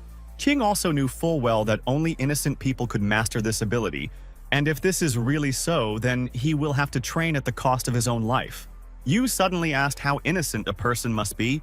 Grandfather responded by saying that Qing was clearly just such a person, since he was able to see such things. Then the teenager asked how long he had to remain in this state, because anything could happen. The teacher said that when he moves to the second level, he might well start a family. Zhu again asked when this time would be, and Wang replied that it would be when he turned 20 years old. Since he had it exactly like that, but with the help of the magical Sharira, 3 months would be enough for him. Then the joyful young man gladly took this technique from his mentor, after which they went to their rooms to finally go to bed. The next morning, the protagonist laid out the magic pearls on the bed and thought, taking the Shariras in his hands, Shu looked at them for a long time, realizing that he needed to do this. Moreover, cultivation is an integral part of a true martial arts master. After consuming the pearls, Qing began to listen to the audio course of this technique, where Wang spoke in detail about the magical ability and how to successfully master it, where it was necessary to lead qi from all parts of the body to the acupuncture point of Ophiron at the top of the bridge of the nose. It was also necessary to sense the presence of Zhengyang's internal energy. At this point, when he reaches his peak, Shu will literally be able to split the stone. At the same time, the guy will be able to fill the golden spear with energy, and it will be like an invincible column. But to do this, you need to train for several months in a hot climate and then in a cold one. Wang, in turn, gave a couple of points where it would be best to practice, in the form of the city of Kekatuohai and the Turpan Basin, adding that these places are called the Fiery State and the Icy Sea. Qin liked the idea of traveling to new cities where he could break through to the first level. Soon, Zhu began cultivating again to find the acupuncture point for collecting energy. After a certain amount of time of meditation, the guy suddenly felt a strange feeling. Then he imagined himself flying into his right eye and was horrified. After which he finally realized that this was actually inner vision, where you can see blood vessels. Qing also began to use the eye as a storage place and, through shoulder acupuncture, to spread the pearl qi throughout the body. However, it was not as easy as he initially thought, and in some places it was even painful. What he didn't expect, Shu continued to wander through his internal system. But the pain suddenly intensified. The guy literally started shaking, but he continued to diligently move towards his goal. At a certain point, he felt really bad and his head started spinning. The protagonist ignored this moment and went back to the world of meditation. But just a moment later, the Yangon acupuncture point began to hurt again. At that moment, a worried old man ran in and asked if he was okay, after which he began to help Shu painlessly overcome several important points. Thus, using his Zhengyang energy, Wang adjusted the Yangon point. Qing calmed down and continued to cultivate with the help of the martial artist. The guy thanked his mentor and said that he was already feeling much better, adding that if the teacher helps him break through several acupuncture points, he will soon break through to a new level. However, the elder remained silent. The teenager could not understand what he had done wrong and why the old man was silent. Then he suddenly asked how many points he had managed to overcome, and the young man answered, 52, and also 18 external and additional ones, and in total there were about 70 acupuncture points. The old man was stunned by such an incredible result and asked his student again. Wang noted that he did not expect such success, and at this rate, he would really break through soon. The mentor became extremely curious about what Shu was capable of and whether he could do it within 3 days. In this regard, he asked how he managed to get through so many points. Ching decided not to reveal his secret about the miraculous eyes, the power of which he had recently acquired. So the guy said that with the help of 3 Sharira pearls he was able to do it, adding that it was they who helped him with this and caused an attack of chills. Wang believed that the teenager was an incredibly talented cultivator, but the old man said that he should not rush so much in his training. The teacher also encouraged him to eat a good meal of fish, which Shu was very happy about. Seeing the exquisite dish on the table, the surprised Ching asked if he had really prepared it himself, and the old man answered in the affirmative. But when he tried the perch, he declared that the fish was too soft, but tasty, and he loves solid food in the form of barbecue. The elder was not pleased to hear this. A stunned Wang remarked that the fish was much better, but the young man sharply replied that everyone had different tastes. At this moment, an unknown number suddenly called him. Shu picked up the phone. After talking on the phone, the protagonist informed the teacher that their cargo from Yunnan had arrived. Going outside, the young foreman saw a truck and ran up to the workers, who asked his name and asked him to sign a document confirming receipt of the cargo. One of them said they could help with unloading, but it would cost 500 won more. The young cultivator paid even more to have them do their job well. Soon they arrived at the house and Shu asked them to bring all the equipment into the basement. 15 minutes later, they reported on the work they had done and hurried to the exit. The old man decided to go down to the basement to see what his henchman was so busy with. Seeing how puzzled he was by the stones, the mentor remarked that he should not get carried away with such things. But Ching continued to ignore him and connected the stone cutter because the jades were worth millions. However, the elder did not like this attitude of the student, and he hit one of the cobblestones. With that, he fell apart in half. The shocked teenager hastened to object. He said that he could not take out his anger on his money, since these stones were worth a lot of money. The elder took out a small book from his pocket and handed it to Shu. The young man asked what it was. Wang replied that it was his salary for 30 years and he could call the number at any time to collect it. Ching began to leaf through the notebook and found something special, which even contained a weapons license. After looking through a few more pages, the guy realized that this book was a license for absolutely everything. Wang also said that when he calls, he only needs to provide his bank card and will receive the money in 5 minutes. Although there was not much, it was clearly enough for small expenses. Seeing a familiar face on the next sheet, Shu asked if it was Sui. The bewildered old man asked in response what this strange word meant. Then Ching said that with this book, he couldn't even get into the Longquan Sanatorium. Wang said nervously that when he called on the phone and said his name, he would know that this book was not fake. In any case, the student decided not to irritate his mentor and hurried to remove the precious stones, after which he asked the teacher to return to the points, because the sooner he reached the second level, the faster he would be able to get rid of these stones. The elder realized that he cared too much about money, and this was clearly a warning sign. But the most important thing is that absolutely everything depends on fate, which the young man apparently has not yet realized. Entering the room, Van urged the protagonist to take the Sharira pearls in his hand. The young master immediately took the magic peas and began to penetrate through the acupuncture points. But after passing about 200 positions, the young cultivator felt incredible pain. Especially when it came to the limb points, Shu was holding on with all his might. The pain intensified. The mentor urged the student to be patient, since there was very little left. However, a moment later, Ching suddenly lost consciousness. The old man expected such a result, after which he gave him the opportunity to rest a little, but at the same time, the elder, of course, was dissatisfied, because he had expected a slightly different outcome. He remembered himself at his age, realizing that he was luckier and managed to break through. After a certain amount of time, the teenager finally came to his senses and looked around. Suddenly, he saw his teacher at his bedside and wondered what Wang was doing there. The young man hastened to wake him up, saying that if he was tired, he should go to his room. But the mentor, awakened from sleep, said that the guy still had to break through a few more points, and tomorrow he will teach him the Zhengyang technique. Naturally, Shu agreed, after which they diligently cultivated for several hours, and Ching fainted once again. Realizing that he had definitely had enough practice for today, the old man finally left him alone. The next day, the teenager woke up and began looking around again. But Van was nowhere to be found. As Shu went downstairs, he suddenly saw Guobing in the company of an elder. Of course, Ching began to ask the teacher about Zhengyang's technique, but the old man asked how many positions he had passed. The young man replied that he had completed absolutely all the points, which literally shocked Van, who stated that the guy would soon achieve incredible success, but first it was necessary to study Zhengyang's skill. Perplexed, Tang asked if he could teach him too, since he had taken Shu as his student. The old man replied that since he had not fulfilled the main condition, it was impossible to do so, and the offended Bin immediately left. The mentor noted that in the future, Qing would become strong and would be able to protect Guo and his family. Moreover, the young man was destined for this. Unlike the same Tan, the guy took it as a compliment. Soon, Wang began to teach the protagonist the Zhengyang palm, which had 7 positions. The young master understood that this was the perfect ability for him, because it had no range limitations, after which the elder demonstrated all 7 combat techniques of this skill. Then the teacher challenged the young cultivator to try to repeat all the techniques. Xu began to wave his arms, showing off his talent to the fullest extent. Unexpectedly, Wang said that Qing was definitely a gifted person and that he would succeed, adding that he taught him the basic stances and techniques, but he lacked combat experience. Also, he could not interrupt the circulation of energy, because he was at a critical point of exchange for the internal spheres. At this point, the basic training ended, and the teacher announced that he would leave at dawn, because he needs to go in search of the inner ball, and this could take about 5 years.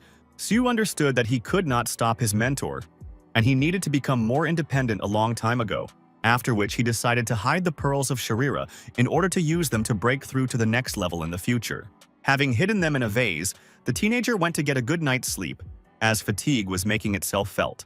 The next morning, Master Shui unexpectedly called him, which made Qing extremely happy. The old man said that he had bought a house near the university, and if Shu wanted to have a bite to eat, he could go there. The guy agreed, but noted that he was not going to live there, after which Zui gave him his address. Having gathered himself, Qing immediately went to visit the teacher, especially since they had not seen each other for a long time. Arriving at the right address, the young man was surprised by the old man's mansion, which did not look very attractive. Guoqiang hurried to open the door for Suyu, and the teenager entered the house. Taking him to his father, Qiang said that they had only arrived here yesterday. Soon they entered the old man's room, who in turn greeted Qin. He smiled and said that the kid was pretty quick when it came to free food. Yu said that he actually just wanted to visit Shui, and if he called him, it meant that dinner was already ready.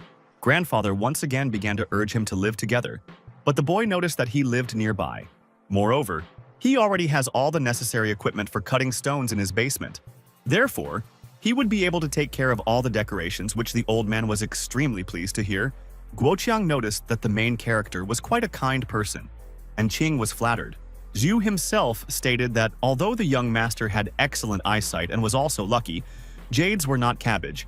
In the end, the old man accepted his offer, but immediately warned him. The young cultivator couldn't understand that he wasn't working with ordinary stones. Was it really his grandfather testing him?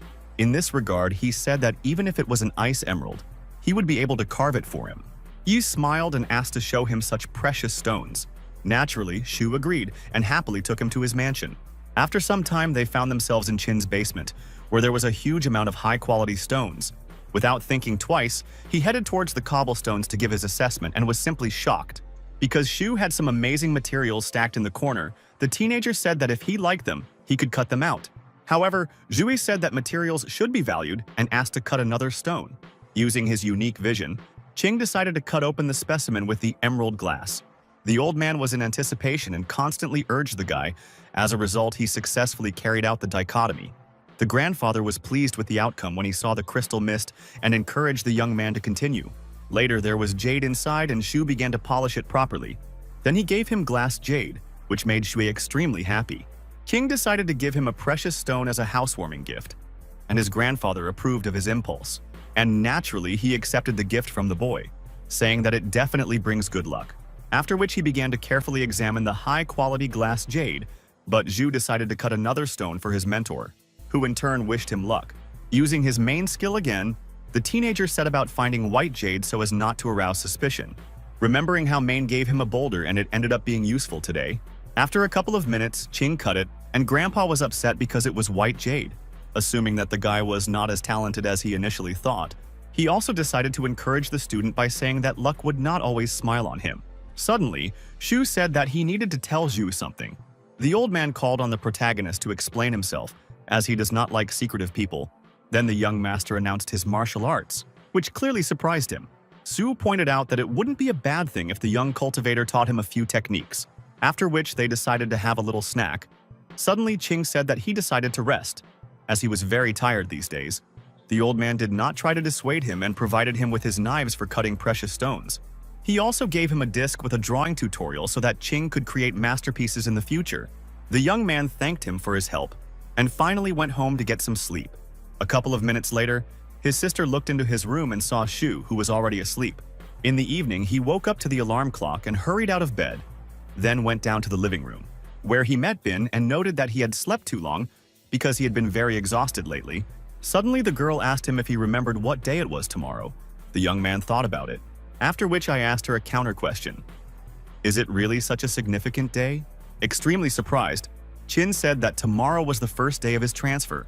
However, Zhu completely forgot about it and said that he only just remembered. Soon they sat down to have dinner. Then the young man decided to relax a little by playing video games. Suddenly, Zhang sent him a message, praising him for his excellent card game, which was quite unexpected, since Qing did not expect him to appear again. Then they started texting, and the guy said that he was transferring to Jiangcheng High School tomorrow. He suddenly wrote that if someone starts to bully him, he should say that he is Baldy's friend. The teenager suggested that they could meet tomorrow, after which he went to bed early. The next morning, Shu hurried to get ready to go to school. Entering the kitchen, a luxurious breakfast from his sister awaited him. The teenager did not expect this. After a hearty snack before the first and all-important day of school, Qing thanked Bin. Then they finally called a taxi to go to the new school. The guy was in anticipation. After a certain amount of time, they arrived at Jiangcheng School, and the protagonist got out of the car. But since they arrived earlier, there were no people in the educational institution. His sister decided to take him to class and wished him good luck, as this was very important for his future. At the same time, she began to give him instructions that he should work hard and listen to his teachers. The young master noted that he understood this perfectly well, and there was no need to worry so much. At this moment, Teacher Wu came out to meet them, and the young cultivator immediately paid attention to her. The teacher noticed that they had arrived too early and greeted the new student. The woman urged Shu to work hard because exams would come in a while. The little sister in turn hurried away, and Wu took Qing to the auditorium. As he entered, the boy caught himself thinking that this class was more advanced than the one he had studied in before. There was even an air conditioner with a modern projector, and there was also a lock on each desk. However, a terrible stench began to come from somewhere, and the teenager began to look around, trying to figure out where exactly the source of such an unbearable smell is. As a result, Shu used his unique vision and eventually found the right desk, in which something disgusting was hidden. Then Qing again used his ability. Later, he saw a spot of unknown origin and wondered what it was. Meanwhile, the smell became much stronger, and the young man hurried to cover his nose. Approaching the desk, Shu stated that the stench was coming from this particular desk. Wu was surprised. A moment later, an unknown liquid began to drip from the closed desk. The teacher immediately asked him to take the table out into the corridor so that she could deal with this issue later. After listening to the teacher, Qing hurried to carry the table to the end of the corridor. But at that moment, the big guy asked him why he had taken his desk out of the classroom. The fat man, in turn, demanded that he take the table back to the auditorium. The main character realized what exactly he was hiding and just smiled in response. However, an angry classmate heard the young master laugh and asked why he was laughing, after which he grabbed the young cultivator and again demanded that he return the desk to its place. The stench spread throughout the school at this time, and the students began to run in different directions. Suddenly, someone caught his table and rotten food spilled out. Suddenly, an angry teacher approached them and ordered him to clean up his desk. But the thug didn't seem to be bothered by the smell and calmly took the bag of rotten bread. The teacher, in turn, began to air out the room, as the smell was reaching its peak. Shu also hurried out of the corridor to rid himself of the stench. All the classmates started talking about how unlucky the newbie was to run into Panda. Soon after the lesson ended, Qing went out onto the balcony to get some fresh air. Suddenly, an unknown guy ran up to him and called himself Shen, and immediately asked Shu for a favor, which consisted of him covering for him while Mo smoked cigarettes on the balcony. He also offered Qin a smoke, but the teenager refused the treat. Shen noted that it was quite difficult for him to steal this pack of cigarettes from his father. A few seconds later, the teacher was already heading towards them, and the boys hurried to class. Wu calmly walked into the classroom and began the next lesson, by which time the smell of cigarettes had already disappeared. The teacher, in turn, hastened to introduce the new student to the class. All the classmates immediately turned towards the bewildered protagonist.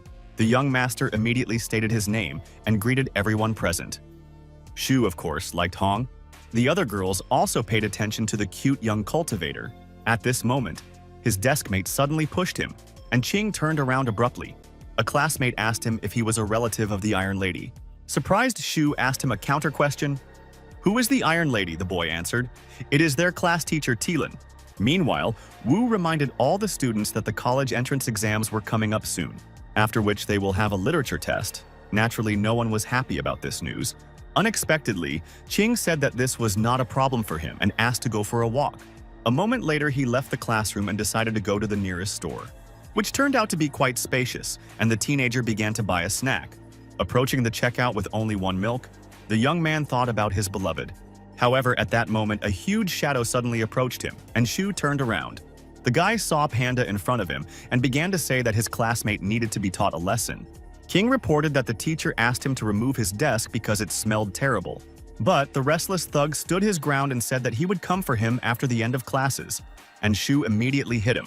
As a result, the big guy simply collapsed to the ground, and the guy also said that if he didn't calm down, Baldy would come to him. The stunned Panda couldn't believe that his new classmate knew this man, after which the frightened fat man hurried out of the store, which greatly surprised the seller because he always bought meat. After some time, the lessons finally ended, and Qing hurried home. A couple of seconds later, he received a message. The guy decided to look at the notification. As it turned out, the news concerned Guobin and his group, and the main character was upset because he was waiting for a message from his beloved, but Yinshu never wrote to him. In connection with this, the young master decided to find her when school started, because he could not lose Liu.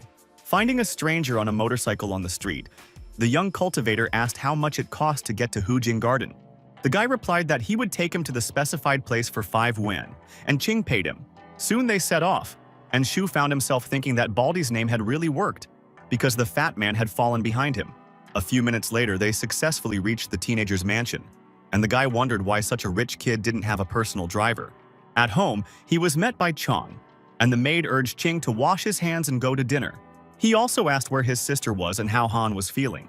Shuying thanked him for his help and said that Bin was in the office and her daughter was recovering and would be discharged from the hospital next week.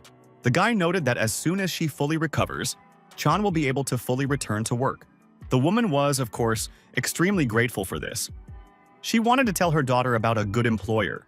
Soon Shu went to his room and took out the treasured pearls of Sharira from the vase. Then he began to cultivate, realizing that the released energy was not enough to break through to the second level, after which he went down to the living room, where he found his sister. The girl asked how his first day at school went. Qing declared that everything was fine and offered to warm up her food, but Bin refused, saying that she had already eaten. Then Shu took a shower and hurried to tell his friend about the incident with his classmate. Baldy, in turn, asked him if he had really used his name on the first day to resolve the conflict. The protagonist answered positively, and his friend asked how the thug reacted to this. The young master wrote that he looked scared and handed in blank sheets of paper on the test. Unexpectedly, the young cultivator invited him to meet and asked when they would see each other. The bald man replied that they could of course meet, but he didn't have that opportunity right now. At the same time, he asked Shu not to tell anyone about his abilities, so as not to become a guinea pig. Qing promised that no one would know about it. Then his friend gave the exact address where they could meet. The stunned young man began to believe that he might actually be a real bandit. And if it weren't for the fact that he used his name as a defense, I wouldn't have gotten involved with him. Eventually, they agreed to meet the following weekend. Baldy decided to treat him to real Xiaobu, but Shu objected, writing that he was treating him. Then he began to believe that this person might actually be a beautiful girl. The next day, Qing went to school as usual, where, in general, it was not boring. Also, Panda and other hooligans like him no longer bothered him or caused him any trouble. Finally, the weekend came, and the teenager went to the designated place where they had agreed to meet Bald. Upon entering the cafe, the employee immediately asked if he wanted to go online. Yu responded positively and ordered 2 packs of cigarettes and cold beer. Having taken alcoholic drinks from the refrigerator, the young man paid for 2 hours of stay in the establishment. King also asked the internet cafe worker where Baldy was. The employee asked him for 300 yuan and asked why he needed Baldy. The guy replied that they had agreed to meet. Then he sent him to the 18th place and said that Baldy had long hair. Having taken the cigarettes and beer, the teenager began to look for Baldy's place in himself. He soon came across a long-haired and fairly muscular man, realizing that it was him. The protagonist noticed that he was really good at playing video games. However, at that moment, Lacey lost the round, which literally made him furious. Suddenly, the young master wrote him a message. Baldy was surprised, thinking that he was next to him. The guy unexpectedly discovered a young cultivator at the neighboring computer. Shu, smiling broadly, asked if his joke had been a success, and Baldy smiled. King noted that he was confusing with his appearance, and then gave him the cigarettes. But the teenager was eager to find out his friend's real name, and he asked what his name was. The bald man demanded that his friend not laugh when he told him. Naturally, Shu promised not to laugh. However, hearing the name Shang, Chin found it quite difficult to restrain himself. But after a couple of seconds, the young man laughed, which Baldy was extremely unhappy about. After stating that his grandmother believed in Buddhism, and that was why she named him that, he then proceeded to treat him. But Zhu insisted on paying the bill, and Shang did not resist his demand. Everyone present in the internet cafe began to actively discuss the unknown guy, who for some reason became friends with Baldy. They could only guess who he was to him. Soon they went to a cafe where they prepared shabu. He teased his friend, saying that you have to be really brave to try this dish. Having entered and sat down at the table, Bald asked the waiter to bring them watermelon with ice. They also ordered wine with various meats and squid. Zhu remarked that he was a true monk. They talked about various topics for a while, and suddenly Qing called over the waiter. Having asked him to bring the bill, a few minutes later the employee of the establishment fulfilled his request. The young man paid 1,000 yuan instead of 750, thereby leaving a considerable tip. A puzzled Shang asked why he had left the waiter such a big tip. Xu immediately changed the subject and said that he promised to demonstrate his psychic abilities to him. He laughed it off, saying that he clearly wanted to be caught and used as a guinea pig. Qing insisted that he would not tell anyone about this and placed the watermelon seeds on a plate, which was the very test for Baldy, because he wanted to see Baldy's skills with his own eyes. Shang, in turn, spent a long time choosing a seed with a thoughtful face, after which, having made his choice, he said that now he would see a real miracle.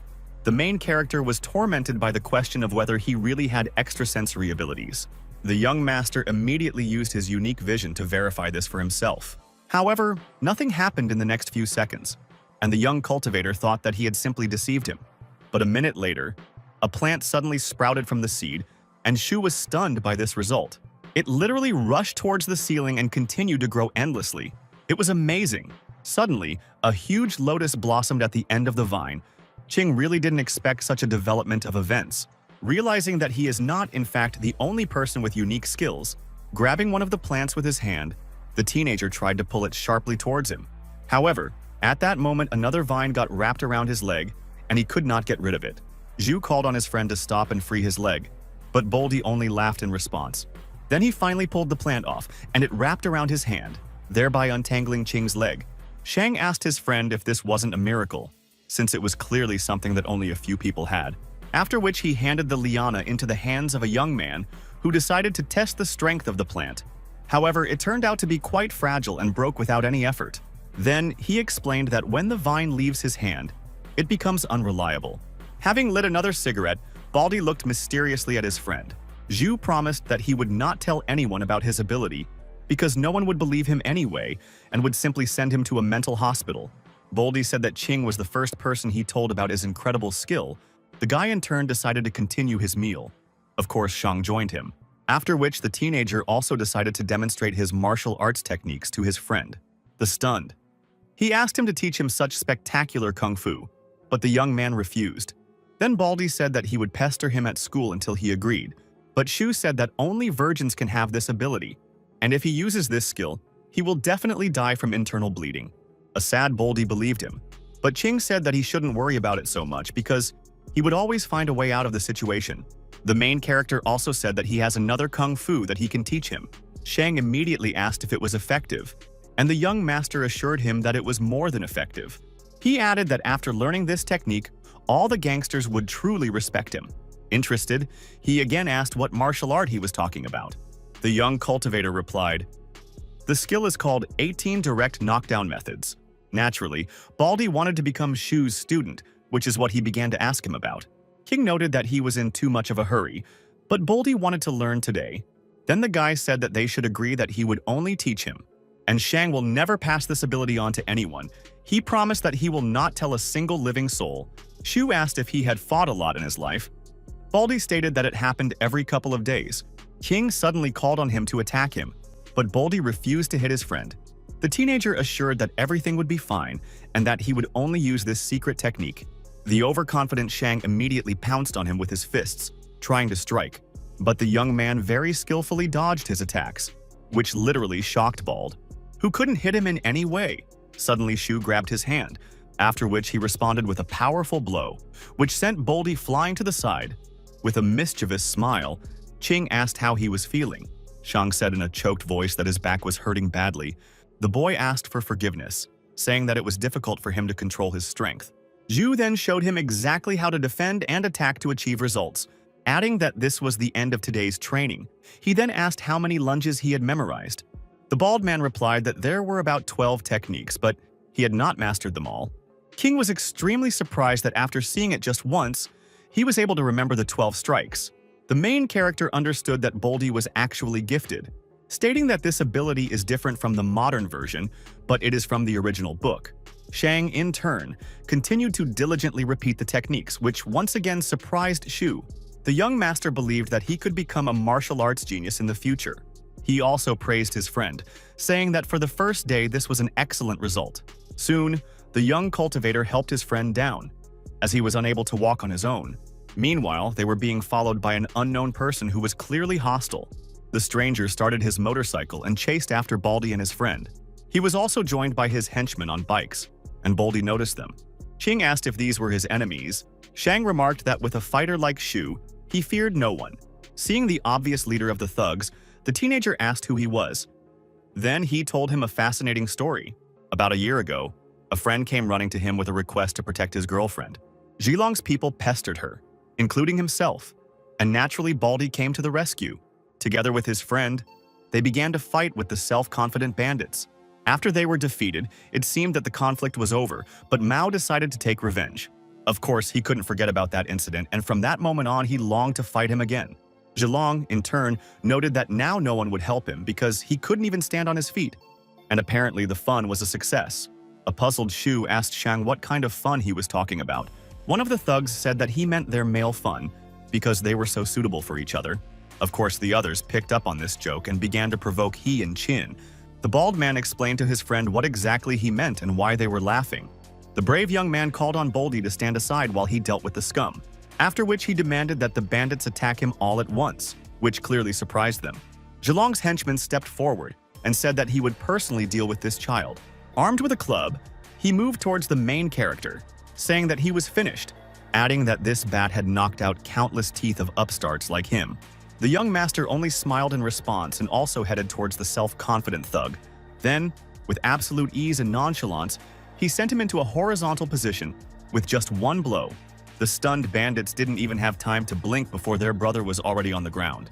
For a few seconds, everyone silently looked at the young cultivator, realizing that he was strong.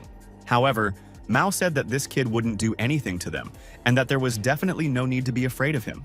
Calling on his men to attack him immediately and teach him a life lesson, and in order to give his minions confidence, Zilong decided to attack him first. The rest of the armed thugs ran after their arrogant leader. The frightened bald one called on his friend to retreat, as there were too many of them and they were armed. But Qing had a different plan, which he hastened to put into practice. A moment later, Shu had beaten all the thugs with his lightning-fast strikes. Baldy was shocked by his friend's incredible strength and simply froze in place. While all the bandits were located on the asphalt, Mao was also stunned by what was happening. Approaching him, the teenager asked if he really was the leader of this gang, after which the guy called on him to surrender, or else he would suffer the same fate. Zilong became scared. As he was retreating, he suddenly bumped into his motorcycle and fell to the ground with it. Zhu, in turn, picked up the bat of one of the bandits and headed towards the frightened Mao. Closing his eyes, he suddenly heard the characteristic sound of a blow and noticed a black liquid on his hands. Not understanding why his blood was black, he turned around to see that the guy had stabbed his bike with a baton, and oil was leaking out of it.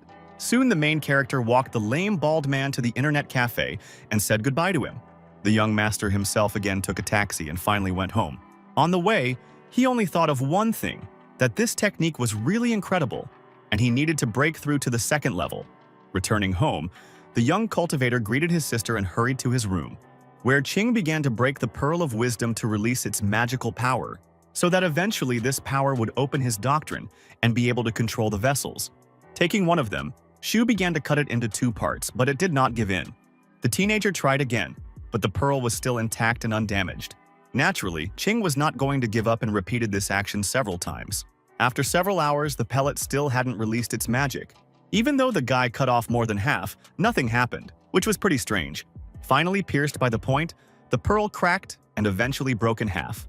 After a couple of seconds, 2 golden magical entities were released from it, which was extremely painful to look at, as Shu's eyes began to hurt sharply. Because of this, the young man closed his eyes, and when he opened them again, he suddenly found himself in an unknown place. Assuming that he was in his right mind, the guy began to look around. Suddenly, he saw 2 fiery horses, realizing that this was the released energy. Kian needed to catch them and bring them to the birth vessel in the heart. Having finally mounted one of them, Shu rushed after the second one to take control of it as well. Throwing a magic lasso around his neck, the guy suddenly moved onto the second horse. Then he realized that he could only control one of them. But if he did not stop their rampage, it would lead to disastrous consequences. Because all his meridians and vessels will simply be destroyed and he will die, suddenly his heart sank, and he felt like he was going to lose consciousness. However, even so, Ching did not think of giving up and continued to stubbornly pursue the second magical essence. Suddenly, he noticed a huge flaming sphere and realized that it was Zhengyang's energy bursting out from Dantian. In connection with this, the teenager suggested that he should simply let go of the energy.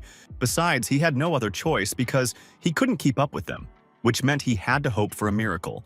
The protagonist continued to meditate diligently to achieve his goal, and oddly enough, the young master's guess really worked, and he came to the desired result. Since it was an extremely tiring task, Shu was literally sweating profusely, so the young cultivator decided to take a shower and then lay down on the bed to rest. However, he did not notice how he fell into a deep sleep, while his sister was worried about him. The girl went to his room and started knocking on the door, but no one answered. And when he asked her to wait a few seconds, Bin suddenly entered the room, where I saw my brother in just a towel and was horrified, not understanding what was going on. She immediately ran out of his room and called him to come down to have a snack. At the table, they discussed purchasing a vehicle, but Zhu noted that they would be sent a car in a few days. But Bean wanted to buy a scooter. And they also remembered the maid's daughter, whom they wanted to help and let live with them. When they went to the hospital the next day, they found a crowd of people. Crammed into the elevator, Ching and his sister went up to the required floor. However, an unknown person took advantage of the moment and began to pester the girls. Seeing Chin in a depressed state, the puzzled teenager asked what happened. At this point, another girl accused the stranger of an extremely disgusting act. Naturally, he began to deny it, but Shu did not bother to investigate and simply threw the offender out of the elevator. So the problem was solved. Bin was shocked to realize that her brother had already grown up. After leaving the elevator, the sister remarked that Ching was simply incredible, and she had no idea how strong he had become. The young man began to joke, saying that he was always on top and had no equal. As they walked down the corridor to Han's room, the girl asked him not to hit people anymore. Soon they came to Chan and her daughter. The woman was sitting by the girl's bed. Bin and Shu hurried into the room, greeting Shu Ying, who clearly didn't expect them to appear. The stunned servant asked why they had come and what they were doing there. At this moment, Zhui suddenly woke up and saw Ching in front of her, which made her confused. Asking if it was really him, the guy smiled and stroked her hair. Han said that when her mother told her about the employer who paid her in advance, she knew it was him. Naturally, she began to thank her savior, and the main character, in turn, wished her a speedy recovery. Bin introduced herself as the young master's sister, and Zhu smiled at her, saying that she had a good brother. The young cultivator also asked the girl if the suspect had been found. Han reported that they found his burnout car, especially since the number turned out to be fake. She also told about a man who held a grudge against her, but the police found no evidence. Xu began to realize that someone very influential had done this, and he had clearly thought of everything. But suddenly Yue said that it didn't matter anymore since she didn't want to touch him. Chan suddenly said that they could move to Chin's, where no one would find them, but there were plenty of guards there. The guy suspected that someone had come to the hospital to cause her more trouble. At that moment, the door of the ward swung open and the doctor entered and announced that an examination was necessary. She added that she also needs to have an X-ray and come to the hospital in a month and a half to have the cast removed. However, the teenager found it quite strange that the doctor was in a hurry to discharge the patient. After this, Shu called the maid, and the woman asked her employer what happened. King noticed that Han had not been in the best mood lately. Shu Ying was already well aware of this, but she wanted to understand what the young man was getting at. The guy, in turn, said that if they needed any help, he would try to do everything possible. Then Chan said that as soon as her daughter was admitted to the hospital, bandits showed up and began threatening her, mentioning a certain Wei. She immediately called the guards, but they were immediately beaten, and no one could help them. After which she called the police, but the thugs managed to leave, and then law enforcement officers arrived. And so she assumed that they were in cahoots, and since then they have been overcome with fear. And soon the doctors began to demand that Zhu leave the hospital, since she was causing them constant problems. Qing immediately realized that it would be best to turn to Guobin for help. Chan also said that if it bothered him that much, they might not have to move into his house. But the guy insisted that they go and live with him for a while. Suddenly, Xu Ying said that this Wei was the son of the deputy mayor of Haiguo. The woman really didn't want to put her savior in danger, but the teenager made a final decision to finally deal with the Wei family. The main character continued to insist that Xu Ying and her daughter should stay with them. The maid thanked the young master again and said that she would take care of this issue after he was discharged. Meanwhile, the doctor examined Han and said that she was recovering, and soon she will be able to be discharged. He also provided her with a wheelchair, but at the same time, he demanded that the girl clean up the room and not create any more problems for them. The young cultivator didn't understand why he was treating her like that. At that moment, Tang called him. Xu didn't waste time and asked if he knew someone named Wei.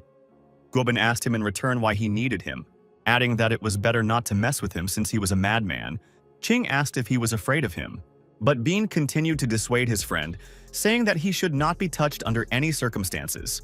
However, the self-confident young man said that he intended to knock out all his teeth if necessary. Soon, Sui was discharged, and Chang went with her to his mansion. They also needed to pack their things. The guy suggested that his sister go home too, and the girl agreed. After a certain amount of time, they arrived at the villa where Guobin was already waiting for them. The teenager was surprised by his sudden appearance and asked what he was doing there. Tan said that he brought the car and the necessary documents, which was quite unexpected. Xu in turn invited him to go out for dinner. Guo looked at him mysteriously. He then stated that they needed to talk in private, and a surprised Qing agreed. The teenager urged him not to dissuade him from dealing with Han. But Tang pointed out that no one in this city dared to mess with Wei. The young man replied that then he simply had to put them in their place in order to protect people. Guobin kept repeating the same thing, that he couldn't do anything to them. However, Xu had a completely different opinion, because he felt his incredible strength. Bean suddenly noticed that he was actually trying for him and he should listen to him. As always, the self-confident Qing said that Wei could not do anything to him and his friend had nothing to worry about. After all, if he challenged him, he would disfigure him. At this moment, Xu grabbed the statuette and nervously threw it on the floor.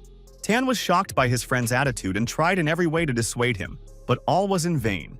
In fact, Bean envied the main character because he had reached incredible heights, and if he had known how important it was to preserve innocence for collecting energy, he would have definitely done it. The guy said that he could improve his techniques through the sunflower method, after which he asked his friend if he really thought Wei could defeat him. Then Tan said that even if that were the case, he still couldn't be faster than a bullet. After all, no martial art can cope with a pistol. Qing already understood this. After lighting a cigarette, Guobin noted that the teenager was lucky because he had someone to help him. And if he offers help, then the mad dog's comfortable life will come to an end. The young master, in turn, assumed that he was talking specifically about teacher Vanya. Suddenly, Tan asked his friend to bring him some water because he was thirsty. The young cultivator immediately went to get a glass of water, and Bin noted that he was being overly kind. At the same time, he felt a strange taste. Xu stated that this water had been standing here for several days, so he decided to play a trick on him and suddenly asked who could stop Master Wang. But Tan said that the old man he cut stones for would be better able to help him with this, adding that he was indeed envious of him, because Qing had acquired the right people. Bin himself understood that if the guy could deal with Haigo, it would make things easier for everyone. Before leaving, Guo said that he left him a flash drive, then hurried away. Zhu picked it up and wondered why Tang was so mysterious lately. Taking advantage of the moment, he instantly watched the video recording on the flash drive, where Wei himself and his servant Zhilong played the main role, which was quite curious. The arrogant guy asked the henchmen how things were going with them. Qing did not expect that his accomplice would be Mao, whom he had beaten up yesterday. Long informed him that they had done everything according to plan, but the young man had gone too far. A dissatisfied Wei noted that if he couldn't handle such an easy job, then he wasn't needed. Jar continued to say that when he saw Shu's broken legs, he became so excited that he forgot to knock her down. In the end, Wei ordered him to shut up and get out of there immediately. A saddened Mao headed for the exit. but suddenly his patron stopped him. After throwing a wad of money, he ordered Long to keep his mouth shut and not tell anyone what had happened. Ji hurried to pick up the money from the floor and promised to keep his mouth shut. An enraged Shu finally realized that Wei and his friend Mao were behind the accident. Soon the protagonist went to Old Man Shu's home, but he was not there, which was reported to him by the maid. The young master gave her the flash drive and asked her to urgently give it to him as soon as he returned home. Qing also asked to tell him that this was about Han's car accident. The young cultivator believed that with its help, he could achieve justice for her. At that moment, he discovered an enraged dog that chased after him.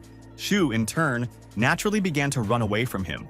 But the dog was extremely agile and fast. Suddenly, a police patrol headed towards him, which was quite strange. Eventually, they tried to grab him, but the boy fought back. And it is worth noting that the teenager did this quite successfully, scattering them to the sides. Law enforcement officers did not expect such agility from the boy. But at a certain moment, when he turned to run away again, a girl appeared in front of him. King recognized her as Zhang Xiu, who was the cousin of his former mistress. The young lady pointed a gun at him and demanded that he come with her to the police station. Since the boy was suspected of intentionally causing harm, Shu realized that it was Mao's doing. At the same time, Zhang noted that if he continued to resist, she had the right to shoot. Thus, Qing surrendered to the authorities and began to think about what to do next and how to get out of the situation. Suddenly, through the window, he saw Mr. Su's car. Realizing that the old man had already returned, Zhu asked for permission to call home, as his family would obviously be worried about him. But he was denied, after which he was taken to the police station and interrogated, where he was charged with beating Zilong. Investigators also began to claim that he and Shang did it without reason. Of course, the main character began to object that in fact they attacked them, and it was self-defense. Realizing that Mao had really tried and now he was in a dire situation. But this clearly happened at Wei's instigation, since he is the one with influential connections. Meanwhile, Zhang continued to press the young master, urging him to tell the truth. The young cultivator, as before, stuck to his version and repeated the same thing. Xiu suddenly stated that she knew that it was he who asked him to help beat up those people who were currently in the hospital.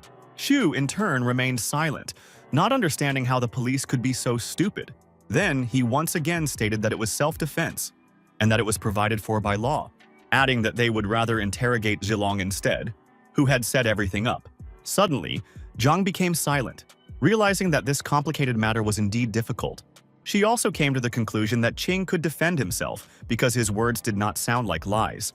Unexpectedly, Xiu ordered the interrogation to be stopped, as it was necessary to obtain more information from the other participants in the case.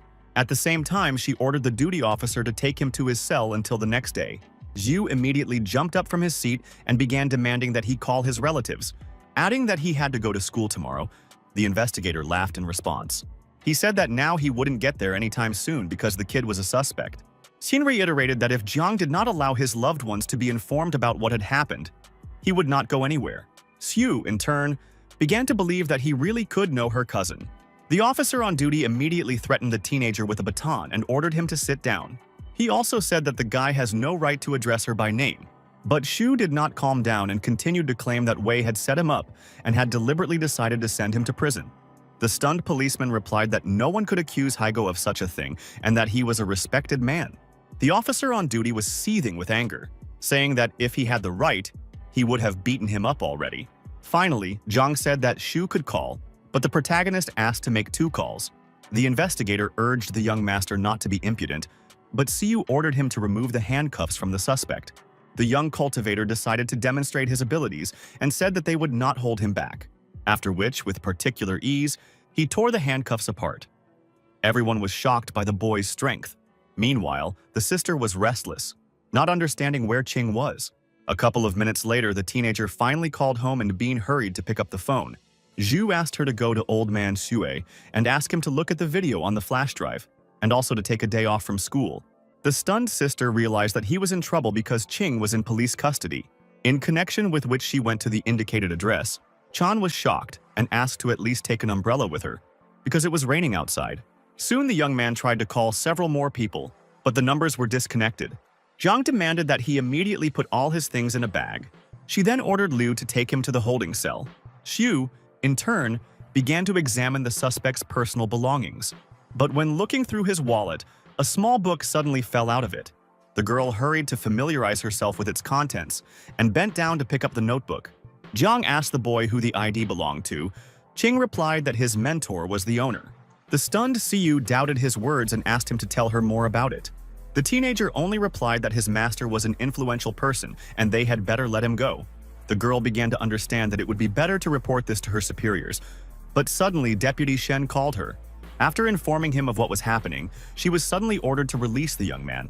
An embittered Jiang gave her number to Shu and said that she would still follow him. Qing said that he had not done anything illegal and that he had nothing to fear. Liu was completely shocked, saying that he could not be released, but Xu said that this was an order from Deputy Shen. Thus, the guy finally found himself free. But late at night, suddenly he was blinded by the headlights of a car that was rushing at great speed. The car passed literally a couple of centimeters away from the frightened protagonist. The extremely indignant young master began to insult the driver, saying that he didn't know how to drive at all. At that moment, the car turned sharply and headed towards the guy again. The young cultivator knew that this was not an accident, and he was deliberately trying to run into him. But at the most crucial moment, when the car was a couple of meters away from Shu, a miracle happened. This is something the attacker did not expect, because the young man used his skills. As a result, the windshield instantly shattered, and glass fragments cut his entire face. Thus, the car turned sharply and crashed into the wall at full speed. King was shocked by his own magical abilities, realizing how effective Wang's techniques were. But since he didn't want to go back to the police station, the teenager hurried to escape from the scene. Shu assumed that this was another trick from Wei. But the main thing was that he did not drag his family into this showdown. Meanwhile, Han, Suye, and Guoqiang tried to calm the boy's sister down, saying that he would be fine. Bin, in turn, cried like a child and could not calm down because she did not know what was wrong with her brother. A moment later, the guy came out from around the corner and asked what was going on. The stunned little sister finally calmed down when she saw him safe and sound. The old man was furious, saying that the boy needed to be taught a lesson because he had made everyone nervous. Zhu claimed that he was constantly involved in brawls, and such behavior was not befitting of a true martial artist. Thus, the situation finally stabilized, because the main thing was that everything was okay with Qin. Zhu couldn't understand why everything had changed so much, as if the owner of the family had changed. At this point, Guoqiang announced that he had reviewed the recordings from the flash drive and would do everything possible to destroy the scoundrels. The teenager also spoke about what happened after leaving the police station. Everyone was in shock.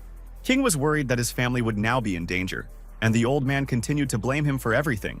Zhu then asked him if he would just watch these scumbully people. Zhuyi, in turn, remained silent, but his son hastened to defuse the situation. At the same time, he unexpectedly stood up for the young man, saying that he did everything right. Chiang showed the flash drive. The protagonist said that he had a friend named Guo, and he recorded it when Wei and Mao were discussing their affairs.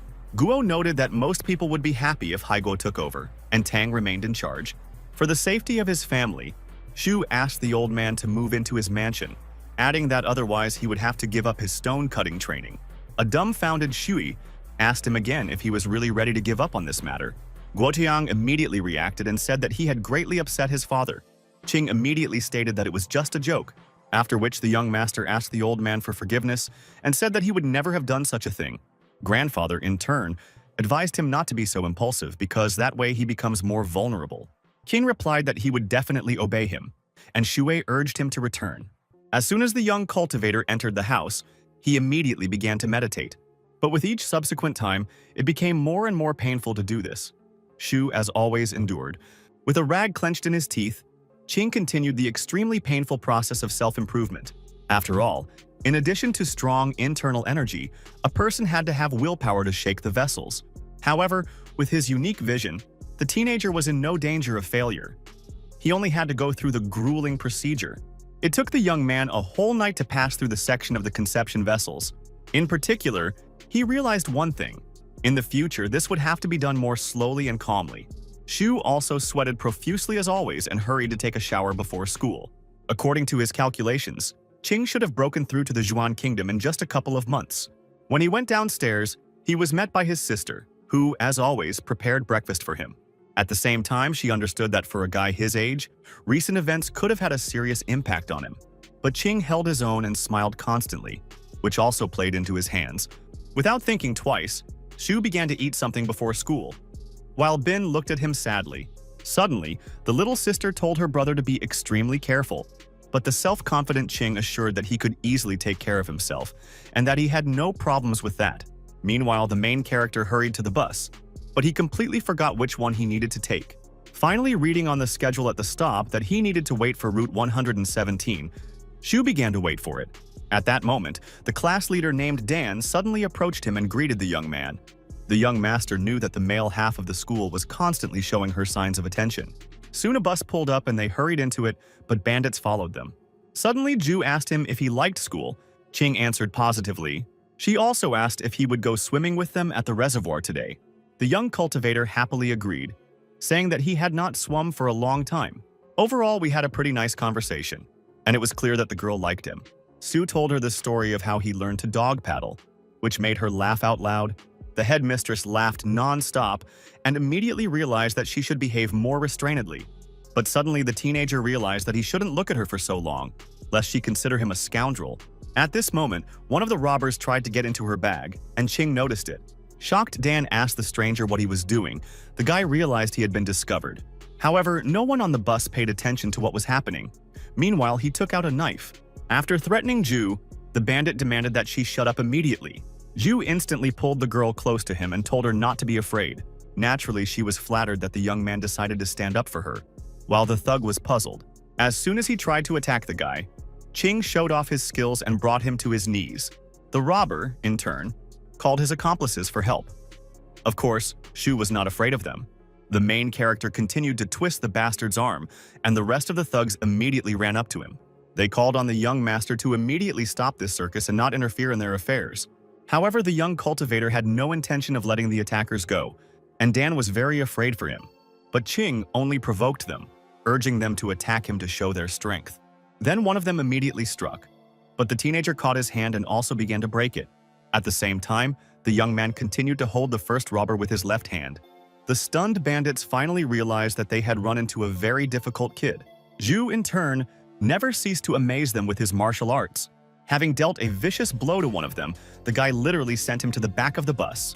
He even threw the second one out of the vehicle. The passengers were shocked by what was happening. Tritius was frightened and did not want to test Chin's patience and decided to stay away.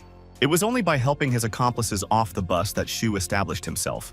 Meanwhile, the robbers hurried to leave the minibus in an extremely bad mood. But Ju asked why he didn't hand the bandits over to the Public Security Bureau.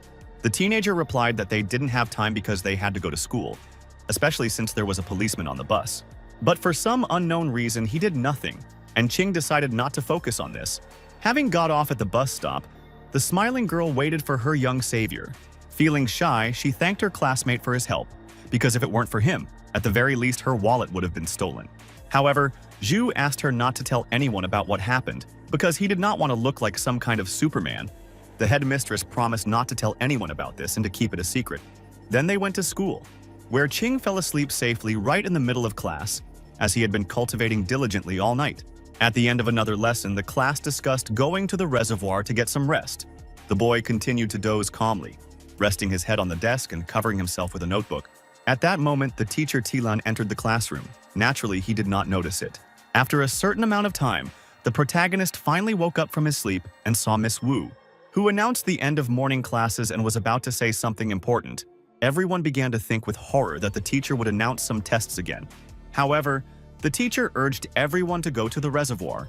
Of course, all the students were immensely happy about this, except for the young master. In this regard, Tilan asked everyone to go to the school bus, but Ching wanted to sleep. At that moment, a joyful Dan suddenly ran up to him and hurried him onto the bus. Then the young cultivator whispered to his desk mate to ask for a spare pair of swimming trunks. But a surprised Shen loudly asked why he still hadn't acquired swimming trunks. Yu instantly took out a pack of cigarettes and offered it in exchange for the necessary item. Ju, in turn, noted that swimming trunks were sold at the reservoir. Mo eventually agreed to buy him some underwear to take him to the reservoir, where they soon went by bus. The journey was not long, and in a few minutes they arrived at the place, where it was truly incredibly beautiful and everyone was eager to jump into the water. After getting off the bus, Shen urged Shu to hurry up and buy some swimming trunks so they could swim quickly. Having finally bought some underwear and gone to the dressing room, they hurried to change, where Mo noticed his classmate's muscles and of course began to envy him. The guy said that his muscles are simply incredible, and the girls will definitely be delighted. Soon after leaving the dressing room, naturally all the girls noticed the newcomer. King also noticed the beautiful figures of the girls, which was pleasing to the eye. Classmates noted that they did not expect to see such a muscular young man, because they thought he was a bookworm. Dan, in turn, understood why the bandits on the bus couldn't do anything to him. Shen was well aware that he was now an enemy to the other guys, and that the girls wouldn't even look at him. But when he saw Shu swimming, he felt much more confident. King was so carried away by swimming that he didn't notice how he found himself a decent distance from the beach. A moment later, the teenager sensed the strongest chi coming from the island. Where the unknown grandfather was fishing was quite strange. The main character decided to find out who this old man was, who exuded such power. The young master was surprised looking at him. The stranger in turn did not notice him. Looking into the basket, the young cultivator saw quite a few fish and wondered how he had caught so many. At that moment, the grandfather pulled another fish out of the water, as if it was asking to be taken by him. Yu sat down next to him and continued to watch what was happening, not understanding how he managed to do it. Suddenly, Qing said that he was simply an amazing person, and the old man smiled. Suddenly, the boy noticed that the stranger was actually blind. The grandfather immediately asked if the teenager also loved fishing. Adding that Wang had taken a good young man as his disciple, the stunned Shu asked if he really knew his mentor. The unknown person replied that he felt his energy a mile away, because few people possess such art. Suddenly, he asked Qin to come closer to him and give him his right hand. The old man took hold of his hand and said that he was an ancient martial arts master, and he was able to reach the kingdom of Huang at such a young age thanks to his teacher. Zhu continued to ask him about his master, believing that he was also involved in martial arts. Grandfather put down his fishing rod and said that he really used to be a fighter, but now he has retired, and the guy will soon break through to the Xuan kingdom. Then the teenager asked if he could help him overcome this step, and the old man noted that in that case he would not be able to fish. Qing immediately asked him for forgiveness for his disrespect, but the stranger remained silent, after which he released all the fish back into the lake, saying that now he sees the world with his heart, not with his eyes. Adding that they were actually destined to meet today, the young man was surprised. Then he packed his things and left, saying only that he should not sharpen his sword because it would not bring much money. And before making a responsible decision, it is necessary to look at the overall situation. The protagonist looked after him, wondering who he really was. The young master pondered his words for a long time, and soon he hurried back to his classmates. After a certain amount of time, the young cultivator finally reached the beach. Coming ashore, he sat down on the pier and continued to think about the old man's words. Suddenly, Shu realized that what his grandfather meant was that one should be ambitious, not greedy. A moment later, the village chief rushed towards Qin with a bottle of cool water. By offering him something to drink, she thereby started a casual conversation with him. Then she asked him why he didn't swim anymore. The guy took the bottle and smiled. Claiming that it was bad for him, Dan suddenly suggested that he go for a boat ride. The teenager happily agreed, especially since they had about 2 hours at their disposal. So, having rented a boat, the two of them set off on a short trip. The young man apologized to Ju because she had to pay for this pleasure. The girl noted that he could repay her with dinner. Suddenly calling him Superman made her smile, and Shu reciprocated.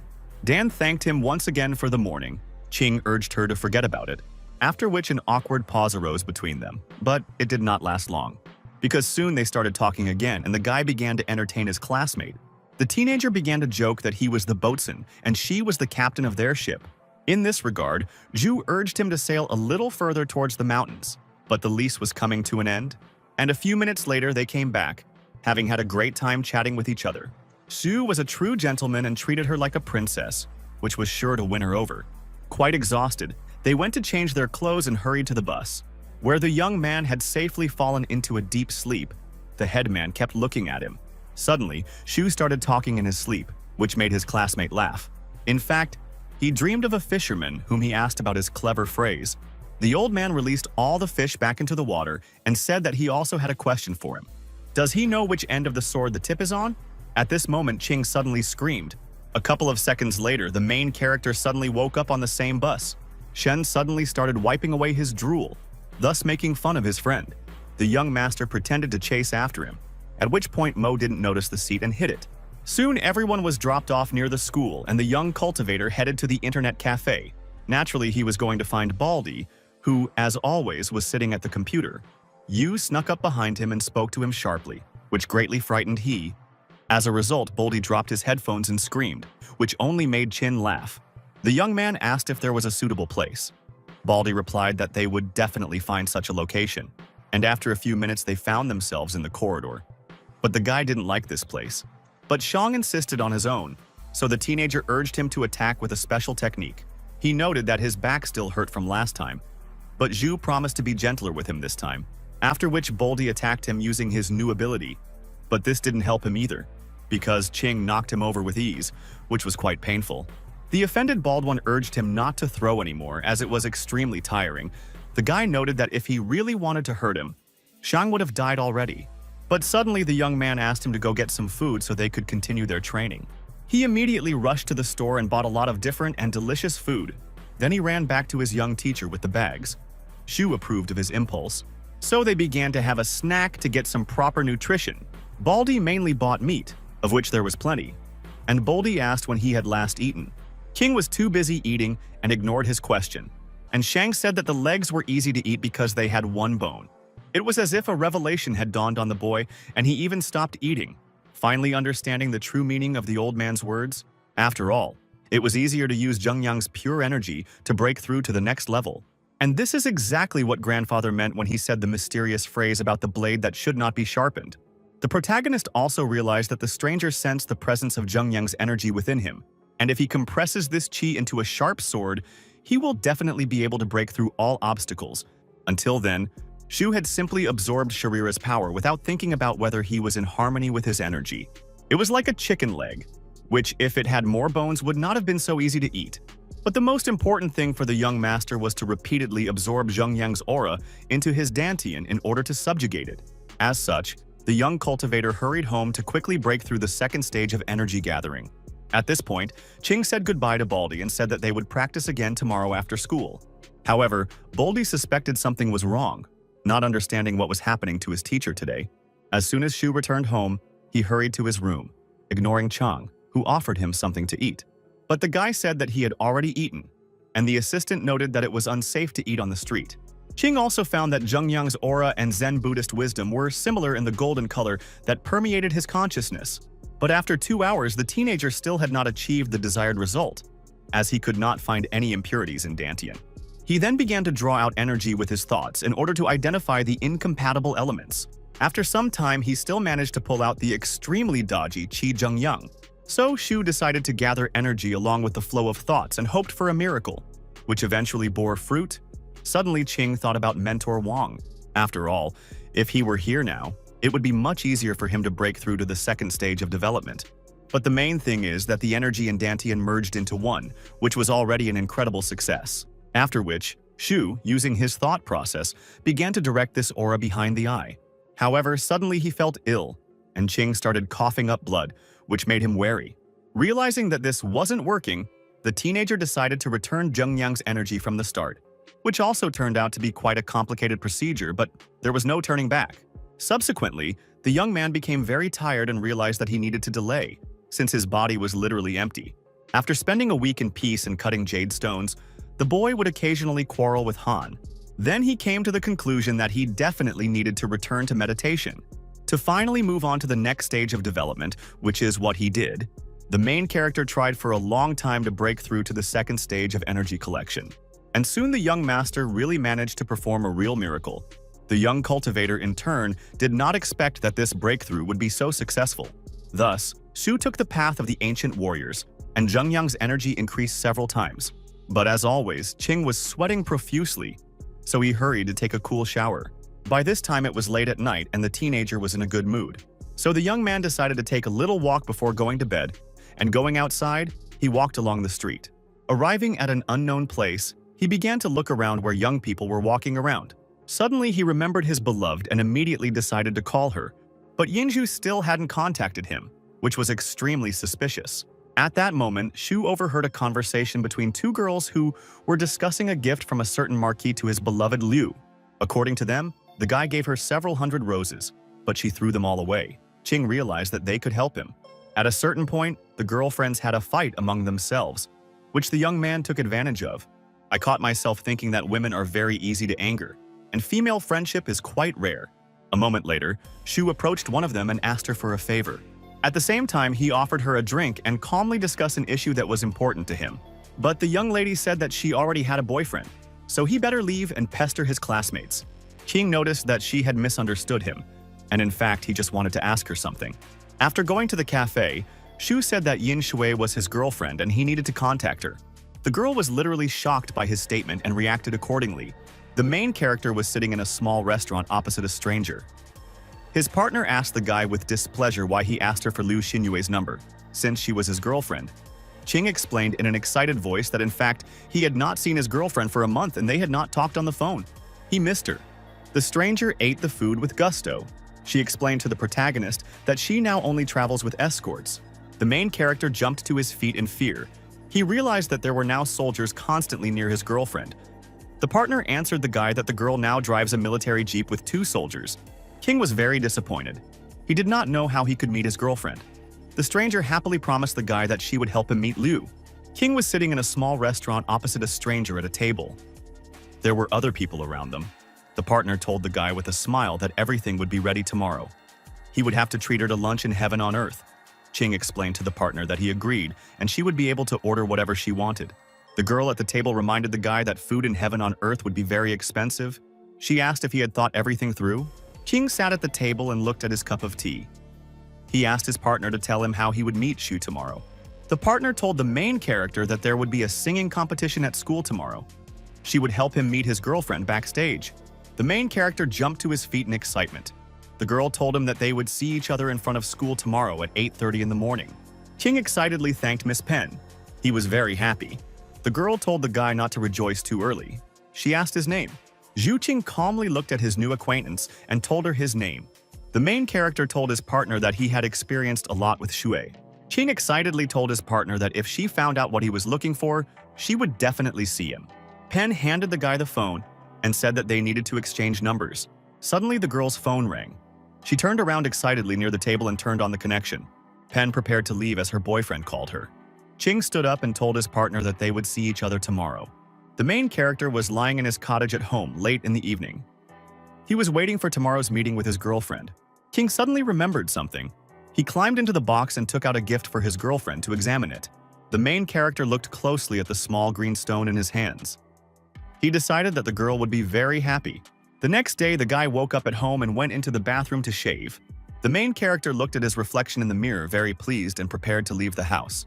King took the box in his hands. He said goodbye to his girlfriend that he was leaving and would eat on the road. The main character was sitting in a cafe and eating noodles from a plate with great appetite. He was reading a newspaper. The main character read in the newspaper at the table about the arrest of the former deputy mayor of Jiangcheng and about the investigation of this case. King was surprised to himself that the former deputy mayor was arrested. King was sitting in a restaurant, absorbed in reading a newspaper. He decided to tell Miss Chang and her daughter that the old maniac from the Wei family had finally been caught. The main character took the phone and called the woman at home. At that time, she was cleaning. The hostess picked up the phone. The protagonist told the woman with excitement that the old maniac from the Wei family had been arrested on suspicion of theft. The woman excitedly asked the main character on the phone, "Is all this really true?" Qing advised Chang to buy a fresh newspaper, and she would find out everything. The main character ate the food with gusto. He asked the cook at the window for another bowl of large noodles. Qing happily looked out the window onto the street. He was looking forward to meeting his girlfriend Zhu. The guy watched from the window as expensive cars drove around. He wondered how many of these cars were bought with honestly earned money. The main character thought that parents should save money to buy a car for their children, and then the children create problems for their family. The main character remembered his girlfriend. He imagined her riding in a green military vehicle.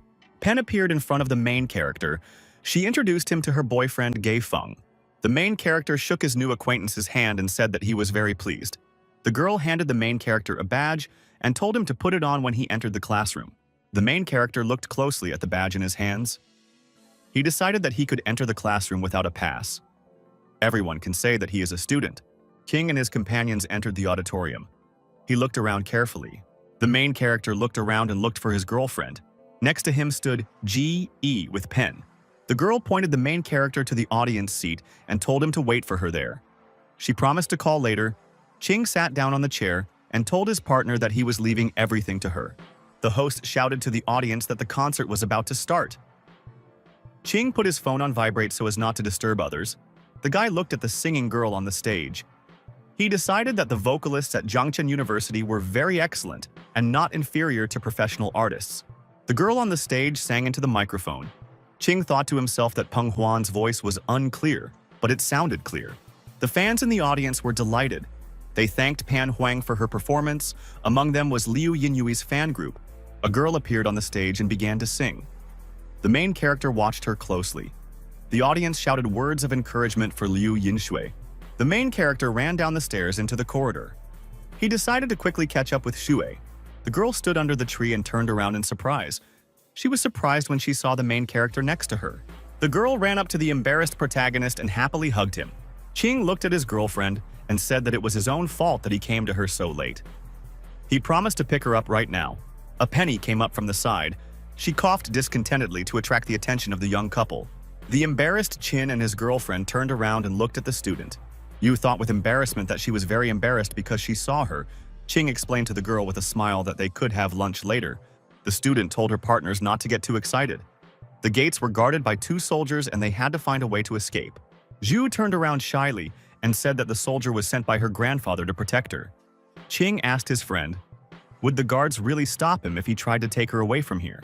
The girl pointed to the medallion on her chest. She said that there was a wiretap there. If the guards didn't hear her in 5 minutes, they would look for her.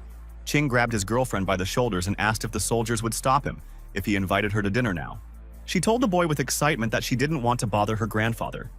She couldn't tell him everything. Ching answered the girl that he would take her away from here and no one would be able to stop him. Shui looked at the guy with worry and said that she couldn't be near him now. The guards were standing near the gate. One of them looked at his watch and said that Miss Liu had not been heard from for 5 minutes. The soldiers ran forward towards the girl with excitement. They decided that something might have happened to her. The main character continued to hug the girl and promised her that he could now protect her. The guards ran up to the guy and grabbed him. Ching turned away in displeasure. One of the soldiers was holding the guy angrily. He asked the main character, "What is he doing?" Sue asked the soldier with tears to let her friend go. Ching looked at his girlfriend and shouted to the soldiers to let him go quickly. The soldiers were surprised that the guy decided to threaten them. The main character suddenly leaned forward sharply and began to free himself from the soldier's grip. Ching, with a very quick and dexterous movement, threw the fighters far to the side towards a tree. The soldier asked his friend with concern, "Is everything okay with him?" The main character turned around and told the soldiers that they were very weak. The soldiers rushed at the guy again. The protagonist clenched his fist. He shouted to the fighters that he would beat them as hard as he could. Ching decided to test the strength of Zhenyang's second palm movement. A fire appeared near the guy's hand. He threw the guards back far with a powerful blow. 2 soldiers lay without creation on the earth. The girls stood and watched Chin with great surprise. Zhui looked at the protagonist from the side in surprise. She remembered that the beaten fighters were the elite among special agents. Ching stood and looked ahead. The girl thought that the guy must have a lot of secrets. The main character looked at the beaten soldiers with fear. He hoped that everything would be okay with them. Ching looked at the beaten guards with his magical vision. Everything inside them was intact, without damage. The main character happily told himself that the fighters were very strong and had simply passed out. He wanted to take them back to the car. King walked up to the car and threw the bodies of the unconscious soldiers into the back. Pen put her hand on the guy's shoulder and asked what kind of martial art he used. He was able to hit his opponents without touching them. She put her arm around the protagonist from behind. She thought happily that he had taken out 2 soldiers just because of her.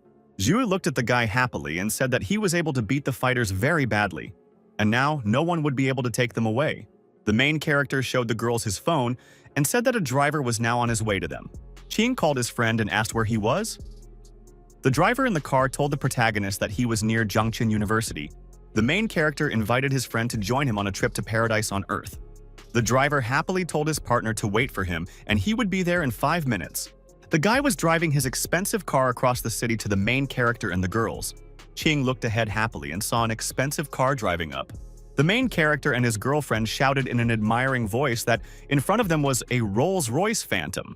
The driver leaned out of the car window and waved to the main character. He greeted him. Ching told his friend with admiration that the figurine in the front of his cars was made of platinum. The partner told the guy that the master man had ordered a platinum figurine for him. The main character reached out to the figure on the hood and wanted to break off a piece for himself. The driver told the guy that he could put the car in the garage and do whatever he wanted. Ching shouted to his friend that he was inviting him to paradise on Earth. The guy driving told his companions that he felt sick in the restaurant. He wanted to eat spicy noodles or barbecue.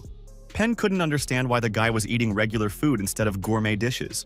The protagonist told the girl to invite her boyfriend along with them. Pen told her partner that they could just go themselves.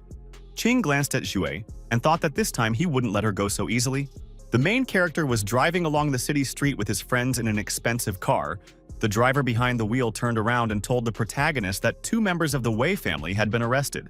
Ching told his partner that he had read about it in the newspapers. People on the streets were very amazed. They looked at the luxurious car with admiration. The girl ran inside the expensive restaurant and rushed to the doors. She shouted that this place was amazing. The worker came up and told the headmaster Tan that the room was ready. The guest answered his partner that the main character was paying for everything today.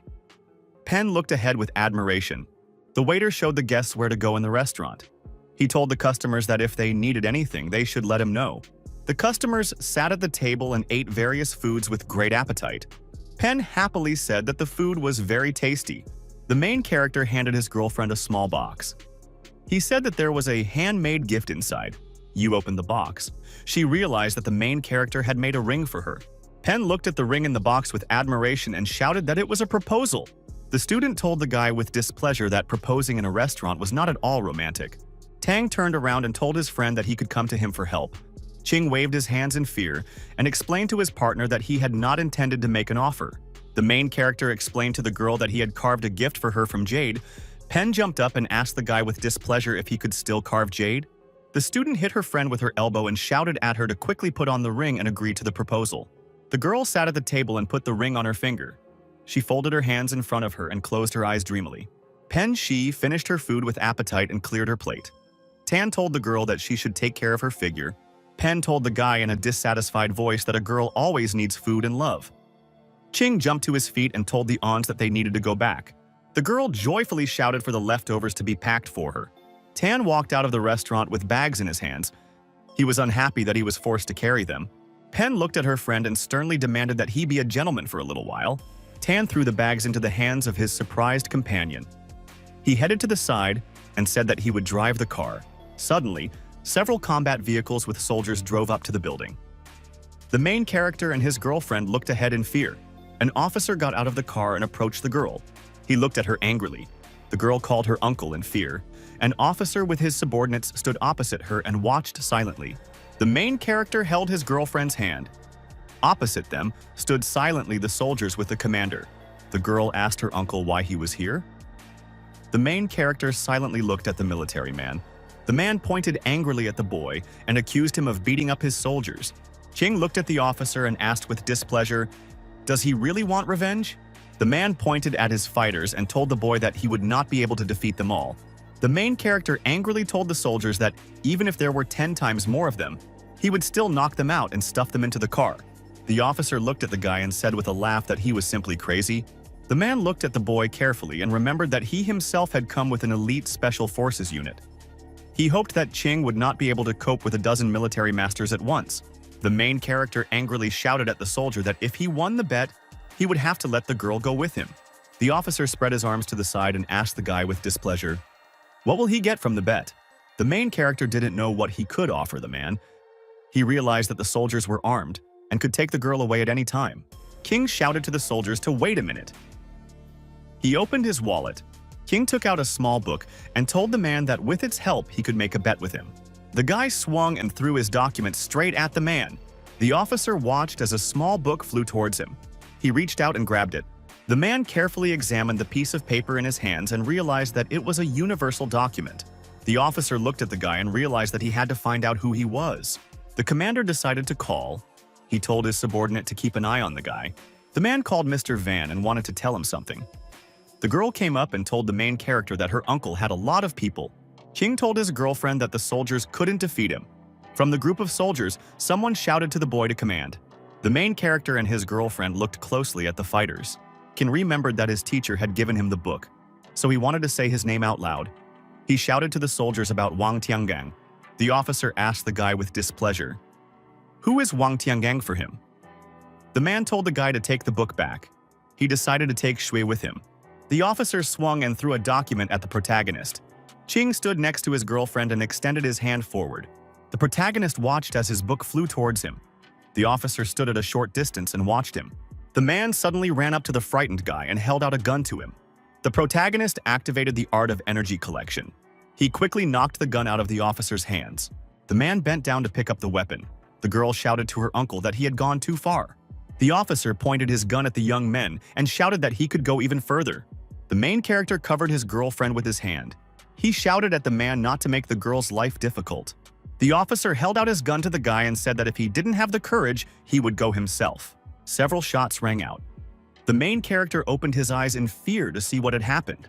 The officer shouted to the girl in a joyful voice that the boy was very scared. Sue smiled and told her friend that her uncle's gun was never loaded. The officer told the guy in surprise that he was able to throw the gun away with one blow from 2 meters away. He offered the main character to join his special combat squad. Ching answered the man with displeasure that he did not agree. The officer strictly demanded that the girl go with him and not anger her grandfather. Shu didn't know what to answer her uncle. She looked ahead in fear.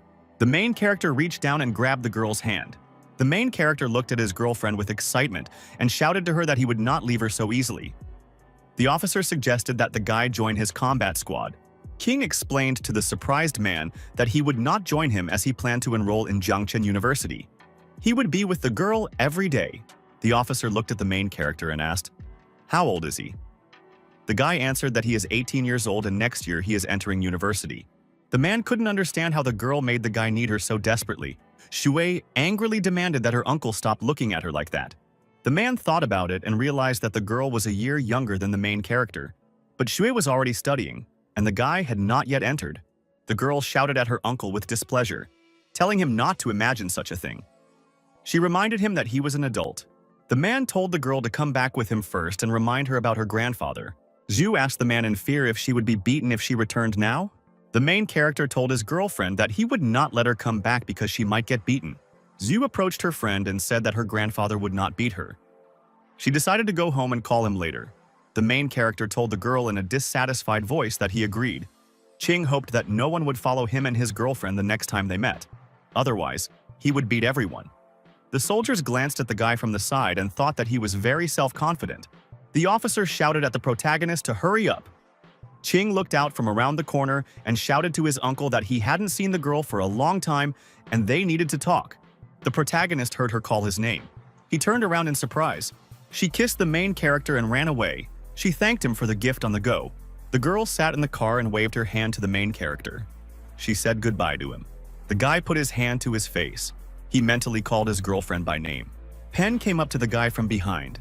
She slyly said that she had left him a long time ago. The student told the guy that tomorrow she was returning to school and he could easily meet her. Tan grabbed his friend's head with his hands and shouted that there was no point in him getting hung up on it. Pen promised the guy that she could arrange a meeting with Shu for him at any time.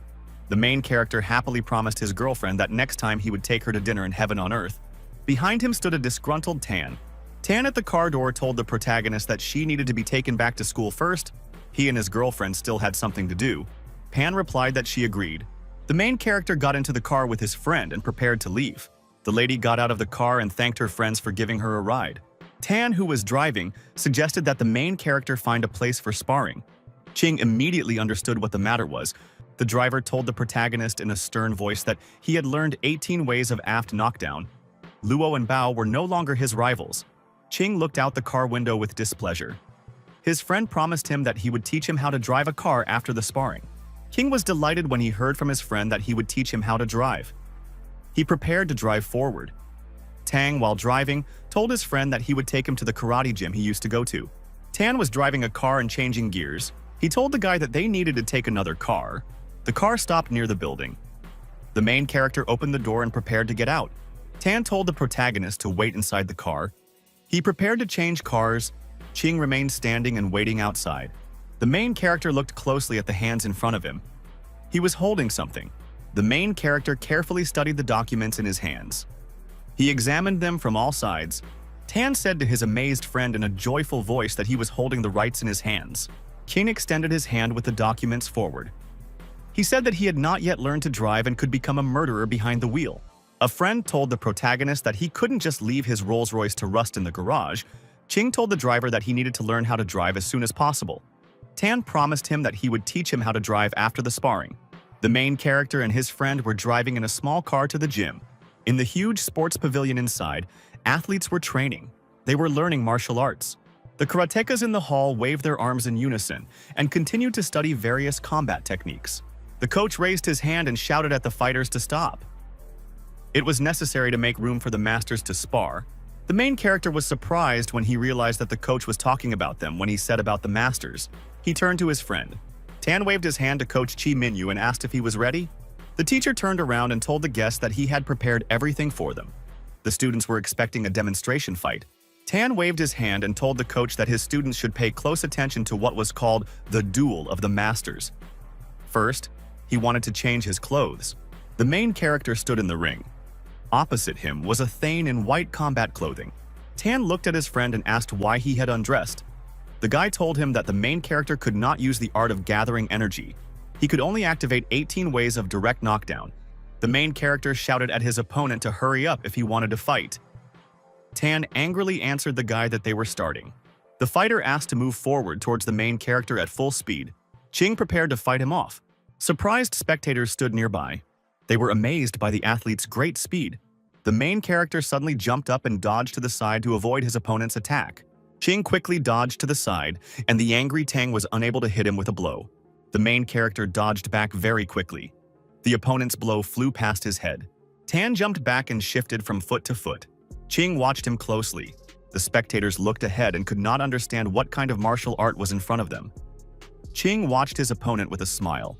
The main character suddenly rushed forward and decided to hit his opponent.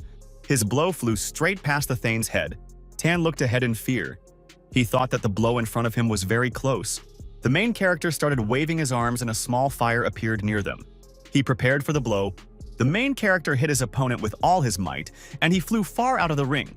Tan sat in the corner of the ring on one knee. He had no idea that he could be defeated so quickly. The main character was standing, and there was a fire next to him. The audience was amazed because he was so fast. Tan extended his hand to the side and told his opponent that he wanted to show him some techniques. Ching told the fighter that they could continue. The main character turned to the corner of the ring and said that that was enough for him for today.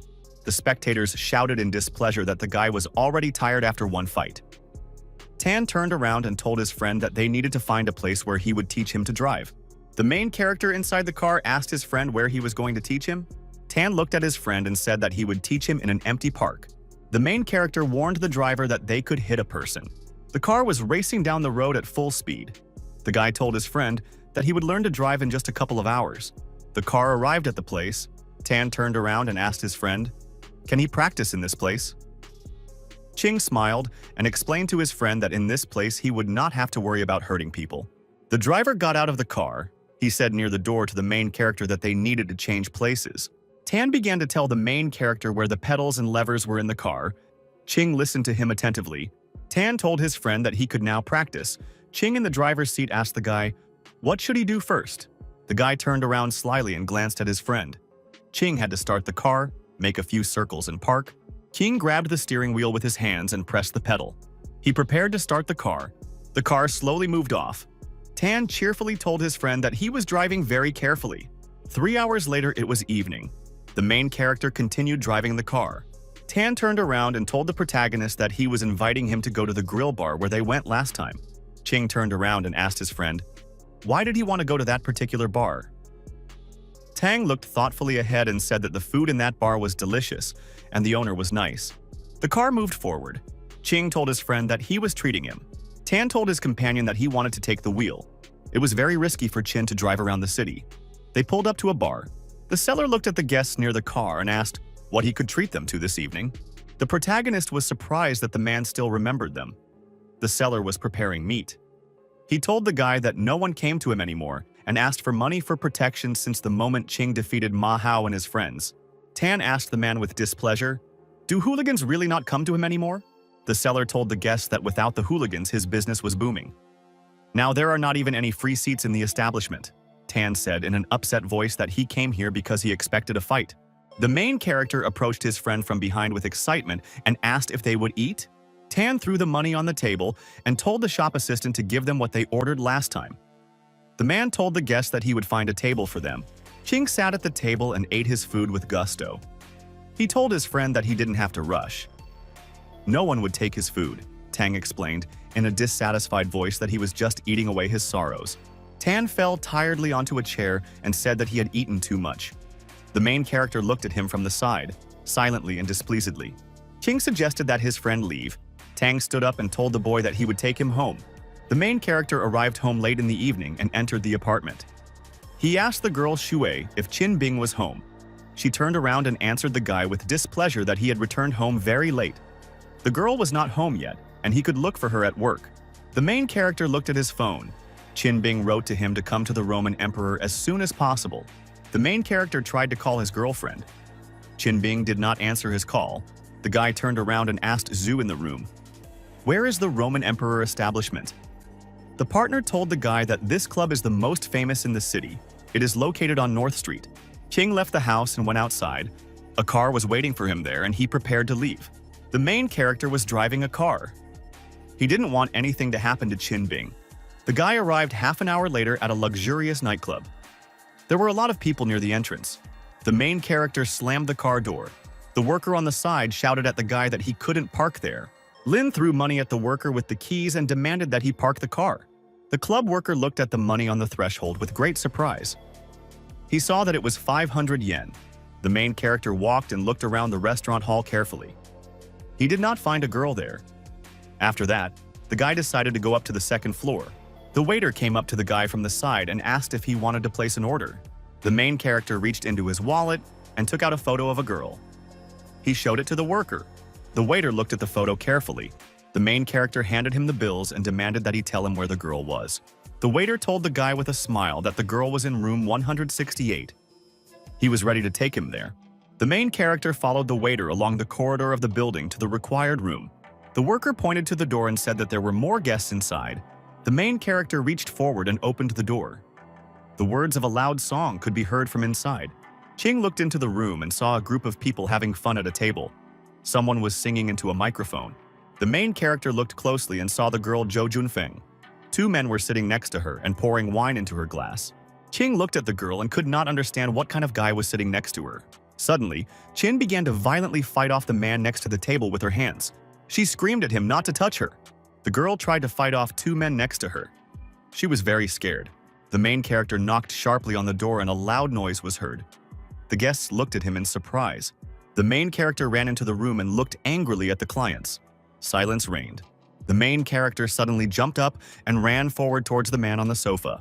The man flew to the side after being hit by the main character. Qin approached the sofa where she was lying. The client, holding a cigarette in his hand, called the main character by name in a frightened voice.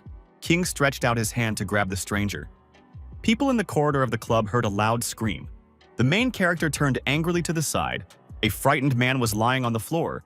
The frightened client shouted at the protagonist that he shouldn't kill him and that he could give him money. Ching flexed his hands and looked angrily at the man. The customers in the establishment looked around in fear.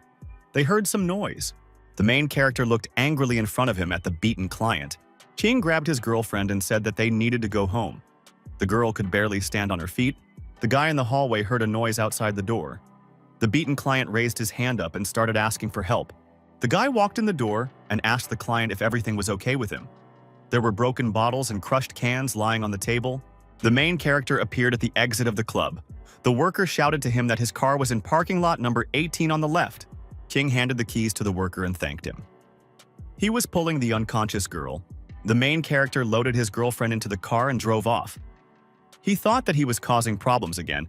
King was driving the car and thought that the customers were very hurt and would definitely call the police. The main character drove up to the gate of the building late in the evening. He remembered that he had a thing that his teacher gave him. Zhui opened the door and greeted the protagonist. She was surprised that Qin Bing was so drunk. The hostess put the guest on the bed and covered her with a blanket. The protagonist told his girlfriend to take care of the guest. He wanted to sort something out himself. Qin climbed the stairs to the second floor of the cottage. He sat on the bed, holding the phone and looking at a book. The protagonist was sitting on his bed. He didn't know who he was calling, but he had a feeling that his problems would be solved. The partner picked up the phone and told the guy that he could command. Ching called out Wang Tiangan's name on the phone. The main character's partner was inside a tall building in the city center. The stranger was sitting in his office in a chair. He told the guy that he was a student of Master Van.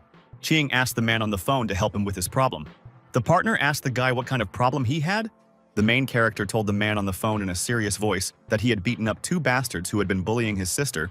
The police were about to come to him and he needed help. The man asked the boy if he was at the initial level of the Huang Kingdom.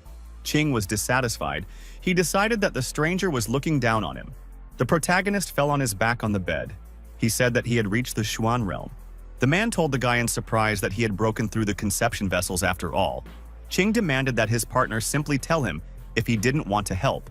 The protagonist looked at his phone and realized that the stranger was only involved in finances. He thought that he would have to pay the medical bills for the victims. Ching extended his finger forward and prepared to cut off the connection with the stranger. The man read the news on his tablet.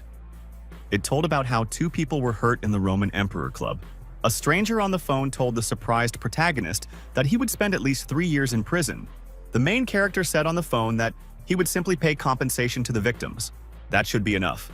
The guy thought to himself that the stranger had been able to find out a lot of information very quickly. The protagonist thought with excitement that the stranger's strength exceeded his imagination. The man told the boy that he could help him get out of trouble, but he had to promise him something in return. The stranger demanded that the boy treat him to lunch tomorrow in Jiangcheng. Ching was surprised that the stranger demanded so little from him. The main character listened to his phone and realized that his partner had disconnected. Ching looked closely at his phone and thought that he could treat the stranger to dinner and whatever else he wanted. The guy put the phone on the nightstand. He told himself that it was time for him to sleep. The main character was sleeping late at night on his bed at home. He was alone. Ching heard a very loud knock on the door. He stood up in bed and could not understand who came to him early in the morning. The guy got out of bed and went to the door. He was unhappy that someone had disturbed him. The door opened. A girl named Bin entered the room. She told the surprised guy that she had a question for him. The girl stood in the middle of the room opposite the bed. She told the guy that yesterday she saw him break the arms of Mr. Fan and Zhou Junfeng. The main character sternly told his girlfriend that the two beaten clients deserved it. If he hadn't arrived to her in time, something terrible would have been done to her. The girl excitedly told the guy that he shouldn't have beaten the client so hard. The main character worriedly told his girlfriend not to worry. He won't pay the victims. Now it's her offenders who are in trouble. Qin explained to his partner that if the attackers wanted revenge, they would have come to him last night. The main character sat up and said in a thoughtful voice that he had slept very well last night. Bin said in a sad voice that her friends had told her it would just be a regular party with colleagues. The girl stood in front of the main character and told him that she did not expect this. Ching looked at his girlfriend and said in a dissatisfied voice that he wanted to get some sleep. Ching decided to wake up her friend when breakfast was ready. The protagonist was fast asleep on the bed. Ching was sitting at the table. She told the guy that it was time for him to have breakfast. The main character stood next to the table and looked attentively at his silent girlfriend. Ching saw a lot of delicious food on the table. He sat down and started to eat his breakfast. The guy told his girlfriend that she could take one car from the garage. Bin asked him what kind of car they had. The main character looked at his girlfriend and said that she could see everything herself. Bin sat at the table and told her friend that she really had to go see it now. The main character took the backpack on his shoulder and told the girl that it was time for him to go to school. She told the guy to be careful. The boy jumped on his scooter and sped down the street. He was going to school. Suddenly, the guy's phone rang. He stopped abruptly near the side of the road. The stranger called the protagonist and told him to come to the unfinished building where he fought with Mao Zedong last time. The main character was riding a scooter. He asked the stranger about the unfinished building. He didn't understand who was calling him. King glanced at his phone and realized that his partner had hung up. He continued driving through the city. The guy was racing along the city streets at full speed. He approached a turn. The guy stopped near an unfinished building. There was silence all around. Only a small dog barked to the side. Someone from the side was carefully watching the main character through binoculars. The guy looked at his phone. Someone called him. The main character took the phone and answered. He looked around carefully and saw abandoned buildings. The stranger demanded that the guy go up to the roof in the exact place where he practiced with the Shang. King looked around in surprise between the abandoned houses. He did not understand how the stranger knew so much about him. Suddenly, the guy heard some noise from the side. He got ready and turned around sharply. The main character looked carefully to the side at the abandoned building. He decided that a stranger was hiding there. The man watched the guy closely through binoculars. He shouted to his subordinates to get ready. Ching approached the building and prepared to go up. The fighters stood behind their commander and waited for instructions. The main character slowly climbed up the stairs. He felt that something was wrong around him. The fighter looked back. He shouted with excitement that the guy was already here. The main character stopped on the stairs. The strangers from above decided that the guy had noticed them. Ching looked up with great attention, wondering what the stranger was planning. The main character activated his magical vision and looked carefully ahead. The guy looked very carefully up at the stairs on top of the building. The main character shouted to the strangers that they were waiting here to drive him into a corner. King walked along the corridors of the deserted building. He decided to go up at this point. The guy approached the wall technique and looked closely. He didn't understand what it was. The main character looked ahead happily and thought that he had an idea. The main character came up and stood near the stairs. The fighters stood above near the door with weapons and looked intently ahead. A man in glasses came up from behind and looked closely at his subordinates. He said that this was getting interesting. The man swung his hand sharply in front of him. His subordinates with weapons understood the boss's command. The main character carefully looked out and closely watched the boss from behind. The boy told the man that he didn't need to go. The boss was very surprised when he heard a voice from behind. The main character went out onto the roof and stood in front of the man. He said that he was already here. King stood and calmly looked at the boss. The man carefully studied the guy with his eyes. Suddenly, the man's mood improved. He clapped his hands joyfully at the guy. The boss told the main character that he is a really capable student of Mr. Van. The main character continued to stand on the roof and carefully study the boss and his subordinates. Ching looked closely with his magical vision and saw how the fighters were hiding weapons in their clothes. The protagonist told himself with excitement that the strangers had just put away their weapons. The subordinate turned to his boss. The man turned silently to his fighter in response. The protagonist looked at the bandits and realized that they were all armed with derringers. Their boss had a bunch of weapons. The man had a modified multi-shot crossbow hanging on his belt. The main character asked the man in a dissatisfied voice who he was. The man took off his glasses and explained to the guy that he had not introduced himself to him. The boss put the glasses in his pocket. He looked at the main character and said that his name was Ren Bing. The man looked at the main character and said that he would call him boss someday. King asked the man, "Does his master really call him boss?" Ren answered the protagonist that Mr. Wang was his predecessor. Ching asked his partner why he decided that he would be his boss. The subordinates went to the main character and wanted to test him. They were from the Huaxia sect. They never accepted random people. Ching jumped back abruptly. He told the fighters with excitement that he never wanted to join them. The main character threatened the bandits in front of him that he would call the police if they continued to approach. The stranger looked angrily at the guy and shouted that he could try to start. The main character stepped forward and shouted to the fighters that they were leaving him no choice. The fighter in front walked up to the scared guy and said that he thought he would never die, but in reality he was a loser. Ching angrily and discontentedly asked the fighter how he dared to call him that. The bandit angrily threatened the guy that he would beat him up now. Ching looked calmly at the running fighters and shouted that they should not be arrogant. The main character swung his arms and hit the bandits in both directions. They flew away.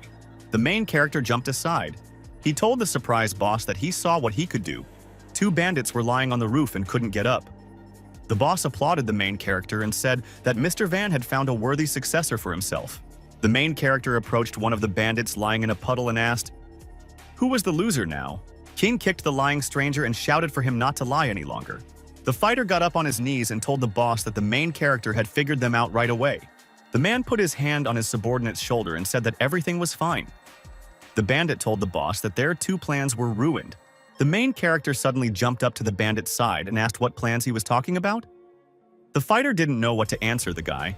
The boss pointed his finger at the guy and said that he should take him to a restaurant for dinner. Ching looked at the man and said that he could choose a place for himself. He was ready to treat him. The main character told his companions that they could go to heaven on earth. One of the bandits shouted joyfully that they could finally have a snack. The boss prepared to go down the stairs. He told his subordinates that they should rob this millionaire. Ching walked down the stairs and thought that the strangers had already thoroughly examined him. The boss walked up the stairs and told the fighters to eat as much as they could. The protagonist put his hand in his pocket and pulled out a discount card. He was sitting in a restaurant at a table with food. King was very surprised. He saw that his companions were consuming food without stopping. The main character looked at his new acquaintances and thought that their stomachs were bottomless. The boss grabbed a plate of rice in his hand and offered the guy to eat with them. The customers were sitting in the restaurant and happily eating the food. One fighter said that the food was very tasty. Suddenly, the fighters jumped up from their seats. The main character watched them carefully. The boss sat quietly at the table and drank coffee from a cup. At that time, his subordinates were carefully examining the cabinets in the room. The main character sat at the table and watched the fighters with bewilderment. One of them found a miniature bug in the room. He handed it to the boss. Ching jumped to his feet in displeasure. He was irritated because someone was watching him while he was eating. Ren told the main character that even if he complained to the restaurant owner, the boss would tell him that the bugs were for the establishment's protection.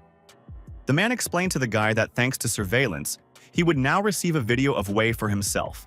The protagonist slyly turned away and said that it was all really useful. He explained to his companion at the table that they had not talked about anything bad. Ren turned around and asked the guy, "Can there be bugs in the toilet?" Ching thoughtfully said that bugs could be in the toilet to protect the toilets. The man stretched out his hands and removed the dishes from the table. Chin demanded that he tell him everything directly. King put the documents on the table in front of the guy. He wanted to offer the main character to join the Huaxia sect as the deputy head of the department. The protagonist leaned back in his chair. He wanted to ask the man first what the Huaxia sect was doing. The guy didn't want to subject himself to various disciplinary regulations. The man told the boy that he could read the documents and then decide for himself. He wouldn't force him to join them. The protagonist extended his hand forward and prepared to open the folder with documents. He realized that the fighters wanted to do something to force him to join them. King carefully read the documents about the Huaxia sect. This special team was under the direct command of the Central Special Warfare Department. The protagonist continued to read the document in his hands. It said that Ren Bin served as the captain of the 5th Special Forces team. The team's advisor was Wang Tiangang. The main character carefully read the document about the Huaxia sect. This structure monitored all special people and punished all types of criminal activity from people with abilities. Some ancient warriors with powerful abilities boasted that they were not of this world. They completely ignored worldly laws. Fighters with special abilities participated in crimes. They could stop flying bullets. Huaxia sect has taken responsibility for eliminating crimes. Anyone who threatens the welfare of the country will be severely punished. Every member of the Huaxia sect is responsible for maintaining peace in the country. The protagonist read in the document that the Huaxia sect was a national weapon. It was entrusted with the sacred duty of maintaining stability in the country. The main character looked carefully at the document. At the page where the number of participants in the 5th team was described, the main character looked carefully at the list and noticed the last name of Tang Jingsong and An Tiangang. The guy asked the boss, "Who is this team member with the last name An?" The man looked closely at the document. The main character pointed his finger at the name Tanya Jinsongya. The man told the protagonist that Tang Jinsong was sacrificed during the operation to destroy the evil warriors. The man at the table told the main character that the warrior Tang blocked a blow that belonged to his master. Qin read the documents carefully.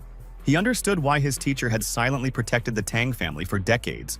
The protagonist remembered that his teacher never left and lived alone in his old age. The guy hoped to himself that his master would be able to successfully break through the kingdom of Earth. The main character sat and carefully held the documents in his hands.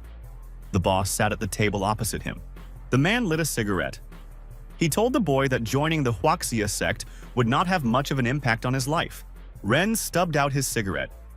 He told the boy that he would have to return to headquarters every winter solstice for training and evaluation.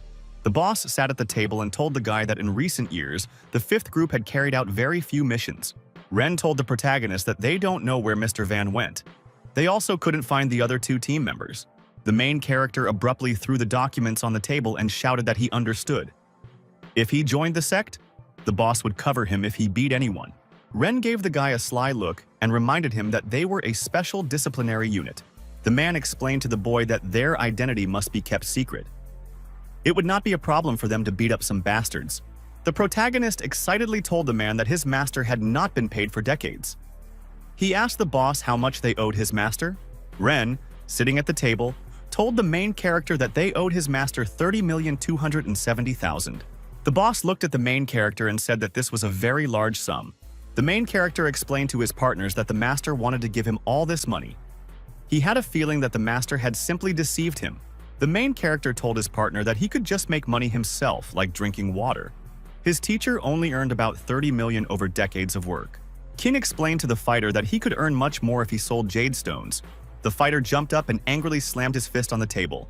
He shouted at the protagonist that the sect members don't care about money. Every warrior has to protect something. The fighter stood near the table and shouted to his partners that a warrior must defend the nation. To a lesser extent, he can defend family and friends. The fighter asked the main character sternly, "What will he do if his loved ones or friends are killed by other ancient warriors?" The fighter looked closely at the main character. He noticed that the guy was very excited. Ren pointed to his subordinate and said that his name was Andrew from Mongolia. This fighter learned his skills from the old shaman when he was a child. Ren told the protagonist that there was an evil ancient warrior who was at odds with the old shaman. The man told the boy that 12 years ago, an evil ancient warrior killed a sick old shaman. The warrior also killed the villagers who took care of the old shaman. The boss told the main character that Andrew's entire family had also died. Ren glanced at the fighter to the side and said that he survived because he was hunting. The main character clenched his hand into a fist in fear. He asked the boss with excitement, "What happened next?" Ching asked the boss angrily, "Is the killer still alive?" The boss told the main character that his master had smashed the killer's skull and he had died instantly. Ching came up from behind and put his hand on the fighter's shoulder. He asked him to forgive him for his words. Andrew answered the guy that all this was a long time ago and it was not important. Andrew turned around and told the protagonist that if he joined the sect, he would understand how bad enemies can be. The fighter extended his hand to the boy and said that he could join the Huaxia sect right now. The main character was racing at full speed on his scooter. He was deep in thought. The boy decided to himself that he would think about joining the sect after his master returned. King told his boss at parting that he could contact him and that he would do everything in his power to help. The main character came to the market and walked between the rows of traders. He was looking for something good for himself. King looked at the ancient things on the ground.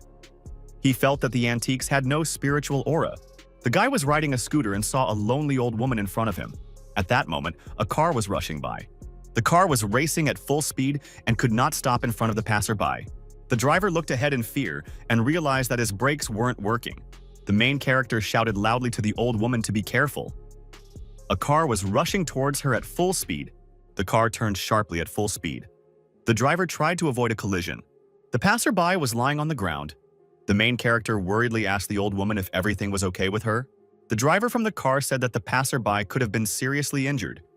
He decided to flee the scene of the accident. The main character approached the victim and decided to try to help her get to her feet. King turned around and shouted at the driver who was leaving that he was trying to escape after crashing into someone. The main character hugged the frightened old woman and said that he would take her to the hospital. The protagonist looked at the old woman and realized that it was Grandma Hua who gave him the stamp that night. Ching looked closely at the old woman and asked if she could stand up. The main character led the old woman by the arms. He remembered that he earned the first bucket of gold thanks to her. Hana told the guy in a weak voice that she needed to go to the hospital. She asked him to help her pick up the broken dishes near the basket. The old woman stood next to the cat. She told the boy to be careful. Ching told his partner that he would do so. The boy collected the broken pieces of dishes in a basket. The main character looked into the basket and told the old woman that everything around was broken. She was very sad. King held a basket in his hands. He told the old woman that he remembered the car's number. He suggested that she report it to the police. Hana told the guy to forget about everything. She thanked him for his help. The main character looked at the old woman carefully and said that he wanted to send her to the hospital. Hua answered the guy that she would rather get sick in the hospital. Hana said goodbye to the guy that she couldn't afford to spend money. She wanted to leave, but her foot got caught on the wheel of the scooter. The old woman was very frightened and looked down in front of her. Ching reached out his hand to grab her. The main character took the old woman by the arm and decided to help her get home. Ching looked at the frightened grandmother and said that he could take her home. The old woman happily sat behind the main character on the scooter. He shouted at her to hold on tight. King and his companion drove up the alley to the house where Hua lived. The old woman invited the main character to come to her house and have some tea. The two of them approached the door with the lock. The main character got off his motorcycle and took the basket to help the old woman carry it. The woman came to the door and started to open it. The main character stood next to her and looked at her. The old woman turned on the light in her small apartment. She told the guy that he could put his things out and have a cup of herbal tea. The main character thanked the hostess and prepared to sit down at the table. She put a cup for him. The guy felt that the tea tasted bitter. After that, there was sweetness and a licorice taste. The main character drained the cup very quickly. He said that the tea was very tasty. Hana stepped aside. She told the guy that he could have some more tea. This drink cools you down on a hot day. The hostess suddenly approached the cupboard with dishes and knocked on it. The hostess opened the cabinet and looked into it. The guy asked his grandmother with concern if everything was okay with her. The guy put his hand on the old woman's back and told her that she needed to sit down and rest. The main character was rummaging around in the nightstand. The hostess was sitting on a chair near the table. King took a large box wrapped in a rag out of the nightstand. The hostess told the guy to just put it on the table. The owner told the protagonist that she wanted to sell these things to make money. Ching felt that there was a dark aura near the box in his hands. The main character put the bundle on the table in front of him and began to open it. Ching opened the box and saw that it had a huge amount of metal fragments inside. They emitted a blue glow. The hostess told the guy that in front of him were ancient swords. She collected them in the countryside. The main character asked the hostess in surprise, "Are these really swords?" Hana told the guy that she has been dealing with old things for many years, and may be wrong. The things are in bad condition, but they were made a long time ago. The main character held a piece of metal in his hands.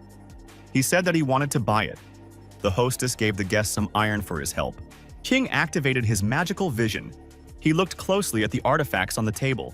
The main character looked closely at the magical artifacts. They emitted a glow. King looked closely at the knife in his hand. The glow in it came from the handle. The main character held the blade in his hands and was very pleased. The main character asked the owner how much the ancient sword would cost. Hua answered the guy with a smile that she would give him the artifact for free. The main character asked the owner with displeasure the cost of the artifact. The protagonist stood and waited patiently. He was rich and decided not to use the advantage of his eyes anymore. The landlady told the guy that he was very kind, but she couldn't take money from him. The main character sternly told the owner that the thing was very useful for him. The main character handed the old woman a wad of money. There were more than 5,000 in it. Hawa looked sadly at the guy and told him that she agreed. Ching demanded that the old woman answer him quickly. He needed to go home. Hua answered the guy that there was enough money for her and the ancient sword was now his. The main character came home to his mansion. He told the girl that he was back. Ching demanded that the guy wash his hands and go have dinner. King walked inside the house with a backpack on his back. He cunningly told the Onum that he had a treasure. The girl was holding a glass of drink in her hands. She asked the guy what kind of iron club he had behind his back. The main character held out the blade in front of him. He shouted to the girl that this was a precious sword. We told her surprised friend that he looked very stupid. Chien looked slyly at her partner and said that she was very straightforward. The main character shouted at his girlfriend with displeasure. Chien asked the guy where he was going. So it was already time for dinner? The main character was climbing the stairs and told the girl that he was not hungry and would rest in his room. The main character entered his room with a blade in his hand. He said to himself with displeasure that even Chin was laughing at him. The main character sat on a chair. He held out a blade in front of him and looked at it carefully. The guy said thoughtfully that it was an ancient sword that had been hidden for many years. King looked at the blade and saw rust on its surface. The real sword was hidden underneath. It could only be seen if the shell was removed. The main character suddenly remembered something. He decided to rummage through his drawers. Qian went to his desk. He was looking for tools in his drawers. The main character opened the drawer and found inside the chisels that the master had sent him. They came in handy. King began to scrape the rust off the blade with a knife. The boy decided that if this broken sword got any smaller, it would be completely useless. The protagonist looked closely at the cleaned blade. He saw a very amazing sword. Ching looked around carefully and decided to check the blade on the wooden discs on the table. The main character swung with all his might. He hit the wooden circles on the table with his sword. King was surprised to see that he had cut through the book and the wooden circles with the sword. The sword was amazing. King looked at the blade with surprise. He remembered that it cost him only 5,000 to get such a sharp sword. The guy swung his sword to the side. It turned out to be a really good deal for him. The main character happily ran around the room and waved his blade. Sui wanted to bring food to her friend's room. She told her that they could bring the food later. The main character was heading to school the next day. He was sitting in the classroom and looking out the window thoughtfully. Ching, in addition to studying, was engaged in the art of energy collection and processed emeralds. His life was rich and normal, but he was bored. The guy walked into his apartment and threw his backpack on the floor near the entrance. King came up to the refrigerator. At that moment, someone called him on the phone. The guy looked into the fridge and there were cans of drinks in front of him. He didn't understand why Ren Bing was calling him. The protagonist opened a can of drink and put it on the table. Ren told the guy on the phone that there had been several disappearances of little girls in the western suburbs of Zhongcheng City. King listened to the man with great fear. Ren told him that all the cases of girls disappearing were connected with an ancient warrior in the Xuan kingdom named Du Long. The man told the boy that he should help the Huaxia sect arrest the criminal. The guy asked his boss on the phone what he should do. Ren told his partner that Andrew would meet him tomorrow and fill him in on the situation. The boss turned off the phone. He didn't expect the guy to agree to the case so quickly. The man ordered his subordinate to contact Andrew as soon as possible. The subordinate bowed and said that he would do everything. The main character sat near the plasma TV on the wall and looked at it attentively. King held the remote control in his hands. He said, in a dissatisfied voice, that there was nothing on the news. The guy didn't see anything about the disappearance of little girls on TV. He decided to search the internet. The main character opened the door to the room and walked up to the computer. He stretched out his hands to the keyboard. King typed a search query into the system about girls on the keyboard. The boy was surprised to find that he had found nothing on his search for the disappearances of little girls in Jiangchen City. He assumed that the authorities had deleted all the information. He then turned around and looked at the blade on his desk. King took the blade in his hands and examined it carefully. He decided to sharpen it quickly. The boy wiped a piece of rust off his blade with a cloth. He didn't want his weapon to have any flaws. The main character joyfully raised his sword up in front of him and shouted that the job was done. King stretched up and walked to the side of the room. He decided it was time to sleep. The next day, the main character was walking in the park. Everything around was deserted. King heard some noise from the side. He turned around carefully and saw that an expensive black car had driven up to him. There was an unfamiliar girl sitting in the car. She took off her glasses and told the guy that she wanted to give him a lift. The door of an expensive car opened. The main character prepared to get inside the car. The guy sat down in a car seat. Someone from the side handed him a blade. Andrew handed the main character several blades and said that they were for him. The girl behind the wheel was driving the car. The main character was sitting in the back seat with Andrew. Ching asked the fighter who the girl behind the wheel was. Andrew explained to the guy that the driver's name was Huang Pu Lan. She was the most beautiful girl in their 5th team and the commander of this mission. King looked at his hands. He held a sheath made of high-quality white and black metal. Andrew told the guy that they needed alligator skin ones. They had their own chrome steel inside and couldn't be penetrated. King held the blade in front of him and admired it. Ren Bin prepared a scabbard for it, and now he could change it according to his mood. Lan looked at the guy and said that it was she who asked to make a scabbard for him and asked if he liked them. Ching answered the girl that he liked the gift. The driver turned around and told the guy in a stern voice that he had to kill Dulong. The car was driving on the bridge. The doe told the guy that he was just a brat who still needed a mother. King told his partner that she didn't look much older than him. Andrew told the protagonist not to take those words to heart. The main character sat calmly in his seat, fastened with a belt. He was silent. Andrew said in a stern voice that Du Long had kidnapped 12 little girls. The bodies of 5 of them were found badly mutilated. The fighter handed the main character some photographs and said that they all related to this case. King looked ahead in fear. He carefully studied the photographs of the bodies. The main character took one photograph of the girl's body in his hand and looked at it carefully. King looked at the picture of the crimes in silence. He was silent and said nothing. The guy saw in the photo that the criminal had dismembered the girls' bodies and thrown them away. It seemed cruel to him. The main character was thinking about something of his own. He squeezed his hand, which held a photograph. The driver turned around and asked the guy what happened to him. The girl looked closely at the guy and saw that his eyes lit up. The driver suddenly jerked the wheel to the side and the car began to skid on the road.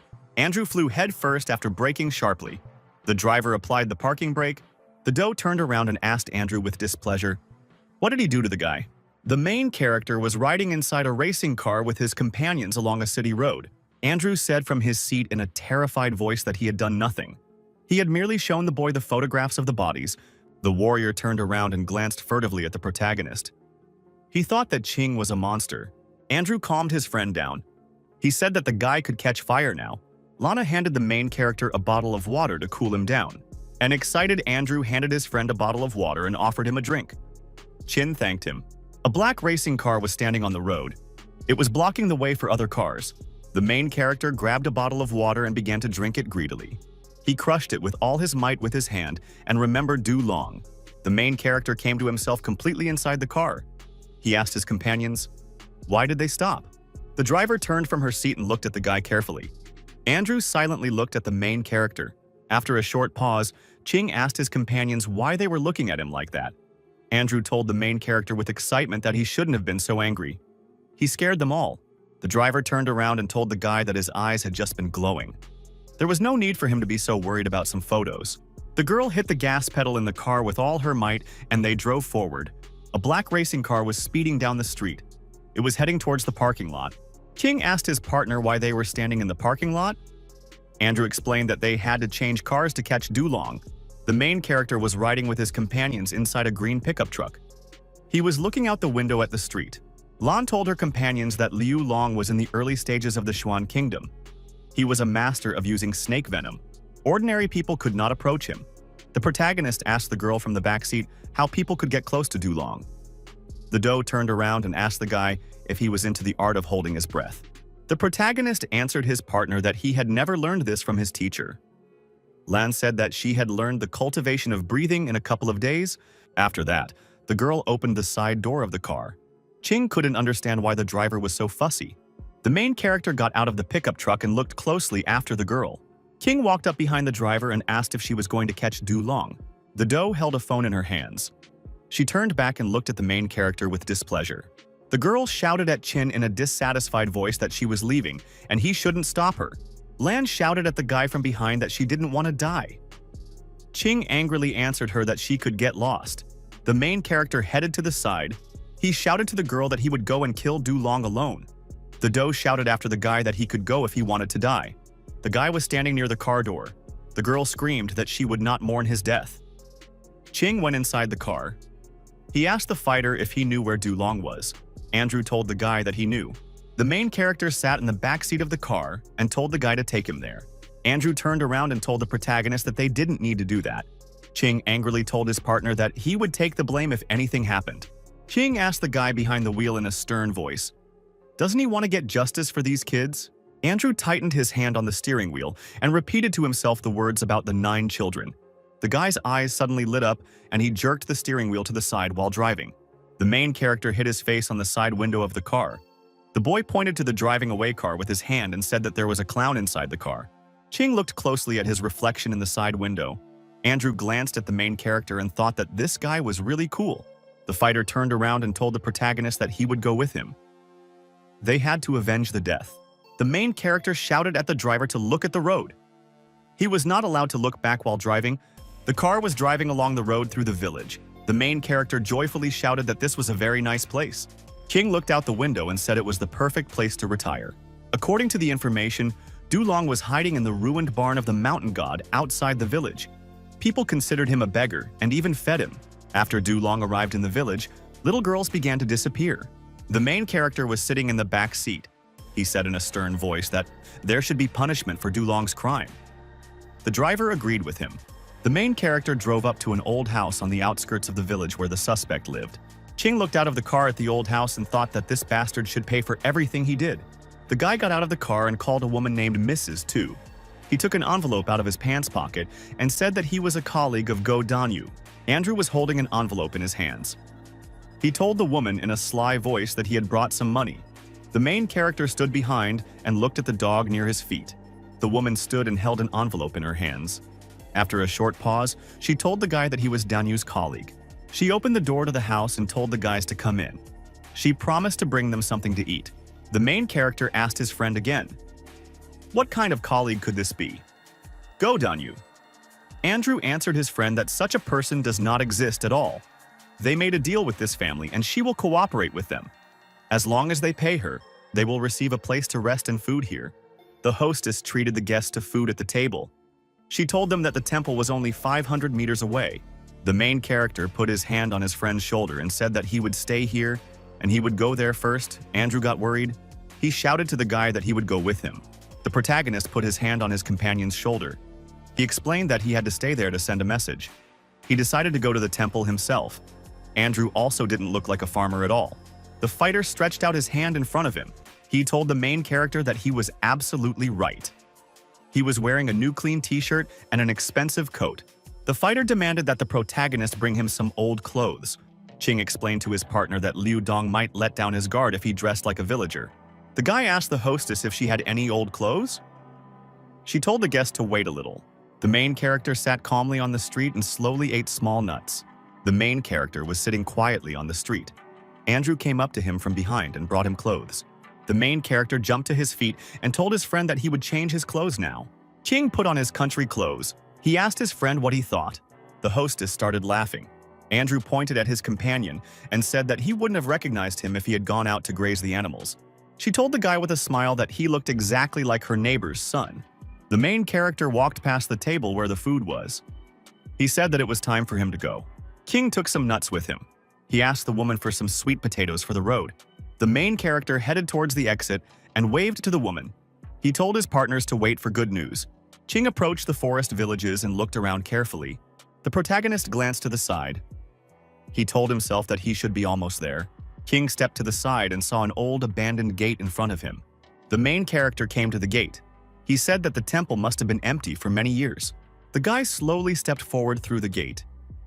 He looked around carefully. The main character saw ancient statues inside the temple. Everything around looked abandoned. The guy looked closely and noticed that there was an old man lying on the floor in the temple. The main character looked closely at the stranger on the floor. He decided that this was the one he needed. An old man with long hair lay on the ground and did not move. He was sleeping. The main character went inside the temple and looked around carefully. King stood in the corridor. Next to him were huge statues of Buddha. The boy threw a sweet potato at the lying old man to wake him up. Dulong came to his senses. He rose above the ground and began to rub his eyes. The old man looked at the potatoes with great greed.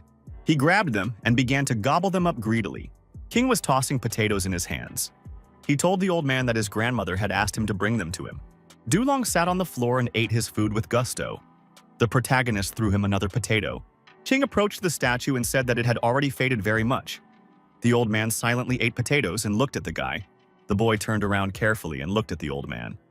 He thought that he was a really good actor. King glanced sideways carefully and thought that he needed to hurry up and find the children. King looked at the statue in horror and realized that there were hundreds of poisonous snakes in the statue in front of him. The old man ate potatoes and looked at the guy with displeasure. The guy looked at Dulong with displeasure. He realized that these poisonous snakes could kill any ordinary person. King looked at the old man and thought that he was an ancient warrior in the Zhuan Kingdom. He would be in big trouble if he couldn't catch him this time. The main character headed towards the temple exit. He decided to find the missing children. Dulong sat near the statue and ate potatoes with gusto. The main character turned around and thought that he should first deal with the old man. King saw something lying on the floor in front of him and sparkling. He reached out his hand to take it. The main character saw the decoration on the floor. He wanted to take it in his hand. The old man jumped to his feet. King looked closely and saw a silver children's bracelet in his hands. Long suddenly came up behind the guy and took the jewelry from his hands. The main character angrily shouted at the old man that he saw the decoration first and the bracelet belonged to him. Long threatened the guy that he would kill him. King became very angry. He called the old man a shameless beggar. The main character sternly shouted at the old man for eating his sweet potato and stealing his bracelet. He didn't want Long to touch him. Long looked at the guy very angrily and swung his hand to hit him. King looked calmly to the side and saw how the old man wanted to hit him in the face with his hand. The main character very quickly dodged the old man's blows and grabbed him with his hand. King slammed the stone into the old man's face with all his might, knocking him off his feet. Long looked at the guy with an angry and displeased look and parried his blow with his hand. After this, the old man swung his arm in midair to finish off the guy. The main character jumped back very sharply.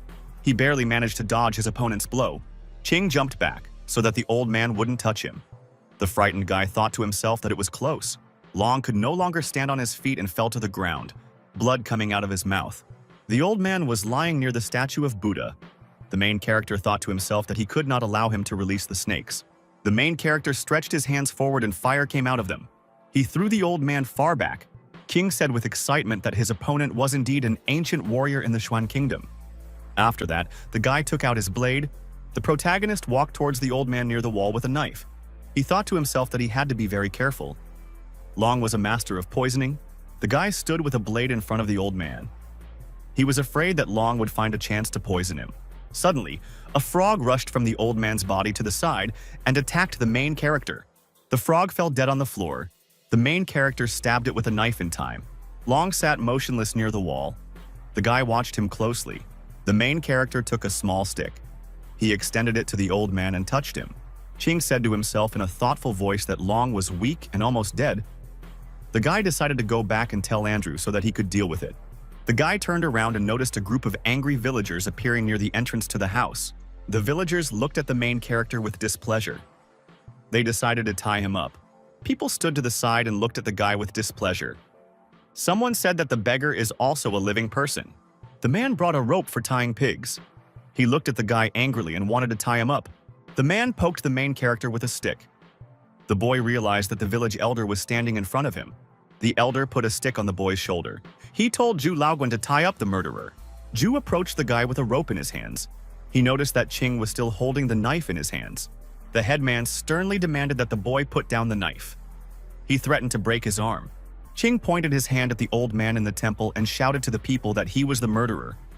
He had come here to catch him. The residents were unhappy.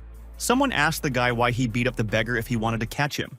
The protagonist held the knife out in front of him for protection. He realized that the residents had decided that he wanted to escape. The elder with a stick sternly demanded that the boy put down the knife. Ching realized that the people in this place would not believe him, no matter what he said.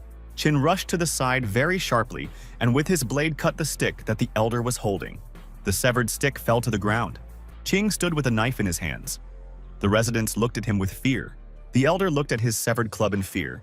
The man on the side shouted that the knife was very sharp. The main character told the people to ask Miss Tu about everything and not to attack him anymore. The headman turned to the side and told Z to go and ask Mrs. Tu about everything. The man was unhappy because he had to carry out the elder's orders. After that, the elder commanded with displeasure that Z should not just stand there. The main character stood at a short distance and watched everything carefully. The headman angrily shouted at the man to leave. At this moment, the noise of an approaching car was heard. The driver honked the horn and people turned around in fear. The residents looked at the green car that had pulled up with great surprise and interest. The man looked at the car in surprise. He didn't know who was inside. The man pointed at the car and shouted that Mrs. Tu was sitting inside. The doe looked out of the car. The man looked at the girl and said with admiration that she was very beautiful. The residents looked at the girl inside the car with admiring glances. The doe looked silently and with interest at the people and near the car. Andrew grabbed the girl by the shoulder and moved forward. The villagers could not understand who it was in the car. People stood and could not understand why strangers came to them in a car. The main character carefully watched everything from behind. Ching glanced at the girl. He didn't understand why the doe kept following him. The girl opened the door and got out of the car. The villagers stood in groups and continued to quarrel. Lan and Andrew went inside the temple together. The residents watched them from the side with surprise. The main character waved to his companions in a dissatisfied voice and shouted that he was next to them. Lan went inside the building and carefully examined the body of the lifeless old man.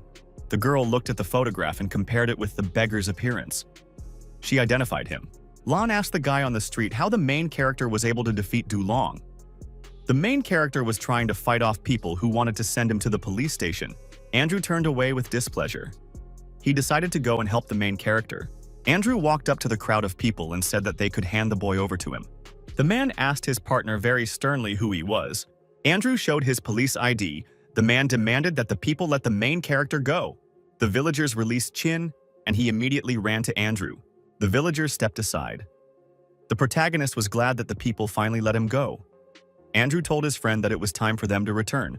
The main character and his companions were flying in 2 red helicopters. Ching asked with displeasure, "Why was the girl Lan flying in another helicopter?" Andrew explained to the guy that the girl wanted to stay away from him. The main character turned around and told his companion that he wanted to go to heaven on earth. The guy answered his partner that he would wake him up when they were there. 2 helicopters continued to fly above the ground. They were approaching the city. On the ground, one passerby looked at the helicopter in surprise and did not understand why it was there.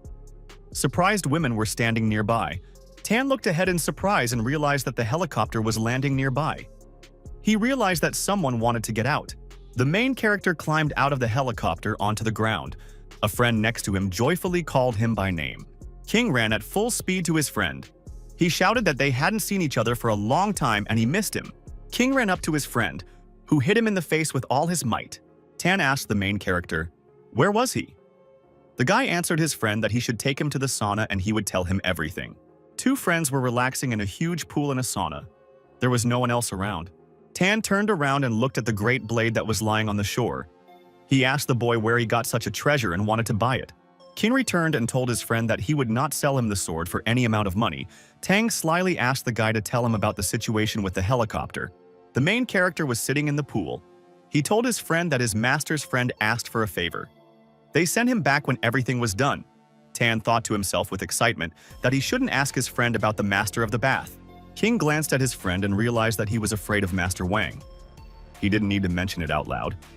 He asked his friend to find him an expert for the sword. Tang stretched out his hand to take the blade.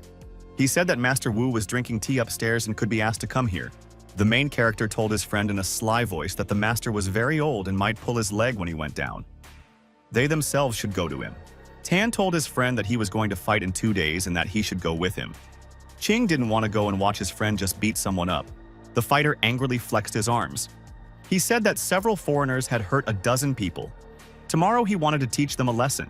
Qing looked at his friend and asked why this wasn't reported on the news. He watched the local news every day. The protagonist continued to ask his friend, "Why is the news silent about what happened?" Tan turned around and slyly asked his partner if he had ever heard of underground fights. King was very surprised when he realized that underground fighting could exist in Jiangcheng. Tan told the guy in a serious voice that there were all kinds of gambling games in the city. He wanted to invite him to watch them tonight. Keen asked his partner to tell him how it all works and what the rules are. Tan said that underground wrestling is a type of business. All fighters must understand one important thing from the very beginning. Any participant in a fight can die only after he finds himself in the boxing ring. The participants in the fight can be completely different. There are no restrictions in fighting techniques, and they can fight with bare hands. No weapons can be used in boxing rings. You can fight until one of the participants collapses. During the battle, blood and screams will only please the spectators and they will raise the stakes. There are upper and lower limits for betting on money. All the rich people who watch the fights online will bet. The organizers get a commission from each bet. Underground fights in Jiangcheng have been held for a long time. The organizers have a lot of experience. They get a lot of profit from each match. Rich people breed their own boxers or buy professionals. The billionaire invited 2 foreigners to work for him. They became strong fighters. The fighters were very brutal, and all their opponents were almost beaten to death. Tan said in a dissatisfied voice that the foreign fighters said that everyone in their country was a loser. The main character realized with excitement that his friend would fight 2 fierce opponents. He said out loud to the guy that he should not fight alone. Tan asked his friend with excitement, "Has he really decided that he won't be able to win on his own?" Tan jumped to his feet in the pool. He shouted that everyone should know that he is one of the best fighters in Jiangcheng. His opponents are no match for him. King asked his friend excitedly if he had ever watched his opponent's matches. Tan said in a boastful voice that his opponents only knew some karate techniques. The guy said, in a confident voice, that he would knock out with his abilities. After that, he got out of the water and said that there was another fighter they knew. Qing turned around and asked his friend which of the fighters they might have known.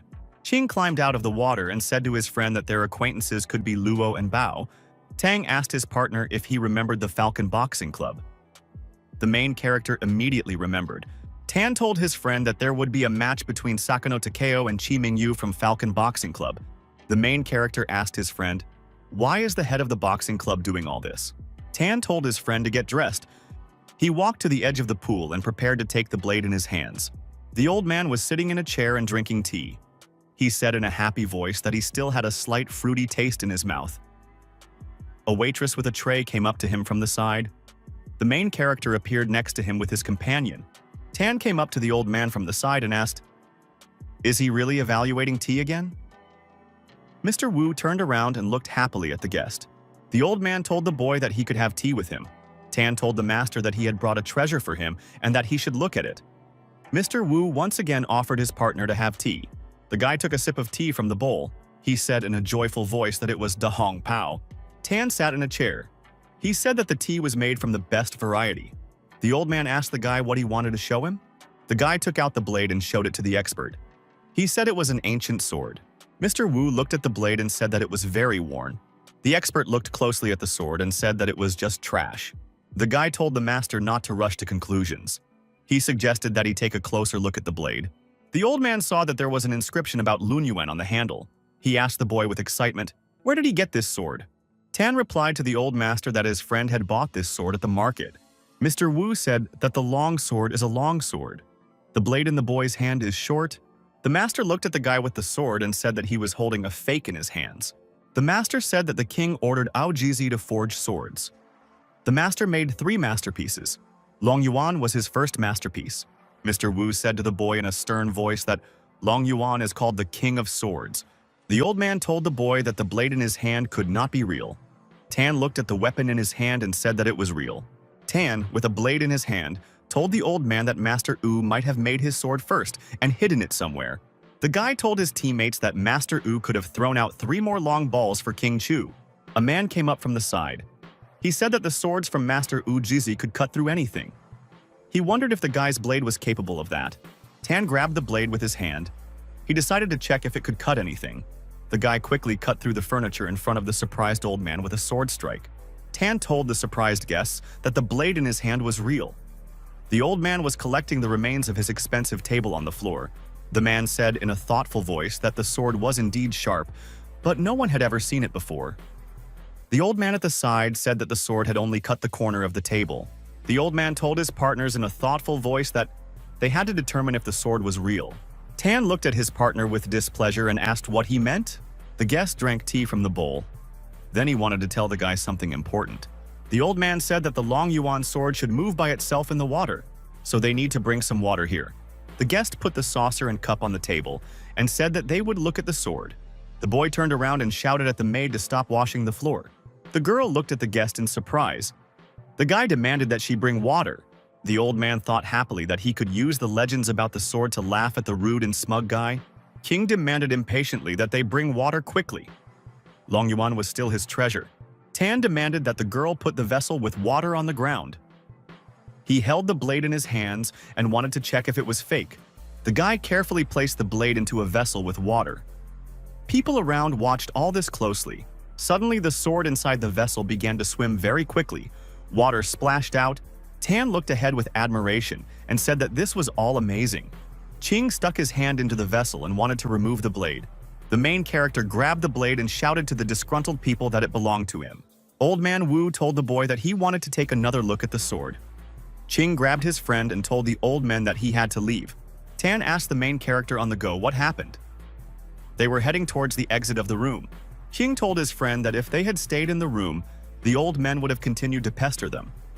The masters cast greedy glances at the sword. Tan suddenly stopped and laughed loudly. He told the protagonist that the old men looked stunned. Tang told the protagonist to give him the sword after he killed the 2 foreigners. Qing told his friend that the duel would start at 8 in the evening. He could rest in the room. He would come pick him up later. Late in the evening, the protagonist went outside. Tan was already waiting for him there. The guy pushed his glasses aside and told the protagonist to get into the car. After the match, he suggested going to a barbecue. Qing got into his friend's car. He asked him with displeasure why the car smelled of perfume. Tan turned around and said in a sly voice that he had invited Pan Huang to dine at his hotel. It smelled like that after that girl, Qing said to himself in a thoughtful voice that he thought Pan had a boyfriend. The car was driving through the city.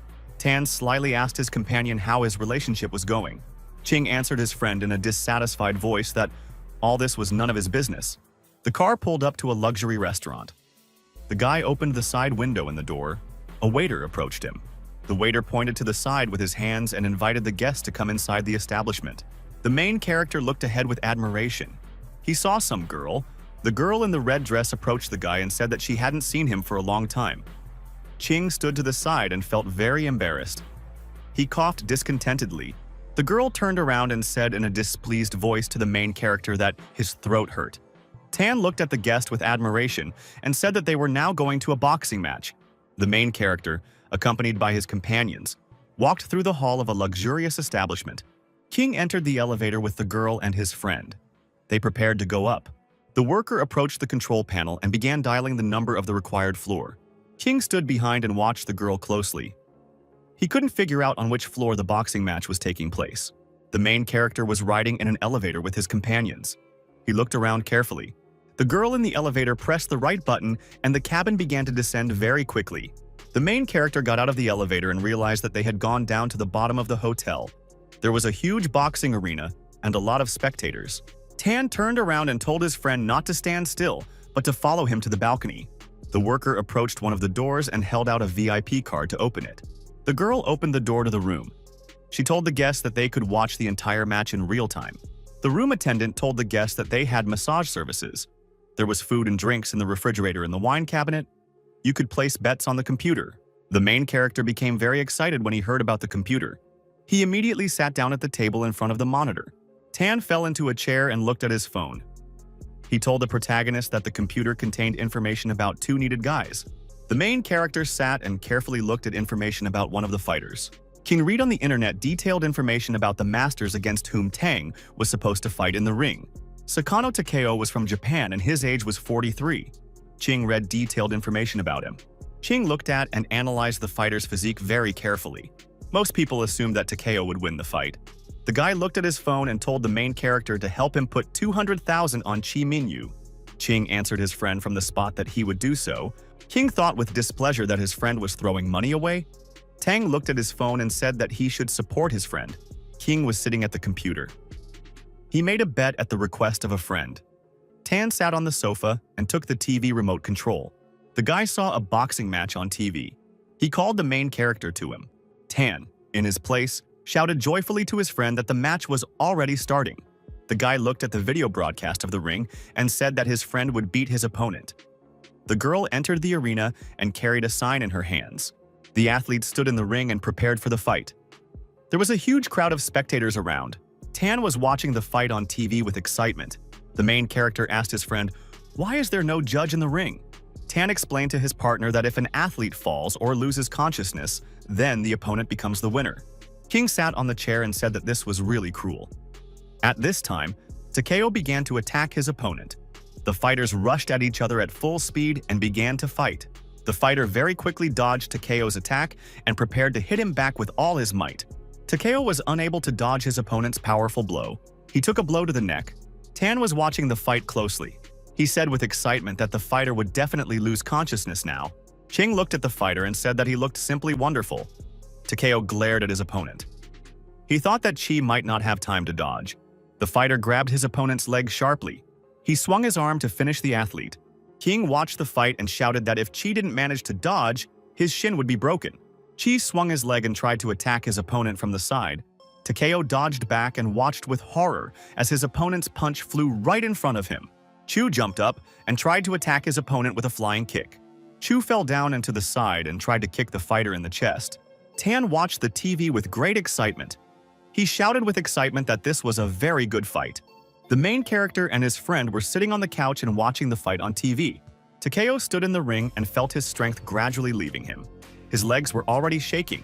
King watched the fight and thought that Takeo could not possibly be a match for Brother Tang. The fighters continued to fight in the ring.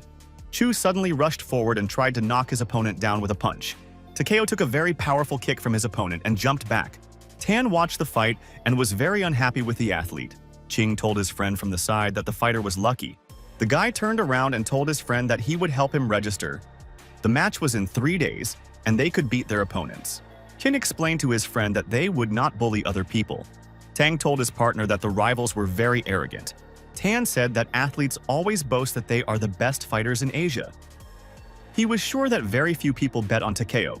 The main character sat down at the computer and said that he needed to check everything now. King carefully studied the information on the internet. The difference was very striking to him. It turned out that people who bet on Takeo could get a large sum of money if he won. The main character opened a can of drink and asked his friend what the match had just been like. Tan was watching the fight closely on TV. He said that Chi was winning this round. Takeo was very clever and hit his opponent with his hand from below with all his might. Chu felt a very strong blow and pain ran through his body. He held back with all his might. Tan was very unhappy. The fighter looked ahead in surprise and said that all this was very mean. The main character looked closely at the video broadcast and said that something was wrong here. King grabbed the TV remote control abruptly. He told his friend that they needed to play the video again. The main character on TV was playing a recording of a fight between two fighters in the ring. King looked closely at the expression on one of the athletes' faces. Tan asked his friend what happened. The main character excitedly told his friend that all this was a delaying tactic. An excited Ching pointed at Takeo's face on the TV video. The main character excitedly told his surprised friend that the fighter in the ring was not fighting at full strength. Tan was watching the video broadcast on TV carefully. He didn't understand why the athlete did that. Ching and his friend were watching the broadcast of the fight in the ring. The guy said that Takeo wanted to make the match more spectacular. He was misleading the fans about his real strength. Tan asked his friend what the athlete's real strength was. Ching answered his partner that he wasn't sure. The protagonist told his friend that the fighter's final blow was so fast and powerful that it could knock down almost any opponent. Tan excitedly told his friend that if he used all his skills, the fighter would not be able to get close to him. The main character angrily demanded that his friend simply tell him the truth. King sternly asked his partner who asked him to sign up here. Tan asked his friend excitedly what he meant. Ching looked sternly at the guy. After a short pause, Tan shouted loudly and angrily that he had been set up. The main character looked at his friend and demanded that he tell him everything. King opened a can of beer. At that time, his friend smoked a cigarette. After a short pause, Tan explained to his friend that he was in a relationship. Chin, holding a jar in his hands, explained to his partner that he was getting off topic.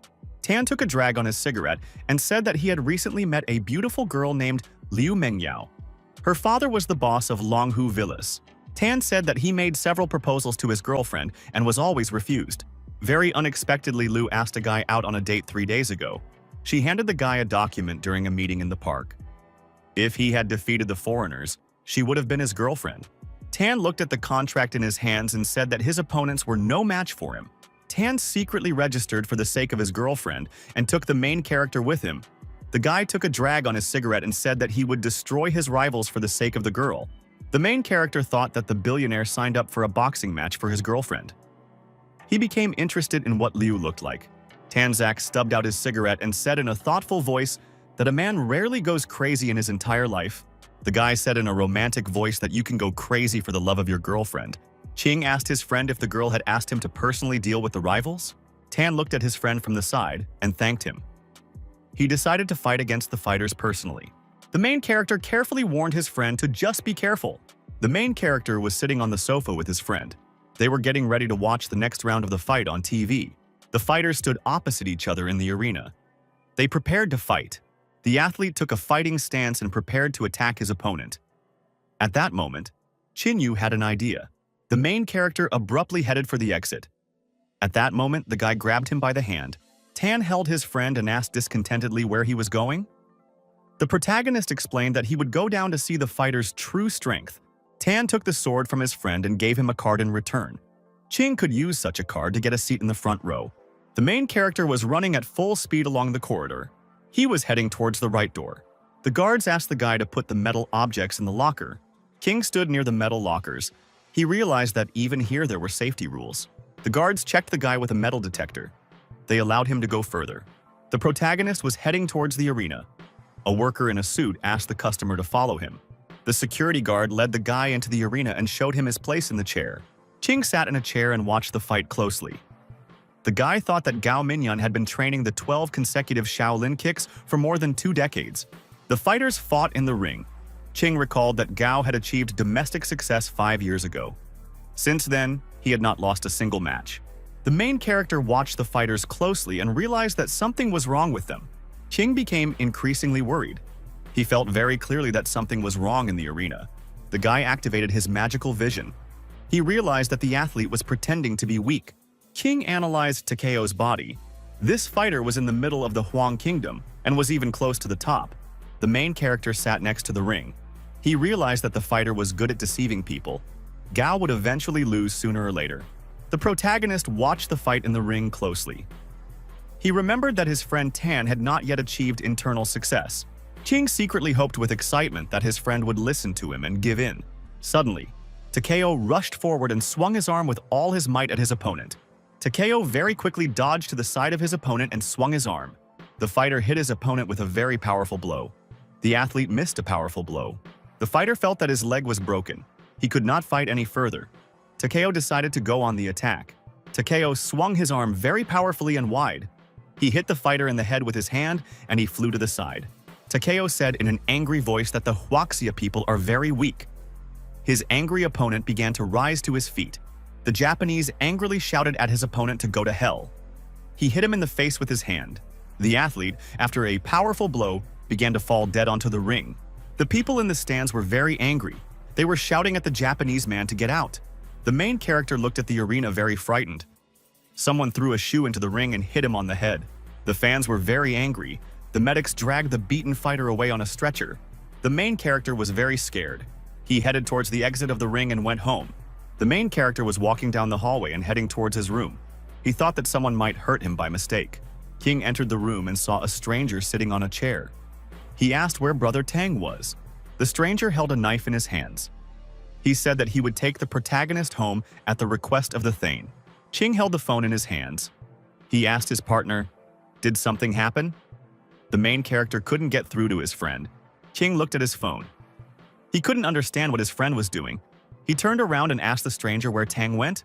The guy told the main character that Bao went with Tan. He decided to call him. The stranger said in a dissatisfied voice that Bao's phone was also turned off. The protagonist went to see his friend tomorrow. The next day, Ching was sitting at home trying to call his friend. Tang's phone was turned off. The main character arrived at the hotel. He asked all the workers about the Thane. Ching looked at his phone with displeasure. He realized that something might have happened to his friend. The main character looked at the device and realized that another day had passed, and his friend's phone was still turned off. King thought and could not understand what could have happened to the guy. At that moment, his phone rang. The main character grabbed the phone. He thought that Tan had called him. It turned out that it was the stranger from the hotel room yesterday who had called. The guy was driving. He told the main character on the phone that he hadn't seen Tan and Bao for 2 days. King asked his partner, "Where is he?" The guy replied that he had just arrived at Huijing Garden. The main character ran to the exit. He shouted to the guy that he would be next to him in 5 minutes. The main character ran out through the gate and saw a car there. He got inside and told the driver that they needed to go to Villa Longhu. The car suddenly stopped and the main character hit his head on the seat in front. He asked the driver with displeasure, "What was wrong?" The driver behind the wheel explained to the guy next to him that they were stuck in a traffic jam. The main character jumped out of the car. He ran into the elevator and wanted to get to the duel of his friend Thane against 2 dangerous opponents as soon as possible. King ran into the fighting arena. He looked around and saw that everything around was very crowded. The main character saw a fighter in a silver mask fighting against his friend in the fighting ring.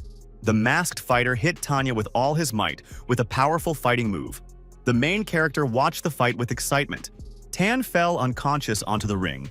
Ching thought to himself with displeasure that his friend had used 18 direct knockdown techniques. Suddenly, the athlete found the strength in himself and stood up on his feet. The main character thought that his friend was as strong as a bull. Tan jumped high up and tried to attack his opponent. Ching thought to himself with excitement that he didn't even see the fighter breathing heavily. The protagonist activated his magical vision.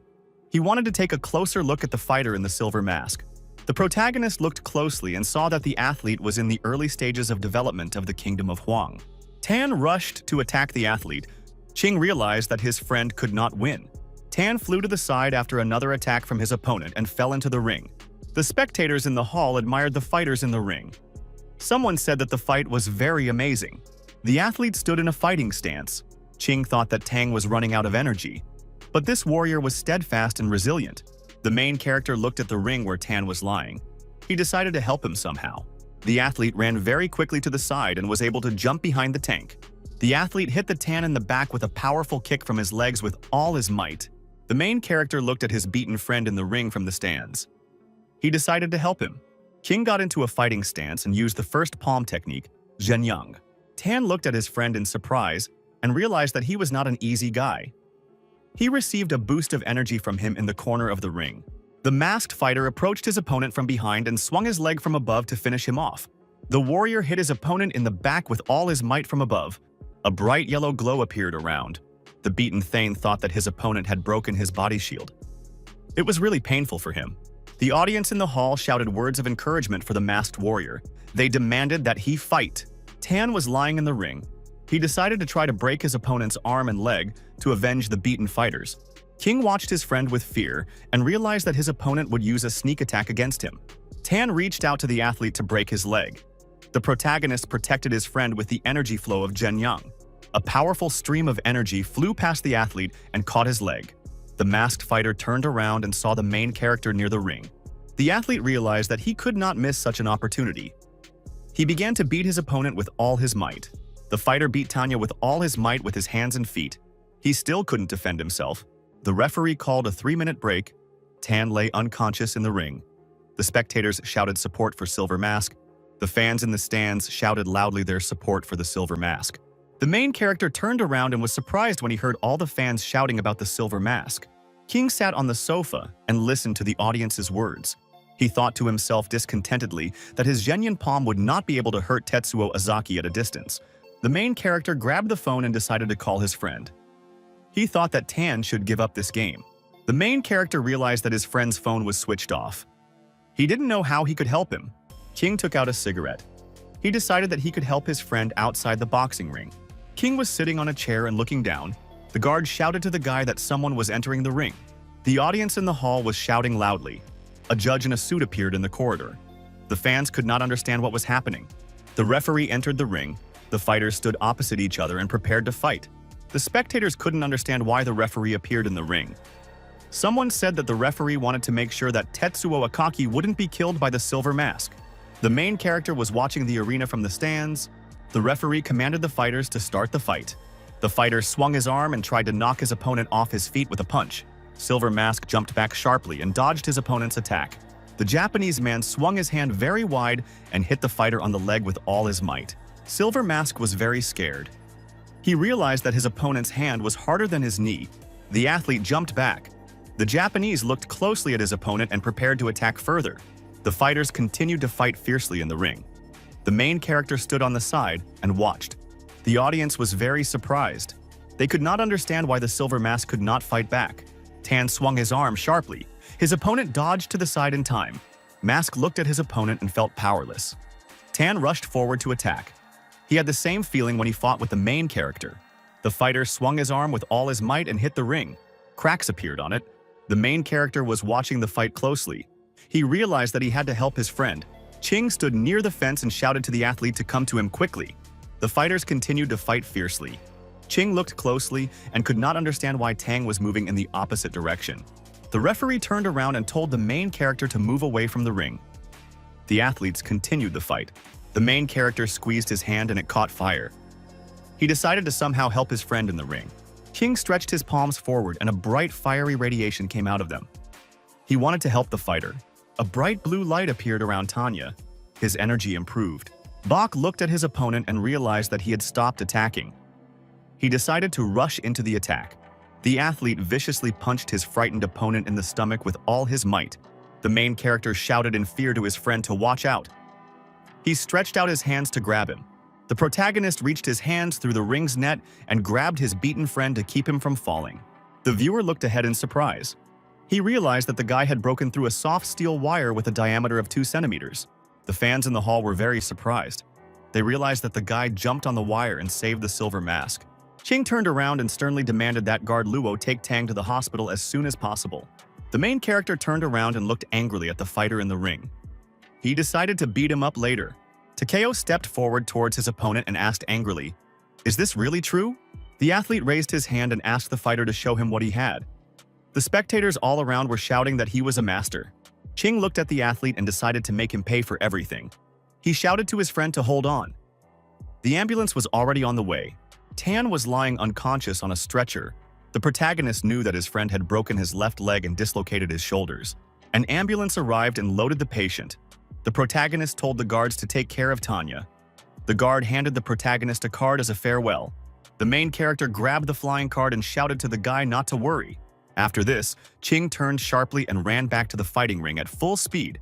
The guard stopped the guy at the entrance and asked for his card. Ching showed his card in response and asked if he could go further. The guard let the guest go ahead. The main character entered the corridor. He looked around carefully. Ching approached the registration desk. He decided to ask the employee about participating in the duel. The main character near the glass asked the girl with excitement what he should do to take part in the duel. The worker smiled and told the guy that he should ask Mr. Guo about it. The worker was counting money at the cash register. She told the guy that Mr. Guo was behind the sliding door behind the ring. The main character thanked the girl on the go and ran down the corridor. King ran down the corridor at full speed to the right door. Portraits of fighters hung on the walls. The main character ran to the right door and prepared to go inside. King turned to the side. He noticed with amazement how some boy was leading an old man by the arm. The main character realized that in front of him was an old man who was fishing on the shore of the reservoir. The master stopped and asked the guy in surprise, "What is he doing here?" Ching explained to the old man that he had come to sign up for the match, so he needed to find Mr. Guo. Grandfather told the boy that he wanted to avenge the young master of the Tang family. The old man laughed and put his hand on the surprised protagonist's shoulder. Grandpa stepped aside. He told the boy that he was much stronger than Tetsuo Akaki. The main character said that Akaki hurt his friend. He can't let the fighter leave without being punished. The old man handed the main character a business card. He asked the boy to tell Mr. Guo that the blind man Joe wanted him to fight in the ring. Ching walked through the door and saw an office with a large number of workers in front of him. The employee asked the guy with displeasure why he came here. Ching answered his partner that he came to see Mr. Guo. The guy showed him where to go next. The worker led the protagonist to the door and knocked on it. Guo was sitting at the table reading a newspaper. He told the people to come in. The man was counting documents. He asked the guy with displeasure what was the matter. Ching approached the surprised man and said that he wanted to get into the ring. The protagonist demanded that the owner organize a match against Akaki for him as soon as possible. Guo asked the guy, "Is he really a professional fighter?" Ching replied that he is not a professional fighter. The man sternly demanded that the guy get out of the office as soon as possible. The main character sternly told Guo that he wanted to fight against the opponent today. Guo explained to the guy that he would not allow a tramp to fight in his ring. The protagonist showed the man a business card from the blind old man Joe. The guy said that he wanted to fight Tetsuo Akaki tonight. The boss explained to the boy that he could arrange a match against Akaki in half an hour. Ching demanded that the boss say it straight out. Go explained to the guy that each fighter had to make a deposit of 200,000 and sign an agreement.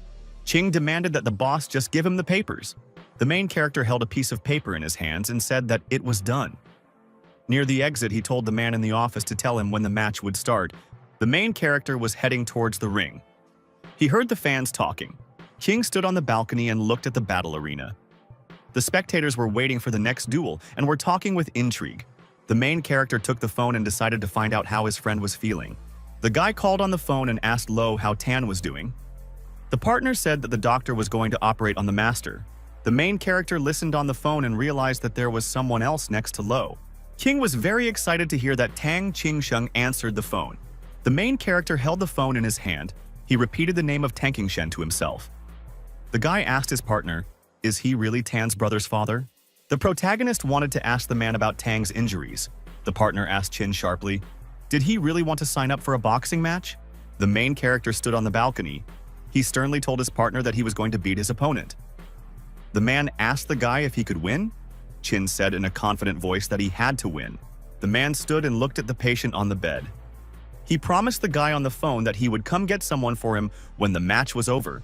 Guo met the guy in the hallway and said that he would take him to the locker room for the next match. The boss told the guy on the go that there was a separate room for each fighter. The loudspeaker would announce when the match would start. The main character walked into an empty room and sat down on the sofa. He noticed a stranger looking at him from the side.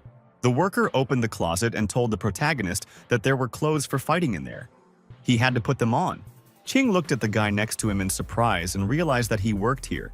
The main character took it in his hand and told the employee that the black color suited him completely. The worker looked at the guy silently. Ching couldn't understand why the stranger looked at him like that. The protagonist went behind the screen and changed his clothes. He came out and told the employee that they could go further. The worker silently looked at the main character. Ching couldn't understand why the guy kept looking at him like that. Suddenly, the stranger put his hand on the protagonist's shoulder. He excitedly demanded that Ching defeat his rival. King entered the arena and headed towards the ring. The spectators looked at him with interest. Akaki looked angrily at the guy from the side. The main character turned around and threatened his rival that he would teach him a lesson. The host shouted into the microphone for the audience to welcome Mr. Tetsuo and Shuya. The fans were excited. Someone shouted that this match would be the last for Mr. Tetsuo. The fighters stood opposite each other. The presenter said into the microphone that he was looking forward to it. The athlete looked at the main character and threatened that he would kill him in the last match.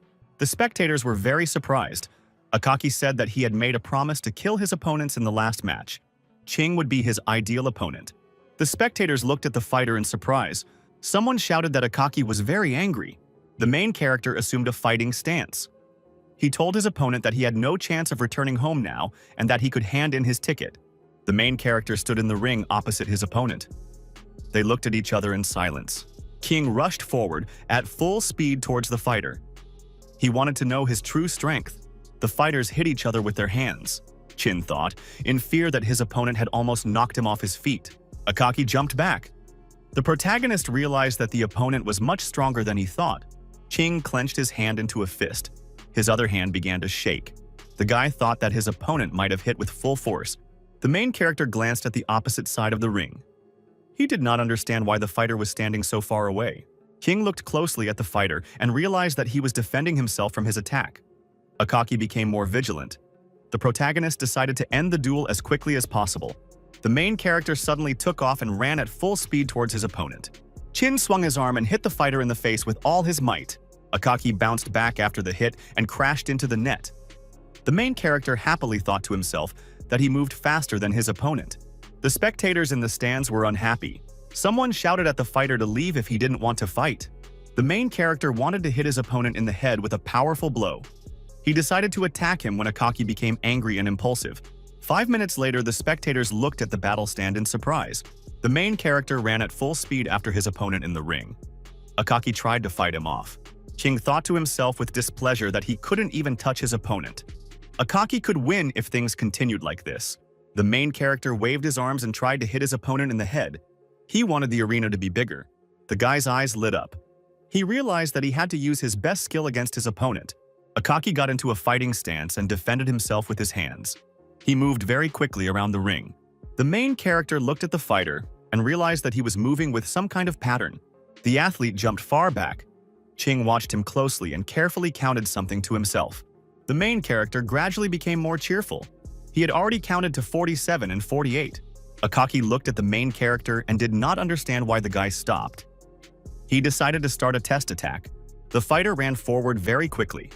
He decided to see how the main character could move. Ching put his hand forward and prepared to block his opponent's attack. The main character suddenly rushed forward and ran past the fighter. He broke through the protective net near the ring on the run. The people in the stands were very happy. Someone shouted that the guy could only dodge. Akaki began to gradually retreat back. He could not withstand the guy's attacks even with a protective shield. The fighter dodged to the side in the ring. He decided to use ghost footwork to tire out the protagonist. Akaki rushed forward at the main character. He decided that he had enough strength to defeat the guy. The main character watched his opponent closely and counted 49 steps. King was very happy to himself. He learned all the tricks that Akaki used to dodge him. The main character clenched his fist and slammed it in front of him. He decided to hit his opponent when he was next to him. The spectators in the stands were amazed.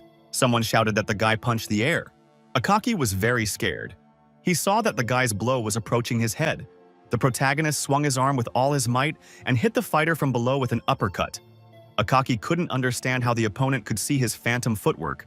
Akaki took a very strong blow from his opponent. He flew up and fell down on the ring from above.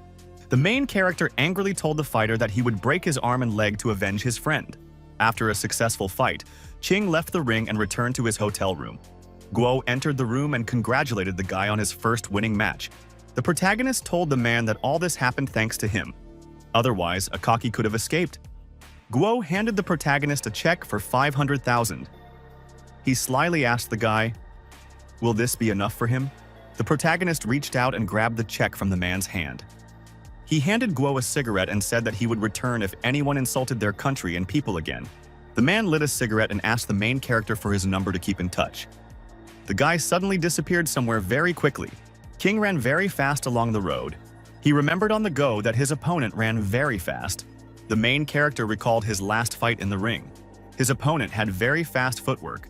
The main character ran quickly down the street and dodged from side to side. He was thinking about his opponent's special footwork. At that moment, the main character's phone rang.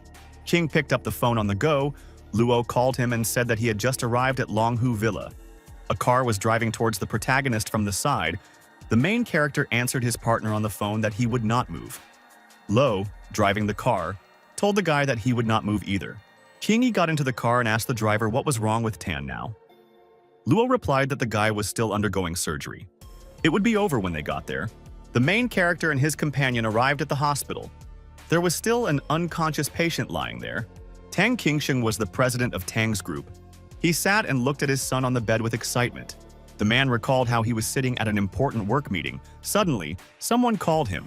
Tang shouted to his subordinates to sort everything out and prepared to leave with Lo. The man ran into the hospital. He noticed how doctors were wheeling a patient on a gurney down the corridor. The doctors wheeled the patient into the operating room. Tang walked around in circles near the operating room door.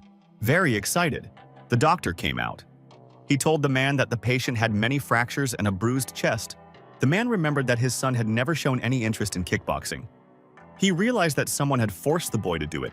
The man entered the room and looked at his son. The main character came up to him from the side and asked how the operation went. Tan was lying unconscious on the bed. The father told details about all of his son's injuries. The man said that the operation was a success. The patient will have to stay in bed for a couple of months. Tang thanked the protagonist for everything he did tonight. The man said in a reasonable voice that the protagonist had done enough for his friend. Guobin was very reckless. The father looked at his son and told the main character that Tanu was lucky to have such a friend. The main character activated his magical vision. Not all the bones in the patient's body were restored. Tan will have to lie in bed for a long time. Qing looked away thoughtfully. He thought that the thing would help the guy recover. The protagonist looked at the patient on the bed. He decided to go to a Chinese pharmacy and make sure that the medicine would not harm Tan. King yawned tiredly.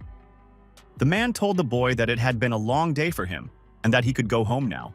The main character said goodbye to the man and headed towards the exit of the hospital. King stood on the street and extended his hand to hail a taxi for himself. King got into the car and told the driver to take him to Hujing Garden. The main character saw a Chinese pharmacy outside the car window. He decided to go there. The next day, Qing was doing pull-ups at home. He was pleased to wake up naturally. The main character ran to get the box. He wanted to take it to the Chinese pharmacy first and then give it to Tan.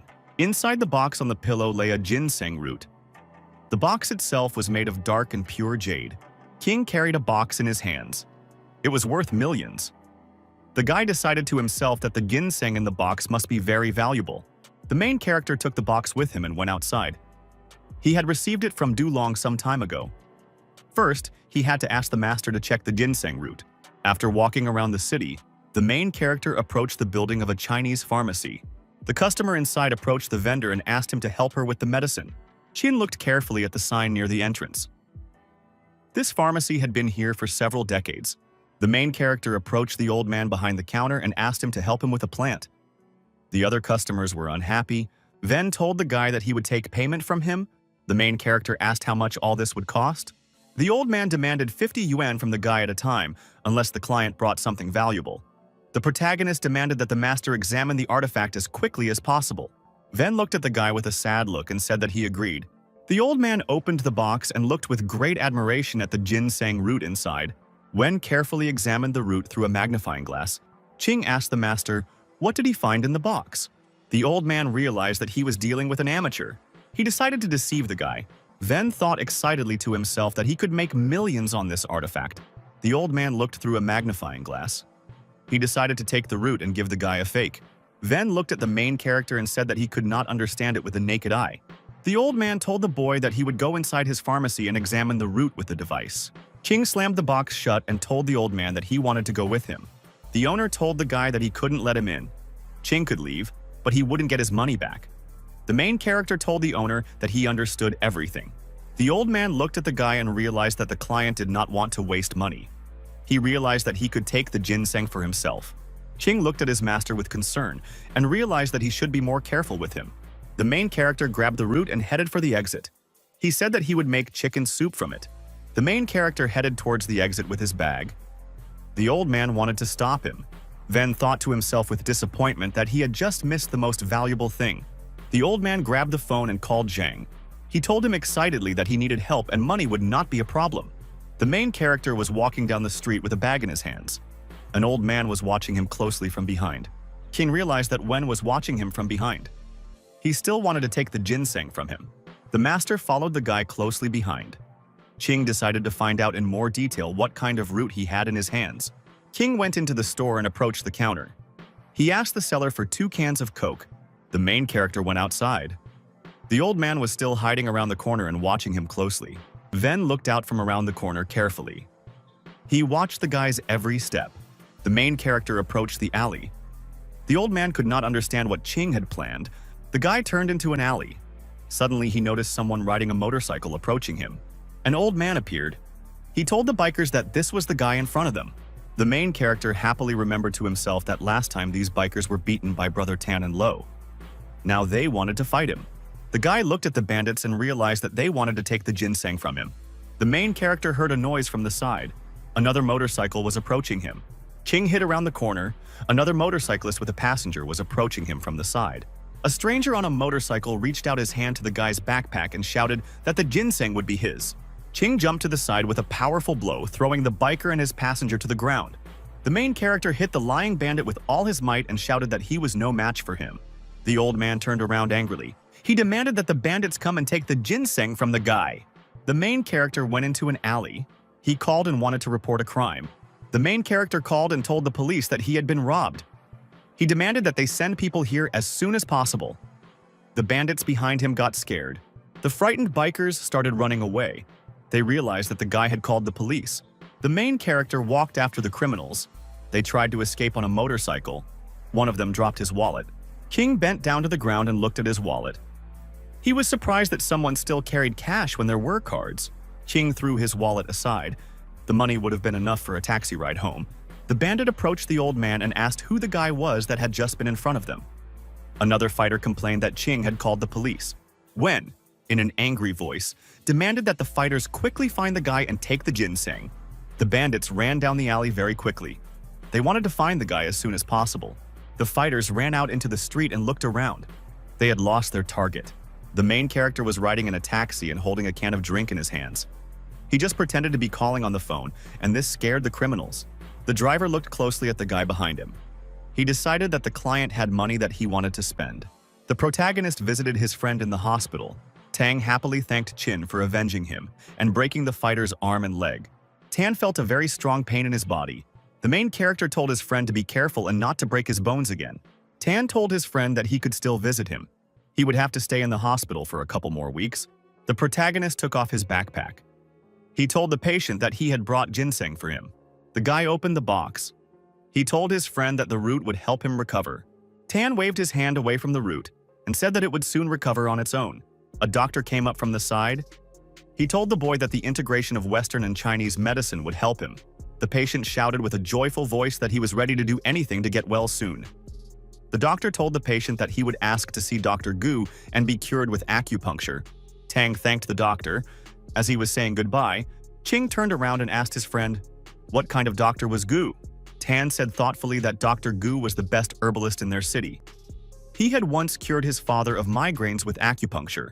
The main character told his friend that Dr. Gu would be able to determine the age of his ginseng. He took the route to the pharmacy, but they tried to deceive him there. The patient was lying on the bed and there was a box on the table next to him.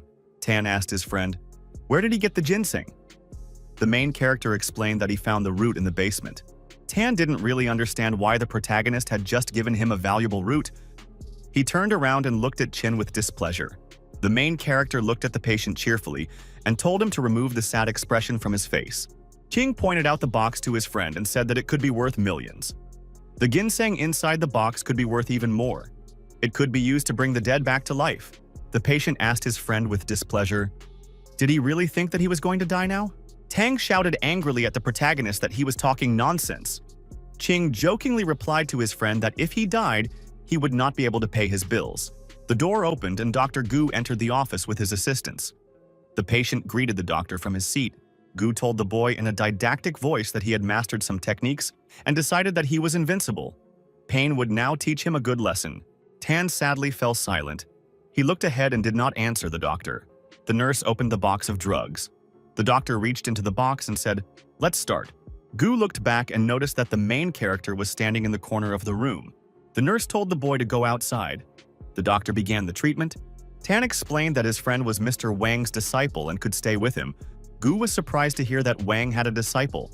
The doctor looked at the main character and said that it was he who wounded 2 foreign fighters. Ken realized that the beaten athletes were in this hospital. He told the doctor out loud that he only knew 1 fighter. The other one was beaten by Tang. Gu looked happily at the protagonist and said that he was as humble and righteous as his teacher. The patient couldn't understand why the doctor told him that he would learn a lesson. After that, Gu praised the main character. The main character asked the doctor for a favor and said that he could take care of the patient.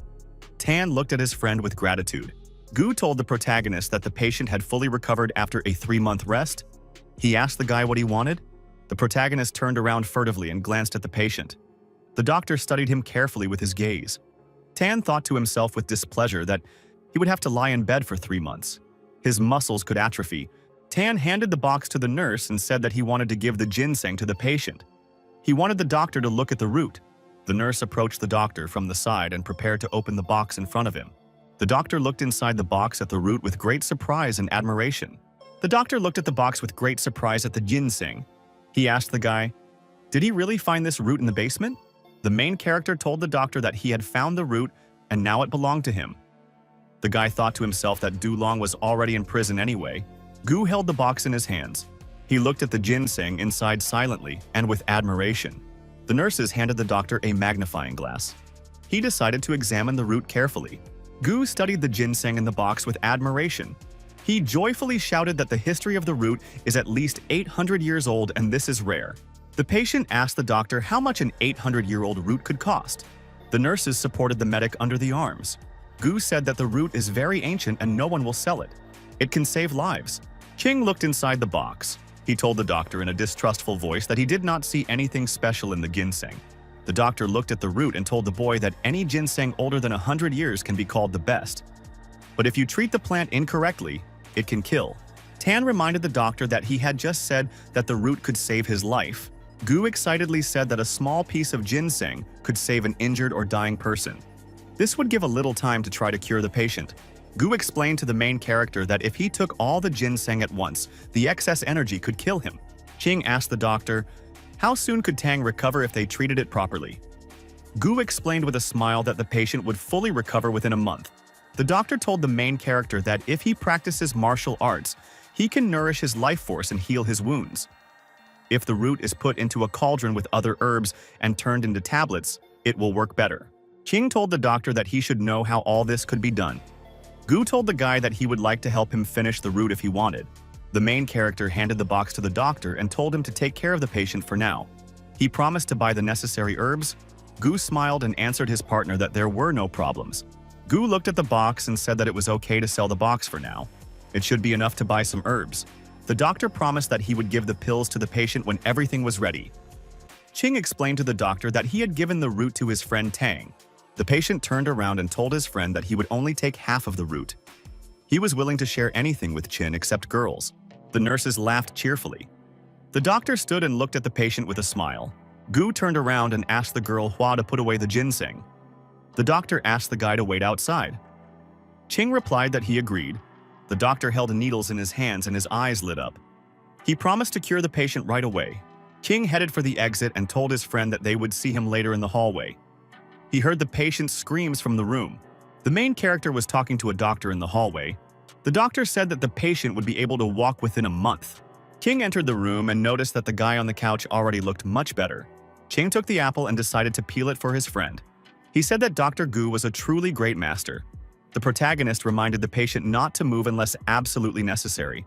Qing handed his friend a peeled apple. The patient told the protagonist to go back to school.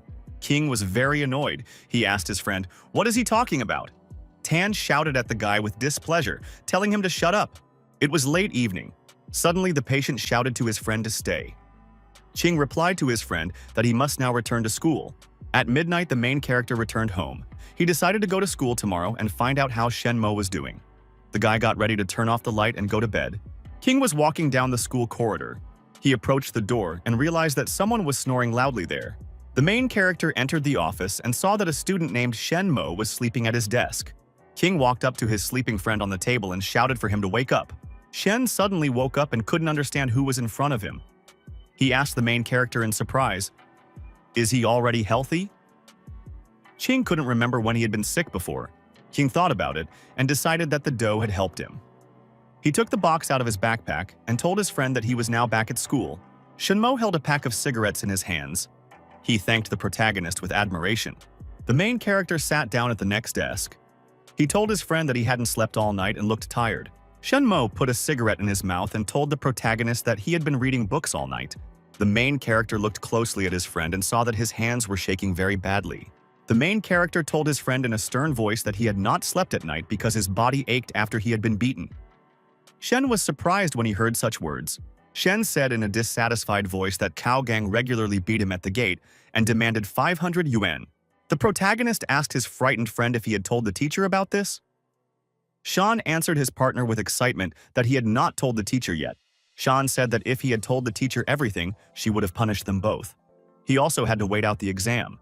The main character told his friend with a smile that the teacher should protect him. Qing asked his friend, "Why did Cao Gang beat him?" The student said that he wrote love letters to the girl Cao liked. The main character angrily shouted that he would beat Cao tonight. At that moment, the school bell rang. During lunch, the teacher at the desk told the main character to come into her office. The woman in the office sternly asked the boy, "What illness did he have?" He had been gone for 30 days. Qing told the teacher that he had just caught a cold. He had been misdiagnosed and almost sent for chemotherapy. The teacher realized that the boy was definitely lying. She demanded that he forget about everything and study hard.